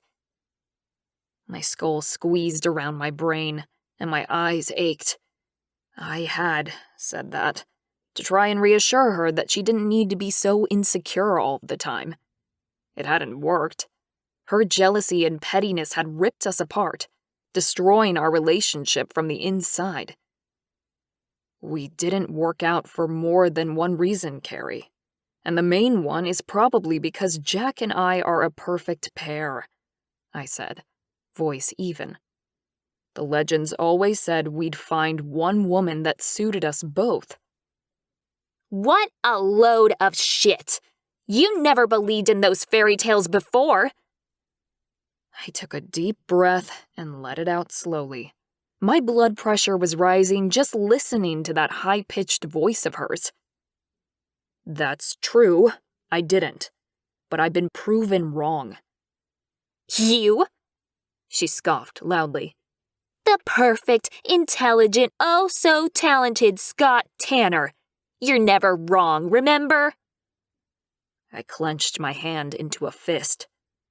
I'm wrong, and often, but unlike some, I'm willing to admit to it when I am. Unlike me, you mean. That's right, keep telling me how it's all my fault, when we both know it's not. You gave up, remember? You walked away from me and the kids that you said you loved. You promised me you'd never leave me. I gripped the phone and squeezed my eyes shut, remembering the night I'd promised her that. All those years ago, when I was sure I could make her love me. Enough, at least, so that she'd be a good wife and a decent mother to our brood. I'd known on some level I'd been wrong. And later, when the choice had come to either kill myself to get away from the depression and pain, or move out, I'd made this choice. Moving out, starting again, had been harder than simply ending my life. And if I was honest, I'd regretted that choice many times. During the past 5 years, I'd lived alone, and Carrie had continued to torture me, compounding the loneliness up to the point when I really did want to kill myself. Not anymore. Thanks to Ash, I felt no guilt about my ex-wife. I also felt no need to placate her. With a smile, I cut off my ex-wife's rambling. It's been 5 years. You really need to move on. Now, do you need something, Carrie? I'm busy.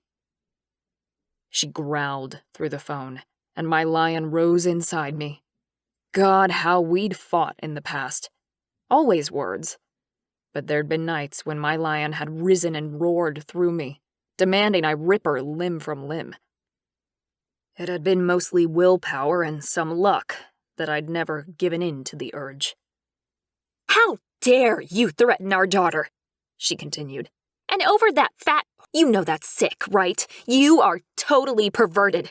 We will never forgive you, and I will make sure. Her voice disappeared, as I did something I'd never done before. I hung up on her. There was a small amount of pride at the move, but mostly there was pain. I may have lost the family I'd sacrificed everything for. Losing the stress of Carrie was a relief, but my children were my life. I flicked my phone to silent and threw it in the direction of the lounge room, the phone making a thud as it hit the carpet. I wrapped my hands back around my coffee mug and searched for the peace I'd woken with this morning. Acid burned in my gut, and I groaned. She'd got in, the fucking bitch. My ex-wife was like a leech, feeding on my pain, draining every drop of energy out of my blood. I sipped my coffee, feeling the tension in my shoulders gather and tighten. Shit. I finished my coffee, trying to think of anything but Carrie. When the happiness I'd woken with didn't return, I moved to my study and got into my work. My lion was still vibrating with rage. Would I ever be free to be happy? Chapter 13. Ash. I stretched and groaned, deliciously warm, and being snuggled by a big, cuddly male. Good morning, I smiled as Jack kissed my neck and bumped his pelvis against me. Good morning to you too, he said. I smiled up at my beautiful footballer and reached out for my scientist. The other side of the bed was cold, and I couldn't stop my hands from searching the space. I didn't like the fact he was gone already. Scott had said he was committed to being with me, but there was something holding him back. It was time I worked out what it was. I pulled myself out of bed. Jack groaned behind me. Where are you going, beautiful? I wasn't quite sure. I think I need to find Scott. He should have still been in bed with us, especially after the awesome night we'd had. Where was he?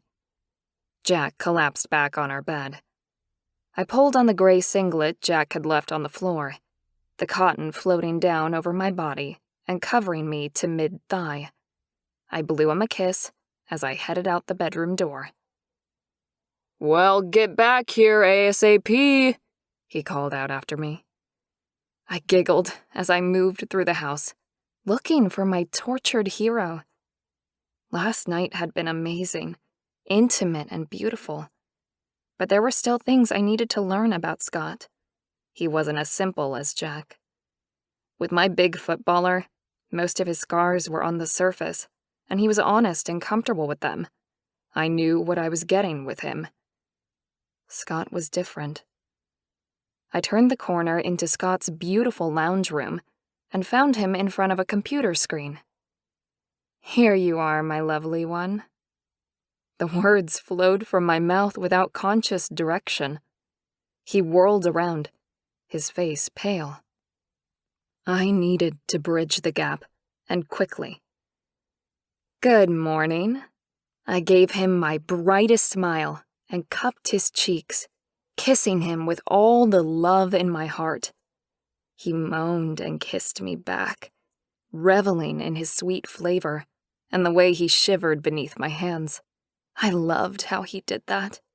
It was almost as though he'd never been touched before. I pulled back slowly, rubbing my nose against his. "Couldn't wait to get working?" He shrugged, his mouth pulling down on the side. "I can't sleep past 6, so I got up to have a shower and a coffee, but I planned to come back after that." I glanced at the clock. It was past 8. "What happened then?" His mouth pulled tight again, and I sighed. He was hiding things from me. "Let's go sit on the couch," I said. I didn't let him answer. I simply turned and walked over to the couch, dropped down onto the soft leather and waited for him. It took a moment, but he finally entered the room and took a seat opposite me, his hands clenched in his lap. "Where's Jack?" he asked, his right leg jiggling in an annoying way. "He's probably gone back to sleep." I shrugged to indicate that Jack was the last of my concerns. "You all right?" He mimicked my shrug and glanced away before glancing back with a bleak look in his eyes. "Yeah, of course." I needed to push forward, but I didn't know enough yet to even guess right. Or did I? There only seemed to be one thing that made Scott flinch: a certain woman who'd birthed his offspring. "Did your ex or one of your kids call you?" His head came up, his eyes widening. Yes, right on target. Yeah," he said. "How'd you know?" "My ex called this morning." I made a disgusted noise. That woman sounded like hell in a skirt. "And what did the bitch want?" A shocked laugh came out of him, while I huffed and crossed my arms. "You know she's nothing to you anymore, Scott. If you've got me, you can let go of whatever link you have to her." His face grew taut. "I don't have any connections to her anymore, except for the kids, of course." I grimaced. This was a hard conversation for us to have, but it had to be done. "I don't have any kids, so I can't really imagine what it must feel like to be linked to someone like that. But I know that people only have power over you when you allow it." Scott grimaced. "I don't let her, it's just... I don't know." I flexed my fingers and took another slow breath. "Okay, let's leave that topic alone. Can we talk about you and me? You feel colder this morning, further away." He stared at me and didn't speak, so I plowed forward, calling on every instinct I had to guide me. "Are you worried about our connection not lasting, or me preferring your twin? Or what? I just can't shake the feeling that you're not committed the way Jack is." I knew Scott wasn't as interested in the relationship as his brother was. I could practically feel Jack's love, like a never-ending fountain of heat and power. Scott was only giving me what he had to, what he thought was enough. It wasn't. I needed his all. That sort of imbalance would never work in our family. "I don't know what you mean," he said, sounding defensive. I laughed. I had to. Crying was the only other option. and I may still end up doing so in the near future. Oh, please. I know you're holding back on me, which is the main reason I can't fully mate with you guys yet. How can I, when you don't really want me? My voice broke as tears gathered in my throat, and I swallowed them down. Scott barely moved as he said, "Of course I want you, Ashleigh. You're our mate." A pressure gasket burst in my chest, and I screamed at him. "I'm not going to stay just because I'm your mate. This relationship has to be about love and affection, not obligation and duty." I pushed myself back and crossed my arms over my chest. My breathing labored. I forced myself to continue, though my instincts were yelling at me to get up and walk out on him. He was just sitting there, doing nothing. I am fully committed to staying here and making our life work, despite the horrible ex-wives, possibly bitchy stepchildren, and a shifter world I am petrified of, I said. What the hell do you have to be afraid of? Scott opened his mouth, and then closed it again. I cried out in exasperation. What else did I have to say to make this extremely intelligent man understand? For fuck's sake, Scott! What is it? What is the worst thing that could happen? My words echoed around the room, and I glared at him. He shifted and swallowed several times, his Adam's apple bobbing like a buoy in the ocean. You'll turn out like all the rest of them, Ash. I know you will. I will what? Scott, tell me. My eyes burned with tears, and my heart ached for the man before me. You'll flip, he said. You'll turn into a bitch. Wow, that was not what I was expecting. Why would you assume that? Did all your other lovers make you feel the way I do? He stared at me with intense green eyes and shook his head slowly. You felt the perfect pair mate electricity thing with other women? Again, that shake of his head, more vigorously this time. I was playing a dangerous game here. Scott was sitting on the precipice of a cliff. He was either going to dive off and into our love, or he'd back away and never approach the edge again. I continued onward. Have you ever met a woman like me, who wanted to hold you, love you, discuss concepts and ideas with you? He shook his head again, and I laughed a little, my heart in my throat. We'd shared so much. I knew, deep down to the depths of my soul, that I was designed for these men. What was he really afraid of?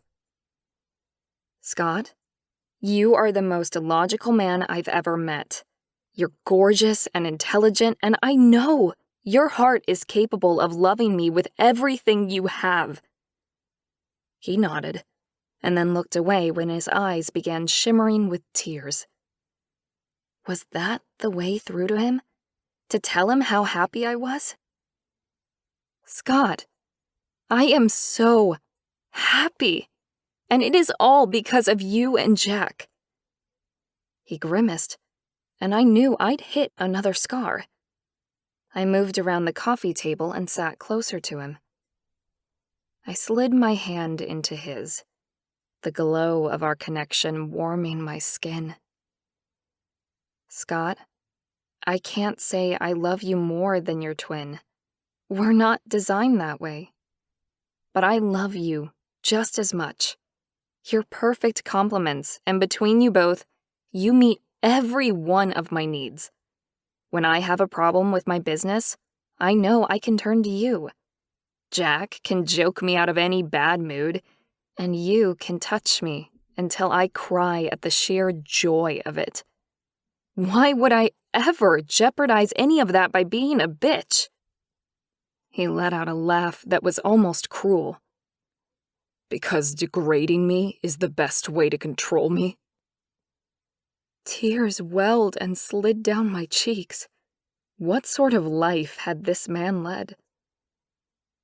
That's not how I want to keep you by my side, Scott. I intend to make you so happy that you'll never want to leave me. He looked away, clearing his throat with rough, broken sounds. Yeah, well, that would be a first. I swallowed awkwardly around the lump in my throat. This was the harder bit, cracking open my heart and hoping to God he didn't want to add to my pain. I spent years with a man who kept trying to squash me down and change me into something he wanted me to be. My voice faltered at the end. Without hesitation, Scott pulled me closer, drawing me against his warm body and over into his lap. I wiped away the tears with the backs of my hands and took some calming breaths so that I could keep talking. I looked up into his shimmering gaze and cupped the side of his head, stroking my thumb through the silver hair at his temple. I love you so much, Scott, and I know you're what I need. Love for me is putting the other person's needs above my own. I'll never hurt you, not on purpose. I feel gutted when you're in pain. Something shifted through his expression, and he buried his face into my hair. I wrapped my arms around his strong frame, holding him to me. He spoke against my neck, his breath hot on my skin. If you change, Ashleigh, it'll kill me. He pulled back and stared up at me with eyes as deep as a lake. I already love you more than I've ever loved anyone. If you turn on me now. I gripped his head and stared at him, speaking the words that were being screamed from my heart. I will never turn on you. We kissed like we'd never get the chance to again, tongues sparring in each other's mouths, hands grappling, and groans breaking the air around us. Bed. Now. I need to show you how much you mean to me. He growled at me as he stood up, then swung me up into his arms and walked towards the bedroom.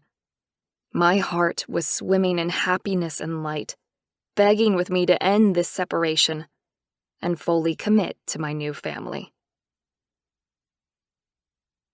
Scott. My heart pounded in my chest like the thumping of a bass guitar, the vibrations ricocheting through my body from the center all the way to my fingertips.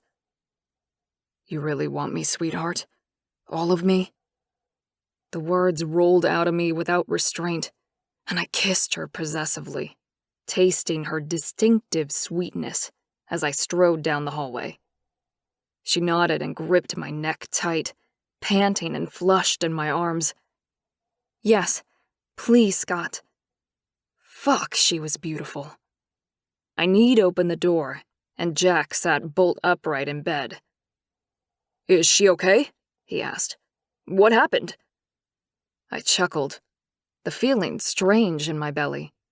I tossed Ash into the center of the bed, letting a rumbling laugh emerge when she bounced into Jack. Have I missed something? Jack wrapped his arms around her, sliding his hands up under her long singlet and exposing her soft belly and the gorgeous thighs I loved to be between. I pulled off my shirt and pushed my pants down, my body itching to be completely naked. No, just our mate pushing me into manning up. Ash glared at me. Hey! I laughed again, the stretching of my lips and cheeks feeling awkward and strange. It's true, though. You were right. My past has been holding me back, but you both deserve more than that. You're going to be my family now, aren't you? I looked straight at Ash. She nodded, and then said, Yes, and I know we haven't talked about kids yet, but do you guys want more? I glanced at my twin, whose eyes widened with surprise. I shrugged. If you'd asked me last week, I would have said no way. But with you, Ash, I'm excited about having the family I always dreamed of. And if that meant more babies, more nappies, more screaming teenagers, then I was in. Ash giggled as Jack stripped the singlet off her completely, grabbing her abundant boobs with easy familiarity. "You mean just more children?" she asked, looking between us. I shared a look with my brother. No, we didn't mean just more. No, we mean a true family. One where our woman loves us and our children. A house full of laughter and happiness. Ow! I grabbed my chest as something exploded inside my heart, spreading out like rippling waves in a pond. My knees shook and I staggered, reaching out and grabbing the doorframe to steady myself. "You okay?" Ash asked, voice urgent. I nodded and rubbed my chest, the pain receding.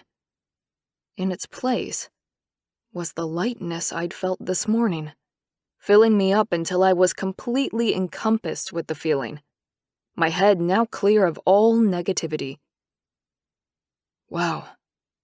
Yeah, a family with you is exactly what I want, I said. The bliss spread through my whole body, relaxing all of my muscles. Jack grunted as he continued to caress our woman. Me too. Ash wiped away the tears on her cheeks, and I crawled onto the bed, pulling her into my arms and kissing her. Are you ready to mate with us now? Bond with us so that from this moment on, we'll never be able to survive without you? Ash nodded slowly, 2 more tears slipping down her flushed cheeks. Yes, please. But tell me more what will happen. Oh, thank God for that. She smiled. Does it hurt? I shook my head. From what I've been told, no. But we've never mated before with anyone. Maybe we should have asked Laura? Ash smiled again. I bet it doesn't. Then let's find out, shall we? I pushed my lover down and kissed a trail down her chest until I found the slope of her breast. I loved how voluptuous she was, and I couldn't wait to see our babe suckling her in the same way. I looked over my mate. Damn, you're beautiful. I love your flesh. She turned with a moan, and I took her nipple into my mouth, drawing on the bud. Oh, my. She arched her back, and I sucked harder, loving the way her hands tugged on my hair and held me to her. Jack's shoulder pressed into me as he moved up to kiss her, so I headed south, giving over her upper body to my brother. I inserted my tongue into her belly button and smiled as I looked up and watched Jack plump up her breasts and tweak the tips with his fingers and mouth. I moved even lower, running my tongue down the center of her and circling her clit. Scott! She gasped and bucked as I explored her flesh, loving the sweet taste and strong scent of my gorgeous woman. I licked down between her open petals and tasted her wetness. She groaned and then gasped. Jack rested on his knees beside her head and slid his cock between her lips. I continued to love her body, reveling in her tight grip on my hair and her wiggles of pleasure. Scott, Ash panted, her voice slightly muffled as she pulled away from Jack. Come up here too. I crawled up beside her, tweaking her nipples on the way. I knelt next to her head, opposite my brother, and groaned when she grabbed my semi-erect cock in her hand and began pumping me while she sucked him. I let my eyes close and moved my hips in time with her tugging. Wet heat engulfed my cock, and my eyes flew open to watch Ash's mouth working my flesh. God, Ash, that is fucking exquisite. My gorgeous, giving woman was driving me insane. Tingles of pleasure raced up my spine, and my cock throbbed with every suck and tug of her mouth and tongue. She alternated twice more, and by then my cock was bright red and making pearly drops at the slit. It was time to bind Ash to us forever. Epilogue. Ash. I waved my arms, wiggled my bum, and danced over to the large group of female cousins I'd invited to my wedding. I'd gone out of my way to invite every one of my single cousins to the party. After Laura had found her men and now me, I was convinced there was something special about our bloodline and the perfect pairs within Jack and Scott's family. There were 2 unmarried twin sets at the reception, and I hoped to help them find their women too. Samantha! Oh my gosh, it's so good to see you! I embraced my younger cousin from Whitehorse, Northern Canada. Sam hugged me back, squeezing tightly. It's been so long since I saw you. I pulled back, and she smiled up at me. I know, but how could I resist your demand of us single girls coming down for a party? I laughed as Sam wiggled her large hips from side to side. She was by far the shortest and plumpest of us all. But for these men, that meant nothing, I was happy to say. If anything, it seemed to set us apart, make us special. Yeah, thanks for an amazing night, Sam said. The women around me gave me kisses and congratulations, dancing and singing to the music. I joined in the fun, but my gaze kept swinging back to Sam. There was something about her that I had never fully appreciated before. A glow, a vibrancy. Could she possibly be one of the women we were seeking? Someone moved up behind me, and I twisted as Jack's arms wrapped around my waist. His hand slid down to the curve of my hip and ass, in that familiar and possessive way. Hello, husband, I beamed, and slid my arms around his thick neck and strong shoulders. I still couldn't believe I was officially mated to not only 2 men, but 2 mountain lion shifters. Would wonders never cease? Hello, wife. He swooped down and kissed me, pulling me even closer against his solidness. I let him seduce my body as my heart sang. His lips were soft and persistent, his hands caring and protective. I was so lucky. Eventually, he pulled away. Can you come with me for a minute? Of course. I let myself be pulled away to the tree next to the patio, where Scott stood with 2 rather somber-looking gentlemen in full black attire. Scott took my hand and indicated to the men beside him. Ash, these are our cousins from up north, Kane and Reid. This is our wife and mate, Ashleigh. Both men nodded and gave me grimaces of smiles. It's lovely to meet you both, I managed to say. Hi.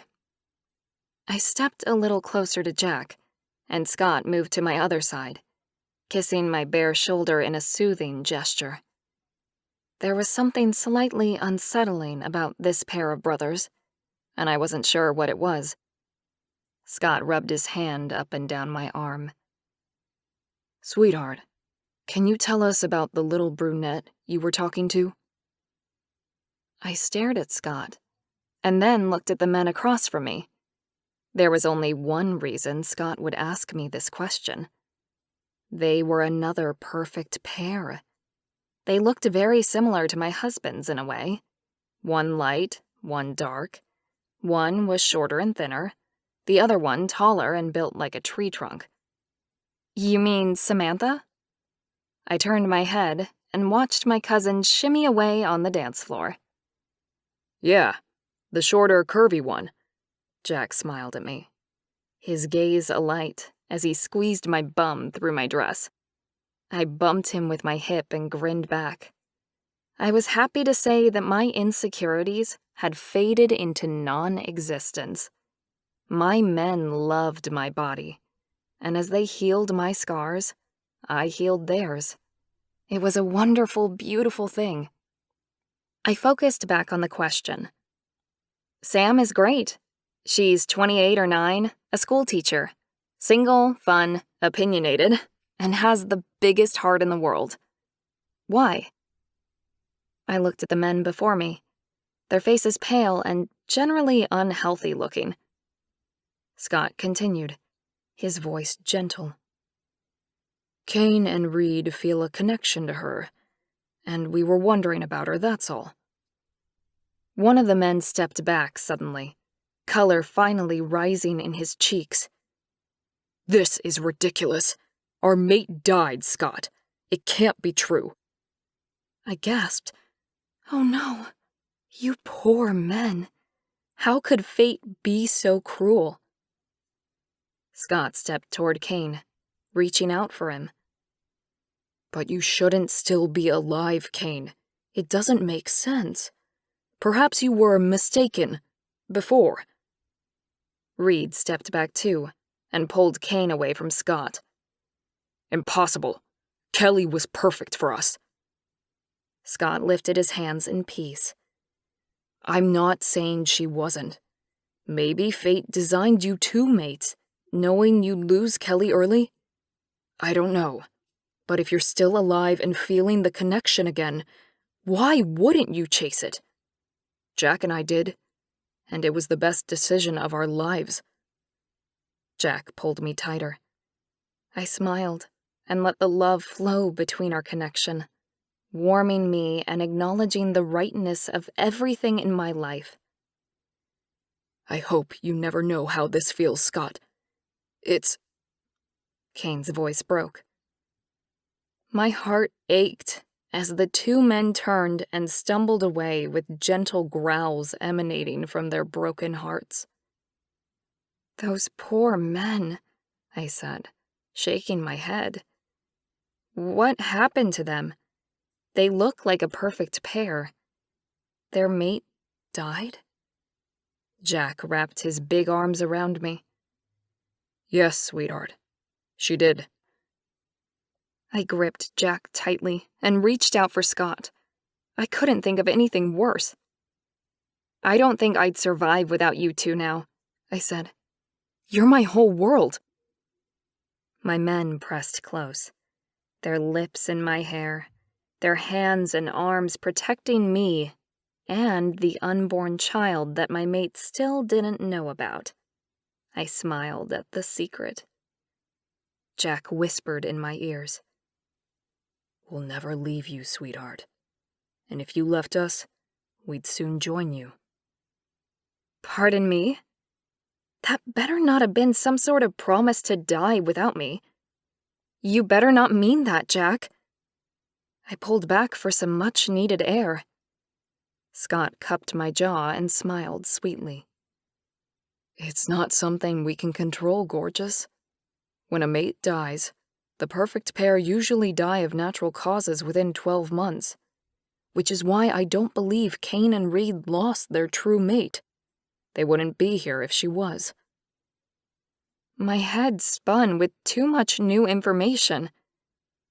Are you telling me that if I die, I'll kill you guys too? That can't be, please, you can't do that. Why hadn't they told me? Hot, salty tears streamed down my face, and Jack swung me up in his arms. He walked us inside our new house, only stopping when we finally were sitting on our new bed. Scott was right behind us. Scott pulled me tighter towards him, cuddling me on the bed. What's wrong, Ash? Please don't cry. I couldn't help it. The pain in my chest was almost crushing me. I couldn't breathe. That's horrible. I can't handle that. We can't. What about the baby? How would they survive without us? How? I could feel how unreasonable I was becoming as the hiccuping and tears overtook my ability to talk. Bloody hormones, calm down. The men chuckled and cuddled me on the bed, their noises soothing and lovely. Honey, firstly, we don't expect you to die until we are all old and gray. And secondly, did you just say baby? Scott's voice rose in pitch. I grabbed at the tissues Jack handed me and blotted at my face that I was sure no longer resembled a woman who'd spent 2 hours having wedding makeup applied. Yes, I did. I found out last week and wanted to surprise you, I said between sobs. But now you've got me all freaked out about dying. My men laughed and jumped on me, rolling me around in the beautiful big bed that was meant for our wedding night. Scott cupped my face, love for me shining through his beautiful green eyes. So, we really are going to have the family we always dreamed of. His fingers spread over the flesh of my belly. I nodded, gripping Jack's hand in one of mine. Yes, we are. We'd had a family picnic the week before, and I'd had lunch with all 5 future stepchildren. They'd all spoken to me, though it had been stilted at times. Even Megan had smiled once or twice, and I'd somehow managed to stay upright from the glares I copped from both ex-wives. It wasn't going to be an easy road, but we were on the way. I sighed and focused on the 3 of us. My men weren't the only ones whose dreams were about to come true. At 35 and divorced, I'd been convinced my life was over. But now I had men who loved me, and we'd created a baby we could all adore. No fantasy I'd ever created could hold a candle to the reality which was now my life.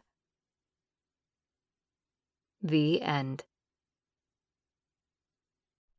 Chapter 1. Kane. I reached over and squeezed my twin brother's forearm, as much for Reid's benefit as my own.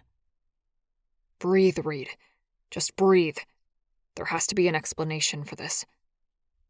I sucked some much-needed oxygen into my lungs, my heart hammering hard enough against my ribs to make my stomach lurch. Adrenaline pulsed through my weakened body, making lights dance at the edge of my vision. The beautiful woman, writhing in such a sensual way on the dance floor in front of us, simply could not be our fated mate. It was impossible. But she can't be, Kane. You know she can't. What the hell is this? Reid's tone demanded an explanation, but I didn't have one. I didn't want to admit to him that I was as much at a loss as him, especially when Reid was freaking out, and it seemed to have fallen on me to work out what was going on. I tried one more time to calm him down. Seriously, Reid, there has to be a rational explanation for this. Like I said, just take some deep breaths and try to relax a bit. I squeezed my twin's forearm and stood up. This tingling, excited feeling that was infiltrating both me and my perfect pair brother was scary. It was the opposite of what we'd expected to feel when we came to visit our family for Jack and Scott's marriage to their fated mate, Ashleigh. Our purpose in coming had been to say our final goodbyes to everyone. We'd waited out the first year of our grief after our mate passed away, expecting an illness or something similar to set in. The legend had foretold our deaths, but not the how or why. Hey guys, enjoying the party? I turned toward the sound of Jack's voice, one of the grooms, and our first cousin on our mother's side. I forced a smile to my face. Yes, we are. Thanks for the invitation, Jack. And congratulations again. You and Scott seem very happy. Reid stood and now loomed silently beside me. I straightened my spine against the wave of cold energy that wafted my way. Reid had lost all warmth and sensitivity in the past year. It was creepy that I barely recognized my own twin. Creepy and concerning. As if oblivious to the negative vibes from Reid, Jack grinned and slapped me on the arm. The strength of the blow enough to make my shoes slip on the grass. Jack steadied me with a wink. It was strange to think Reid had once been as big as the mountain that Jack was. Not anymore. He'd shrunk in on himself a bit, let himself go. "Sorry, bud," Jack said. "Yeah, we're ecstatic. It was great that you were both able to make it." I smiled at my cousin's happy demeanor, but I was still very aware of my brother being eerily silent beside me. I spoke up on both our behalves. "We were glad to make it. Reid and I have both taken leaves of absence from work and haven't given a date to go back." Which was mostly because we'd expected to be dead by now. 13 months, 21 days, but who was counting? Jack's twin Scott walked up then and shook our hands. "So glad you both made it." Reid cleared his throat with a painful, rough, purring sound. "Kane, I think we should go." I squashed the growl that rose in response to my brother's suggestion that we leave without finding out about the woman on the dance floor. Whoa, a growl, really? I hadn't shifted in over a year, and hadn't sensed my lion anywhere inside me. One disagreement with my twin and my shifter was back? Doubtful. Was it the woman calling to my shifter, awakening him once again? Surely not. I didn't think it possible. I tilted my head toward the dancing siren. "Can either of you tell us who that woman is? The one dancing with your wife?" As a group, we turned to look over at the dance floor in front of the stage, where the new bride Ashleigh waved her arms, wiggled her ass, and danced with a group of women. She had been talking earlier to the brunette that both Reid and I felt a connection to, and now they were laughing and hugging each other. Scott's voice turned curious. "Why do you ask, Kane? Are you feeling something?" I weighed my options, and lying was one of them. I opened my mouth to say no, but the opposite answer came out. Seems the truth would not be denied. "Yeah." I glanced at Reid. "We both do. Not sure what it is, but we'd like to find out before we head home." "You might," Reid's voice grumbled next to me. I turned and glared at my twin. We were both living in hell these days anyway. What difference would it make if we turned up the heat a notch? "I'll go get her," Jack said. And then he brushed past me, moving toward the dance floor. He embraced his beautiful bride as he got within arm's length of the woman I was so curious about. Ashleigh absolutely glowed with happiness as Jack kissed her and chatted with her. Their love was obvious for all to see. Tendrils of envy and a stabbing sadness wove through me as I watched their easy interaction. My shoulders ached with tension, and my throat was too tight to swallow properly. My gaze wandered away from the lovebirds to where the brunette was chatting and dancing, my stomach clenching in strange waves of unease. She was very, very beautiful. There was no other word for the aura of light and happiness she emitted. It was difficult to take my eyes off her at all. Finally, the big football player pulled his bride away from the stage and joined us once again. "Ash, these are our cousins from up north, Kane and Reid. Guys, this is our wife and mate, Ashleigh." I smiled at Jack and Scott's wife, her skin glowing in the well-lit area. "It's lovely to meet you both." She smiled back at us, and I stumbled to greet her. "Hello." Reid coughed and nodded his head. "Yes, you too." As if she were suddenly a little nervous, Ashleigh stepped closer to Jack and Scott, both of whom immediately moved to comfort her, kissing her bare shoulders in a soothing gesture. She seemed skittish now. and it pained me to realize that it was probably Reid and me that had caused it.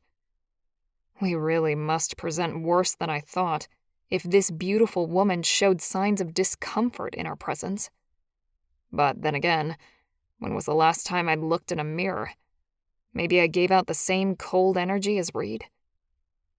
Scott spoke to his wife in a gentle tone. "Sweetheart, can you tell us about the little brunette you were talking to just now?" Ashleigh stared up at Scott as he asked her the question, then looked at Reid and me with her eyebrows raised. "You mean my cousin Samantha?" She turned her head, and they all followed suit, watching the group of women on the dance floor. They were all young and lovely, but the woman I was asking about kept drawing my gaze like a moth to the flame. "Yeah, the shorter, curvy one." Jack grinned at Ashleigh and I frowned. Was she? I had another good look at the woman my cousin's wife had called Samantha. She was shorter and more voluptuous than the women around her. I hadn't really noticed initially. Ashleigh bumped Jack with her hip and smiled back at him. "Sam's great. She's 29, a school teacher, who lives about 2 hours from here. Single, fun, opinionated, and has the biggest heart in the world." "Why?" Samantha was younger than I'd thought, but the rest all sounded intriguing.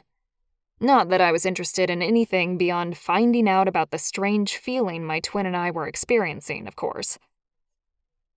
"Kane and Reid feel a connection to her, and we were wondering about her, that's all." "Really?" Ashleigh turned and studied us with new interest. Scott added, "Actually, honey, I think it might be a good idea to introduce them to her." Scott winked at me, and horror flooded my chest like a sudden storm, drenching my skin in adrenaline-induced sweat. Reid shuffled his feet awkwardly beside me. My cousin couldn't be thinking that we were interested in Samantha for anything more than knowledge. "I hope you're not implying what I think you are, Scott. Our mate died. We don't need to meet another woman." Scott stepped closer, his face full of concern. I was sick and tired of expressions like those. We'd been seeing them for the past year. "But you shouldn't be alive still," Scott said gently. "Kane, it doesn't make sense. Perhaps you were mistaken." I stumbled backward as pain made my muscles tremble and weaken. I could barely remain standing. Reid stepped back even further, pulling at my shoulder as though to get me away from Scott. "No," I growled, barely holding on to my temper. "Amanda was perfect for us." The sudden tension of the group made Jack growl and grab Ashleigh, pulling her behind him. My own body began to ripple with the warmth of transformation, and I took a deep breath to calm my heart. I couldn't possibly shift while holding on to this much grief. It was impossible. Scott stepped forward again, his hands up and out, as though he were offering a peaceful entreaty. "I'm not saying she wasn't, but fate works in mysterious ways. Maybe fate designed you two mates, knowing you'd lose Amanda early on? I don't know. But if you are still alive and feeling a connection again, why wouldn't you chase it? Jack and I did with Ashleigh, despite all the shit we went through. And it was the best decision of our lives." I shook my head and continued to move backwards, away from the painful promise my cousin's words evoked and the fear that consumed my every thought. "I hope you never know how this feels, Scott. It's..." My voice broke, and I turned away, pulling my brother with me. I tried to be the strong and calm one, but right now I felt like I was failing miserably. We moved through the crowd as fast as we could, and finally stepped into fresh air, the path to our car now a clear one. Today had been a mistake. Why had we thought that coming to another perfect pair wedding was a good idea? Jack and Scott were just as happy as we had been on our wedding day with Amanda. Seeing them all together and glowing with love was enough to make my heart ache. But to experience hope again at seeing Samantha was too much to bear. "Let's go back to the motel." Reid took out his car keys, opened our rental, and jumped in the driver's side. I grabbed at the door handle and let my eyes lift up to see the lights still flickering through the trees surrounding the reception and the guests. "I wish it were true, Scott, but it's just not possible." I knew my cousin stood out of earshot, even with his enhanced shifter hearing, but I let my voice drift toward him anyway. Then I got into the car and let Reid drive us away. From our family, from the bridal party, and from the woman who'd made me feel more alive than I had in over a year. Samantha. I can't believe you're married to 2 men, Ash. I playfully pushed at my beautiful cousin, shaking my head at the unusual situation. And Laura, too?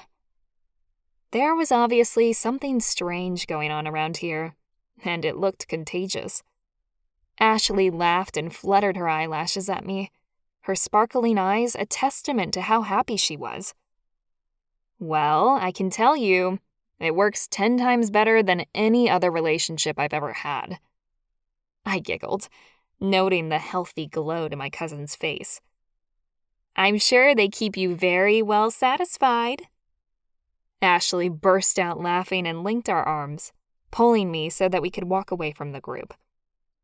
We're heading off on our honeymoon on Monday, Ash said. Otherwise, I would have loved to spend more time with you. You need to come back for a longer visit next time. I smiled and nodded. Totally agree. I managed to take the week off, so I'm going to do some sightseeing and relaxing while I'm here. Catch up with Laura, too. I needed a vacation more than anything, and catching up with my cousins for a family wedding had been a great excuse to get away from work. I was looking forward to seeing how Laura was coping with being pregnant while still working full-time. I was pretty sure that having 2 strong and virile husbands on hand would make a pretty big difference to her workload. Ash squeezed my arm. "Oh, that's great. Maybe you could stay at our place for the week? Have you made reservations for the rest of your stay yet?" I smiled at her. That's generous of you. I've booked a hotel room for the week, but haven't paid yet. I could probably cancel the rest of the booking if that's okay with you. Yes, it's brilliant. You can house sit for us. Are you coming to the barbecue tomorrow? We're having all the family over for lunch. I grabbed Ashleigh's expressive hands in my own. I'll be there, with bells on. But are you sure, Ash? I'd hate to put you out like that. Ashleigh shook her head. Not at all. I don't want you cooped up in a hotel room when you could have the run of our new place. And you'll be doing us a favor looking after it. Do you know how to get there? I think someone gave me the address. It should be in my phone. I hoped it was anyway. The navigation system in my rental would get me there. Great. Jack and Scott used to live separately, and they've kept those houses and rented them out. We bought a new home together. Over near Laura's place, actually. It's got a huge backyard, perfect for entertaining. I pulled Ashleigh in for a tight hug, love for my cousin pouring through me like warm honey. I am so pleased for you, hun. You deserve to be happy after everything you've been through. Even if it's with 2 older hunky men rather than 1, which is just plain weird. I'd never liked Ashleigh's ex-husband. I'd tried for the sake of my cousin to get along with the jerk, but every time I saw him, he gave me the creeps. The stories of his emotional abuse I'd heard after the breakup had made my hair stand on end. Ashleigh pulled back and gave me a contented smile. No more than you deserve to be happy, Sam. I hope you find the man, or men, for you very soon. I burst out laughing. Men? Me? Why? Does your pair have another set of brothers I should meet? That'd be the day. I could barely hold the interest of 1 man, let alone 2. Ashleigh tilted her head. No, not brothers exactly, but they've got some cousins I'd love you to meet. Wait, what? I let my hands drop away from Ashleigh's, my smile fading from my face. I hadn't thought about the possibility of my family trying to set me up with anyone. No one knew about my boyfriend of almost a year. I hadn't introduced Bill to anyone yet. That was my choice, rather than Bill's. I just hadn't wanted everyone knowing my personal business. But if I had, it would have stopped this happening. No, Ash, I don't need a fix-up. Please don't. What do you mean? You're so gorgeous. Any guy would be ecstatic to have you. I groaned and rolled my eyes.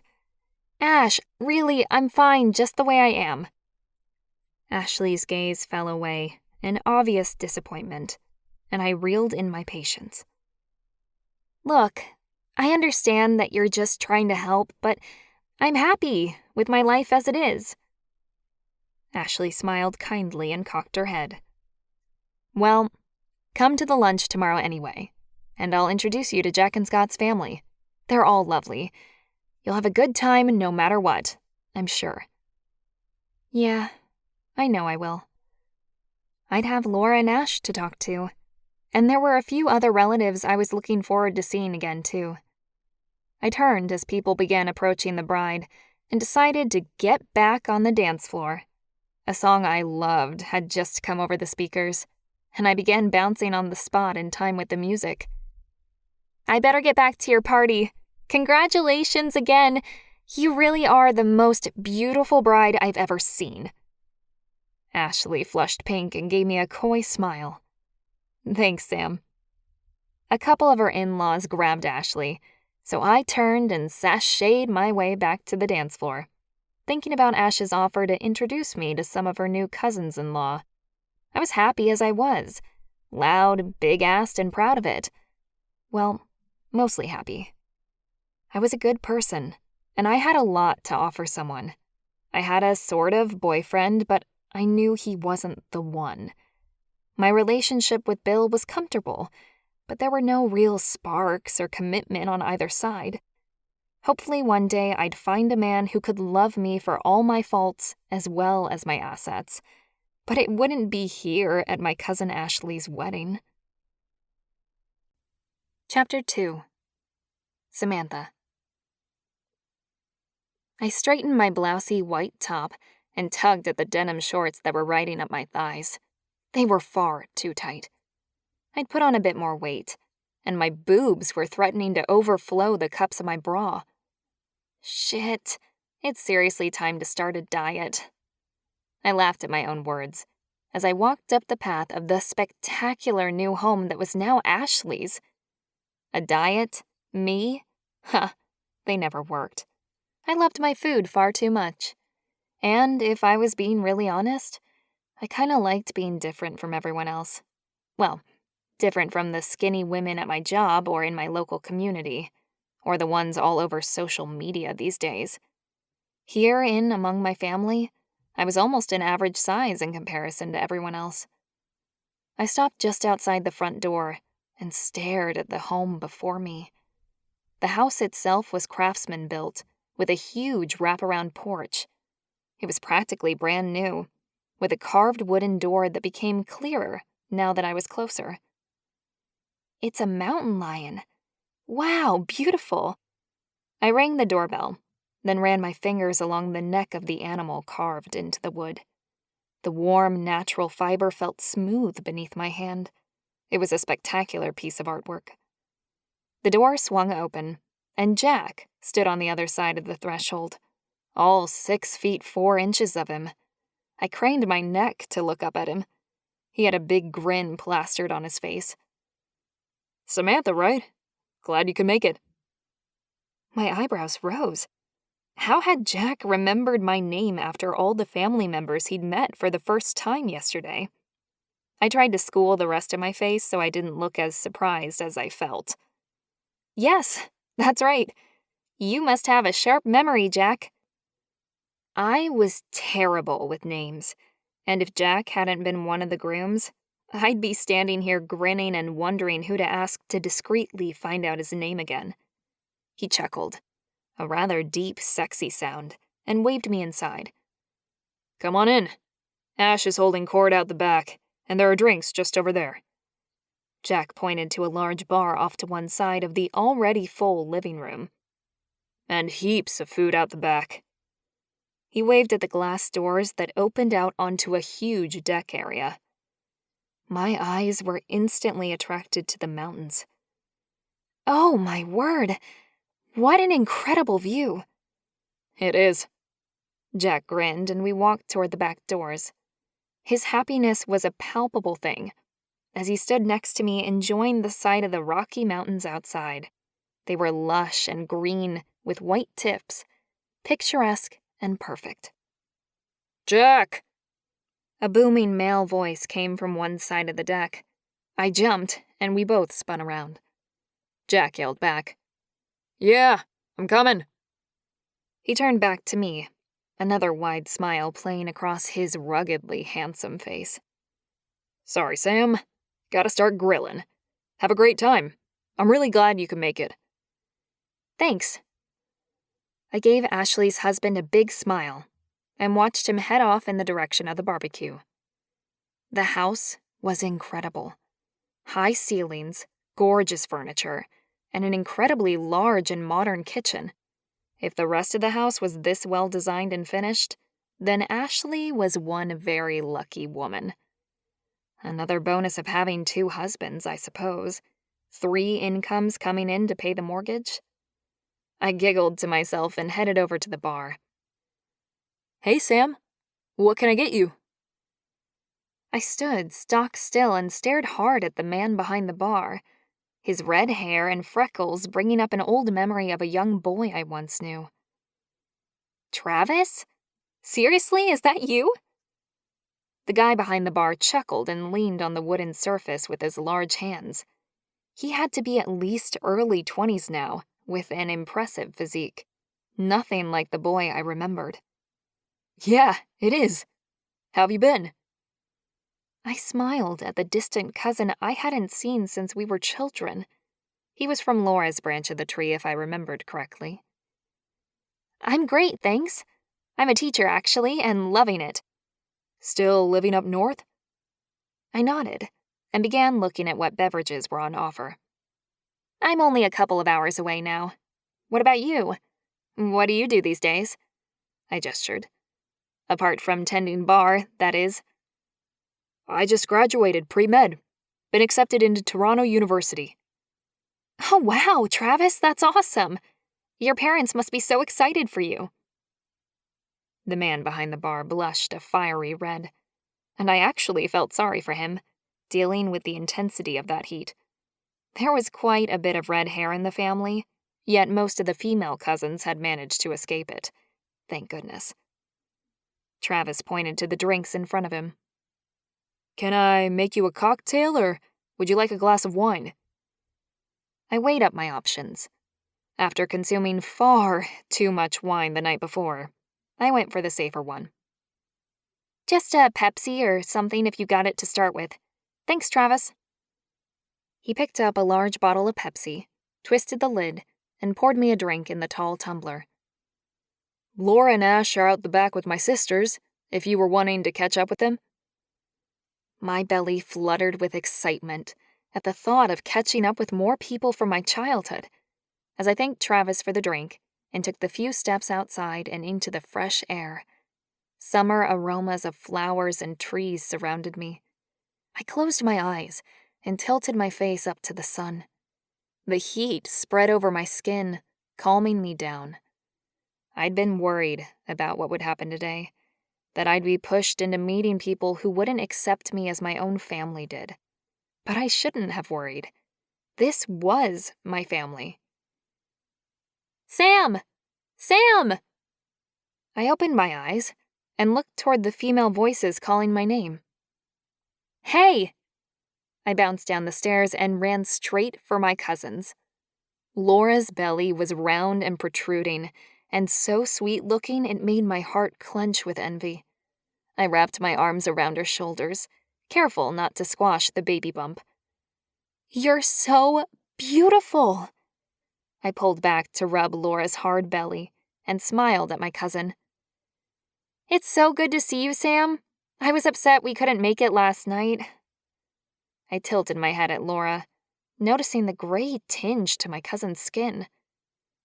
Ashleigh said you guys were unwell? Laura nodded and took a sip of water. Yeah, Brandon brought some sort of gastro bug home from work, and Tyler and I were really sick for the past few days. We're better now, but I didn't feel quite up to the festivities last night. I can imagine. I could justify missing a wedding when you were vomiting, but I couldn't imagine being pregnant and sick on top of that. I was jealous of Laura's big belly, I had to admit. I'd wanted a baby for as long as I could remember. Unfortunately, the man usually had to come first, and with Bill dead set against children, I was fresh out of luck in that regard.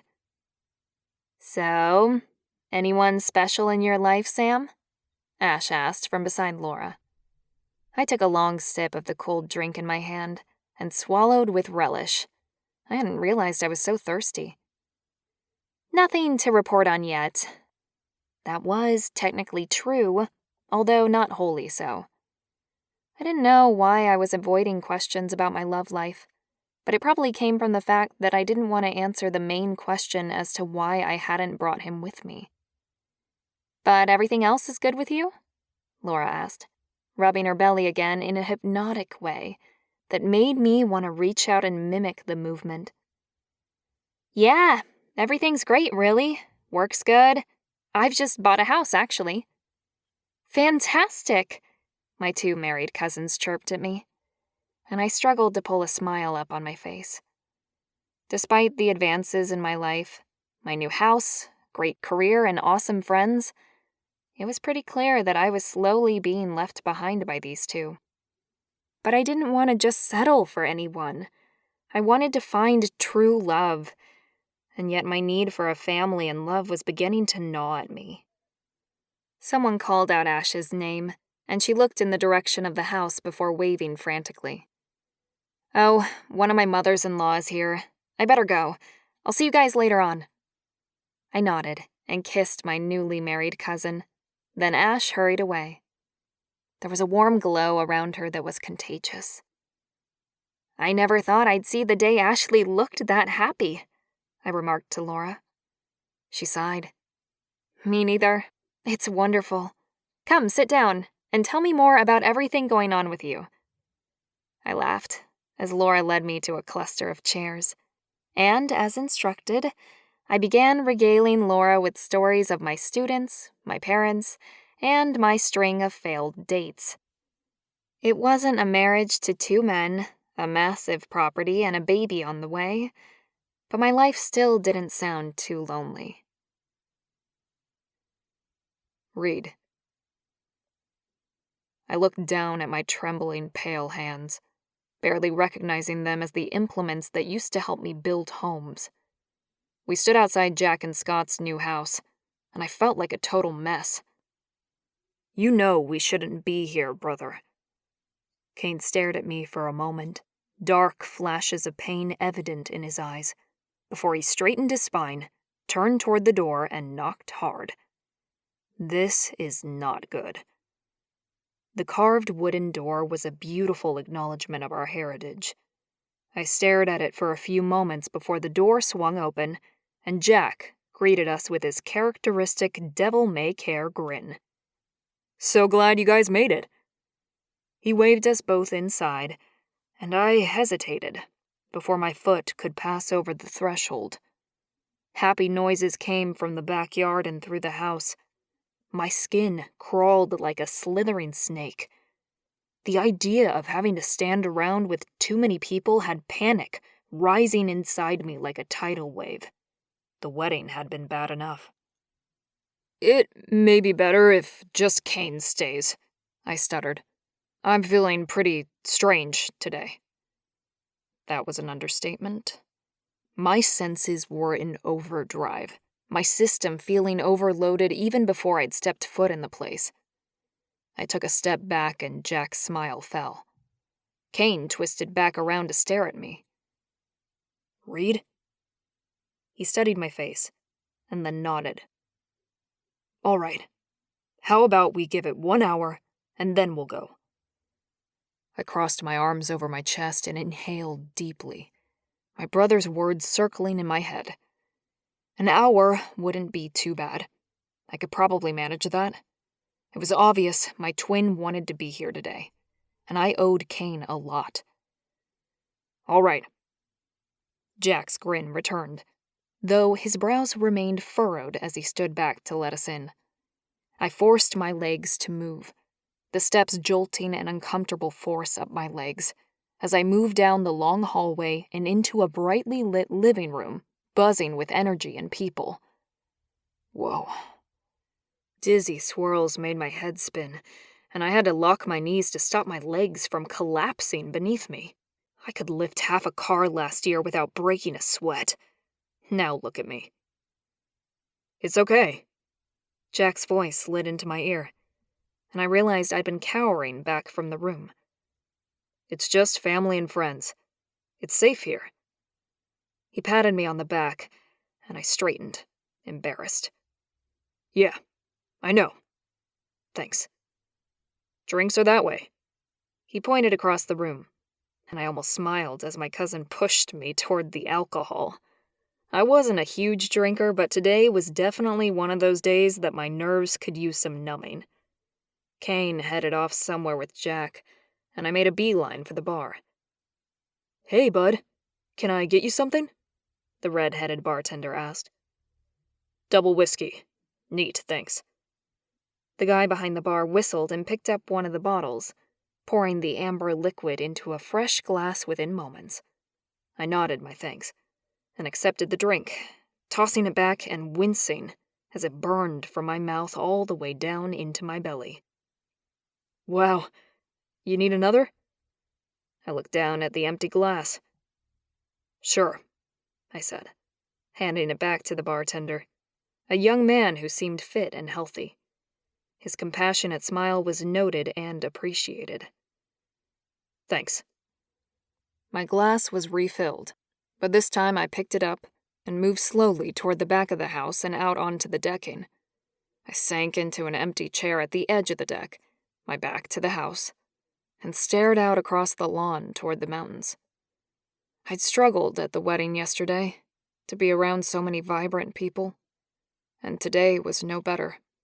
Everyone and everything felt too colorful. The clothes, the laughing, the drinking and eating, all of the things I'd avoided over the past 12 months. Fun, happiness, life. I pulled my sunglasses from my pocket, opened them and placed them over my eyes. I wanted to hide behind them, but also hoped they would literally reduce some of the glare of everything going on around me. My heart was beating too fast, and I had to focus on taking careful, even breaths. I can handle an hour, I told myself again. I can. My gaze was immediately drawn to a large tree by the side fence, where 2 women stood talking. It was her, Samantha. Her hair was so long it reached the small of her lower back, cascading down in flowing brown waves. She wore a pair of denim shorts that clung to her ample hips when she turned, laughing at something that was said by her companion. Lust stabbed me in the gut, and I groaned. The feeling was as foreign as the alcohol in my hand. I took another fortifying drink of whiskey, the warmth beginning to seep along my veins now, relaxing me at least a little. I assessed my body again and couldn't believe the ache in my groin. I hadn't felt anything even close to the same vicinity as lust since my wife's sudden death over a year ago. I looked away, disgusted with myself that I could feel such a thing again. Amanda had been our mate. How could I be feeling something like this? I wanted to die, not feel. I thumped my thigh with my fist, the anger destroying whatever warmth the sight of Amanda had aroused. Reid, come here. I looked up and saw Kane and Scott waving at me from the center of the backyard. I shook my head, sensing their need to push me into meeting Samantha in person. I didn't want to know why our senses were being tangled with the woman. It was all wrong. Kane gave me a dirty look and made shoving motions with his hands. I looked away. I wasn't interested. I'd had my chance, my one shot at being happy. Now the legend would be fulfilled once again, and I was grateful for it. Our mate had died, and we were supposed to follow her within a year. I only wanted one more thing from my life: to go home and die in peace. Chapter 3. Kane. I made a disgusted noise in my throat and turned away from the deck. The image of my brother sitting like a leper in his single chair alone burned into my brain. I seriously don't know what I'm going to do with him. I know the legends say we'll die soon now that our mate is gone, but it isn't as if I want that. Reid, though. He did seem to want it, and I didn't know how to help him back from the brink. Scott frowned as he looked at Reid, before focusing back on me. Well, you could force him into meeting Sam the same way Jack forced me to meet Ashleigh. I was so against this relationship in the beginning. I held up my hands as my heart began to thump harder and faster in time with my fear. Whoa, hang on, Scott.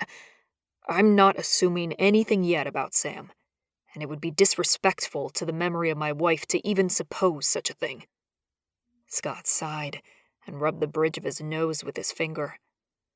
Will you listen to me for 1 minute, Kane, as one intelligent member of a perfect pair to the other? I stared at my cousin for a minute, then finally nodded. In every perfect pair, there was one that was more focused on intellectual strength, and one that was more physically strong. We were designed to provide everything our fated mate could want. Scott was like my side of the twin pair, the brainiac, and if there was anyone who'd make sense to me, it was him. What did I have to lose? I'm sure your parents told you all the old stories too. To know your true mate, you need several signs, but the main sign is the instant attraction and the electricity that shoots through you when you first touch her. Did you have that with Amanda? I clenched my teeth hard and opened my mouth to answer, of course we did. But stopped. Be logical about this. My memories pulled up every bit of information available. The first time I'd met Amanda. Our first kiss. I frowned, remembering. There was a lot of heat and instant attraction, but I don't know about the electricity thing. I don't think. Scott stepped forward as I trailed off, his eyes darkening with seriousness. That's pretty much the most important thing, Kane. It's so powerful it almost knocked me to the ground, and Tyler and Brandon said the same thing about their moment with Laura. I crossed my arms over my chest and stared at my cousin, my bottom jaw jutting forward in a way I knew was belligerent. We probably felt it, I just don't remember. Scott sighed heavily, and I looked away. I didn't like what my cousin was suggesting, and I wasn't sure I was ready to cope with the possibility of a new life being offered to us. That wasn't in the grand plan. Scott pressed me again.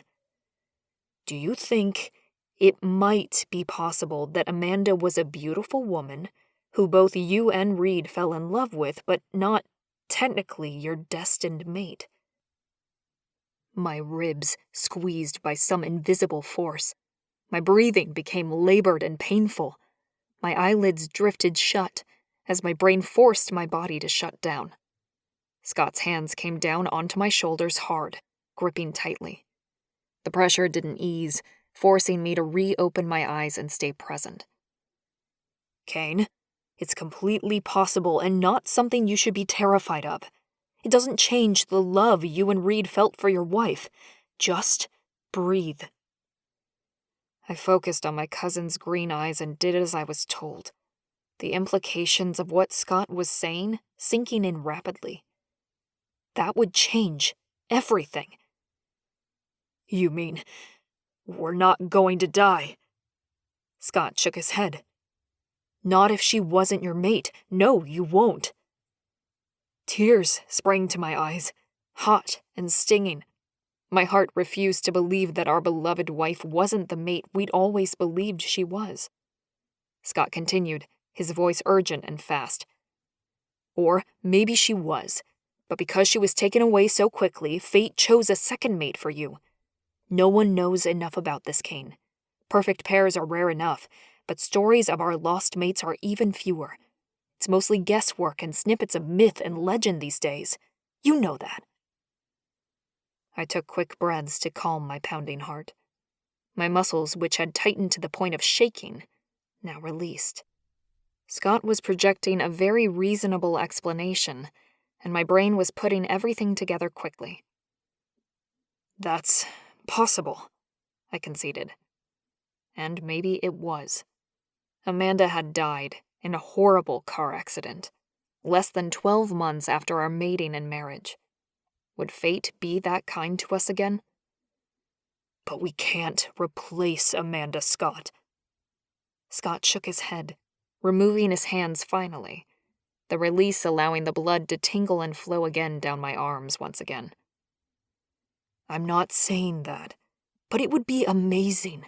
A real gift from whatever God made us, if you two could be happy again.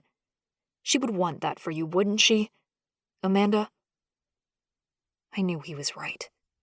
Amanda would have hated seeing what we had become since her death.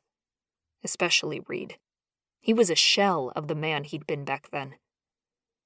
My heart had calmed and was now beating at a regular rate. I needed to shift the focus for just a moment. You were married before Ashleigh. Is it different this time? Scott's laugh was so loud almost everyone in the backyard stopped talking to stare at us. I glanced around, blood heating my cheeks as I waited for everyone to go back to what they were doing. I didn't think what I'd asked was funny at all, so the response was obviously going to be interesting. Scott finally sobered, his face settling into a huge smile. Oh, so different. My first wife was a nasty piece of work. I should never have married her, and almost didn't give Ashleigh a chance because of the damage the ex caused me. I'm sorry to hear that. I hadn't known Scott's life had been so bad. He'd never said anything. My cousin shrugged. I got over it, finally, thanks to Ash. But enough about me. This is about you and Reid. Just touch her.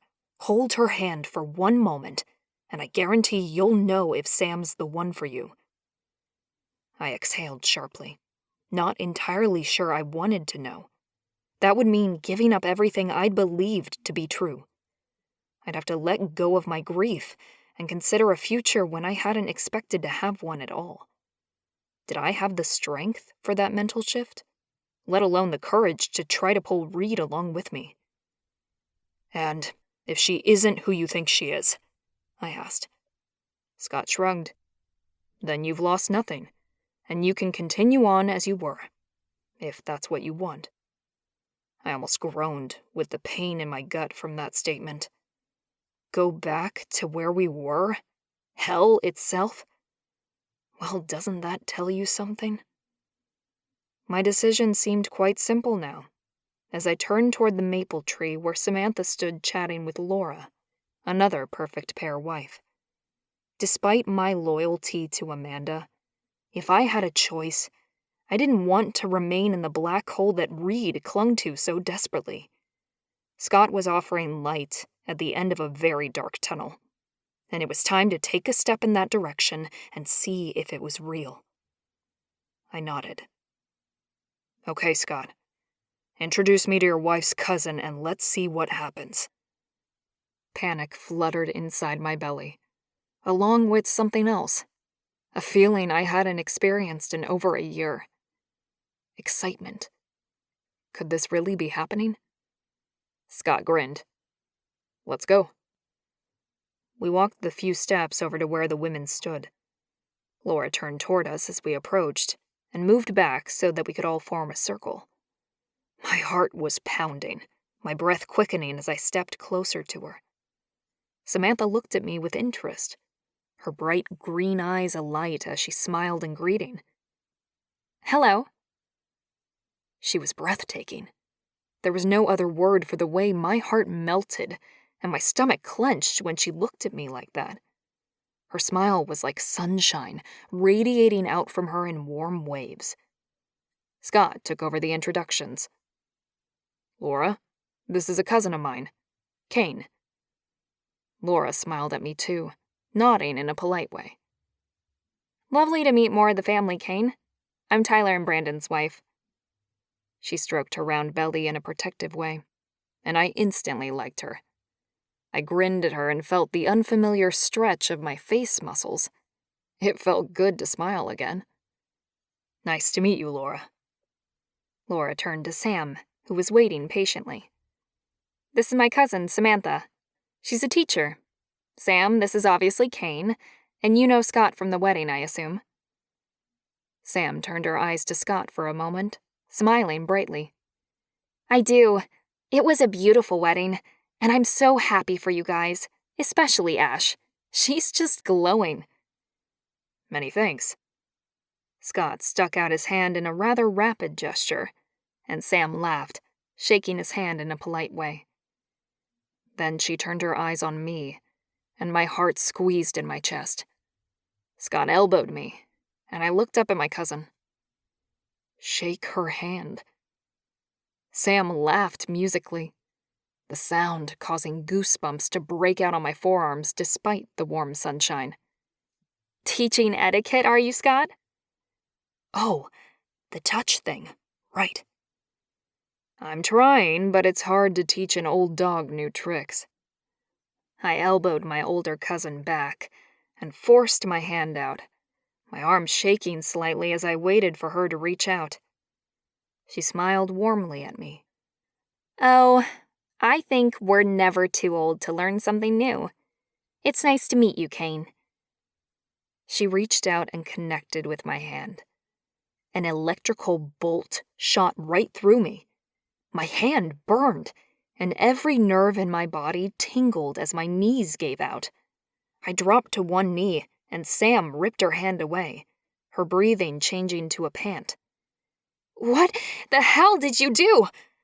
She wobbled away, walking like a drunkard, and fell into a nearby chair. Then she rubbed her hand along her leg, as though she too felt the burn I had. A hand landed on my shoulder, and I looked up to see Reid's worried face. Kane, what happened? You okay? I held up my non-burning hand and Reid pulled me up, my knees still too wobbly to let go of him immediately. She's ours, Reid. They were right. He frowned, his worried eyes flying over my face, obviously looking for signs of injury. What are you talking about? What happened to you? Since our wife had died, Reid had lost much of his strength and size. But I hadn't forgotten that Reid was the one who wore the brawn between us. He was the carpenter, the funny one, the Hulk. I squeezed Reid's biceps. There was still strength there. I'm talking about Sam. You need to go touch her. Reid's eyebrows drew together as he glared down at me. Absolutely not. Sam staggered over to us. What on earth are you two talking about? And what did you do to me, Kane? It feels like you were holding one of those old-fashioned buzzers in your hand. Reid stepped away from her. Kane, we need to go. Sam grabbed hold of my hand again, and we both gasped, the sensation more bearable this time but still unnatural. What's he worried about? Sam asked as she clung to me, her eyes wide and intense. May as well be honest. He's scared of the electricity thing. Sam's eyes went even wider, though I hadn't thought that was possible. He has it too? Without warning, she launched herself across the space between her and Reid, and grabbed his hand with her own. Reid went down, his head thrown back and his eyes closed as he sank to both knees. Wow, that is just incredible. Sam was staring down at Reid with a look of pure wonderment on her face. She let go of my hand and put both hands on Reid, shivering with whatever she felt, and bending toward him. Can you get up? I shuddered with longing as Reid looked up and stared at the woman whose touch had forced us both to our knees. What on earth had we found here? Reid. I stared up at the woman above me, electrical pulses of sensation still zinging all over my body. I'd never felt anything like it before, and wasn't sure I ever wanted to again. It was like being on the biggest roller coaster of my life and swimming through fire all at the same time. What had she said again? Oh, yeah. I'm fine. I forced the words out, my voice gravelly and almost incoherent even to my own ears. She was staring at me with a look close to pity, and I yanked my hands out of her grip, making her cry out and my stomach roll from breaking the contact. Step away. My voice sounded strangled now, but I said the words necessary for my own protection. I had to get to my feet, and that wasn't possible with her standing so close. I had to get away from this woman. There was something sinister at work here, and I wasn't hanging around to find out what it was. Sam took a few shuffling steps back and continued to stare at me with wide, begging eyes. Scott grabbed my shoulder and I brushed it away. Leave me alone. Traitor. I shot him a look. How dare you let her touch me? I lifted one leg, then pushed up, dragging my shocked body upright. The pain in my legs similar to having just run a marathon. They cramped, they shook, but then I locked them in place, drawing in much-needed breath as I straightened up my torso. I dragged my eyes away from Sam's beautiful face and focused on my brother. Home. Now. Kane's face crumpled. Then he opened his mouth to speak. I knew what he'd say. He wanted to stay. I held up my hand to stop his words before they tumbled out. Fine. I'll go then. You get a ride with someone else. Somehow, I managed to turn and walk away, though stagger was probably a better word for the way I was moving. I felt completely hollow, and yet somehow far too alive, zinging with electricity, in fact. My legs got stronger with each step toward the front door, my feet no longer dragging as I walked. I caught my reflection in the hallway mirror, and I stopped to stare. My skin was pinker, my cheeks fuller. I looked healthier than I had in months. What did the woman do to me? I rolled my shoulders and flexed my arms, my muscles sturdy and tight. For God's sake! I opened the front door and practically ran to the car, my heart pounding against my ribs, its beat strong and healthy. How did she do it? I'd spent the past year starving my body of all its needs. I'd expected to die, given the legend, and I'd put up no fight, waiting as my previously healthy and heavily muscled body withered away. In one single touch, it felt like she'd undone the entire past year. I felt alive, and I was hungry. Damn. I jumped in my car and drove away, my heart breaking in the knowledge that we might have very well been wrong about Amanda. My belief and faith in the legends had bolstered my life. My love for Amanda had completed me. When I'd lost her, I'd lost my future, but found solace in the legends that promised I would follow her soon after. This woman threatened all that I held dear, and I wished more than anything that we'd never come to this town. I shook my head as I pressed my foot harder on the accelerator, the ghost of the future returning to haunt me like a long-forgotten dream. Chapter 4. Samantha.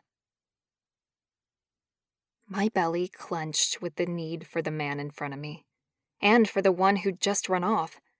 I'd never been so attracted to anyone before, let alone two complete strangers, and my body was betraying me with all its throbbing. I forced myself to focus on Kane. "Are you going to tell me what's going on?" He opened and closed his mouth a couple of times, his eyes like molten heat when he stared at me. Scott, Ashleigh's husband, stepped closer to him, and a buzz of people circled us. "Sam, go inside with Laura. Kane, come with me." I considered my options, then decided it was best to trust them. So I let the men around me lead Kane away somewhere, and Laura gripped my elbow, directing me through the house and into a front sitting room that was empty of other people. I collapsed onto the nearby couch and twisted around to stare at my pregnant cousin. "Laura, do you know what's going on?" She nodded and sat next to me, squeezing my hands. "Yeah, I think I do. What did you feel when you touched Kane and Reid?" I let go of her hands and lifted both arms, looking at my palms. I couldn't believe there was no lingering mark to show what had just happened. It was truly the strangest thing. Buzzing, like being zapped after getting off a trampoline, only 100 times more powerful than that. It was like an electric shock, only not horrible. It was... I swallowed. I didn't know how to admit that the burst of energy was a massive turn-on. Laura laughed and rubbed her swollen belly.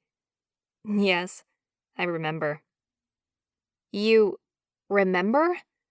Pardon me?" I stared at my cousin, her eyes soft and dreamy as she gazed off into the distance for a moment, before finally turning her attention back to me. How could Laura remember it? She must mean something else similar had happened to her. "The electricity thing means you're the perfect match for Kane and Reid, as I am for Tyler and Brandon, and Ashleigh is for Jack and Scott. There must be something special about our genetics because it's just getting freaky now. I mean, what are the odds that all three of us would be designed for 3 sets of perfect pair cousins?" I stared at her, my brain spinning like a top. "Perfect pair cousins?" Laura laughed. "Both made for you. One offering a whole set of attributes that the other doesn't, and vice versa. Together, the two are simply perfect for you. Hence, the perfect pair." "That's impossible." "You've got to be kidding me." I couldn't become a wife to 2 men I'd just met. Laura was obviously wrong. She had to be. "No judgment meant in any way, hun, but I don't want 2 husbands. 1 would be more than enough for me." Laura laughed again, slapping me on the thigh. "You don't get a choice, sweetie. It's preordained by fate." I forced out a laugh. "I don't think so." I shook my head, fear and anger gathering in my belly like a tightly coiled snake. I considered myself a fair, decent person, but I wasn't being told what I had to do, not by anyone. Not to mention the fact that I wasn't actually available, but no one knew that yet. The men walked into the room at that point, the bustling noise of Kane, Scott, and Jack's approach stopping the moment they stepped onto the thick carpet. Silence settled as 3 sets of staring eyes focused on me. Talk about uncomfortable. I jumped to my feet and stared back, my traitorous gaze unable to avoid Kane's beautiful brown eyes and strong jaw. He couldn't possibly be who they said he was. Someone sent by fate? For me? What is this I hear about being some perfect, predestined something? I crossed my arms over my chest and put as much annoyance into my stare as possible. Kane mimicked my action, crossing his arms over his chest and frowning at me. That wasn't good. What was he so worried about? I was the one feeling adrift in totally foreign waters. Scott shared a worried look with Jack, then stepped forward. I lifted a hand, stopping the muscled man in his tracks. And what's with the fraternal twins in this family? You all don't match properly. It's freaking confusing. Scott looks like he should be Tyler's twin and Brandon should have been Jack's. The men all smiled a little, a chuckle erupting from Jack's big chest. "We can explain that later," he said. "But to address your first query, yes, you are correct. We believe you are the perfect partner for Kane and Reid." My mouth fell open before I managed to snap it shut. I stared at the men in front of me. These people were insane. What sort of asylum had my cousins married into? I have a boyfriend. I can't possibly be what you say I am. The room went so deadly silent, my stomach sank with a weird version of panic. I'd just said something terribly wrong, hadn't I? I glanced around at all the shocked faces, including my cousin Laura's. She cleared her throat, her eyes showing concern. "Is it serious, Sam?" I threw up my hands and wheeled back. I give up. I didn't even know how to deal with this situation. I let myself fall back onto the couch, my legs folding like lead weights. What was the question? Right. My head felt so muzzy. We've been together for just over a year. I couldn't bring myself to confirm my relationship as being serious. We did spend a couple of nights a week together, and we got along quite well. But Bill wasn't exactly my dream man. I didn't feel like giving up that piece of information yet. Everyone told me you were single, Laura said. I narrowed my eyes at my cousin as she sat back down onto the couch next to me. Who did you ask? Ashleigh. She invited most of our single cousins because she thought we... She stopped, blushed, then glanced around at her men as if looking for help. I slow blinked, staring at the people in the room as the pieces of a very strange puzzle fell into place. My 2 first cousins were married to 2 sets of twins. Ashleigh had been playing matchmaker. Are you telling me that Ashleigh only invited the single girls in our family so that she could set them up with more of her new family? I saw the guilty confirmation in my cousin's beautiful features and pushed myself up and off the couch, my hands trembling with anger. How dare they? I glared down at her. Are you fucking kidding me, Laura? What sort of cult is this? I needed to get away from these crazy people. I began to back away, glancing over my shoulder for an exit. There was a door behind me, but I had no idea which way it went or where it would take me. No, Sam, please stop. It's not a cult, but there are some very special people around here. Yeah, special, as in loony bin special. I put my hands on my hips and spread my legs. I may have felt like a fucking dwarf in a room with all these giants, but I was no pushover. Oh, really? I demanded. And what's so special about them? I tapped my foot and took turns eyeing each of the men and my pregnant cousin. Laura motioned the men to leave with sweeping hand gestures. Guys, I think I need to talk to Sam alone. You're only going to make matters worse. Kane made a keening noise in his throat that almost broke my heart. He sounded wounded, hurt. Had I done that? Scott and Jack began to back away. That's cool. We'll go get a drink. Kane's brown eyes were unreadable as they pulled him away by the elbow. The last look he cast at me was almost begging in its intensity, and delivered a deep gut punch more effective than any physical blow could be. When the men finally closed the door, the room was too big, open, and overwhelming, and I collapsed into the chair opposite Laura. I wanted to call Kane back and run into his arms, which was crazy given we'd only just met. Laura placed both hands on her swollen belly and settled back into the cushion. Whoa, where do I even start? I glared at her. You can start with what's up with Kane. Laura laughed and shook her head.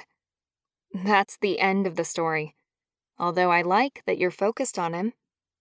I snorted and looked away. I didn't want to admit how much I was focused on him. Laura laughed softly. I'd better start at the beginning. I sighed and looked back at Laura. I didn't want to listen to what my cousin had to say, but I resorted to my teacher training and patience and folded my hands in my lap while butterflies flapped away in my tummy. I didn't know if the butterflies were a sign of apprehension or excitement, but I knew that something huge was about to be revealed, and I had the feeling I wouldn't be ready for it, whatever it was. Laura took a deep breath and let it out slowly, her hands circling her growing babe in a loving rhythm. You were right in your observation of the twins. In Brandon and Tyler's family, some of the men are born as fraternal twins that they call a perfect pair. Exact opposites of each other in both physicality and temperament, but perfect complements to one another too. I nodded, understanding on a superficial level. You mean like one skinny, one muscular, one tall, one shorter? Laura smiled. Yes, but it's more than that. Like with my set. Brandon is taller, more muscular, gruff, possessive, and passionate. And he can joke me out of a bad mood any day of the week. Tyler is shorter, thinner, more intellectual in his approach to life, and more serious. Between them, I get the perfect man. Possessive and serious, light-hearted and sensual. My throat caught on a breath. That sounds... I swallowed. Perfect. I'd always known the list of qualities I wanted in a man didn't exist, not in one person. There was always the knowledge that at some point, I'd have to compromise on my list of what I was looking for in a partner. You can't really get all of that in one man, can you? Laura laughed and shook her head. No, you can't. And Jack and Scott are similar to my pair, or so Ash says. I slid to the edge of the couch, my heart beginning to pound like a drum. And Kane and Reid are the same? How incredible would that be in theory? To get everything I'd ever wanted in a person, just spread out over two people. Laura's eyes shadowed as her face grew serious. Yes, they're a perfect pair. I frowned, my forehead growing low and heavy. What is it you're not telling me, Laura? She was hiding something.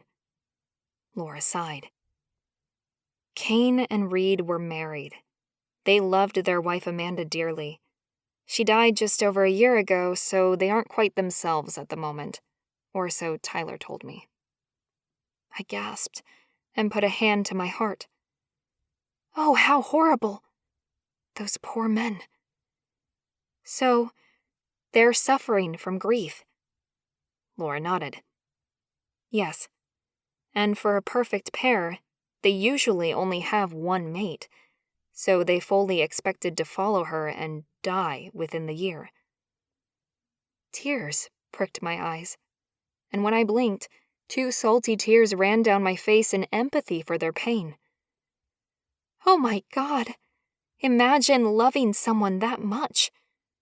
I'd dreamed of a love that deep, but never known it personally. Laura sighed. In their family, the legend is that perfect pairs die within a year of their mate's passing, or so the parents have said. But Kane and Reid haven't died, and today you proved why. I sat up straighter, wiping away the tears that still lay on my wet cheeks. What do you mean? Laura shifted forward and reached out across the small space between us, taking my hands in her own. Please, hear me out without freaking out. These men are part of a very special family. But I think it's better I tell you that part later. This is more important. According to the legend, a perfect pair only gets one wife because she is a perfect match for them. The biggest sign to them is an immediate attraction and the electricity on first touch. Electricity so strong it brings the men to their knees. I had it with my twins and Ash with hers. I pulled my hands out of my cousin's heavy grip. You mean that thing I felt before? Laura nodded. Yes, it means you are a perfect match for Kane and Reid. No way. I gasped and threw myself back on the couch. It was impossible. But how? If they already had their mate, then I can't be it, can I? Laura shrugged. I can't explain that.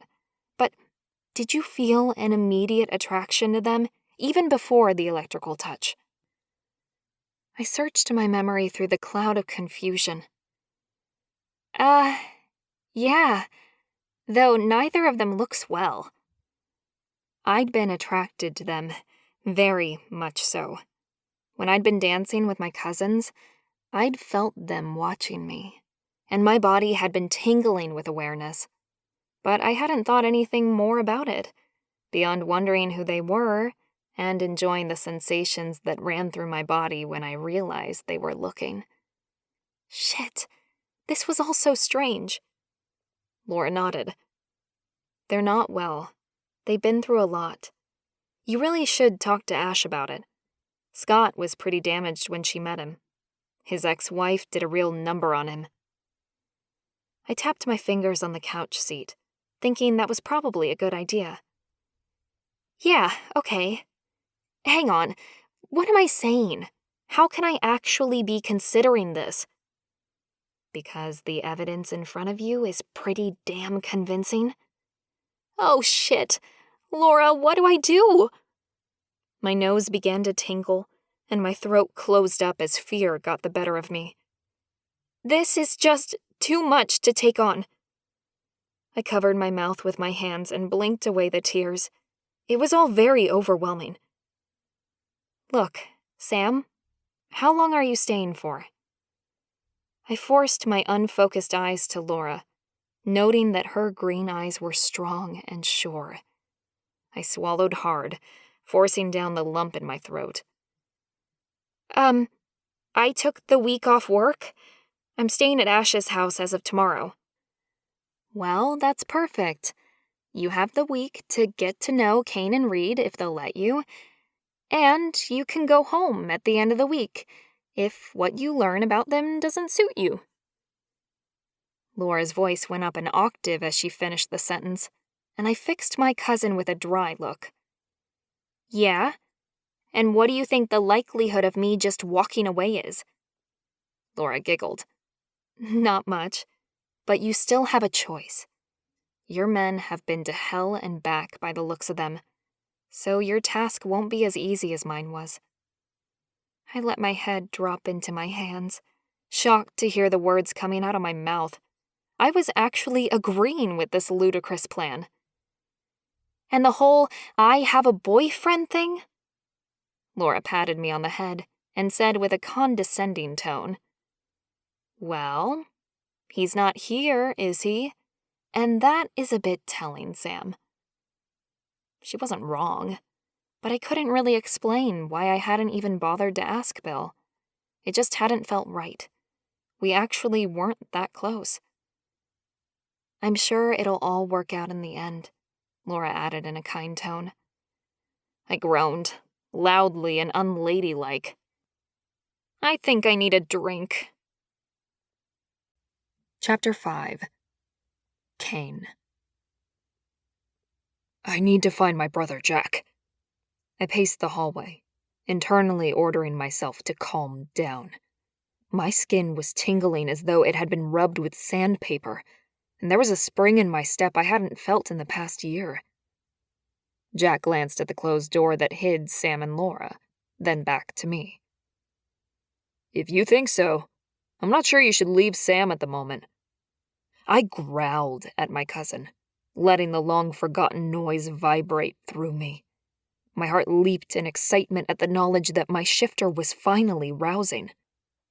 I know that, but Reid needs me. And if Sam is who we think she is, I need him on board to work through this. Together. A tiny part of me still needed to be convinced that Samantha was our true mate. It felt like a betrayal to Amanda's memory, but the evidence was starting to mount up. I had to locate my brother so we could find out if Sam was the one, the real one. Jack gave me a single nod and clapped a hand on my shoulder. Go then. I was lucky with Ash and got her on board first, before working on Scott to bring him around to the truth. But you know your brother better than me. I considered that option for a moment, then shook my head. I don't think that will work. Reid and I have only had each other this past year. He's been suicidal at times, and I don't think that me bonding with Sam will help his feelings of loneliness. I think it could make things worse for him. I forced a smile for my cousin's benefit and headed toward the door, goosebumps rising on the back of my neck as my memory dredged up moments from the past year. Dreadful moments, full of hopelessness and despair. Hell on earth, simple as that. I turned when I reached the door and called out to my cousin. Tell Sam I'd really like to see her tomorrow, if she'd like that. Can you give her my number? Jack nodded, that characteristic grin appearing. Yeah, sure. I slipped through the door and pulled out my phone. I rang my twin as I paced the front sidewalk, an empty feeling in the pit of my stomach. Trust Reid to take the car and not even think about me. Hey, Reid huffed out. I sent up a prayer of thanks to hear my brother's voice, sounding very alive and strong. Where are you? I can't find the car. I drove back to the hotel but haven't gotten out yet. So Reid was just sitting in the car waiting for my call? That was positive, I hoped. As long as the car wasn't running with a hose stuffed in the window or parked anywhere near a cliff. I tried to joke in my thoughts, but the underlying fear was ever present. Good. Can you come back and get me? There was silence for a moment, and then Reid growled. You aren't staying to talk to that Samantha girl. I took a deep breath, trying my hardest to think before speaking. This moment was important, and not one that could be repeated. No, I think you and I need to talk first. About what? I don't want anything to do with her. Reid's tone was nasty and dark, a mood he'd been in many times recently.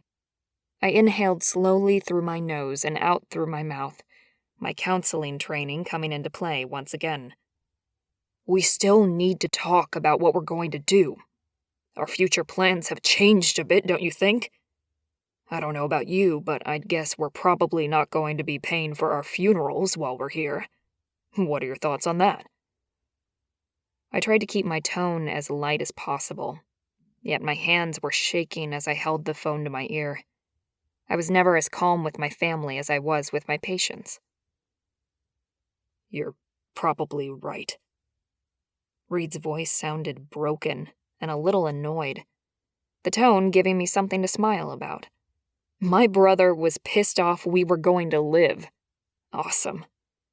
We might not yet be on the same page, but at least we were now reading the same book. You're feeling better too, huh? Silence, then a grunting noise. Yeah, I'll come get you. And Reid hung up. I let my arm fall and my shoulders slump. One step at a time was the only way to navigate this course, but it wasn't going to be easy. Kane? A husky female voice made me turn around, and my heart jumped in my chest at the sight of Samantha, walking down the path toward me. You're leaving? She crossed her arms over her ample chest and glared at me as if I'd annoyed her. I shook my head and had to squash the urge to reach out and draw her into my embrace. She was so delicious. the beautiful, healthy skin of her cheeks begging to be stroked by my fingers, her plump lips needing my kisses. "Stop it, you idiot." "I'm not leaving for good," I said. "But I need to find Reid before anything bad happens to him. We've had a pretty rough year." Sam nodded, her gaze clearing a little and her arms dropping to her sides. "Laura told me." That was good news. The less I had to explain, the better, really. Samantha bit her lip. "I'm wondering whether I should stay for the week or go home tomorrow." "No! Don't go!" The words shot out of my mouth before I could control them, my heart leaping once again in a stomach-lurching fashion. Did Laura explain about us being a perfect pair? I glanced down the road, too aware of the fact that I told my twin that I wasn't talking to Sam. He'd likely be back soon with the car. "Yeah, which is why I had to come ask you what I should do. I have 1,000 questions and I'm not sure whether I should stay to find out the answers or go back to work and pretend this never happened. I mean, it's pretty freaking weird. No offense or anything." Fear tingled in me like I hadn't felt in a year. My feet seemed rooted to the spot as a hot flood of heart-pumping panic rushed through me. "Please stay, Sam. I don't... My mind was racing even though my words slowed. I was too worried about Reid to properly think anything through, but I had to say something. "Can you give me 1 hour alone with my brother? And then I'll answer any question you have. I'll come back tonight." A loud horn blared from the end of the road, and I glanced over to see my silver Mercedes parked and waiting by the curb, my brother's large bulk in the driver's seat. I could see his face, turned away from us, pointedly ignoring my interaction with Sam. I reached out for her hands and squeezed tight. Small shivers of electricity shot through me, making me groan as Sam gasped with me. "Please, I'll come back in an hour and we'll talk. I promise." "Reid, please don't make me break that promise." Sam pulled her hands free and rubbed them together. "Okay, but only because that is seriously the weirdest thing I've ever felt, and I can't ignore it." I gave her one more smile and jogged down the street toward Reid, feeling a strong pull to run back to her. I shivered as I reached the car and turned to look back over my shoulder. Sam was still watching me and waved a little when she saw me turn. I raised my hand and waved back before opening the car door and climbing in. If the pull to remain by her side was this strong already, I worried about how substantial it would grow in time. "You said you weren't talking to her." Reid glared at me, angry red slashes across his cheeks. I slid into the car seat and pulled the seatbelt across my chest. Reid put the car into gear and made a hard left onto the main street. My stomach lurched and I grabbed for the door handle. I hated being in the passenger seat. "I wasn't when I spoke to you. She rushed out of the house to stop me from leaving." "Pfft, yeah, right." I rubbed my hands together, trying to distract myself from the need to pull open the door and leap from the car to get back to her.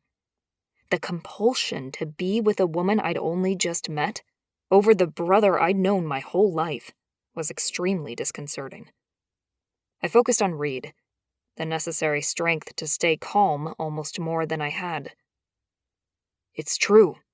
She freaked out when Laura told her about perfect pairs and came running out to ask some questions. Before that, I told Jack to give her my number and said that I needed to talk to you first." The car lurched again as Reid drove us back to the hotel at a heart-wrenching speed. "You all right driving?" Reid shot me a murderous glare, then looked back at the road, his knuckles turning white as he gripped the steering wheel hard. "Yeah, of course I am. Why?" It made a non-committal noise in my throat. No reason. I stayed silent for the remaining few minutes back to the hotel, almost flying through the windshield when Reid slammed on the brakes in the parking lot. Let's pack up and head home. There's no point hanging around here. Huh? What home? We left it all behind thinking we weren't going back. What do you mean? But my words were said to the empty car, as Reid had already gotten out and slammed the door, the car actually rocking with the impact of the closing. Shit. He's getting strong again. My heart lighter because of that fact. I jumped out of the car and followed Reid inside the hotel and into the elevator. We'd paid for the biggest suite the hotel had, with 2 bedrooms, 2 bathrooms, and a sitting area you could hold a conference in. Or, more to the point, a yelling match, which I feared was about to happen. Following Reid out of the elevator and down the hall, I stepped into the shared space and watched my brother grab his suitcase down from the chest of drawers in his room. Reid started to stomp around the room, throwing things at the case as he went, while I watched from the doorway. After a minute or so of tense silence, I crossed my arms over my chest. What the do you think you're doing, big brother? Reid stopped, turned in slow motion and stared at me. His eyes were wide and his mouth hung open. Surprised? Good. I've found something worth fighting for, and I'm not going to stand by while you run away. I couldn't help the smug smile that spread across my lips at his shock. Swearing was not my usual go-to, but it felt good. Maybe I'd try more of it in the future. Yeah, I know. Not my usual language, but the situation calls for it, don't you think? Reid prowled into the sitting area, and I stepped back to let him pass. He stood in front of me, so close I had to tilt my head up to meet my brother's angry blue gaze. I'm packing to go home, little brother. What the do you think you're doing? A chill passed over my skin as I saw some of my real brother returning. Oh, the fights we'd gotten into as teenagers had been epic. Reid had a temper and a half, and loved to smash his fist into guys who could take it. When we'd gotten older, Reid had mellowed, and after meeting Amanda and then her subsequent death, the caveman had disappeared. I'd read a lot on psychosomatic illness in college, but I never thought we'd fall prey to it. But we had. I recognized it now that we were both beginning to feel stronger. We'd stopped eating and working out, assuming that the legends were correct, and because we'd believed we would soon die, we had begun to make it happen. Had we really done all this to ourselves?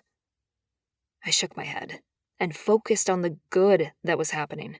My brother was coming back, and I wanted to shout for joy. We need to go back to the party together to talk to Samantha, although I think she likes to be called Sam. Reid glared at me. Why the hell would I do that? I inhaled deeply and swallowed my fear that he wouldn't listen. Because it's possible she's our true mate. What?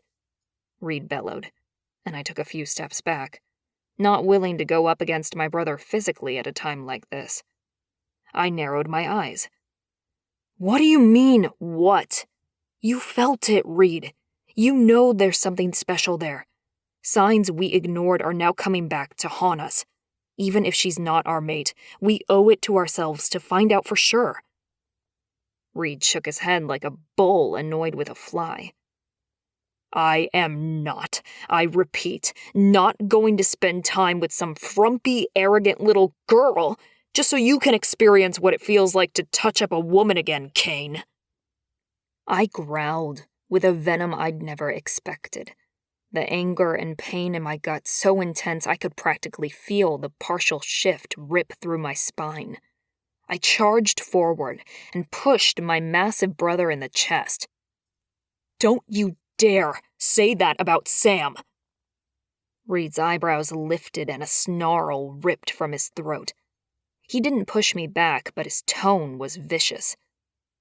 "How dare you defend her? She's nothing to you, Kane. You don't even know her. Amanda was our mate, our wife. Amanda was perfect for us. You know that." I shook my head, looking at the ground as memories rolled through me.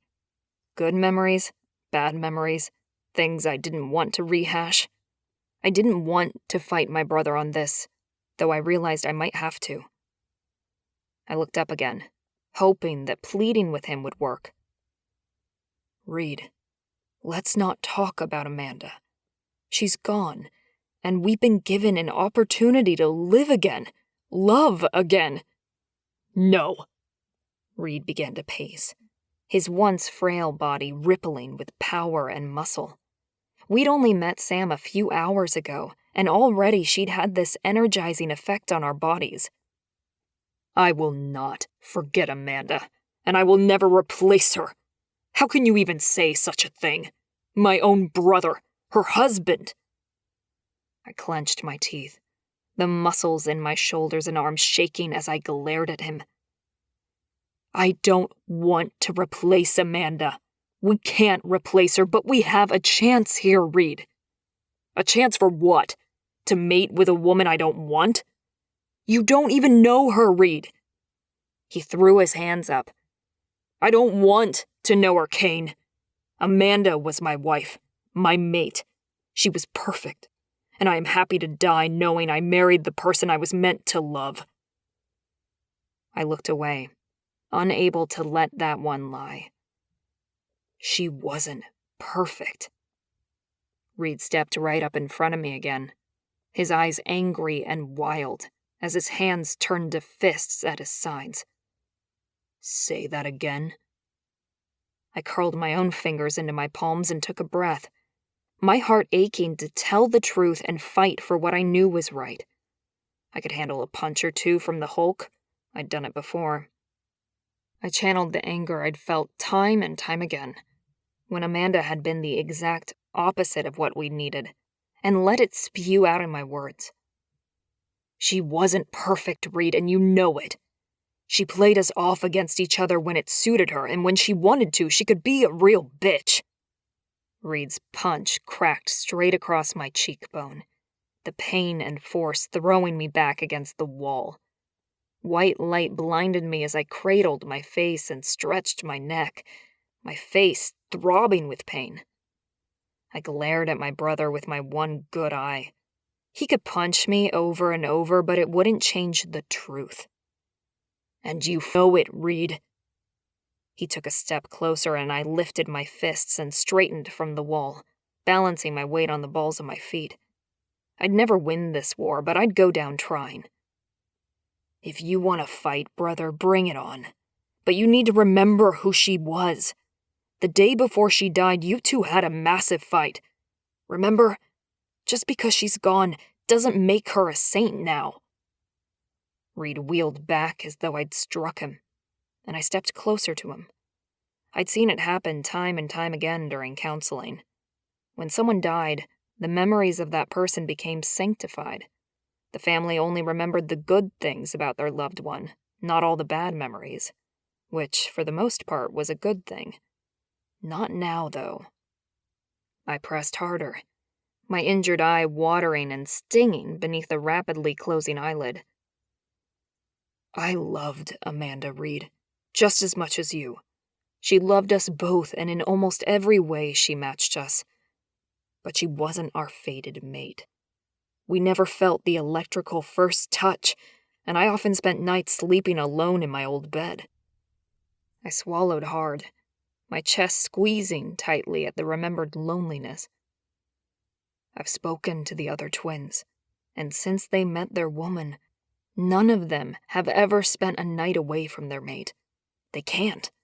Brandon said it's painful and impossible to sleep without her by his side." Reid choked and groaned, doubling over as though someone had punched him. He had spent even more nights in his own bed than I had, citing his need to get up early for work as his reason. I'd often wondered if that was true or not. I took another step forward, worry for my twin flowing through me. Reid stumbled out of the sitting room, and I followed him to the entrance. "Reid, stop." He ignored my plea, ripping open the door to our suite before heading for the stairwell of the building. I followed, watching as he moved with a hobbled gait. He practically fell down the stairs, his legs not seeming to hold him up properly. But he didn't stop. When he reached the ground level, he rushed out the side door and began dragging himself along the sidewalk away from the hotel. "Stop, brother," I said again. But he waved me away. "Leave me alone." He began to hit his stride, becoming more coordinated as his legs got faster. Eventually, I stopped following and let him go, my heart heavy. There was only so much I could do for him, but in the end, he had to make some decisions for himself. I turned and headed back to our suite, taking some ice from the freezer and applying it to my eye. A tear slipped down my cheek as the truth of this new situation finally hit me. I love you, Amanda. I always will. But it's time for me to be happy again. I sank down to the floor beside the fridge, letting the pain flow and the tears run free. When I was finished shedding tears for my late wife, I pulled myself up from the floor and lay down on the bed, gathering my strength for the next conversation I had to have. My mourning was done. 38 years since I'd been born a perfect pair twin. And today was the day I'd met my mate. A soft smile touched my lips as I thought about Sam, and I sighed. Maybe fate was kinder than I'd given her credit for. Chapter 6. Samantha. I tapped my fingers along the marble kitchen countertop in a rhythmic, soothing fashion. "Can you stop that, Sam, please? You're driving me crazy." Well, I thought it was soothing. Sorry, Travis. Almost everyone had left the gathering, and my cousin was doing the final cleanup. I should have been doing something to assist, but I was so tired. My arms felt like lead weights. I didn't really understand why I felt so bad. It wasn't like I'd been without sleep recently. I was so antsy and felt so out of sorts. It was impacting my energy. I remembered for probably the 1,000th time already in the past couple of hours. The electrical charge I'd gotten from touching Kane and Reid. Maybe they'd inadvertently stolen some of my energy? I wasn't sure how the whole perfect pairs thing worked, and it looked as though I wouldn't get my answers after all. Kane had never shown up. "You sure I can't help you, Travis?" My cousin shook his head. "Nah, you stay there. I'm almost done. And you already helped me get all the dishes and glasses in from outside anyway." True. But I was still guilty of just sitting here watching him work while What was I doing? Waiting? Wasting my time? I pulled out my phone and checked the time once again. 3.5 hours since Kane had left, saying he'd be back pretty much right away. I heaved a huge sigh, and my shoulders sagged so much I felt like a veritable hunchback. Travis slid onto the kitchen bar stool next to me and wrapped his arm around my saggy shoulders, his lanky frame a little awkward, but still providing the comfort I so desperately craved. "You okay, Sam?" "Yeah," I sighed again and let my head fall onto his shoulder, my chest tightening as hot tears filled my eyes. Why had I thought for one moment that I might have found something really special? "Take your hands off her." The hard, cold words felt like cannonballs around me, and the hairs on my arms rose to form goosebumps. Travis's arm fell from my shoulders, and we both swiveled around to see who was making such angry noises. Kane's fuming form loomed in front of us. "It's okay. She's my cousin." Travis held up his hands and slid off the stool, backing away slowly. My cousin, he repeated. Kane's clenched fists and stormy brown eyes were obviously too much for Travis to deal with. Kane's body began to relax at Travis's words, his hands unfurling and his mouth losing its grimace. Happy now, was he? His relaxation had the opposite effect on me. Heat flushed my cheeks, and I rose to my feet, glaring at Kane. I pointed a finger at him. Who the hell are you to tell anyone to take their hands off me, huh? Apart from the fact that you are 2.5 hours late, I barely know you.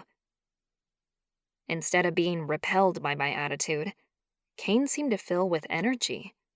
He stepped up and grabbed me by the upper arms, his wide eyes conveying passion. Wait, his swollen and bruised eye. My lips parted as I stared at his damaged face. What the heck had happened in the past few hours? Who had injured him? I tilted my head up to study him better, just as his lips descended, pressing against mine with a desperation that made me moan and sink into his embrace with as much relief as if I'd just found my forever home. Kane. My mouth exploded with a flavor unlike anything I'd ever tasted. It was the stuff dreams were made of, and what I'd always hoped a kiss would taste like. Cinnamon and honey sugar combined with the softest lips I'd ever had beneath mine. My head swam, swirling with a pleasure both foreign and amazing. She pulled back, blinking like an owl, while all the tension drained away from my muscles. "What happened to your face?" Sam asked, as she swept her fingertips over the flesh beneath my eyes, and I flinched. The eye could open fully now, but the pain was still pretty raw. "Just a brotherly spat. Nothing to worry about." She pressed her lips into an unhappy line. "Reid did that to you?" I smiled to reassure her. "It's all good. Don't worry. I am sorry I'm late, though." She didn't respond to that. Instead, her eyes roamed over my face, a soft smile rising on her lips as she inspected me. "You look different. What's happened to you since I saw you last?" She cupped my cheek in a soft, reverent caress that had me arching into her hand like a cat. Everything she did felt so amazingly good. I'd never get enough of her. Hang on. What had she just said? I straightened and stared down at the gorgeous woman in my arms. "What do you mean?" Sam glanced around the kitchen, obviously looking for something, then pointed to the hallway. "Go look." I stared off in the direction she was indicating, but my brain couldn't coordinate what exactly she wanted me to do. Leave? Oh, come on. I'll show you. Her tone was a little exasperated as she took my hand, little tingles of heat vibrating along my palm at her simple touch. The electrical pulses were a great reminder of exactly who she was to me, my destined mate. To be experiencing something that I'd been told about but never actually known was mind-blowing. "Look!" She pulled me in front of a gilded silver mirror in the hallway. My mouth dropped open. That wasn't really me, was it? I swallowed the lump of hot emotion that made its way up from my gut as I continued to stare at my reflection. "Can you see it?" she asked. "Just yesterday you were so gray and pale. Your hair was thinner, the lines in your face more pronounced, and you had hollow cheeks. You looked 20 or 30 years older than you do right now." I nodded, my gaze roaming over my fuller cheeks, my tan skin and thicker hair. I'd been feeling different since I touched Sam for the first time yesterday, but I hadn't realized the effect had been so visually dramatic. "Yeah. I look better, don't I?" She laughed, the sound strong and musical to my tainted ears. Better? You look amazing. Not that you weren't handsome yesterday, but the difference is remarkable. How'd that happen? I turned toward my mate, my heart beginning to pound a steady rhythm of strength and happiness. Sam was smiling, with both her lips and her eyes, and I could practically feel the loving heart in her chest that pumped with every pulse of her blood. This woman was one of a kind, and she was made for us. This happened when you touched me yesterday. My body recognized you as our mate and began to heal. It was Sam's turn to look shocked, her smile morphing into an open-mouthed expression, her eyes becoming guarded and wary.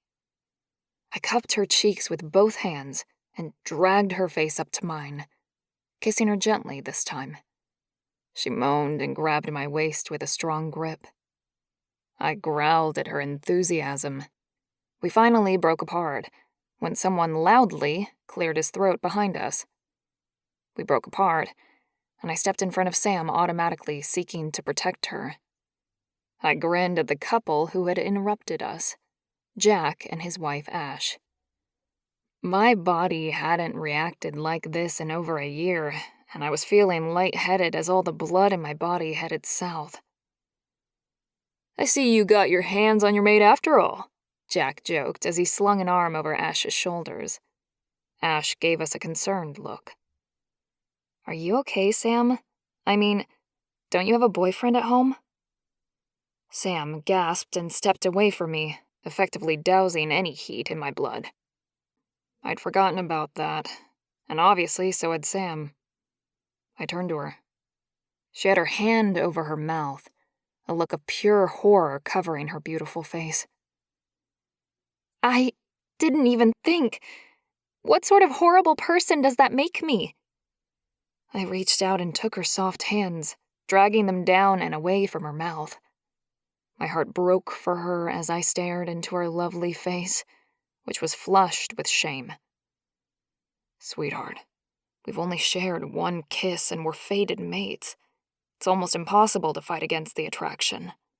That's the point of the electrical connection. It ensures that we don't miss you." She nodded slowly and kept holding my hands, her mouth still drawn into a thin line. "Okay, I'll sort it out." We turned toward the newlyweds. "So, any advice, Ash, before you head off into the night?" Sam asked, her voice wavering with strong emotion. I pulled her in tight. The rightness of having her tucked beneath my arm as perfect as a bolt clicking into a lock. Mine. The thought purred through me. It's true. She's our mate. We're going to live and be happy. "Yes?" Ash practically shouted her advice. "Don't give up, Sam, no matter what. These guys are so worth all the crap that comes with them." "Oh, thanks." Jack elbowed his wife jokingly, then wrapped her up in his arms with a grin. Sam exhaled loudly. "What do you mean?" Ash's clear green eye slid to mine, holding my gaze for a moment, then moved back down to her cousin. "Well, with me, I had a problem with the whole ex-wife and kids thing, not to mention the menage a trois concept, and, of course, the wild cat part." I groaned while Sam said, "Wild cat thing? You mean like your front door? Do you guys have a thing for mountain lions or something?" She tilted her head back and looked at me, but I stared straight at Jack, whose eyes had widened and spoke volumes of panic. "Yeah, we kinda do," Jack answered. "I think you've helped enough, Ash." "Well, she needs to know," Ash said, frowning at her mate. "Yeah, later." I watched the interplay between Jack and Ash with interest, a strange laugh bubbling in my belly at my huge cousin being managed so well by his wife. "I think I need to go." Sam's voice wavered as she moved out of my arms, and alarm bells went off in my head. "I'm sorry, Sam. I wasn't listening properly. Should we go and talk somewhere?" She bit her lip and nodded, but her eyes were wary. Ash stepped forward, taking Sam's hand and dragging her in the opposite direction. "I need to show Sam her room before we leave for our honeymoon. Get yourself a drink, Kane, and we'll meet you back in the living room." Sam gave me an unreadable look before disappearing with her tornado-style cousin. "Do you think she'll be okay?" I asked aloud. Jack chuckled and slapped me on the shoulder, directing me back toward the kitchen. "You're kidding, right? Ash could sell ice to someone from the North Pole, and if there's one thing she's passionate about, it's the perfect pairs in our family finding their mates. Beer?" Jack held up a bottle, and I nodded, taking the drink without speaking. That was all well and good for Ash, but how was Sam going to take it all? Sam. "Wow, Ash, this room is beautiful. Is it really for visitors?" I gazed around the bedroom I'd been shown into. It had a king-size bed, mahogany drawers, and expensive knickknacks everywhere. Silver beveled photo frames, a beautiful white bedspread, and even an original oil painting above the bed completed the amazing decor. Ash giggled beside me. "Yeah, well, it is the room we assigned to Jack if he didn't quit with the tossing and turning all night, but he hasn't spent a night in here so far."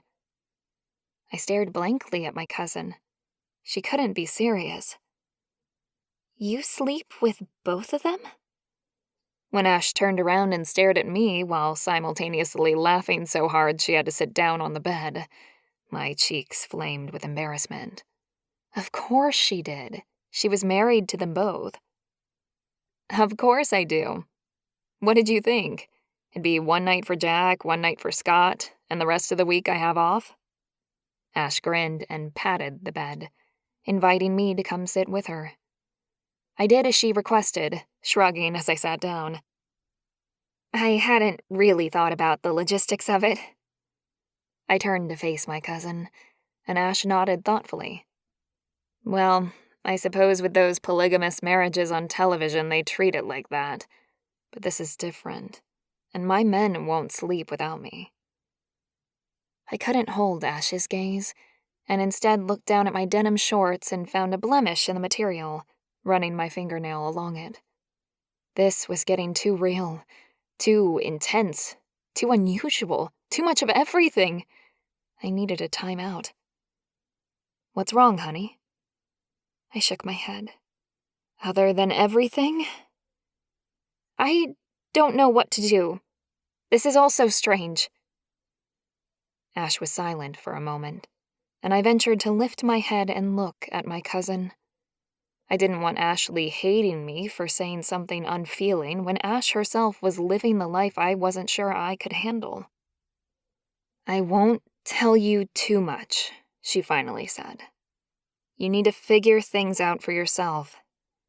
But I want you to know how truly amazing it is to be loved by two men who were designed just for you."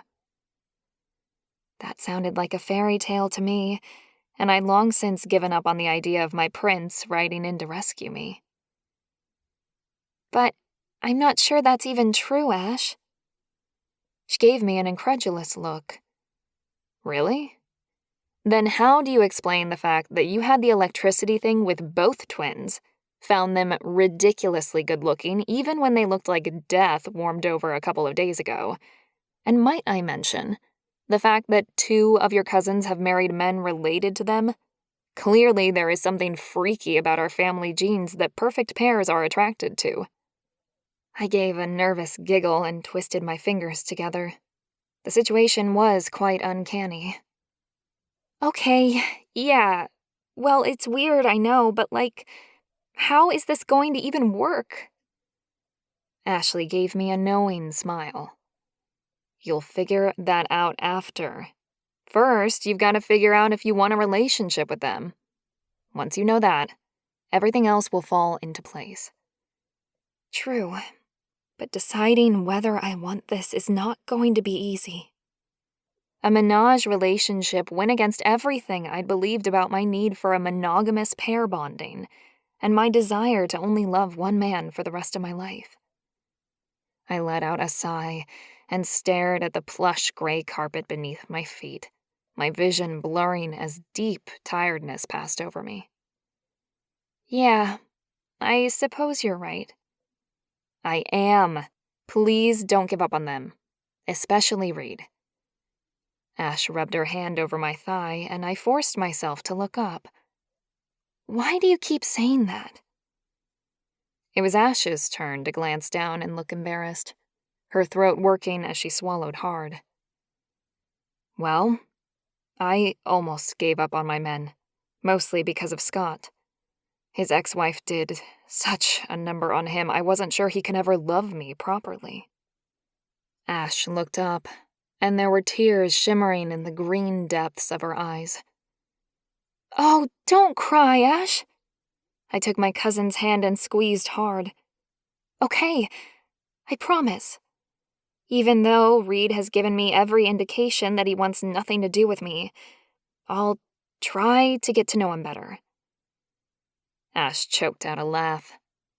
Scott was the same, but they're just scared. Reid's going to need some time and a lot of love. But if you want him, you'll get him. The bond will bring him to you. I gave my cousin a smile and made a non-committal noise in my throat. I was facing the weirdest love story I'd ever encountered, and only had a week to find out if it was right for me. But first, I had to deal with Bill, the boyfriend who was still lingering in the background, waiting for me back home. Chapter 7. Sam. My breath caught in my throat as I mentally planned the rest of my night. It wasn't going to be easy to put off seeing Kane again until tomorrow, but I had to do something to create some distance between us. Ash, I need to go talk to Kane, and then I think I'll get an early night if you don't mind. I'm pretty beat. A nugget of guilt sat like a lead weight in my belly as I took a step toward the door. I shouldn't be running off on Ash, but my cousin and new husbands were set to leave on their honeymoon soon, so I'd have the whole place to myself. Yeah, of course. Ash stood up, and together we walked out of the room. We're heading off after dinner, so I'll leave spare keys for you on the counter. Everything's pretty self-explanatory. There are towels in the linen closet next to the bathroom, food in the fridge. Help yourself to everything. Ash waved her hands in the direction of the ultra-modern kitchen, and I shrugged. I'd be ordering takeout a lot this week. I wasn't cooking on my only vacation for the year. Thanks so much for this, Ash. I still feel a little bit weird staying here without you. I did feel guilty, but I was so grateful to my cousin. I was going to be so much more comfortable here than I would have been at the motel. More space, I'd save money, and I could have a bath. Ultimate luxury. Don't be silly, Ash said with a wave. You're doing me a favor. It'll stop Jack worrying about the house. We approached the living room in the now quiet house, and as we stepped through the doorway, Kane and Jack got to their feet, beers in hand. Sam. Kane approached me, and I put out my hand to stop him from progressing forward. I needed time to think before we went any further, and the last thing I needed was this gorgeous man, and his knee-melting kisses making me blur the line of morality even further. Kane, stop, please. I have a throbbing headache and really need to get to bed. He stopped abruptly and glanced outside at the evening sunshine. It's still pretty early. He gave me a lopsided smile, and I couldn't help my mirrored response, my lips tugging up. His desire to be with me was lovely. I'd never thought a man this gorgeous and obviously intelligent would pursue me like he was. Despite my best intentions, I was very flattered. I know, but I want to have a bath, relax for a bit, and go to bed early. Can we have that conversation tomorrow? I won't leave, I promise. Kane nodded with a jerky motion, his mouth thinning and his brow furrowing with deep worry lines. My fingers itched to reach out and touch him, reassure him and wipe that frown away. But I couldn't. Not yet. And the fact that I desired to do such a thing made me question my own sanity. I barely knew the man. "Of course, Sam," Kane nodded.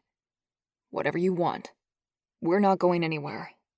Should we come by here tomorrow, or do you want to meet us somewhere?" I appreciated his offer, more than I could voice. He was letting me have the time I needed, reassuring me he still wanted me, and then giving me the choice of where to meet so that I was comfortable. I hadn't thought considerate guys really existed outside the movies and books. "Here, if you want," I finally said. "We can have a chat, then go out for lunch or something." I almost called the words back, unable to believe I'd just invited them to an empty house I was staying in. Then he gave me a huge smile, full of sunshine and happiness, and my concern melted away. I realized with a strange sense of certainty that I'd say or do almost anything to have Kane look at me like that again. Crazy. "See you tomorrow, then." He moved forward, pushing aside my outstretched hand, and pressed his lips to mine. The sensual heat of his kiss melted through me and made my knees tremble with the weight of my suddenly limp body.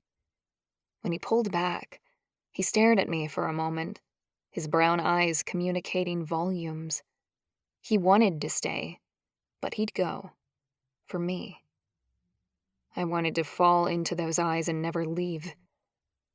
He stepped back, and I had to press my lips together to stop the words that I wanted to say, words that would make him come back to me. Stay.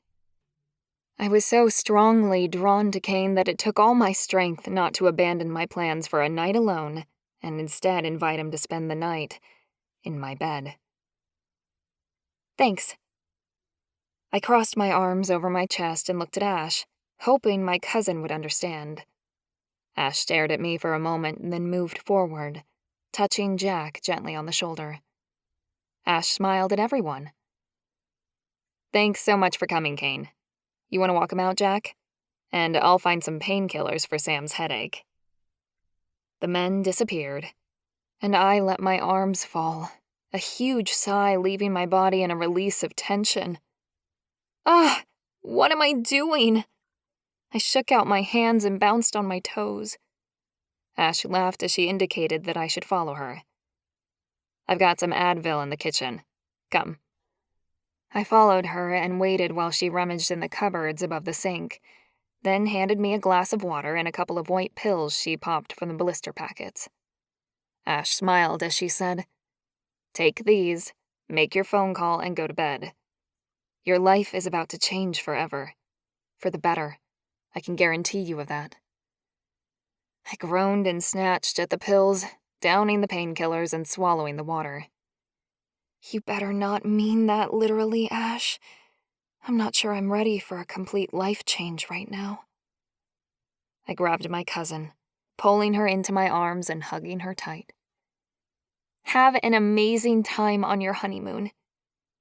Ash squeezed me back, her slightly taller body and ample curves making the cuddle a little obscene, and I laughed when I finally pulled back. "I love you. I'll talk to you soon, yeah?" Ash laughed and nodded. "Absolutely. And you know Laura's just around the corner if you need her." I waved goodbye before wandering through the kitchen and living room, down the hall, and into my bedroom. Oh, I still needed to get all of my belongings out of the back seat of my car. I groaned and turned back, trudging out to the car and pulling out my toiletries and clothes, then settling myself into my new room. My brain was vaguely numb, and the inane task of settling in soothed me. Finally, when I was unpacked, I assessed the bath. It was huge and would take ages to fill. So I flicked the water on and added plenty of luxurious bubbles. It would be ready when I needed it. My breath hitched in my throat as I reached for my cell phone. It was time to make this right.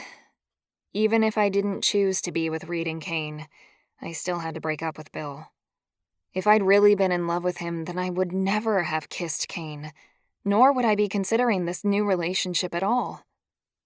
A shiver rippled up my spine, and I gasped as goosebumps rose on the skin of my forearms. Reid, the larger of the twins, was dangerous to both my heart and my sanity. That man had an intensity about him that was addictive, not to mention his physical beauty. I shook my head, marveling at the things that I was actually considering today that I would never have even put in the basket of possibilities yesterday. I unlocked my phone to make the call that would close one door and maybe open another.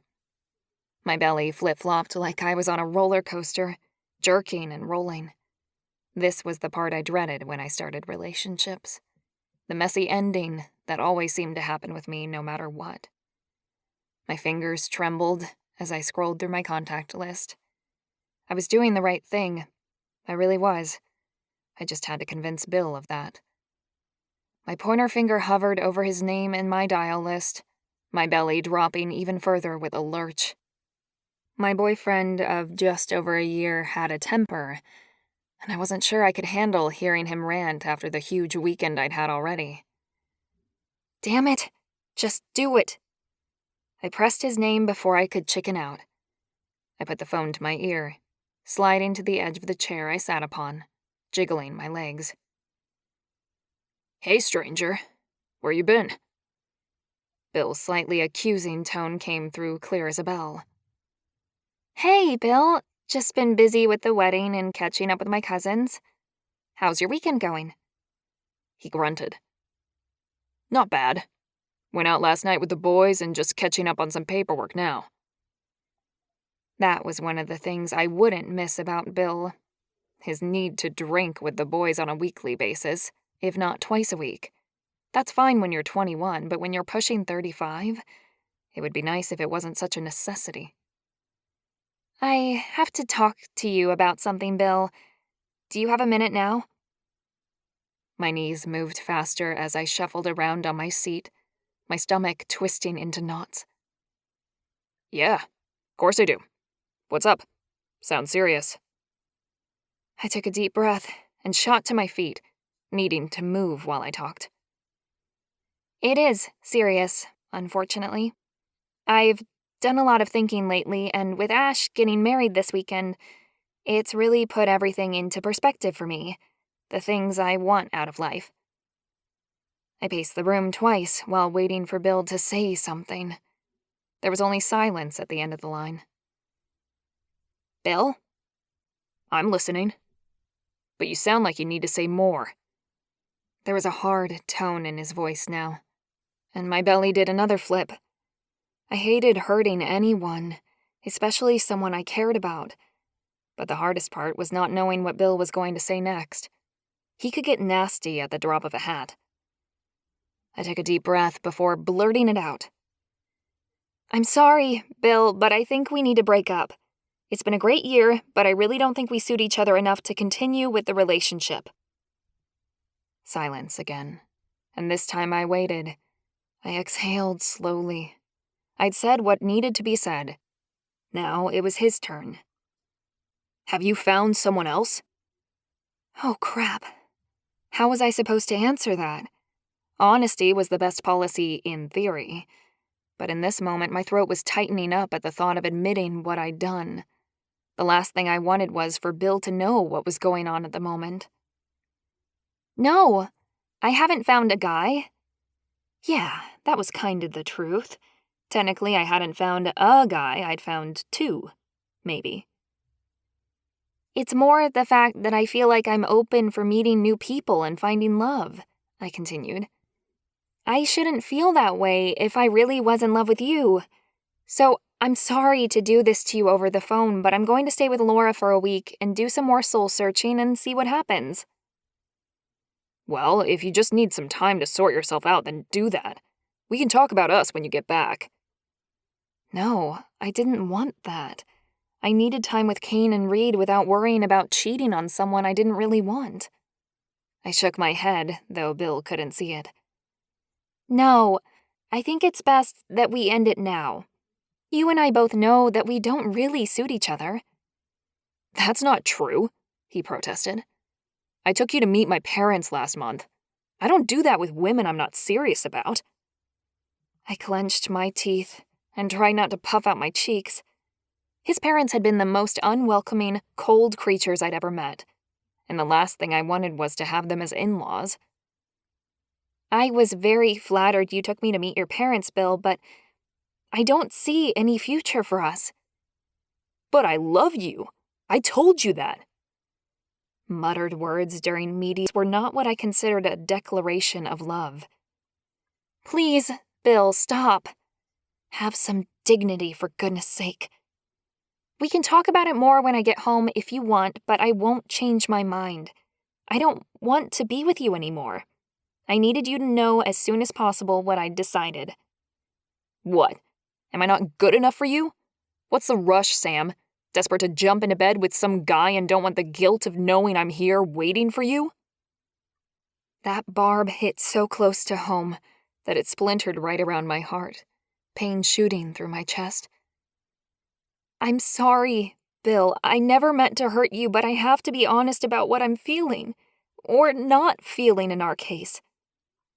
Tears stung my eyes, and I gulped down the lump that rose in my throat. Honest? You're lying about something, Sam. I know you. Have you been the whole time, or just now? Me? I'd barely looked at another guy for the past year. I have to go, Bill. Hot tears slipped down my cheeks, and I wiped them away. You owe me a real explanation, Sam. We've been together for over a year, and now you're telling me that it was all a waste of time? No, of course it wasn't. We had a great time together, but... Yeah, so great you want to end it. What's really going on, Sam? A sob rose, and I sniffed as my nose began to run. I took a breath and said the only sentence I could manage. I have to go, Bill. Goodbye. I hung up amid grunting noises of anger from him. I didn't want to listen anymore. My knees shook, and I fell back into a large armchair, crying out as pain thumped me in the chest. I'd known Bill wasn't perfect. He was nowhere near it. He wasn't even perfect for me, as I'd always hoped I'd find in some other imperfect person. But it still stung that he'd been so mean when I'd done nothing wrong. Or had I? I gulped and reached for a tissue from the box on the coffee table, wiping away the tears on my cheeks and blowing my nose. I had done something wrong, and I had to live with that. I believed in karma, so I hoped these two men, this perfect pair, were my karma, for being a good person in the past, and they weren't just another tool for punishing me for not being quite good enough. Chapter 8. Reid. I paced the sidewalk, my feet making a screeching sound every time I made an abrupt turn on the concrete. I swiveled again, and the noise made me flinch, the hairs on my spine prickling in protest. Would you just relax, please? Kane asked as he stepped out of the motel, his psychologist voice in full force. I clenched my jaw, grinding my teeth together in an audible way. I hated Kane's counselor tone, now more than ever. I don't want this. I couldn't begin to articulate how I was feeling. Hot depths of anger and frustration combined with excitement and fear. I didn't want to feel like this, and hadn't felt anything like it in so long. My head was spinning with the sensations. You said you're going to give Sam a chance, Reid. We talked about this last night. I glared at my brother as Kane made his way around the car and climbed in the driver's side, as though he owned the world. How could my brother feel so confident? Doesn't mean I have to like it. We talked about it, but I didn't like what my brother was making me do, nor did I agree with my twin's assessment of the situation. I didn't want to talk to Sam, nor did I want to get to know her. I still can't believe you called me on a promise I made you a decade ago. Kane chuckled. You owe me a life, Reid. I'm your brother, and I think that should be enough. But since you're being so bloody stubborn, I'm calling in my favor. Do this for me. I need it. Help me." I glanced away, uncomfortable with my brother's begging. A long time ago, Kane had saved my life. Literally. I was in a serious car accident driving home from football practice one night and sliced open my femoral artery. Despite my strong healing shifter genes, I'd been bleeding out and had no way to get help in time to save me. Kane had sensed my pain through our twin bond, found me, and got me to the hospital in the nick of time. I owed my brother big time, but that didn't mean I was going to just take on a new wife for Kane's sake. There was no bloody way. But I'd agreed to speak to her and give Kane the chance to find out for sure.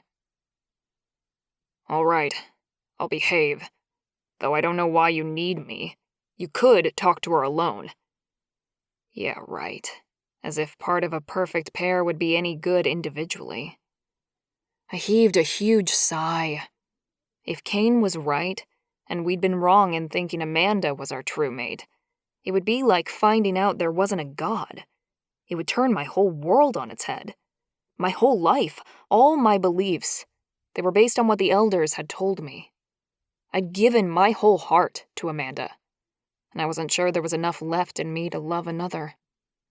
Kane beeped the car's horn, and I let loose a growl, the sound ripping through my stale vocal cords like a knife through week-old bread. What was that? I could growl again, could I? No way. I hadn't made a shifter noise since Amanda had died. What was happening? I'm supposed to die any time now. How am I growling again? My heart was pounding and my shoulders were hunched. My body was readying itself for a fight. But with whom? I let out a long breath and allowed my shoulders to sag. Enough had been said last night, and my hands still ached as a reminder of the uppercut I'd given my brother yesterday. The bastard had been right, though, despite my reaction to his words. Amanda hadn't been perfect, but God, I'd loved her. Get in the car. Kane's tone made me want to sit on the pavement like a 5-year-old child just to spite him. But I owed my brother this favor, so instead I contented myself with glaring at my twin one more time and then stomping over to the car. I opened the passenger door and slid in, adding lots of huffing and puffing for good measure. Kane gave me a sideways roll of the eyes and started the car. I frowned at him. "Kane." My brother pulled the car out onto the road and ignored me. Not that I had any idea what else I was going to say. I'd exhausted every argument possible last night. We'd fought for hours over the possibilities, and despite Kane having to use his biggest gun on me to make me agree, one fact sat like a stone in my gut. The electricity of her touch had been undeniable.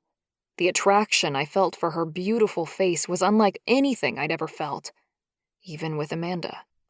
How was any of that possible? We drove for a while in silence, then pulled up outside Ash's house. I frowned, confused as to why we were here. "She's staying in Ash, Jack, and Scott's house?" "Yeah. Ash invited her to house sit while she's here, and they're all on their honeymoon." I stared up at the beautiful house my cousins had built for their bride. The family crest was carved into the ornate door. "She's never going to be able to handle us, Kane. You know that, right? Not everything. The scars, the shifter blood, and the menage, too." It was too much for any human. Not for Amanda, though. She'd been amazing, seeing all the benefits to having 2 husbands from the minute we'd offered it to her. I frowned at the thought. I'd never thought about it before. How quickly she'd jumped at 2 salaries, 2 lovers. I shook my head and clamped down on my jaw. I was being stupid now, picking at faults where there were none. Don't let Kane get into your head. Kane turned off the ignition, seemingly undisturbed by the situation. That attitude was getting on my nerves. Why wasn't my brother more worried about what was going to happen to us? Reid, she's Laura and Ashleigh's cousin. If that isn't saying something about the bloodlines in that family suiting us, I don't know what does. I opened my mouth to deny any link, but Kane held up his hand and continued. I'm not sure if I believe anything anymore, brother, except the impossible truth that you and I are alive and well. We are beginning to thrive. We're not dying, so let's get in there and find out the truth about why. Kane opened the door and got out, slamming it shut and leaving me alone. I clenched my hands into tight fists and took several deep breaths. There wasn't much I wouldn't do for my twin, but this was pushing those boundaries past anything Kane had ever asked of me. Get out of the car, you chicken. I groaned loudly and forced myself to move, following my brother up the driveway and standing once again in front of that door. It mocked me in the most uncomfortable way. I'd never thought to put anything like that in our home. It was a great idea, displaying honor and respect for our heritage. I loved it. Kane knocked, and the door flew open. The woman he said liked to be called Sam stood in the doorway, staring at us with wide eyes. Something hard kicked me in the gut, and I clenched my teeth so that I didn't groan aloud. Her eyes were so bright and beautiful. I was worried you guys weren't going to come. Kane gave him a sideways glance. Sorry, Sam. Had a bit of trouble on the way, but we're here. Come in, come in. She waved us in, and I stepped over the threshold, a jolt shuddering its way along my spine. What is this? I rested my shoulder against the plastered wall for a moment, and then slowly turned around, making myself useful by shutting the door while the other two walked ahead into the living room. I couldn't get used to that feeling. She did something strange to my body when she was close, and I hadn't experienced it before. How did she make me feel simultaneously weak and strong in the same moment? I shook myself and straightened my shoulders, forcing my legs to work as I walked into the huge room, joining my twin and Sam. They both twisted around to face me. Sam's smile died on her lips as she studied me. What's wrong, Reid?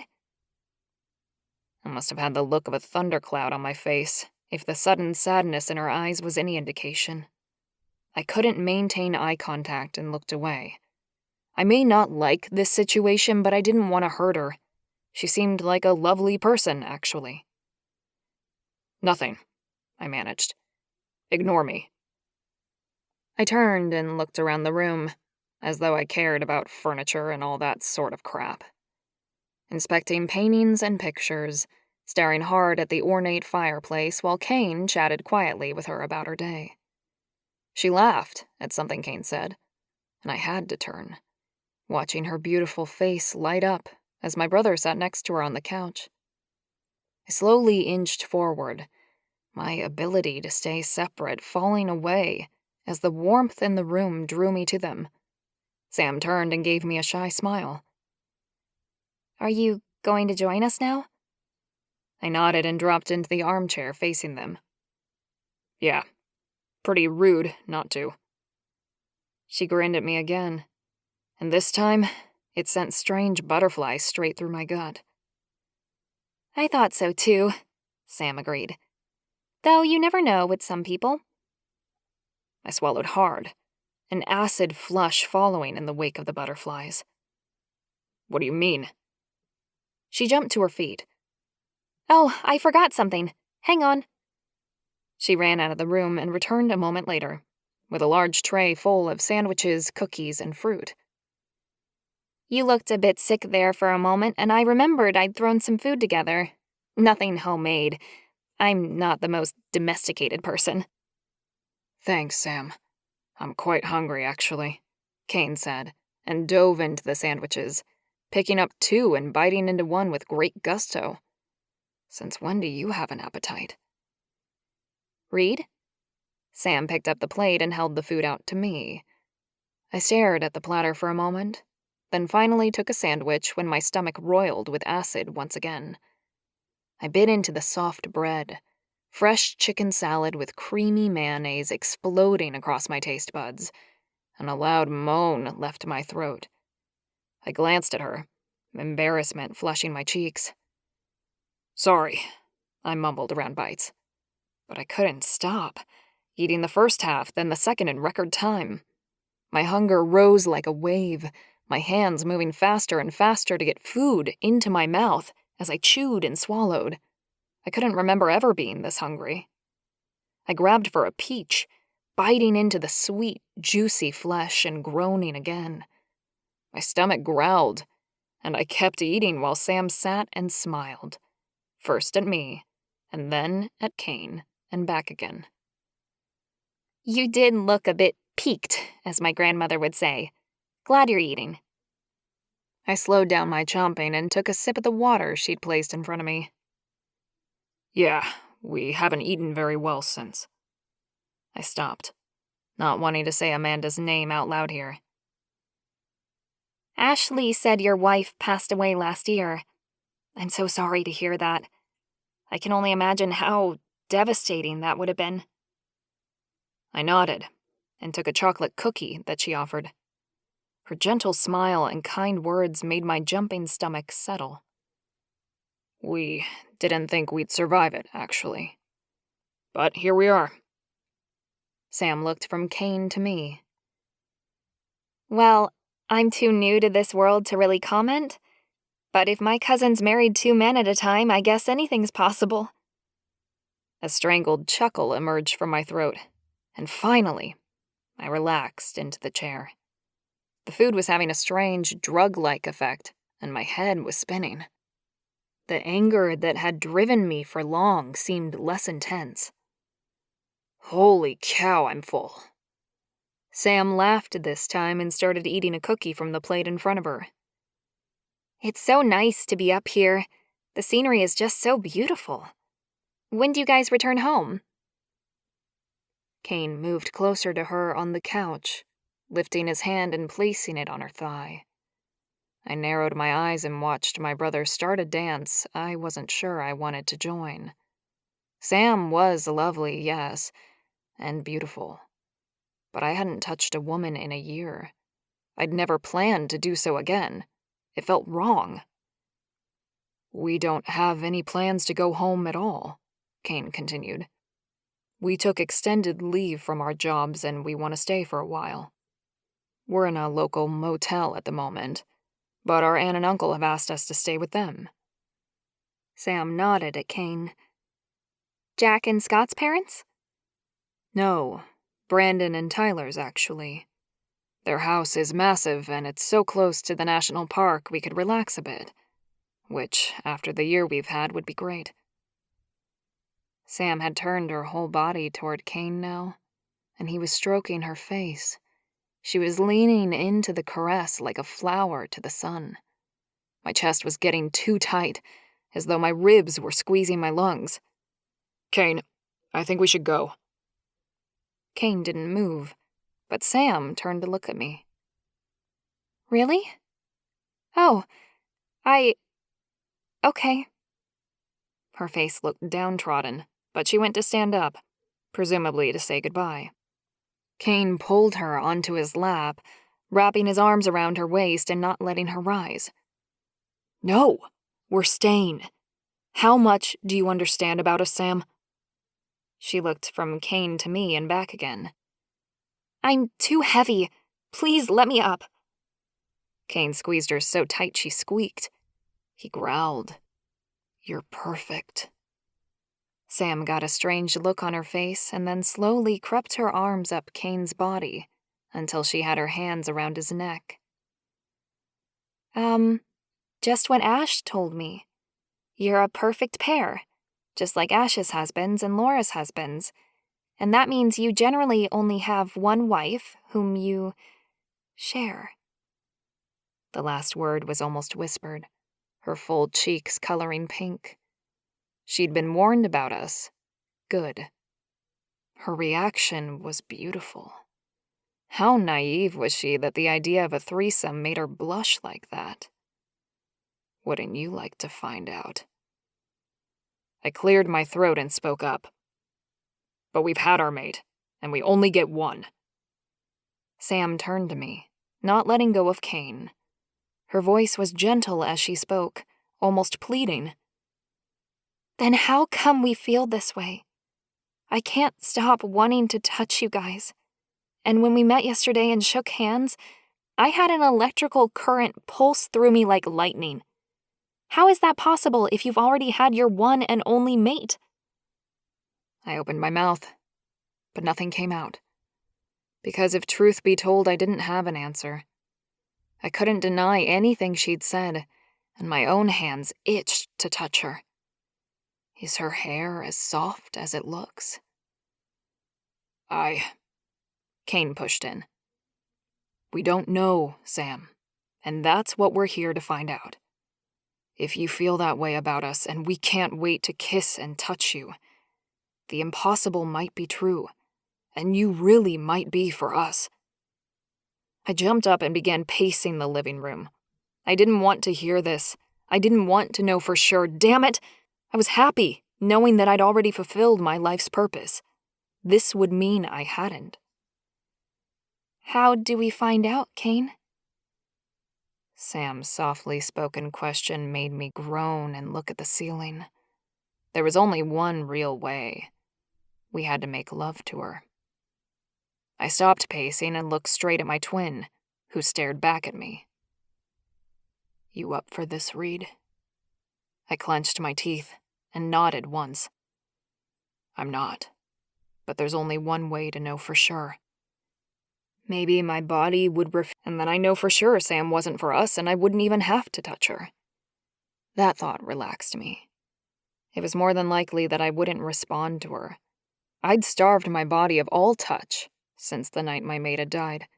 It probably didn't even know how to orgasm. Thank you, brother. Kane's voice echoed in my mind as he kissed the tip of Sam's nose and smiled at her. The only way to know for sure is to take you to bed, and we see if the connection between us is as strong as we suspect it is. Sam gasped and seemed to nestle in closer. Okay. That's a bit fast. I mean, I've never... She moaned as Kane pressed his lips to her throat, the noise vibrating through me like a jackhammer. That's hot. When Kane pulled back, Sam's voice wobbled. And then we'll know for sure? I took 2 wavering steps closer and held out my hand to Sam. Then again, I'd looked death in the face and happily offered up my soul for my mate. How difficult could this be? Sam took my hand, and lightning zinged along my arm. I clenched my teeth and squeezed tight, loving and hating the reaction I had to her all in one breath. She stood up, and our eyes met, my groin pulsing in time with my heart. I really didn't want to do this. I had the feeling I knew what the outcome would be, and I didn't like it. And yet, I couldn't seem to let her go.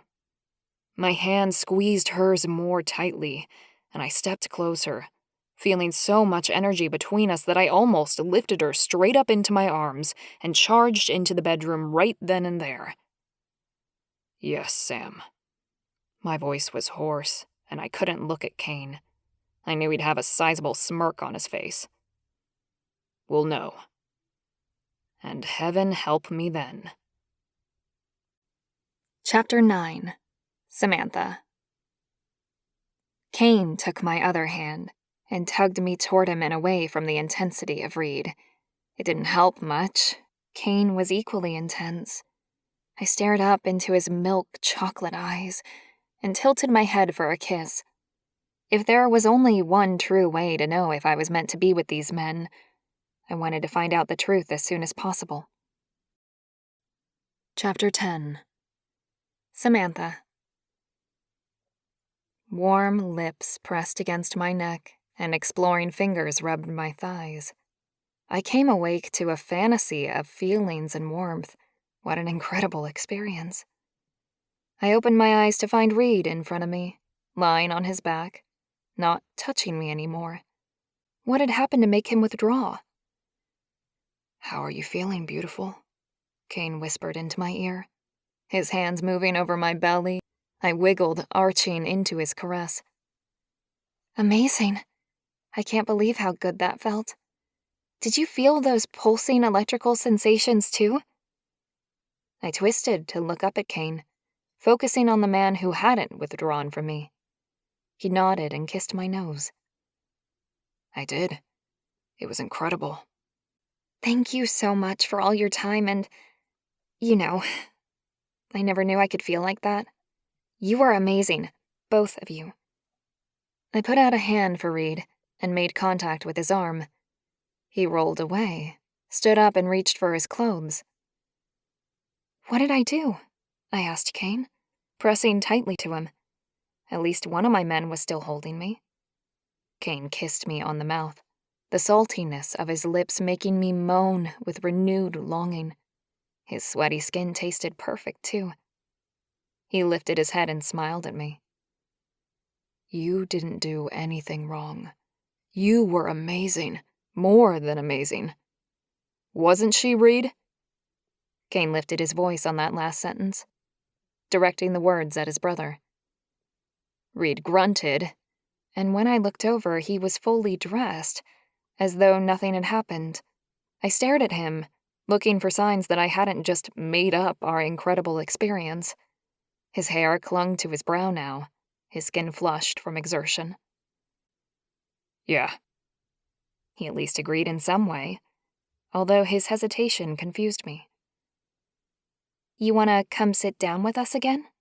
I asked, patting the bed and drawing the blanket over myself so he couldn't see my body anymore. Reid frowned, as though he was going to say no, but he crept back over, sitting down on the edge of the bed, perched for a quick getaway. So where do we go from here? I asked, not quite sure what the norm was for them. My whole life had been turned on its head, and now that the changes were here, I was so ready. Whatever they suggested, I'd follow if I could. There was nothing in my old life that couldn't be altered. Fate had sent me here. And if I had even a small chance of being as happy as my cousins Laura and Ashleigh, then I was grabbing onto that future with both hands. Kane answered while his brother rubbed his hands along his thighs in a strange, nervous gesture that did not fit with his strength. We're not sure exactly. Reid and I were discussing our plans yesterday. When we first arrived, we weren't planning on going back. In fact, our lives seemed to be at their conclusion. And if the stories about perfect pairs had been correct, they would have been. I inhaled quickly, tears only an inch away from falling. I know. Ash told me. I can't even imagine what that must have felt like, to have the woman you thought was your true love ripped away from you, and to be so linked to her that you would literally die without her. I shivered, and Kane drew me closer, wrapping me in his strong arms. It was terrible, Kane said. But I'm starting to believe that Tyler was correct, that although Amanda was our wife and we did love her, she was never our true mate. We never had the physical, electrical connection with her that we have with you. Reid jumped to his feet, and I buried myself closer to Kane. It was beautiful to hear the words, that Kane believed they had the bond that the perfect pairs were meant to have with their true mate. But Reid didn't seem too impressed by the fact. I'm not sure what to say, I managed. I feel something so amazing with you both. I'm glad you feel it too. No. Reid mumbled and paced, something he seemed to do quite often. I couldn't ignore him the way Kane seemed able to. Reid, are you okay? I wanted to help him, but how was I going to do that? I'm not trying to replace your wife. I'm so sorry if you feel like you're being unfaithful to her or something. What can I do? Reid turned and glared at me, daggers shooting from his frosty blue eyes. Nothing. You can do nothing. He twisted around and marched out the door. Kane and I froze until we heard the front door open and then slam shut. My belly dropped with a sickening lurch, and pain cramped my chest. "I'm sorry about my brother," Kane whispered. I turned my body around so that I could face Kane, focusing on the warmth and love I still felt in his arms, the smile he shared with me prominent. "It's not your fault. But can you tell me what's wrong with him? I sort of understand the past history, but—" I didn't want to say it out loud, but if I didn't, I'd always regret it. It was better to know. "Do you think he will always love Amanda more than me? I mean, no disrespect, but I'm not sure I can handle being compared to a ghost for the rest of my life. I'll never win." I bit my lip to stem the hot tears that threatened at the back of my nose. That was an impossible battle. Kane reached out and grabbed my hand, intertwining our fingers. "Oh, you beautiful girl. No, it's not like that. You see, Amanda wasn't perfect for us, but we made do. When we met her, we were both attracted to her, so we assumed that meant she was our mate. When she accepted us as a perfect pair and mated us both, again, we thought she must have been right. But looking back now, and with the benefit of hindsight, she just enjoyed all the attention we gave her. She didn't have your heart, your warmth, or your beauty." That didn't make total sense. "Then why is Reid struggling with it so much when you've accepted me already?" "Because Reid's always been one for throwing himself wholly into everything he does. When he loves big, and he invested himself in Amanda. If you are indeed our mate, then that means we married the wrong woman. To him, it would be like our whole marriage was a lie." I nodded and swallowed the pain in my throat. "I'll never be able to compete with her." Kane chuckled softly. "You already are. Why do you think he's freaking out so badly? If you weren't our mate, he would have kissed you and moved on. He wouldn't be feeling any of the turmoil he is right now." I was starting to piece the puzzle together, although the mate word he kept using was a little strange. "So he's afraid of moving on, and the fact that he wants me so much scares him?" Kane nodded and rolled, so that he was soon on top of me with his heavy weight held up by his strong arms. "Yes, but I'm not. I look forward to my future with my eyes wide open. We'll live wherever you need to be because I'm never leaving your side, Sam. Not now that I've found you." Kane rocked against my... I stared up at him. "Really? You'll stay with me no matter what?" "Even if my stupid brother never comes around, you're mine. And I'm going to love you with everything I am.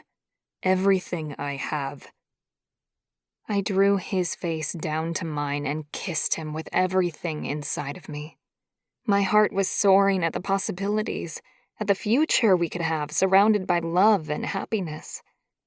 But a niggling voice in the back of my mind cautioned that our life wouldn't be complete without Reid. I could see that in the bond the brothers had, and in the strange tug at my mind when Reid wasn't with us. We'd find a way to heal Reid, surely. I let the worry float away and focused on Kane, letting him distract me from the fact that half of my perfect pair had just walked away. Chapter 11. Reid. I didn't get very far after I stormed away from Kane and Sam. My brother had the car keys, and where would I go anyway? Feeling totally lost, I slowed my pace to a walk and strolled for a while, before circling back to hover by the car. The walk gave me time to mull over everything that had just happened. What incredible we'd just had. Guilt about betraying Amanda and about pushing Sam away. rushed through me every time I thought about how good it was. How amazing Sam had been. So giving, so passionate, and so honest in her need for us. And in that moment, I'd known I was finally home. How was that possible, after already marrying the woman I thought was my mate? How could Kane and I have gotten it so wrong? The front door to the house opened and Kane bounced out, his arms moving in a jogging rhythm as he practically danced down the path. Hot anger rolled in my stomach like a storm. I knew that look. Had another round with her, I see. I looked away and wanted to bite off my spiteful tongue. I was the one who'd chosen to walk away. I had no right to be jealous of Kane for having more time with Sam. I'd had the chance and had rejected it. I want to shift and go for a run, Reid. Kane's declaration made my heart plummet. I wanted no such thing. Part of me had already accepted that we may have been wrong about Amanda being our mate, but that didn't change the fact that I'd loved her. I hadn't quite figured out how I was going to get over that fact yet. I would somehow, but shifting? That would truly mean the end to our mourning period, and I wasn't yet ready to fully let go of Amanda. Why? We haven't shifted in a year. Why bother now? Something inside me moved and growled, restless at the suggestion, not liking my denial of a basic need. Whoa. So I hadn't been mistaken yesterday when I'd felt the urge to shift. I swallowed the soft rumble that rose and coughed loudly to hide the discomfort. I didn't want my mountain lion alive and well. That would mean irrefutable proof that Sam really was our mate and Amanda had been a mistake. My heart ached to shift and run, to be the free, strong animal I'd once been. I'm so confused. I looked down at my hands, holding them out in front of me as if the sight of them could ground me. My skin was tan, my forearms bulging with tight, corded muscle. Not sick-looking, not wasting away like I had been before we met Sam. I groaned and ran my fingers through my hair, my soft, thick, healthy hair. What the hell's happening to us, Kane? He cocked his head and lifted his chin in question. What do you mean? I twisted my wrists, feeling the strength ripple and twang within my muscles. I felt just as strong as I'd been when I was pumping iron 7 days a week and consuming a steer's worth of protein on a regular basis. How was that possible? I'm strong, healthy again. So are you. How can that be after all this time? How do you think it's come about? Kane grinned. It's amazing, isn't it? Finding Sam has fixed everything that was wrong with us. I growled and glared at my brother. Don't give her all the credit. He laughed, the sound deep and mockingly charged. You're kidding me, right? What else has changed for us except finding her? I shook my head, knowing deep down that my brother spoke the truth, yet not willing to admit it. We've been eating better again. That probably counts for something. Kane lifted an eyebrow but didn't say anything. He might as well have rolled his eyes and huffed at me. I could read his derision all too well. I gave in. It was too dangerous for Kane to go alone. Fine, I'll run with you, brother, but I want you to know this is under sufferance. Now, let's go. Anything to stop thinking and talking about the woman who had stepped into a wedding party and turned our lives and our health upside down. Kane stared at me for a moment, then sighed. I'll let you get away with that for now. I really need to do this. He pulled out his cell and called our cousin, putting the phone on speaker so I could hear. 2 rings, and Brandon's deep voice spoke through the phone. Hey, Kane. Hey, Brandon. Kane and I want to shift and run, but don't know your area. When was the last time you shifted? I coughed and scuffed my foot in the dirt. A while? I didn't want to admit that we'd tried to shift on the day of Amanda's funeral, but in our grief, not even our lions had enough strength to rise up and take over. We hadn't tried since. Okay, Brandon answered slowly, as if understanding everything I wasn't saying out loud. Come to our place, and we'll shift with you. There's a few poachers around this time of year, and you've got to keep your wits about you. Will do. Thanks. See you in 10. Kane hung up and we got into the car. Let's see if we even remember how to do this. I grunted, but didn't say anything. I'd like to be cynical and say that it was impossible, that we could never shift now. But after seeing how well my body had responded to making love with Sam, and feeling the call of my lion from deep within, I wouldn't be surprised if I was made a liar twice in one day. We made our way to Brandon's place at the base of the nearby Rockies, where many of our family lived. I cannot wait for this. Kane's voice bubbled with excitement, and I winced as I looked out the window. What if it doesn't work? I asked quietly. Just like it hadn't the last time. The pain and disappointment after that attempt had been shocking. Worse than any other type of impotence, the inability to shift into our animal had destroyed what little strength we'd had left. It had cemented our belief that we would soon follow our mate into death, and started the downward spiral into ill health. Reid, I feel fucking amazing, Kane grinned. There's no way our animals will fail us now. My stomach in cramped knots. I nodded and hummed as though in agreement. I had no idea what my mountain lion was going to do, but if it was anything like my cock, my lion would rise up and take off without any issue whatsoever. Hot tears stung my eyes. I blinked rapidly to shove them down and coughed to clear my throat. To be crying over the possibility we might be about to shift? My life was officially nowhere near where it'd been yesterday. It had taken a sharp U-turn, and my body felt like time had suddenly been turned back. I felt as good as I had in my 20s. We pulled up outside Brandon and Tyler's beautiful house and got out of the car. Kane grinned and tilted his head. You know, we could look at buying down here. I wouldn't mind moving closer to this side of the family. I shrugged. I wasn't ready to even contemplate a future like that existing yet. I'm still not even sure I'm going to be alive this time next week. The last thing I want to be thinking about is real estate. Kane laughed, solidly and with a jovial note I hadn't heard in years. Yeah, right, big brother. I feel like I could take down an elephant. Let's go. A real growl rumbled in my chest as I watched my smaller, happier brother bounce up the steps and knock on our cousin's front door. The carved wooden entrance swung open, and Brandon stepped through, embracing Kane.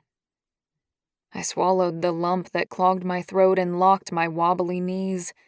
It was difficult to see my cousins looking so well. I shouldn't be jealous of Brandon's size and strength, but it was hard not to mourn what I'd lost. Though, I looked down at my hand again, clenching my fist to bunch the muscles in my forearm. Looked like I was on the way to gaining that size and strength back again, at least a little. Brandon walked over to me and reached out his hand. I pushed myself off the car I'd been leaning against and allowed his beefy arms to come around me. We stood there for a second, Brandon patting me on the back with a meaty fist, as if he could sense my confusion and pain. Then he drew away.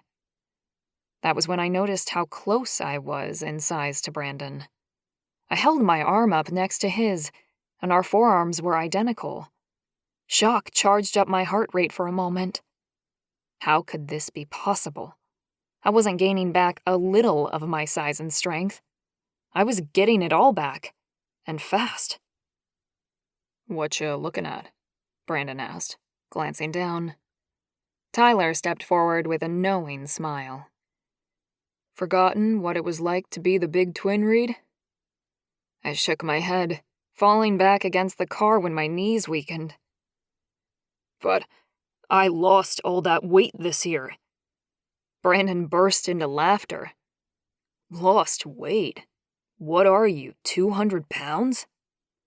Me? No way, not anymore. I couldn't believe it was true. I know I'm feeling better, but no way am I back to where I was before we married Amanda. I hadn't been over 190 since before the wedding 2 years ago. Brandon grinned and puffed out his chest. Let's go check then. Tyler and Kane can go get set up and we'll meet them around the back. Brandon planted his palm in the center of my back and herded me into the house. The walls flew by, and I found myself in Brandon's bathroom, sun streaming in the clear glass window and bouncing off modern white tiles. Go on. Get on. He pointed to a set of modern scales sitting to one side of the room beside the bath. I bet you're close to 200. I'm only 205, and it's a toss-up as to whether or not you're bigger than me. I stared at the scale. A glass plate and a small screen, the only thing between me and knowing if my strength really had returned. If it had, that would mean Sam wasn't just my mate. It would mean she'd saved me from my fate. It would mean I wasn't dying, and nor was Kane. Amanda. It would mean she hadn't been our true mate. I needed to know for sure.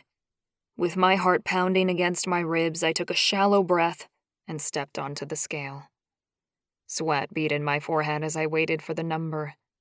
I dropped to almost 155 pounds a few months ago.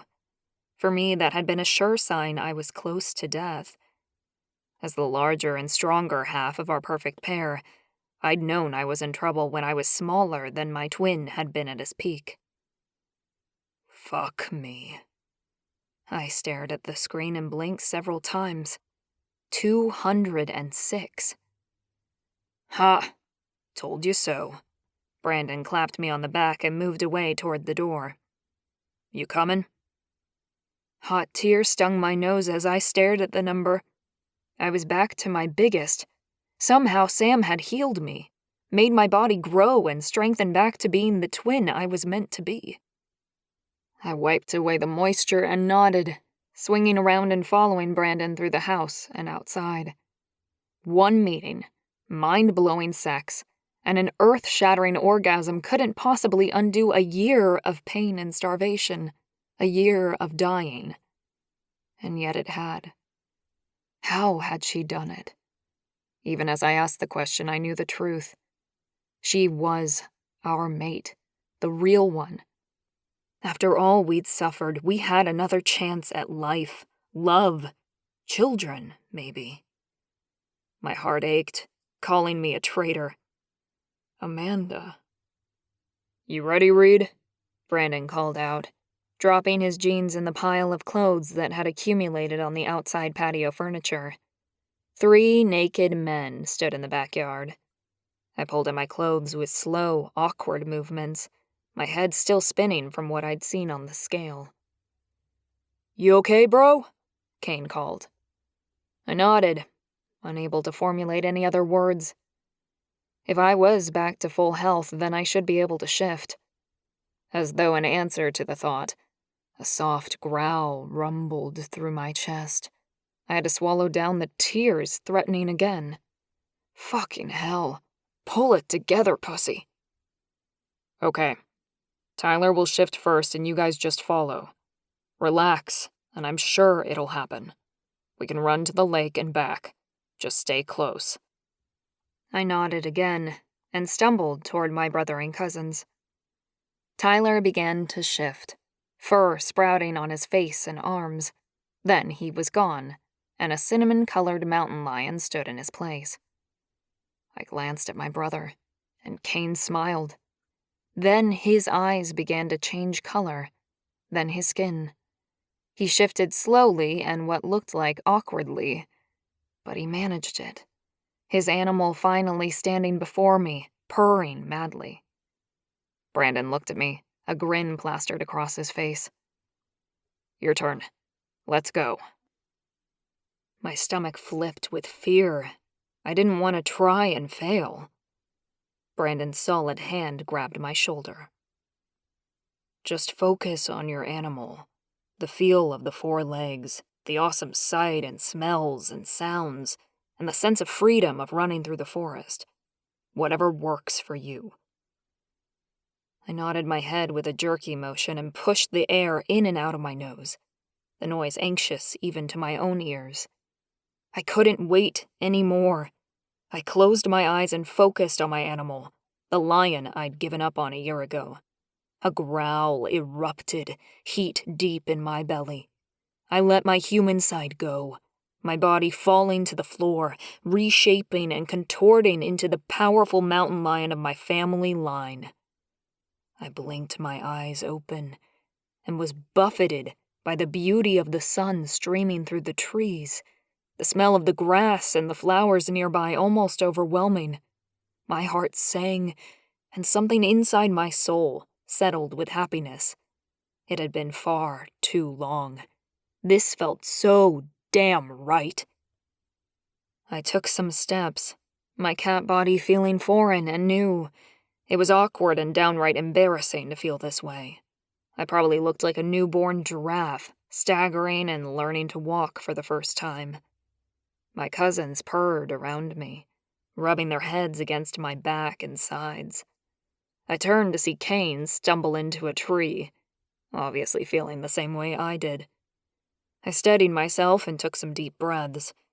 I'd been shifting for over 20 years now. There was no reason to be scared. I began to pace out my steps, enjoying the dirt beneath my paws, the strength in my lean muscles. I pushed forward, my legs moving faster and more in sync now as I ran into the woods, the smell of the trees prickling my nose. My heart beat harder in my chest, pushing me to run faster. I could hear my cousins and my brother behind me, so I kept moving, brushing past trees, large bushes, and leaping over rocks. The air had a tangy sweetness to it, and I headed in the direction my instincts took me. A growl up ahead intrigued me. How'd the others get ahead? I leaped over a hedge and came face to face with an unknown mountain lion, growling and in fighting stance. I paced up and down the clearing, making friendly noises while keeping an eye on the cat. He didn't smell like a shifter. There was something too feral about him, which meant he was a real mountain lion. Fear prickled my skin, and I began to back away. The mountain lion advanced, his head turned slightly so that his right eye could focus more on me. The left eye was heavily scarred. The other cat fell into a pouncing position, and I bolted to the left, narrowly dodging the other cat's claws as they swiped at my head. I ran toward the trees, feeling the slice of pain rip through me as the mountain lion caught me with his claws and tore the flesh down my flank.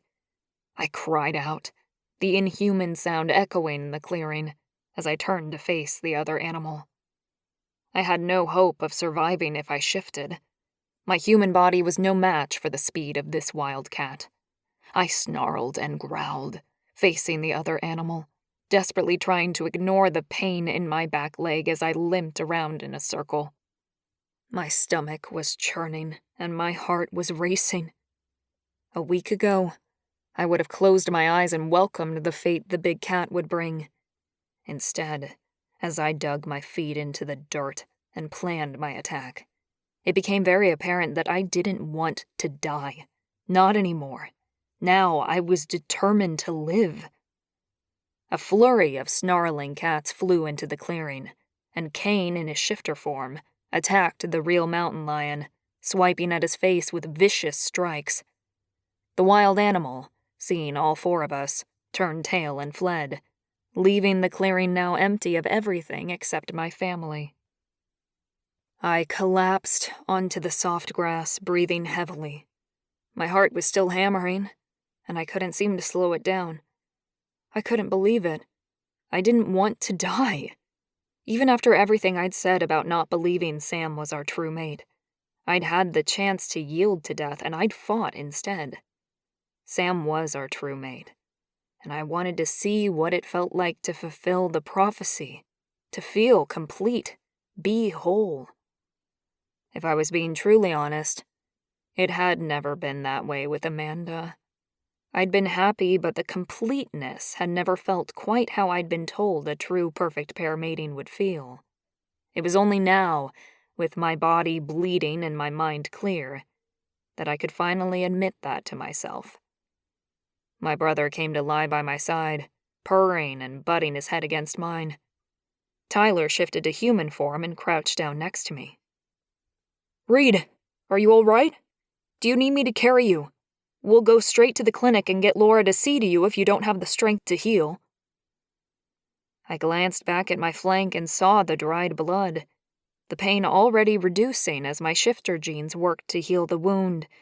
I'd recover faster in lion form, so I just shook my head and forced myself to my feet. My legs still a little weak, but it was no longer agony to move. "I'm fine. Thank you. Let's head back." Tyler shifted to his mountain lion again, and slowly, as a group this time, we made our way back to the house. By the time we got there, my flank was completely healed. We all shifted back the moment we stepped onto the patio. "Reid, you could have been killed!" Kane's voice burst out in an angry stream of words. I nodded, my knees weak and shaking as I staggered into the house. I spotted the couch and forced my legs to keep moving. Just 2 more steps. My big toe caught on the edge of the rug, and I went down, my arm coming out to soften the fall. My hand sank into the soft rug pile and I turned my head, catching myself enough so that I didn't break my nose against the floor. Shit. I let the tension go out of my body and relaxed into the rug. I didn't want to move.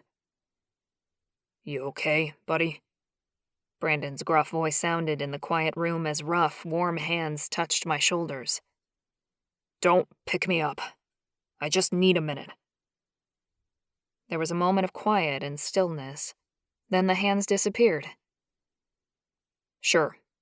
We'll bring you your clothes." "Thanks." I hadn't even thought about the fact that I was still buck naked and lying face down, ass up in Laura's house. Hopefully she stayed at work a little longer. Chapter 12. Kane.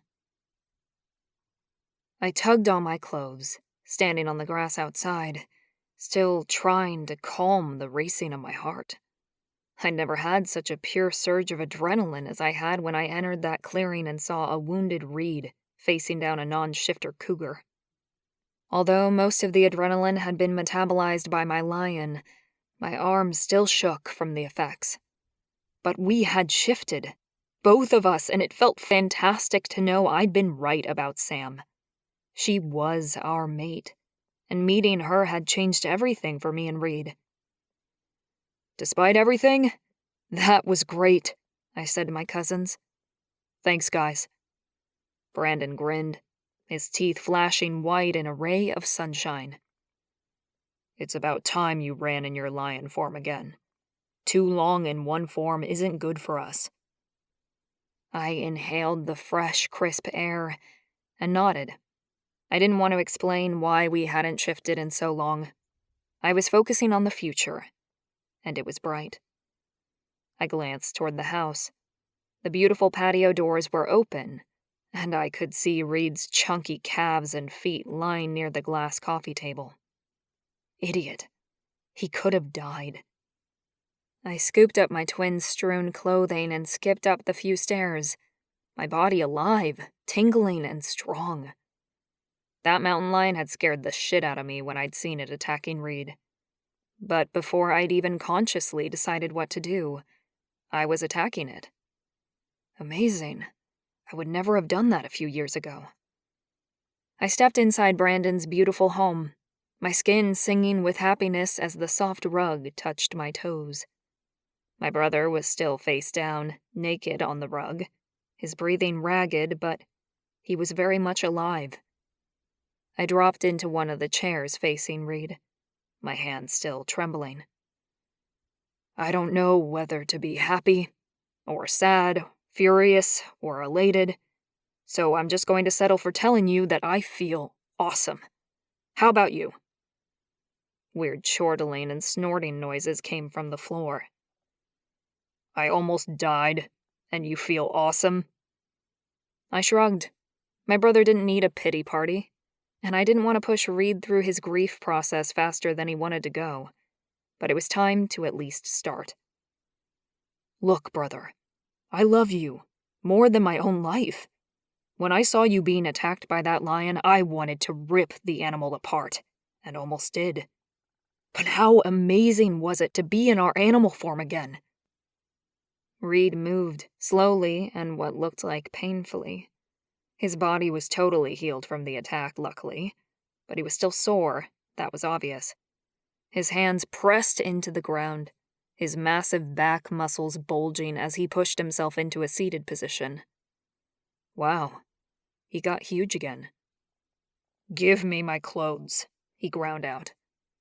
I'd left them on the chair, and I wasn't doing my brother any more favors today, so I just grunted and nodded at them.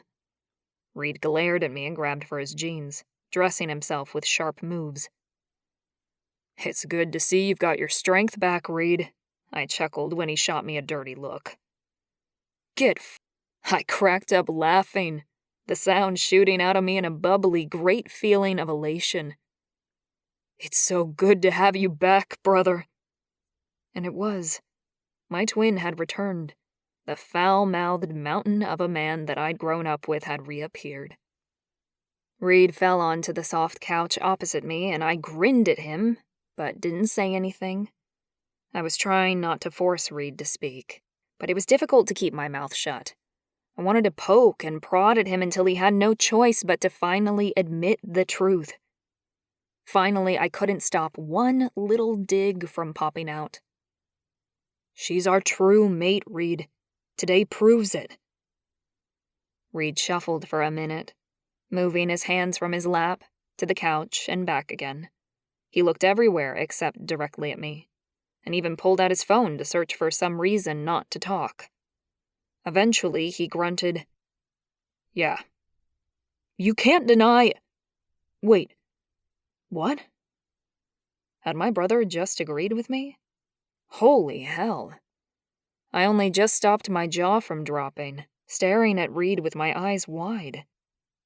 When he didn't say anything further, I pushed forward on my chair, taking the weight in my thighs as I prepared to stand. "So, I'm going to go find her. You coming?" Reid shot his gaze directly toward me, his eyes still troubled. Yeah, I think I will." This time, my mouth just about hit the floor. Wow, that was easier than I thought. He nodded once, his eyes glazing over in a distant way. Then he jumped to his feet. "Let's go." I followed my twin through the house and out to the car. Almost dying from a broken heart hadn't been enough to snap Reid out of his stupor, but perhaps coming face to face with a wild cougar had. Samantha. The sun was setting on one of the most brilliant, confusing, and exciting days of my life, and I was folding shirts. How ridiculous. I straightened a shirt and folded it again, my hands moving in a practiced way that both soothed and annoyed me. I was feeling so numb, so strange, out of it in a way that I wasn't very familiar with. After the incredible experiences I'd had with my men today, nothing else seemed to compare. Life was so full of color when I was with them, and time without them was like watching life play out on an old black and white television screen. Boring, dull, sad. Even with Reid running away, today had still been the most incredible day of my life. I'd promised Ashleigh that I wouldn't give up on Reid, and I didn't want to. I couldn't even begin to understand the depth of his pain, but I had to figure out a way to reach him. My heart wouldn't last the week if he kept ping-ponging around. I had to find a way to make him see that we were right for each other, as right as me and Kane. If I couldn't, then I wasn't sure I could stay. A sigh escaped my mouth that was so loud even I could hear the defeatist attitude beneath it. Pathetic, really. I was so grateful to Ash for letting me crash here while they were away on their honeymoon. But it would be time to go home soon enough. I knew that reality would bite me, and it hurt to even think about it. Was Reid ever going to really get over Amanda? Reid and Kane were a perfect pair, twins that made up a whole. How could I separate them and hope they'd be happy? I zipped up the bag over my clothes, lost in my thoughts. I was probably being unfair to them, assuming they couldn't be apart like that. Kane was offering me love and devotion. That should be enough for anyone, shouldn't it? Yet, since Kane had bounced out of the house this afternoon, all I could think about was Reid's rejection. Yeah, and one of them says you're their true mate, while the other runs in the opposite direction. Bang, bang, bang! The loud pounding noise interrupted my thoughts. I turned toward the front door, not expecting anyone, but I didn't care who it was. Any friendly face would be a relief to stop the endless circle of my thoughts, with no answers as to how to deal with the Reid situation. I hauled open the door, and my heart leaped into my throat, stuttering almost to a stop as I gaped up at Kane and Reid. The front porch held my twin obsessions, as if my thoughts had conjured them both out of thin air. Well, speak of the devils. I couldn't stop the smile that rose to my lips, or the traitorous clench in my lower belly, on seeing both Reid and Kane standing before me. You been thinking about us, Sam? It wasn't Kane who spoke with such flirtation and lust lacing his tone. It was Reid. A shiver of awareness slid up my spine. I'd never heard him speak like that, even when we'd been making love. What had happened? Yeah, I have. Do you guys want to come in? What are they here for now? Thanks. Reid stepped forward and ducked his head, planting a hard kiss on me before walking into Ashleigh's house with a swagger I'd never seen on him. He moved so quickly I barely had time to respond. I pressed my lips together to savor the taste of him on my mouth, looking at Kane with my eyebrows raised. What had gone on since I'd last seen them? Kane grinned and stepped forward for a kiss too, his lips lighter and softer than Reid's, but just as effective at making my belly tighten. I pulled back. My head spun and I felt like I was intoxicated. What's going on? Kane shut the door. I'm not 100% sure what's going on with Reid, but I'm pretty sure it's something good. And I told you I'd never leave you, Sam. I missed you. He drew me into his arms and kissed me again, his familiar scent and taste melting what little bitterness I'd managed to shield my heart with. I didn't know if you were coming back or not, or if I'd let you choose between your brother and me. Kane chuckled and put his arm around my waist, guiding me along the hallway and into the center of the house. I meant what I said. No matter what, you're my future. If you run, I'll follow. I can't be whole without you. My eyes tingled as tears threatened, and I coughed to clear them. What could I possibly say to that beautiful statement? I hurried over to the sink to pour some water into glasses for them, more to give me something to do while I processed Reid's new attitude and Kane's statement, than because I thought they were thirsty. What Kane had just said so casually was what I dreamed someone would say to me one day. My fantasy man, who would love me for who I was, accept me and be 100% committed to our future. But how was Reid feeling about us now? And what did that mean for all three of us? Drink? I pushed the water at the men, and they took them, draining their glasses in a few swallows. So they had been thirsty. They really did need to look after themselves better. Kane moved over to one of the couches in the lounge area, lifting his hand and beckoning me to join him. come sit with us." When I did, Reid followed and took a seat on my other side. What was going on? Kane, I understood, but why was Reid so friendly when he'd barreled out of here in a strange mood only a few short hours ago? Once the three of us were seated, their hands slid onto my thighs like they belonged there, natural and sure, confident. I jumped at the heat of their touch against my legs, my heart leaping inside my chest. This was going to take some getting used to. The fact that there were two of them with that level of possession and affection, the intense way they looked at me. "So, what happened to you guys before? Where'd you go?" Kane nodded at his brother, and Reid turned to look fully at me. I narrowed my gaze. He seemed bigger than this morning. His shoulders, his neck. It was like someone had sculpted more muscle and padded him out with it. What on earth? How was that actually possible? "We went for a run," Reid said. "We needed it." A run? Damn. I wish exercise had such a dramatic effect on me. Wow.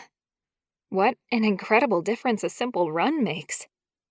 I couldn't stop myself from reaching out and smoothing my hand over Reid's chest, the huge pec standing out against the soft fabric of his t-shirt. The men looked at each other for a minute, their eyes intense, as though they were communicating silently with each other without me being able to hear them. "Are you guys talking telepathically or something? I've heard twins do that sort of thing." I laughed at my own joke, but when Reid's face went serious, I sobered. Maybe they really could communicate differently to standard siblings. I didn't know much about this perfect pair thing. "We have something special to tell you, and we're not sure if you're going to accept it very well." I grinned and snorted out a laugh. Yeah, right. What could be bigger than unidentical twins who make up one perfect Superman who both want to share a wife? That was the shock of the century. There seriously couldn't be anything bigger than that. Reid's lips lifted into a soft smile. "Well, I suppose for a human that's pretty big, isn't it?" My belly dropped, lurching in a sickening way. Human? What do you mean, human? I twisted around to look at Kane. Was this some sort of sick joke? Kane stroked his fingers over my suddenly clenched hands in a placating way I didn't like. "Hang on a sec." I got up and jumped across to sit on the couch opposite them. "If it's big, then I want to be able to see you both at the same time. And if you're about to tell me something really freaky, I want to be able to run away quickly." The men shuffled on the couch, Kane sliding forward, then back again. Reid raised a hand and ruffled his hair, as if considering how to start. They looked totally on edge, and my brain began to spin with possibilities. The waiting wasn't helping. "Go on, spit it out." Kane exhaled slowly, and I swallowed hard. This wasn't good, obviously, but how bad could it be? Something about the ex-wife? Another woman? Were they really sick and didn't want to tell me? What? There's more to us than the perfect pair connection. You didn't think the electricity thing was a bit weird?" Kane asked, his voice light, strained. I had, but when Laura and Ashleigh said they had experienced it too, I just put it down to one of those things. Yeah, I guess. Not many people have that." "No, they don't. That's because our family comes from a special line. We're animal shifters." Huh? Shifters? Like, in the books? Fictional books? I frowned at him and Reid. "I don't understand." "You know that carved front door? Jack and Scott have it, and so do Brandon and Tyler.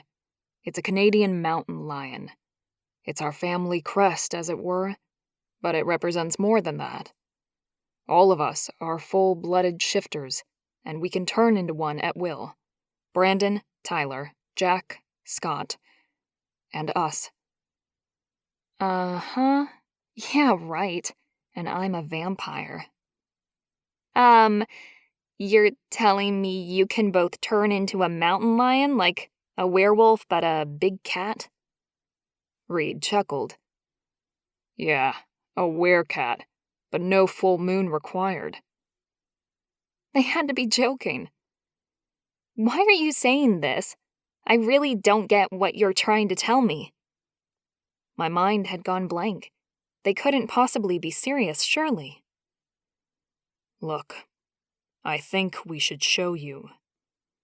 Maybe it was my imagination, but Reid's voice suddenly seemed to contain, well, a purr. Yeah, sure. I nodded, then couldn't stop nodding. What the actual hell? Perhaps their grief had forced delusions on them? They obviously needed more help than I'd realized. Reid got to his feet and moved a few feet away from the couches. I turned to give him my full attention. What were they going to say when I called their bluff and nothing happened? Just deal with that when it happens. Are you ready? Reid asked sincerely. Please don't get scared. I have full control of my lion. He will never hurt you. No, of course he won't. I understand, I said as calmly as possible. I needed an exit strategy like now. Maybe I could call Laura to come over, or tell them that I'd made plans to go to her cousin's house for dinner. Yes, that would work.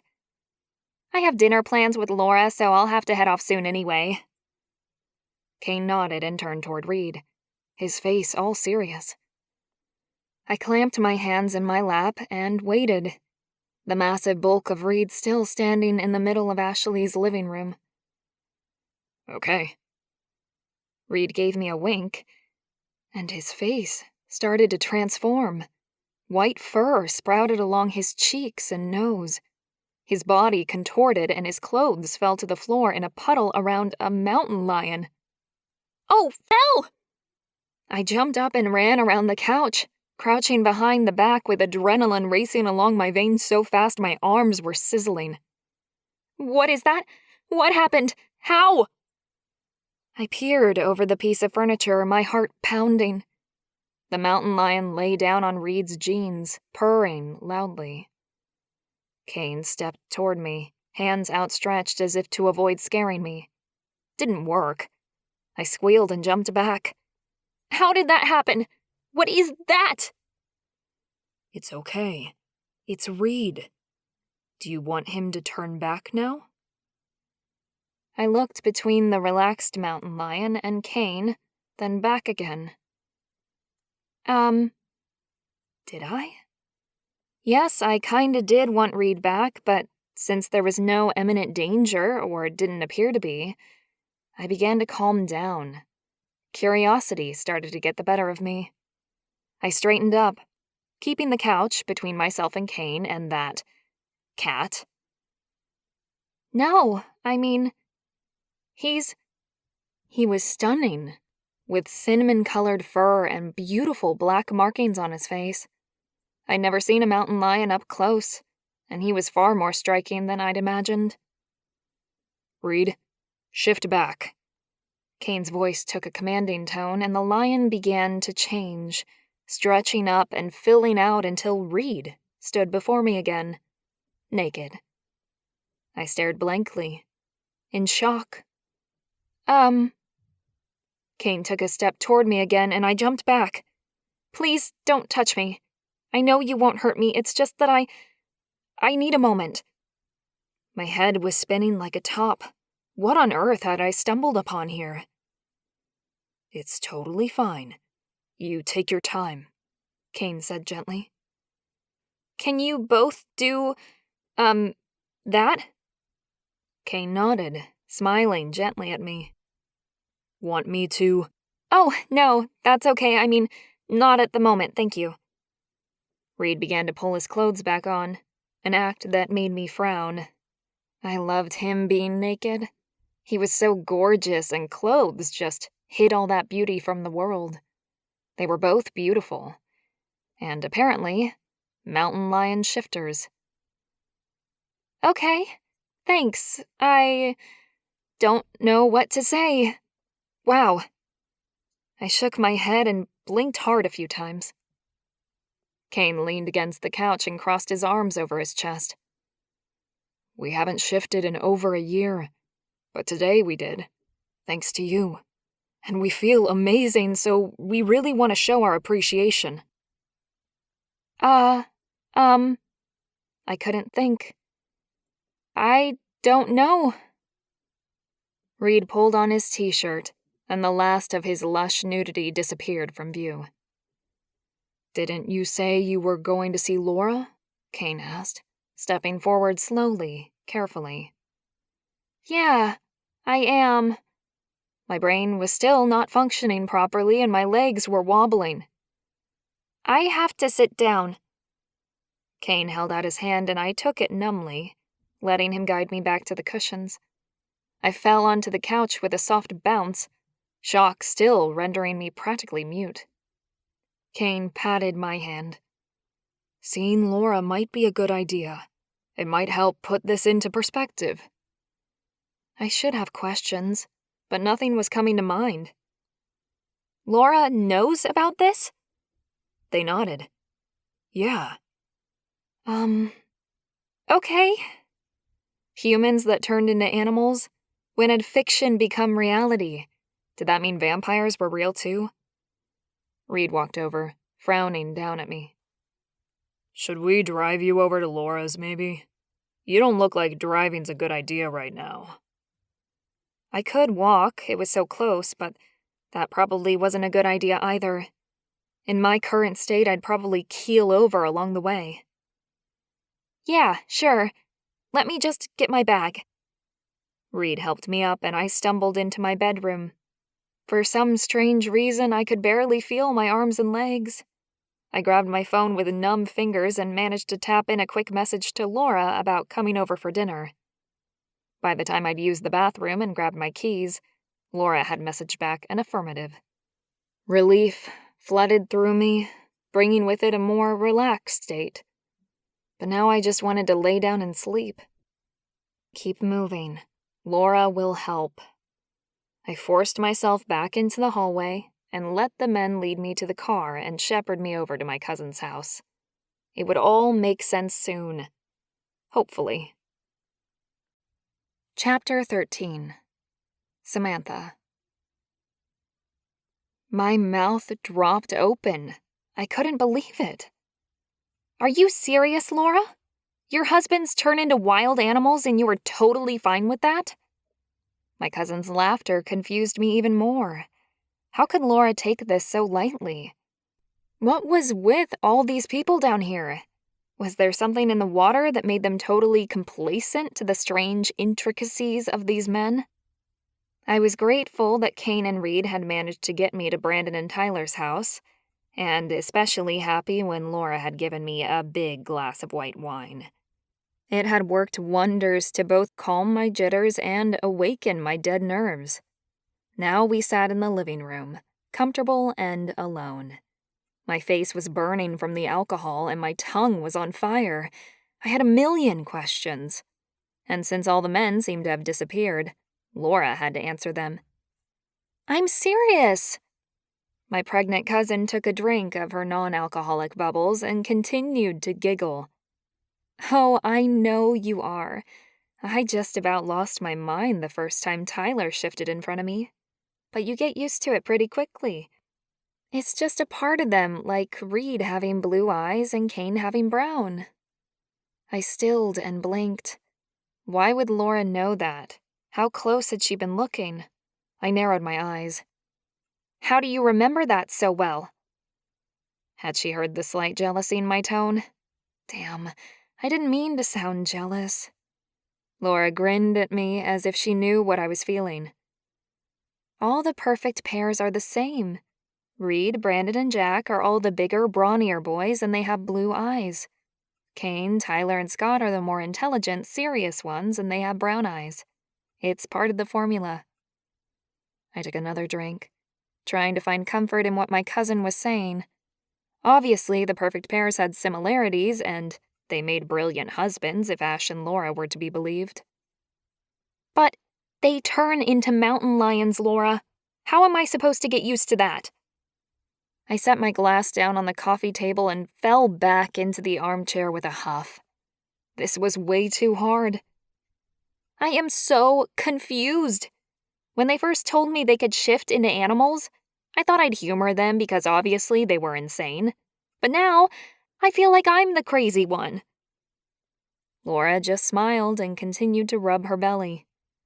Then a thought occurred to me. Does that mean your baby will be a cat too? I mean, will it be able to shift as well? Laura nodded. I assume so. We just found out that we're having twins, both boys, so I'm assuming I'm growing another perfect pair for the family. Oh, wow, Laura! That's amazing! I stared at my cousin, tears tickling my nose. How beautiful would that be? 2 sons to love forever. I'm so happy for you. Thank you. And that's probably the best test to see how comfortable you are with this. If you got pregnant, would you be scared to have a perfect pair yourself? Would you hate their ability to shift into fast, strong, lethal animals? Don't be ridiculous. Of course not. I could never hate a child that... Laura smiled at me. Had no choice about it? Well, neither do our men. They were born with this amazing gift that they must hide from the world. But being animal shifters is part of them. And since I'm always around if they get hurt or shot... Laura trailed off. I gasped, covering my mouth with my hand. Shot? Did someone get shot? Who? I hadn't even thought about the dangers to them. Laura grimaced, frowning and rubbing her hands faster over her belly, as though she were agitated. Tyler, just after we first got together. We had a fight and he went for a run to cool off, I think. Either way, a poacher shot him, and thankfully Brandon brought him to me to operate on. Most of the time they can heal really quickly in their cat form, but he was too badly injured and I had to intervene. Laura, that must have been awful. Although terribly handy that she was a vet. It was, Laura agreed. Horrible, actually. After that, I decided to get over all my insecurities and just love them as they are. And it was the best decision of my life.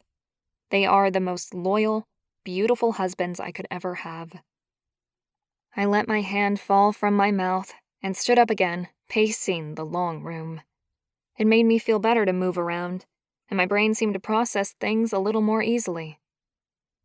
So you're telling me that if I want them, this is just one of the things I have to accept about a perfect pair? Yes, and it is well worth it. But seriously, what's the problem other than the fact it's unusual? Some husbands play golf on the weekend. Our husbands go for a run on the mountain. Not a big deal, really. I stopped pacing and stared at my cousin. Was she serious? How could she not see the difference between those two things? Is it really that simple? Yes. I took a slow, deep breath, then let it out. Technically, this wasn't something that would really affect me. I could tell Kane and Reid that I didn't want to see them in their lion form, and then I wouldn't have to think about it. It wasn't like a drug problem or gambling that would come back to bite me in the ass. Like Laura said, this was just a part of them that would need a run once in a while. Okay. I think I'm all right now. Good. Dinner should be ready.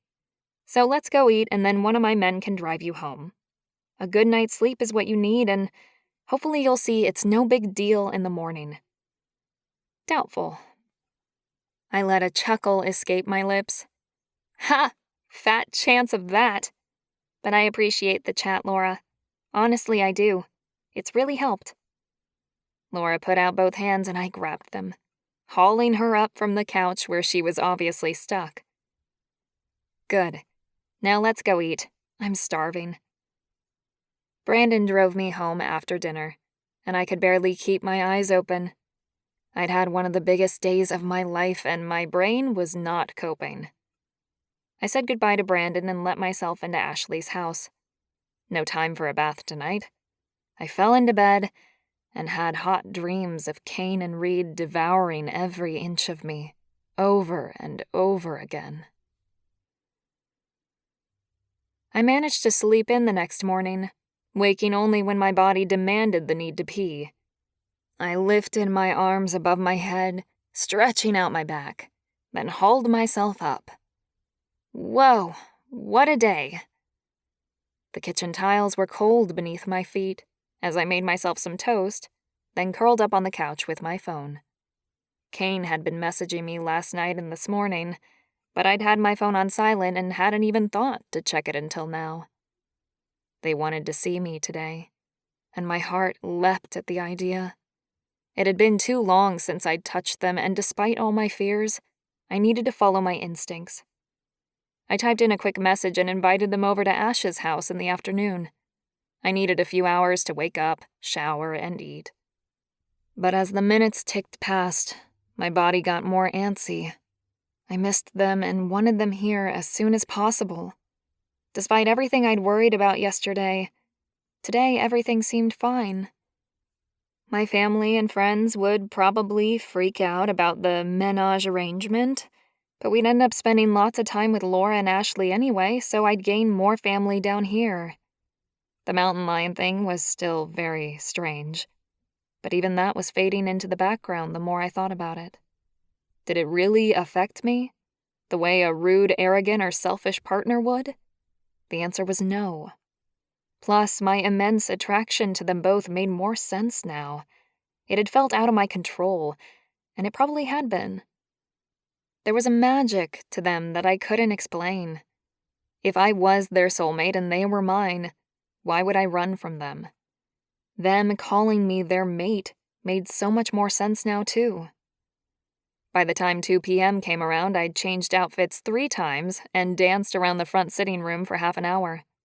When I finally saw their car pull up, a shot of adrenaline had my legs running for the front door and my arm yanking it open before my brain had even properly engaged. My men jumped out of their car and swaggered up the sidewalk, their identical grins and shining faces enough to make arousal burn in my belly and my legs wobble.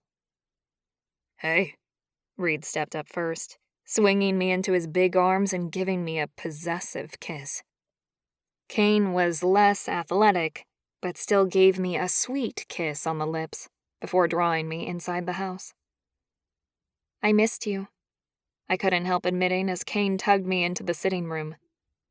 "Both of us, I hope," Reid growled, grabbing me about the waist and pulling me down onto the couch with him. I laughed and slid my arms around his neck. "Yes, of course." I couldn't believe the difference in Reid compared to yesterday morning. He looked happy. I narrowed my gaze at him. "Hey, you never really explained what happened yesterday. Why did you run off after came back a few hours later happy and relaxed?" Reid cringed and glanced away, his chiseled features flushing a deep dark red. "I'm sorry about that. It was beyond rude of me." I cupped his face, so amazingly glad I hadn't given up on him yesterday.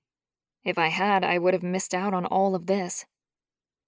"We all make mistakes. I just want to know what happened. Will you tell me, please?" Kane flopped down onto the couch with us, pulling me into the middle of them. Their scents and their warmth rose around me, making me feel both safe and I had to blink a couple of times to bring my thoughts back from making love with them to the conversation. Kane was speaking. "We called up our cousins and went for a run in our mountain lion form. Something we haven't done in 12 months. Since Amanda died, actually," Reid added gruffly. Oh, yesterday made sense now. After they'd proven to themselves that they could still shift, they had come back to tell me about it, which was so thoughtful I couldn't even put it into words. They wanted to be honest, And how rare was that? I looked from one brother to the other, twisting so that I could study both their faces. Their eyes were clearer and brighter today, Reid's as much as Kane's. Their smiles were happy and relaxed. It was pretty obvious that being able to shift and go for that run had been good for them. Why have you waited so long when you look so healthy from it? Is it something you need to do all the time? What had Reid said? They hadn't shifted since Amanda's death. Of course, they wouldn't do something that made them feel good. They'd put themselves in a self-induced hell since their wife died. Even if I couldn't handle them shifting in front of me, I'd still encourage them to go for runs often. Anything they needed in order to be healthy was fine by me. Reid reached out and ran a finger softly over my cheek. Yes, it's great for us. But we didn't just stop shifting voluntarily. We haven't been able to shift since Amanda died. We tried after her funeral but failed. My mouth dropped open. Really? I looked into Reid's eyes and asked the question that was highlighted in bold in my head. What's changed now? He cupped my chin in his hand, warm happiness flowing through me at his touch. You beautiful girl. You've changed everything. For both of us. Then he kissed me. This was the kiss that I would always remember. It was slow and soft, full of love and tenderness. Nothing like anything I'd felt before, and I hoped the start of many more to come. In his kiss, I could feel the depth of his feelings curling inside my body and wrapping around my heart, changing me forever. When he pulled back, I could barely keep my eyes open. I almost wanted to purr like a cat. To have such a big man touch me with such reverence was a heady feeling indeed. I forced my eyes open and sat back. Wow. Kane reached for me then, and turned my head toward him, kissing me gently on the lips. He obviously didn't like being left out. I smiled as I leaned back. So what are we going to do now? Reid slid his hand over my leg. What do you want to do? We'd prefer to stay here, of course. All our family is here and your cousins too. But if you need to go back to where you live, we'll follow. I was getting a strained neck trying to look at them both, so I jumped up and slid onto the couch opposite them. Sorry, but it's too hard to see you both like that. Plus, you're too distracting to think straight. I got identical grins for that comment, and I glanced away with a smile. Okay, so what do you mean? You mean next week, or are you talking long term? It felt strange, asking that question after such a short amount of time of knowing them. Kane slid to the edge of the couch. We mean long term, of course. We can work anywhere, so it's really up to you. You have more permanent roots than we do. But we barely know each other, and you... I lifted my hand and gestured toward Reid, my throat clogging with unexpected tears. I didn't know how to finish the sentence because suddenly it seemed like everything had happened too quickly. It had only been yesterday that I'd been thinking I could never overcome their connection to Amanda or each other, and now they were here vowing to move anywhere to be with me? What? Reid asked, gesturing to himself, his jaw tight. I bit my lip and took a quick breath. You left. I didn't think you wanted me, and I was just getting myself prepared to go home, and... The sadness I'd been pushing down since yesterday started to overwhelm me like a rising tide. I thought I was past it, so I shouldn't be bringing it up now. A sob rose, and I stifled it with my hand pressed against my mouth. Damn, pull yourself together. The men jumped up, but I put my hand up. No, please. I need to get this out, or I never will. I took a few deep breaths and pressed forward. This was it. Say it, or forever hold your peace. I'm so scared. that I'll never be able to live up to the memory of Amanda, your perfect wife. I know that sounds so mean, and I don't want to sound like a bitch, but... My throat broke as the thread of rejection tore into me. I hated saying this, but it had to be done. I don't want to fall in love with you guys only to find out you can never love anyone but her. That knowledge, it would break me. My chest was tight, and hot tears spilled from my eyes, too many to hold back. I reached for the box of tissues on the low coffee table, blowing my nose and wiping at the moisture. This was all too much, too soon. Kane reached over the coffee table to take my hand and pull me back around the table toward him. I went, still sobbing, while Reid silently slipped onto the sofa next to me. Finally, my sobs quieted, and I got my tears and runny nose under control. Reid swallowed, his throat working before he spoke. You don't have to worry, Sam. You are our true mate, the woman created for us. We can't compare the two of you. I took a deep breath through my nose and concentrated on not bursting into tears yet again. So, does that mean you have to love me? I sniffed as hot tears once again rolled down my cheeks despite my resolve not to cry. Damn it! I wiped them away as quickly as possible and focused on Reid's serious face. No, not at all, he answered. But the bond between us is there for a reason. I see that now. It's to show us with undeniable certainty that you are meant for us, so we don't do anything as stupid as ignoring it. There's always a choice, though, and we know you are the one. Amanda was the past. You are our future. His words were perfect, and his eyes seemed to say he was being honest, but there was a lingering doubt fluttering inside me. Are you really sure? I mean, you left me only yesterday after we... Reid slipped back further onto the couch and pulled me into his lap. He wrapped his huge arms around me, and I settled into him, sighing as the tension began to leave my body. I am so very sorry about yesterday, Reid said with a groan. I don't know how to say it any other way. Not sorry about the amazing sex, of course, but my response afterwards, it was selfish and stupid, and I want to make it up to you. I slid my arms up to his neck, digging my fingers into the huge corded muscles there.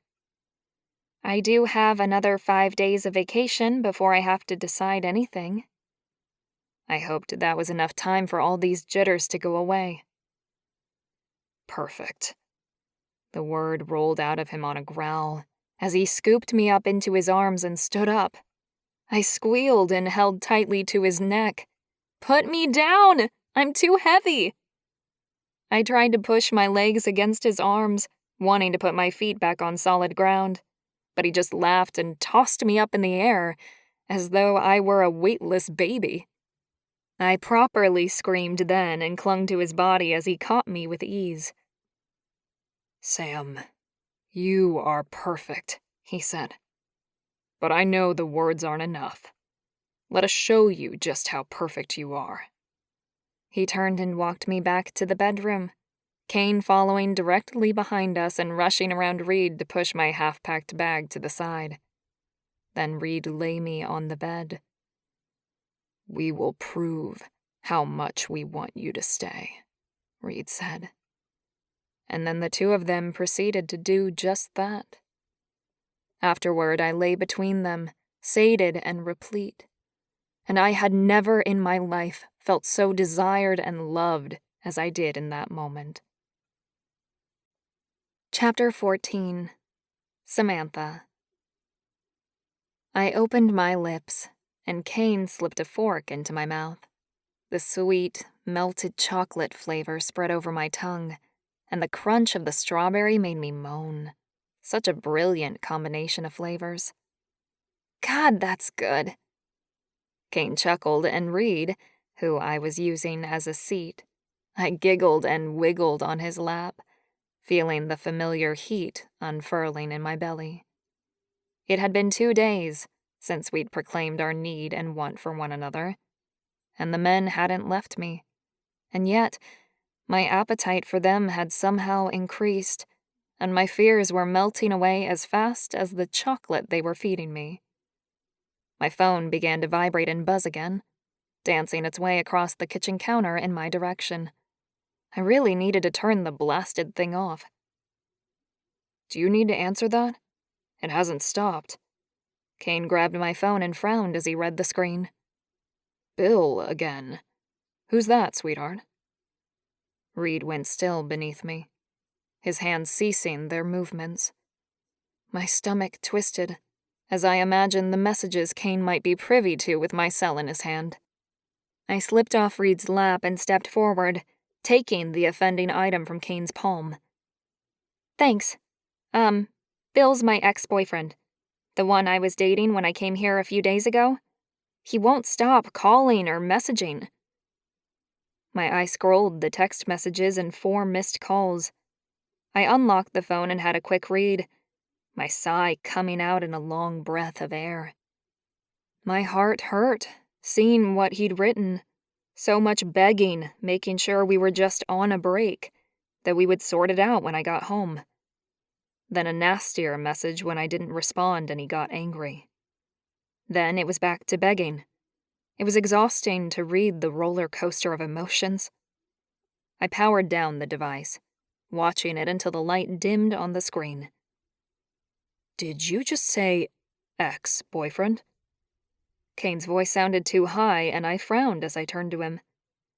"Yes, ex. He keeps calling to try to make up with me, but I really don't want that, obviously. And the messages are getting crazy. So sad one minute and then angry and ranting the next." "Give me the phone and I'll sort him out." Reid stood and extended his hand. I shook my head and shuffled quickly around the kitchen counter, placing the phone in one of the drawers so it was out of sight. "No, please. He's just upset because I broke up with him after the wedding on the weekend. I shouldn't have done it over the phone like that, but after meeting you two, I knew I had to." Reid's frown began to relax, his beautiful smile stretching across his lips as he continued to look at me with a softening expression. "You broke up with your boyfriend before you came to bed with us?" "Of course I did. I was falling in love with you two. I could never stay in a relationship with one man and go to bed with another." Reid scooped me up and swung around with me. I batted at his shoulders with my fists, having as much effect as a baby would against a mountain. He really was amazingly large. "That's great," Kane chuckled behind me. I shook my head at them. "As if I'd do that." "Well, we just thought you'd wait until you knew for sure." I glared at them again, a small part of me enjoying the relieved expressions on their faces, although smug was another word I could use. "I'm not one of those girls who will just hold on to someone for the sake of it, in case the new thing doesn't work out. That's just wrong, and wouldn't be fair to anyone. If he'd been right for me, then I wouldn't have fallen for you two." I couldn't imagine ever wanting anyone other than these 2 men staring at me with a mixture of surprise and happiness. It had felt right from the moment I met them. I walked over to the couch and flopped down onto it. Bill's messages had me thinking about my old world, my old life. What were people going to say when they found out I was in a relationship with 2 men? I'd be called crazy, or worse. What would my parents think? "What's wrong, sweetheart?" Kane sat down next to me and took my hand in his. Reid casually sat down in one of the recliners opposite us. "I'm a bit worried about what's going to happen when my old life and my new life collide. You know, my parents, my friends from home, what they'll say." I gestured between Reid and Kane. "I mean, this isn't exactly normal." The men chuckled. "It is for us." Suddenly, all the insecurities came flooding back. Kane and Reid had always lived like this. It was not unusual for them to share one woman. They'd done it before with Amanda. To them, it was nothing new or special. I looked away, a lump in my throat pressing against my airway so hard I gulped and gasped as the need for oxygen rose. What's happened, Sam? I don't understand. The coldness in my belly crept outwards, causing my muscles to shake. Was I having a panic attack? Come here, sweetheart. Kane's voice called out, and warm hands were on me. I moved through the haze toward him, blinking when comforting heat wrapped around me. It was all right. Kane had me, and Reid was here beside me, and everything would be okay. I relaxed in the enjoyment of their combined care. Bang, bang, bang! I jumped at the loud, intrusive sound. What was that? I stared over at the large window that decorated the front of the house, and shrieked when I saw the face plastered against the window staring in. Bill! My ex-boyfriend stood there, his dark eyes glowing with rage. I jumped off Kane's lap. Oh, shit! Thank God I'm dressed for once. I stared at Bill's contorted red face as he moved away from the window and disappeared. Then the banging resumed on the front door this time. I looked at my two men, still lounging on the couch, partially clothed in faded jeans and nothing else. What do I do? Kane climbed to his feet with obvious reluctance and grunted, Nothing. Leave him there. Samantha Jane, come out here now! Oh shit, he's really pissed off. I trembled as the banging continued. I'd never heard him like that before. I'll sort him out. Reid stood and strode to the front door, his massive shoulders filling up most of the hallway. I ran after him, my gut twisting like Bill had his foot on my stomach.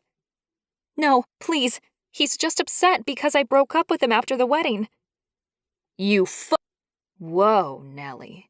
Who the hell are you calling a slut? Reid pulled open the door and Bill strode in. Nice to see you too, Bill, I said. What brings you here? He pushed past me, grunting as he deliberately ran into me, sending me back into Reid. Ouch! Reid growled in my ear as he set me on my feet. This guy is asking for it. Kane had followed us into the hallway. He mirrored the sound Reid made, the hairs on my arms standing up. I couldn't agree more, Kane said. My men bustled and huffed like hippos. Shit. I was about to have 3 very pissed-off men in this tiny space. Let's go into the living room. I herded them all back in the living room and turned to face my ex, a man I'd always feared a little. Something about him had never felt quite right. He glared at me from the middle of the room, his legs spread, his hands on his hips. I can't believe this, Sam. I can't believe it. I flinched like I'd been struck, the words like salt in an open wound. I'd known that being in a polyamorous relationship likely would be frowned upon by people from my old world, even though here it seemed almost normal. I shuffled over to the window and stood facing Bill. He glared at me, and then at the men who stood like twin bodyguards in the doorway. What can't you believe, Bill? I asked, proud that my voice came out so calmly. He stomped his foot and pointed at Kane and Reid. That you left me for them. 2 of them. What does that make you? He sneered, and I tried to hold his gaze. A man I'd shared love with, moments of tenderness and caring, even if they'd only been for a brief flicker in time. I looked away. The cruelty in those gray depths turned my stomach. My love life is no business of yours, Bill. We broke up, and my conscience is clear. I didn't cheat on you. We didn't break up. We were on a break until you got home. You're cheating on me now. I looked over at my men, shaking my head in vehement denial. They wouldn't believe him, would they? That's not true. Then I turned my attention back to the lying man in my cousin's house. Why had I even allowed him to come inside? And that's not fair to say anyway. Our relationship was never going to last. You know that. Oh, really? So why did you spread your legs for me the day you left? I flinched at the crude words. Kane and Reid growled and stepped forward as one, their movements intimidating Bill into retreating across the room. Tears welled up and flowed down my cheeks, memories of the cold affection of that day flashing across my memory. Horrible, too. Get out. My voice broke as my breathing rate picked up. My heart started pounding against my ribs. There was a part of me that wondered, what if he was right? What sort of woman was I?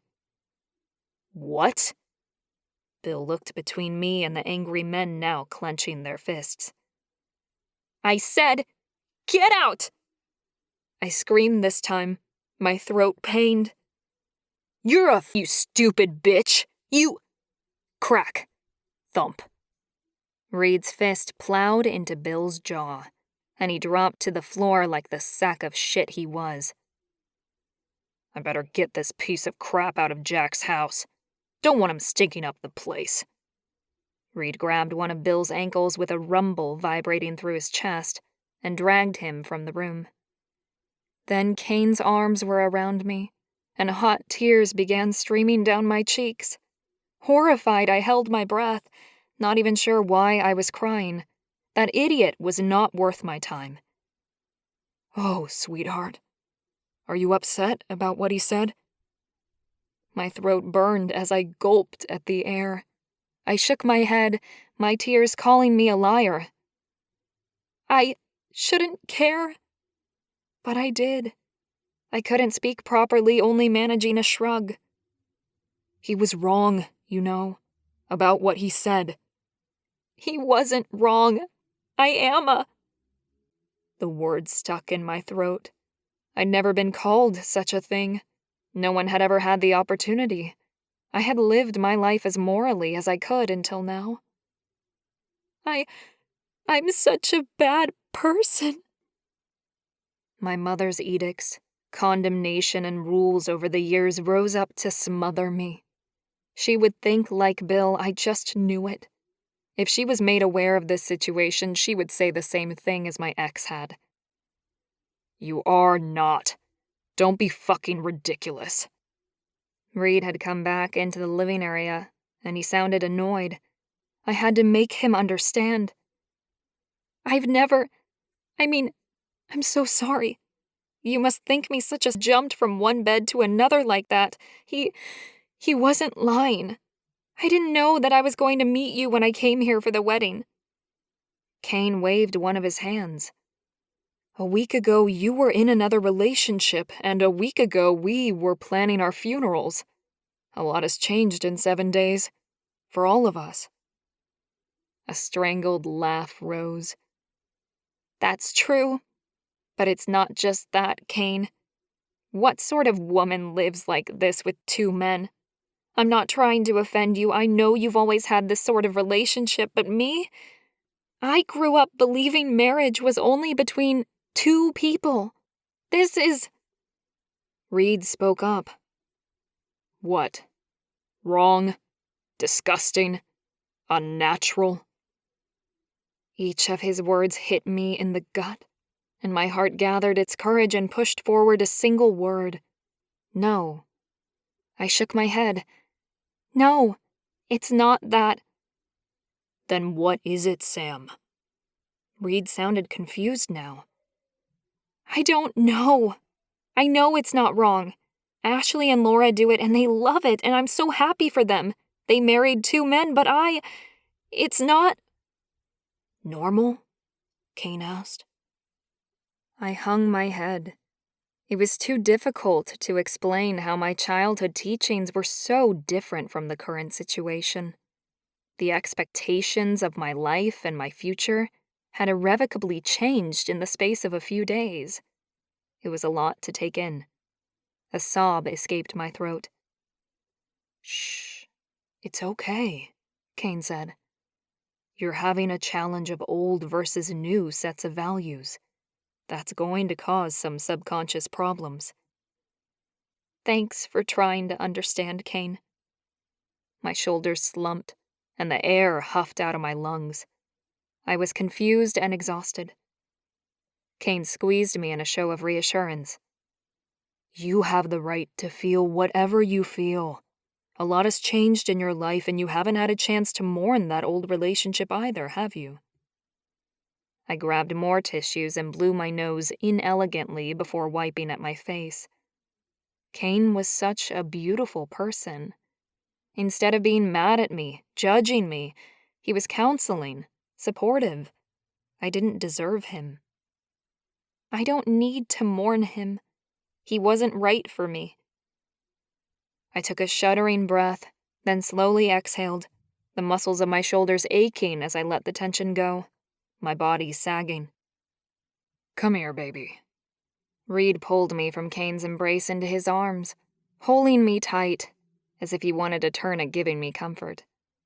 Both of these men were so lovely, so unlike the douchebag who had just been shown the door.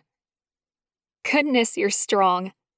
I huffed out a laugh as Reid wrapped me up like I weighed nothing. He began nuzzling at me in an animal-like way, rubbing his head against mine and purring, butting his nose against my face and inhaling. You remind me so much of a cat when you do that. Reid lifted his head and grinned down at me. I wish I could give you a tongue bath right now. He turned and licked my cheek. Ah! I giggled and moved my face away while he slid his tongue into my ear, goosebumps breaking out across my arms. That feels good. I melted into his embrace, a weird numbness invading my brain now. I'd deal with the other stuff later.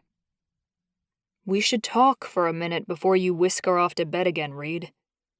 Kane's calm voice made my belly tighten. No, we shouldn't. I grabbed for Reid's big arms, loving the feel of the muscles beneath my palms.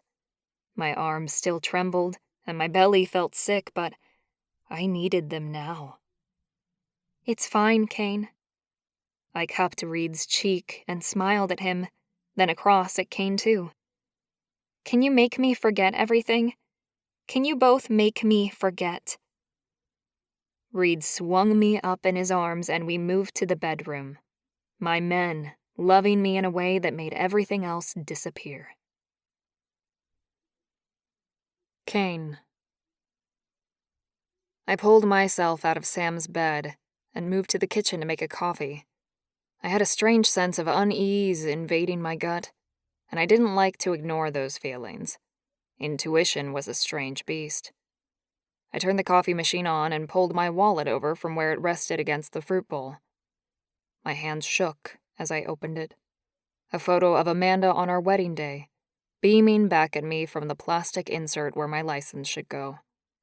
I slid the photo out and held it in my hand, waiting for the response I normally got from looking at the photo of my wife.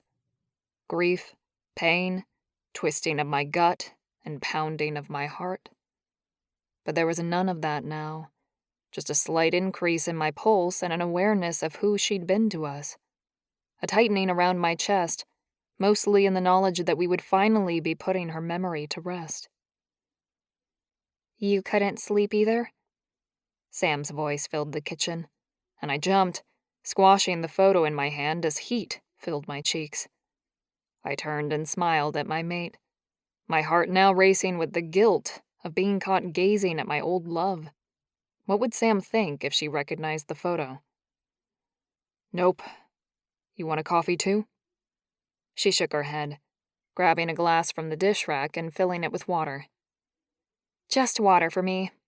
I lose so much fluid during a session with you guys, I'm surprised I'm not constantly dehydrated. I laughed, totally agreeing with her. Our love-making sessions were a workout and a half. I'm surprised you aren't either. We better start putting bottles of water by the bed. Reid's surely going to pass out one day. He sweats enough for all three of us. Sam chuckled, the sound not quite as vibrant as it had been the day before. Her laugh had dulled, as had her eyes. She'd been so beautiful the past few days with us, free and easy with her affection and love. I hated the fact that her nasty ex had ruined that for her. "Something up, Sam?" She looked directly at me, her green eyes wide and searching. Then her gaze dropped, and she sat down onto one of the bar stools. "How'd you know?" "Lots of reasons. My connection to her, for one, and the many years of reading people. Your posture, your expression, my gut instinct." She shrugged with one luscious shoulder and looked toward the large kitchen window. "Just lots of things going through my head. What were you looking at when I came into the room? A photo?" Damn, she must have seen more than I'd realized. Now, to lie or not to lie? My brain raced with the question. Go with the truth. I thought it was a good idea to clean out my wallet and remove Amanda's photo. She really doesn't belong there anymore. Sam swallowed, her throat working as her eyes searched his. "Can I see the picture?" I resisted the urge to tear it into 1,000 pieces so she couldn't see it. Terrified of how she would react, I slowly unraveled the scrunch square, pressing it flat and handing it to her. Women were unpredictable in most areas of life, but jealousy over Amanda was a pretty easy guess. Not helped by the fact that aesthetically, she had been quite stunning. Sam gulped and nodded. "She's very beautiful. And thin." Her voice was flat as she stared at the picture a moment longer, then pushed it back toward me. I picked it up and deliberately ripped it into 2 pieces and threw it into the nearby trash can. She was, and she knew it. Unfortunately, vanity was a major flaw with her, not something I miss. Sam nodded her head but didn't lift her gaze as she stared at the counter. I tried again, panic fluttering in my chest. "Hey, you know that no matter what, we'll always make this relationship work, Sam. Whatever you need from us, we can do. I know our relationship is unorthodox, but we won't ever give up on doing everything in our power to make you happy." Something I knew from living with Amanda. We'd been isolated from family and other triad pairings. Most of the time, we'd told people I was the husband and Reid was my older bachelor brother who lived with us. We'd wanted to fit into our town, but it had been difficult to hide such an important aspect of our lives, especially for Reid. She nodded slowly, her eyes unfocused. "Okay." I took a deep breath, not too sure which way to go with this. Push her to discuss whatever was troubling her and face the issue, or comfort her some more. The counselor and me won out in the end, as I knew there was only one real way to fix this. "So, are you worried about what people will say when they find out you have 2 husbands?" Sam's head shot up, her eyes huge and wide.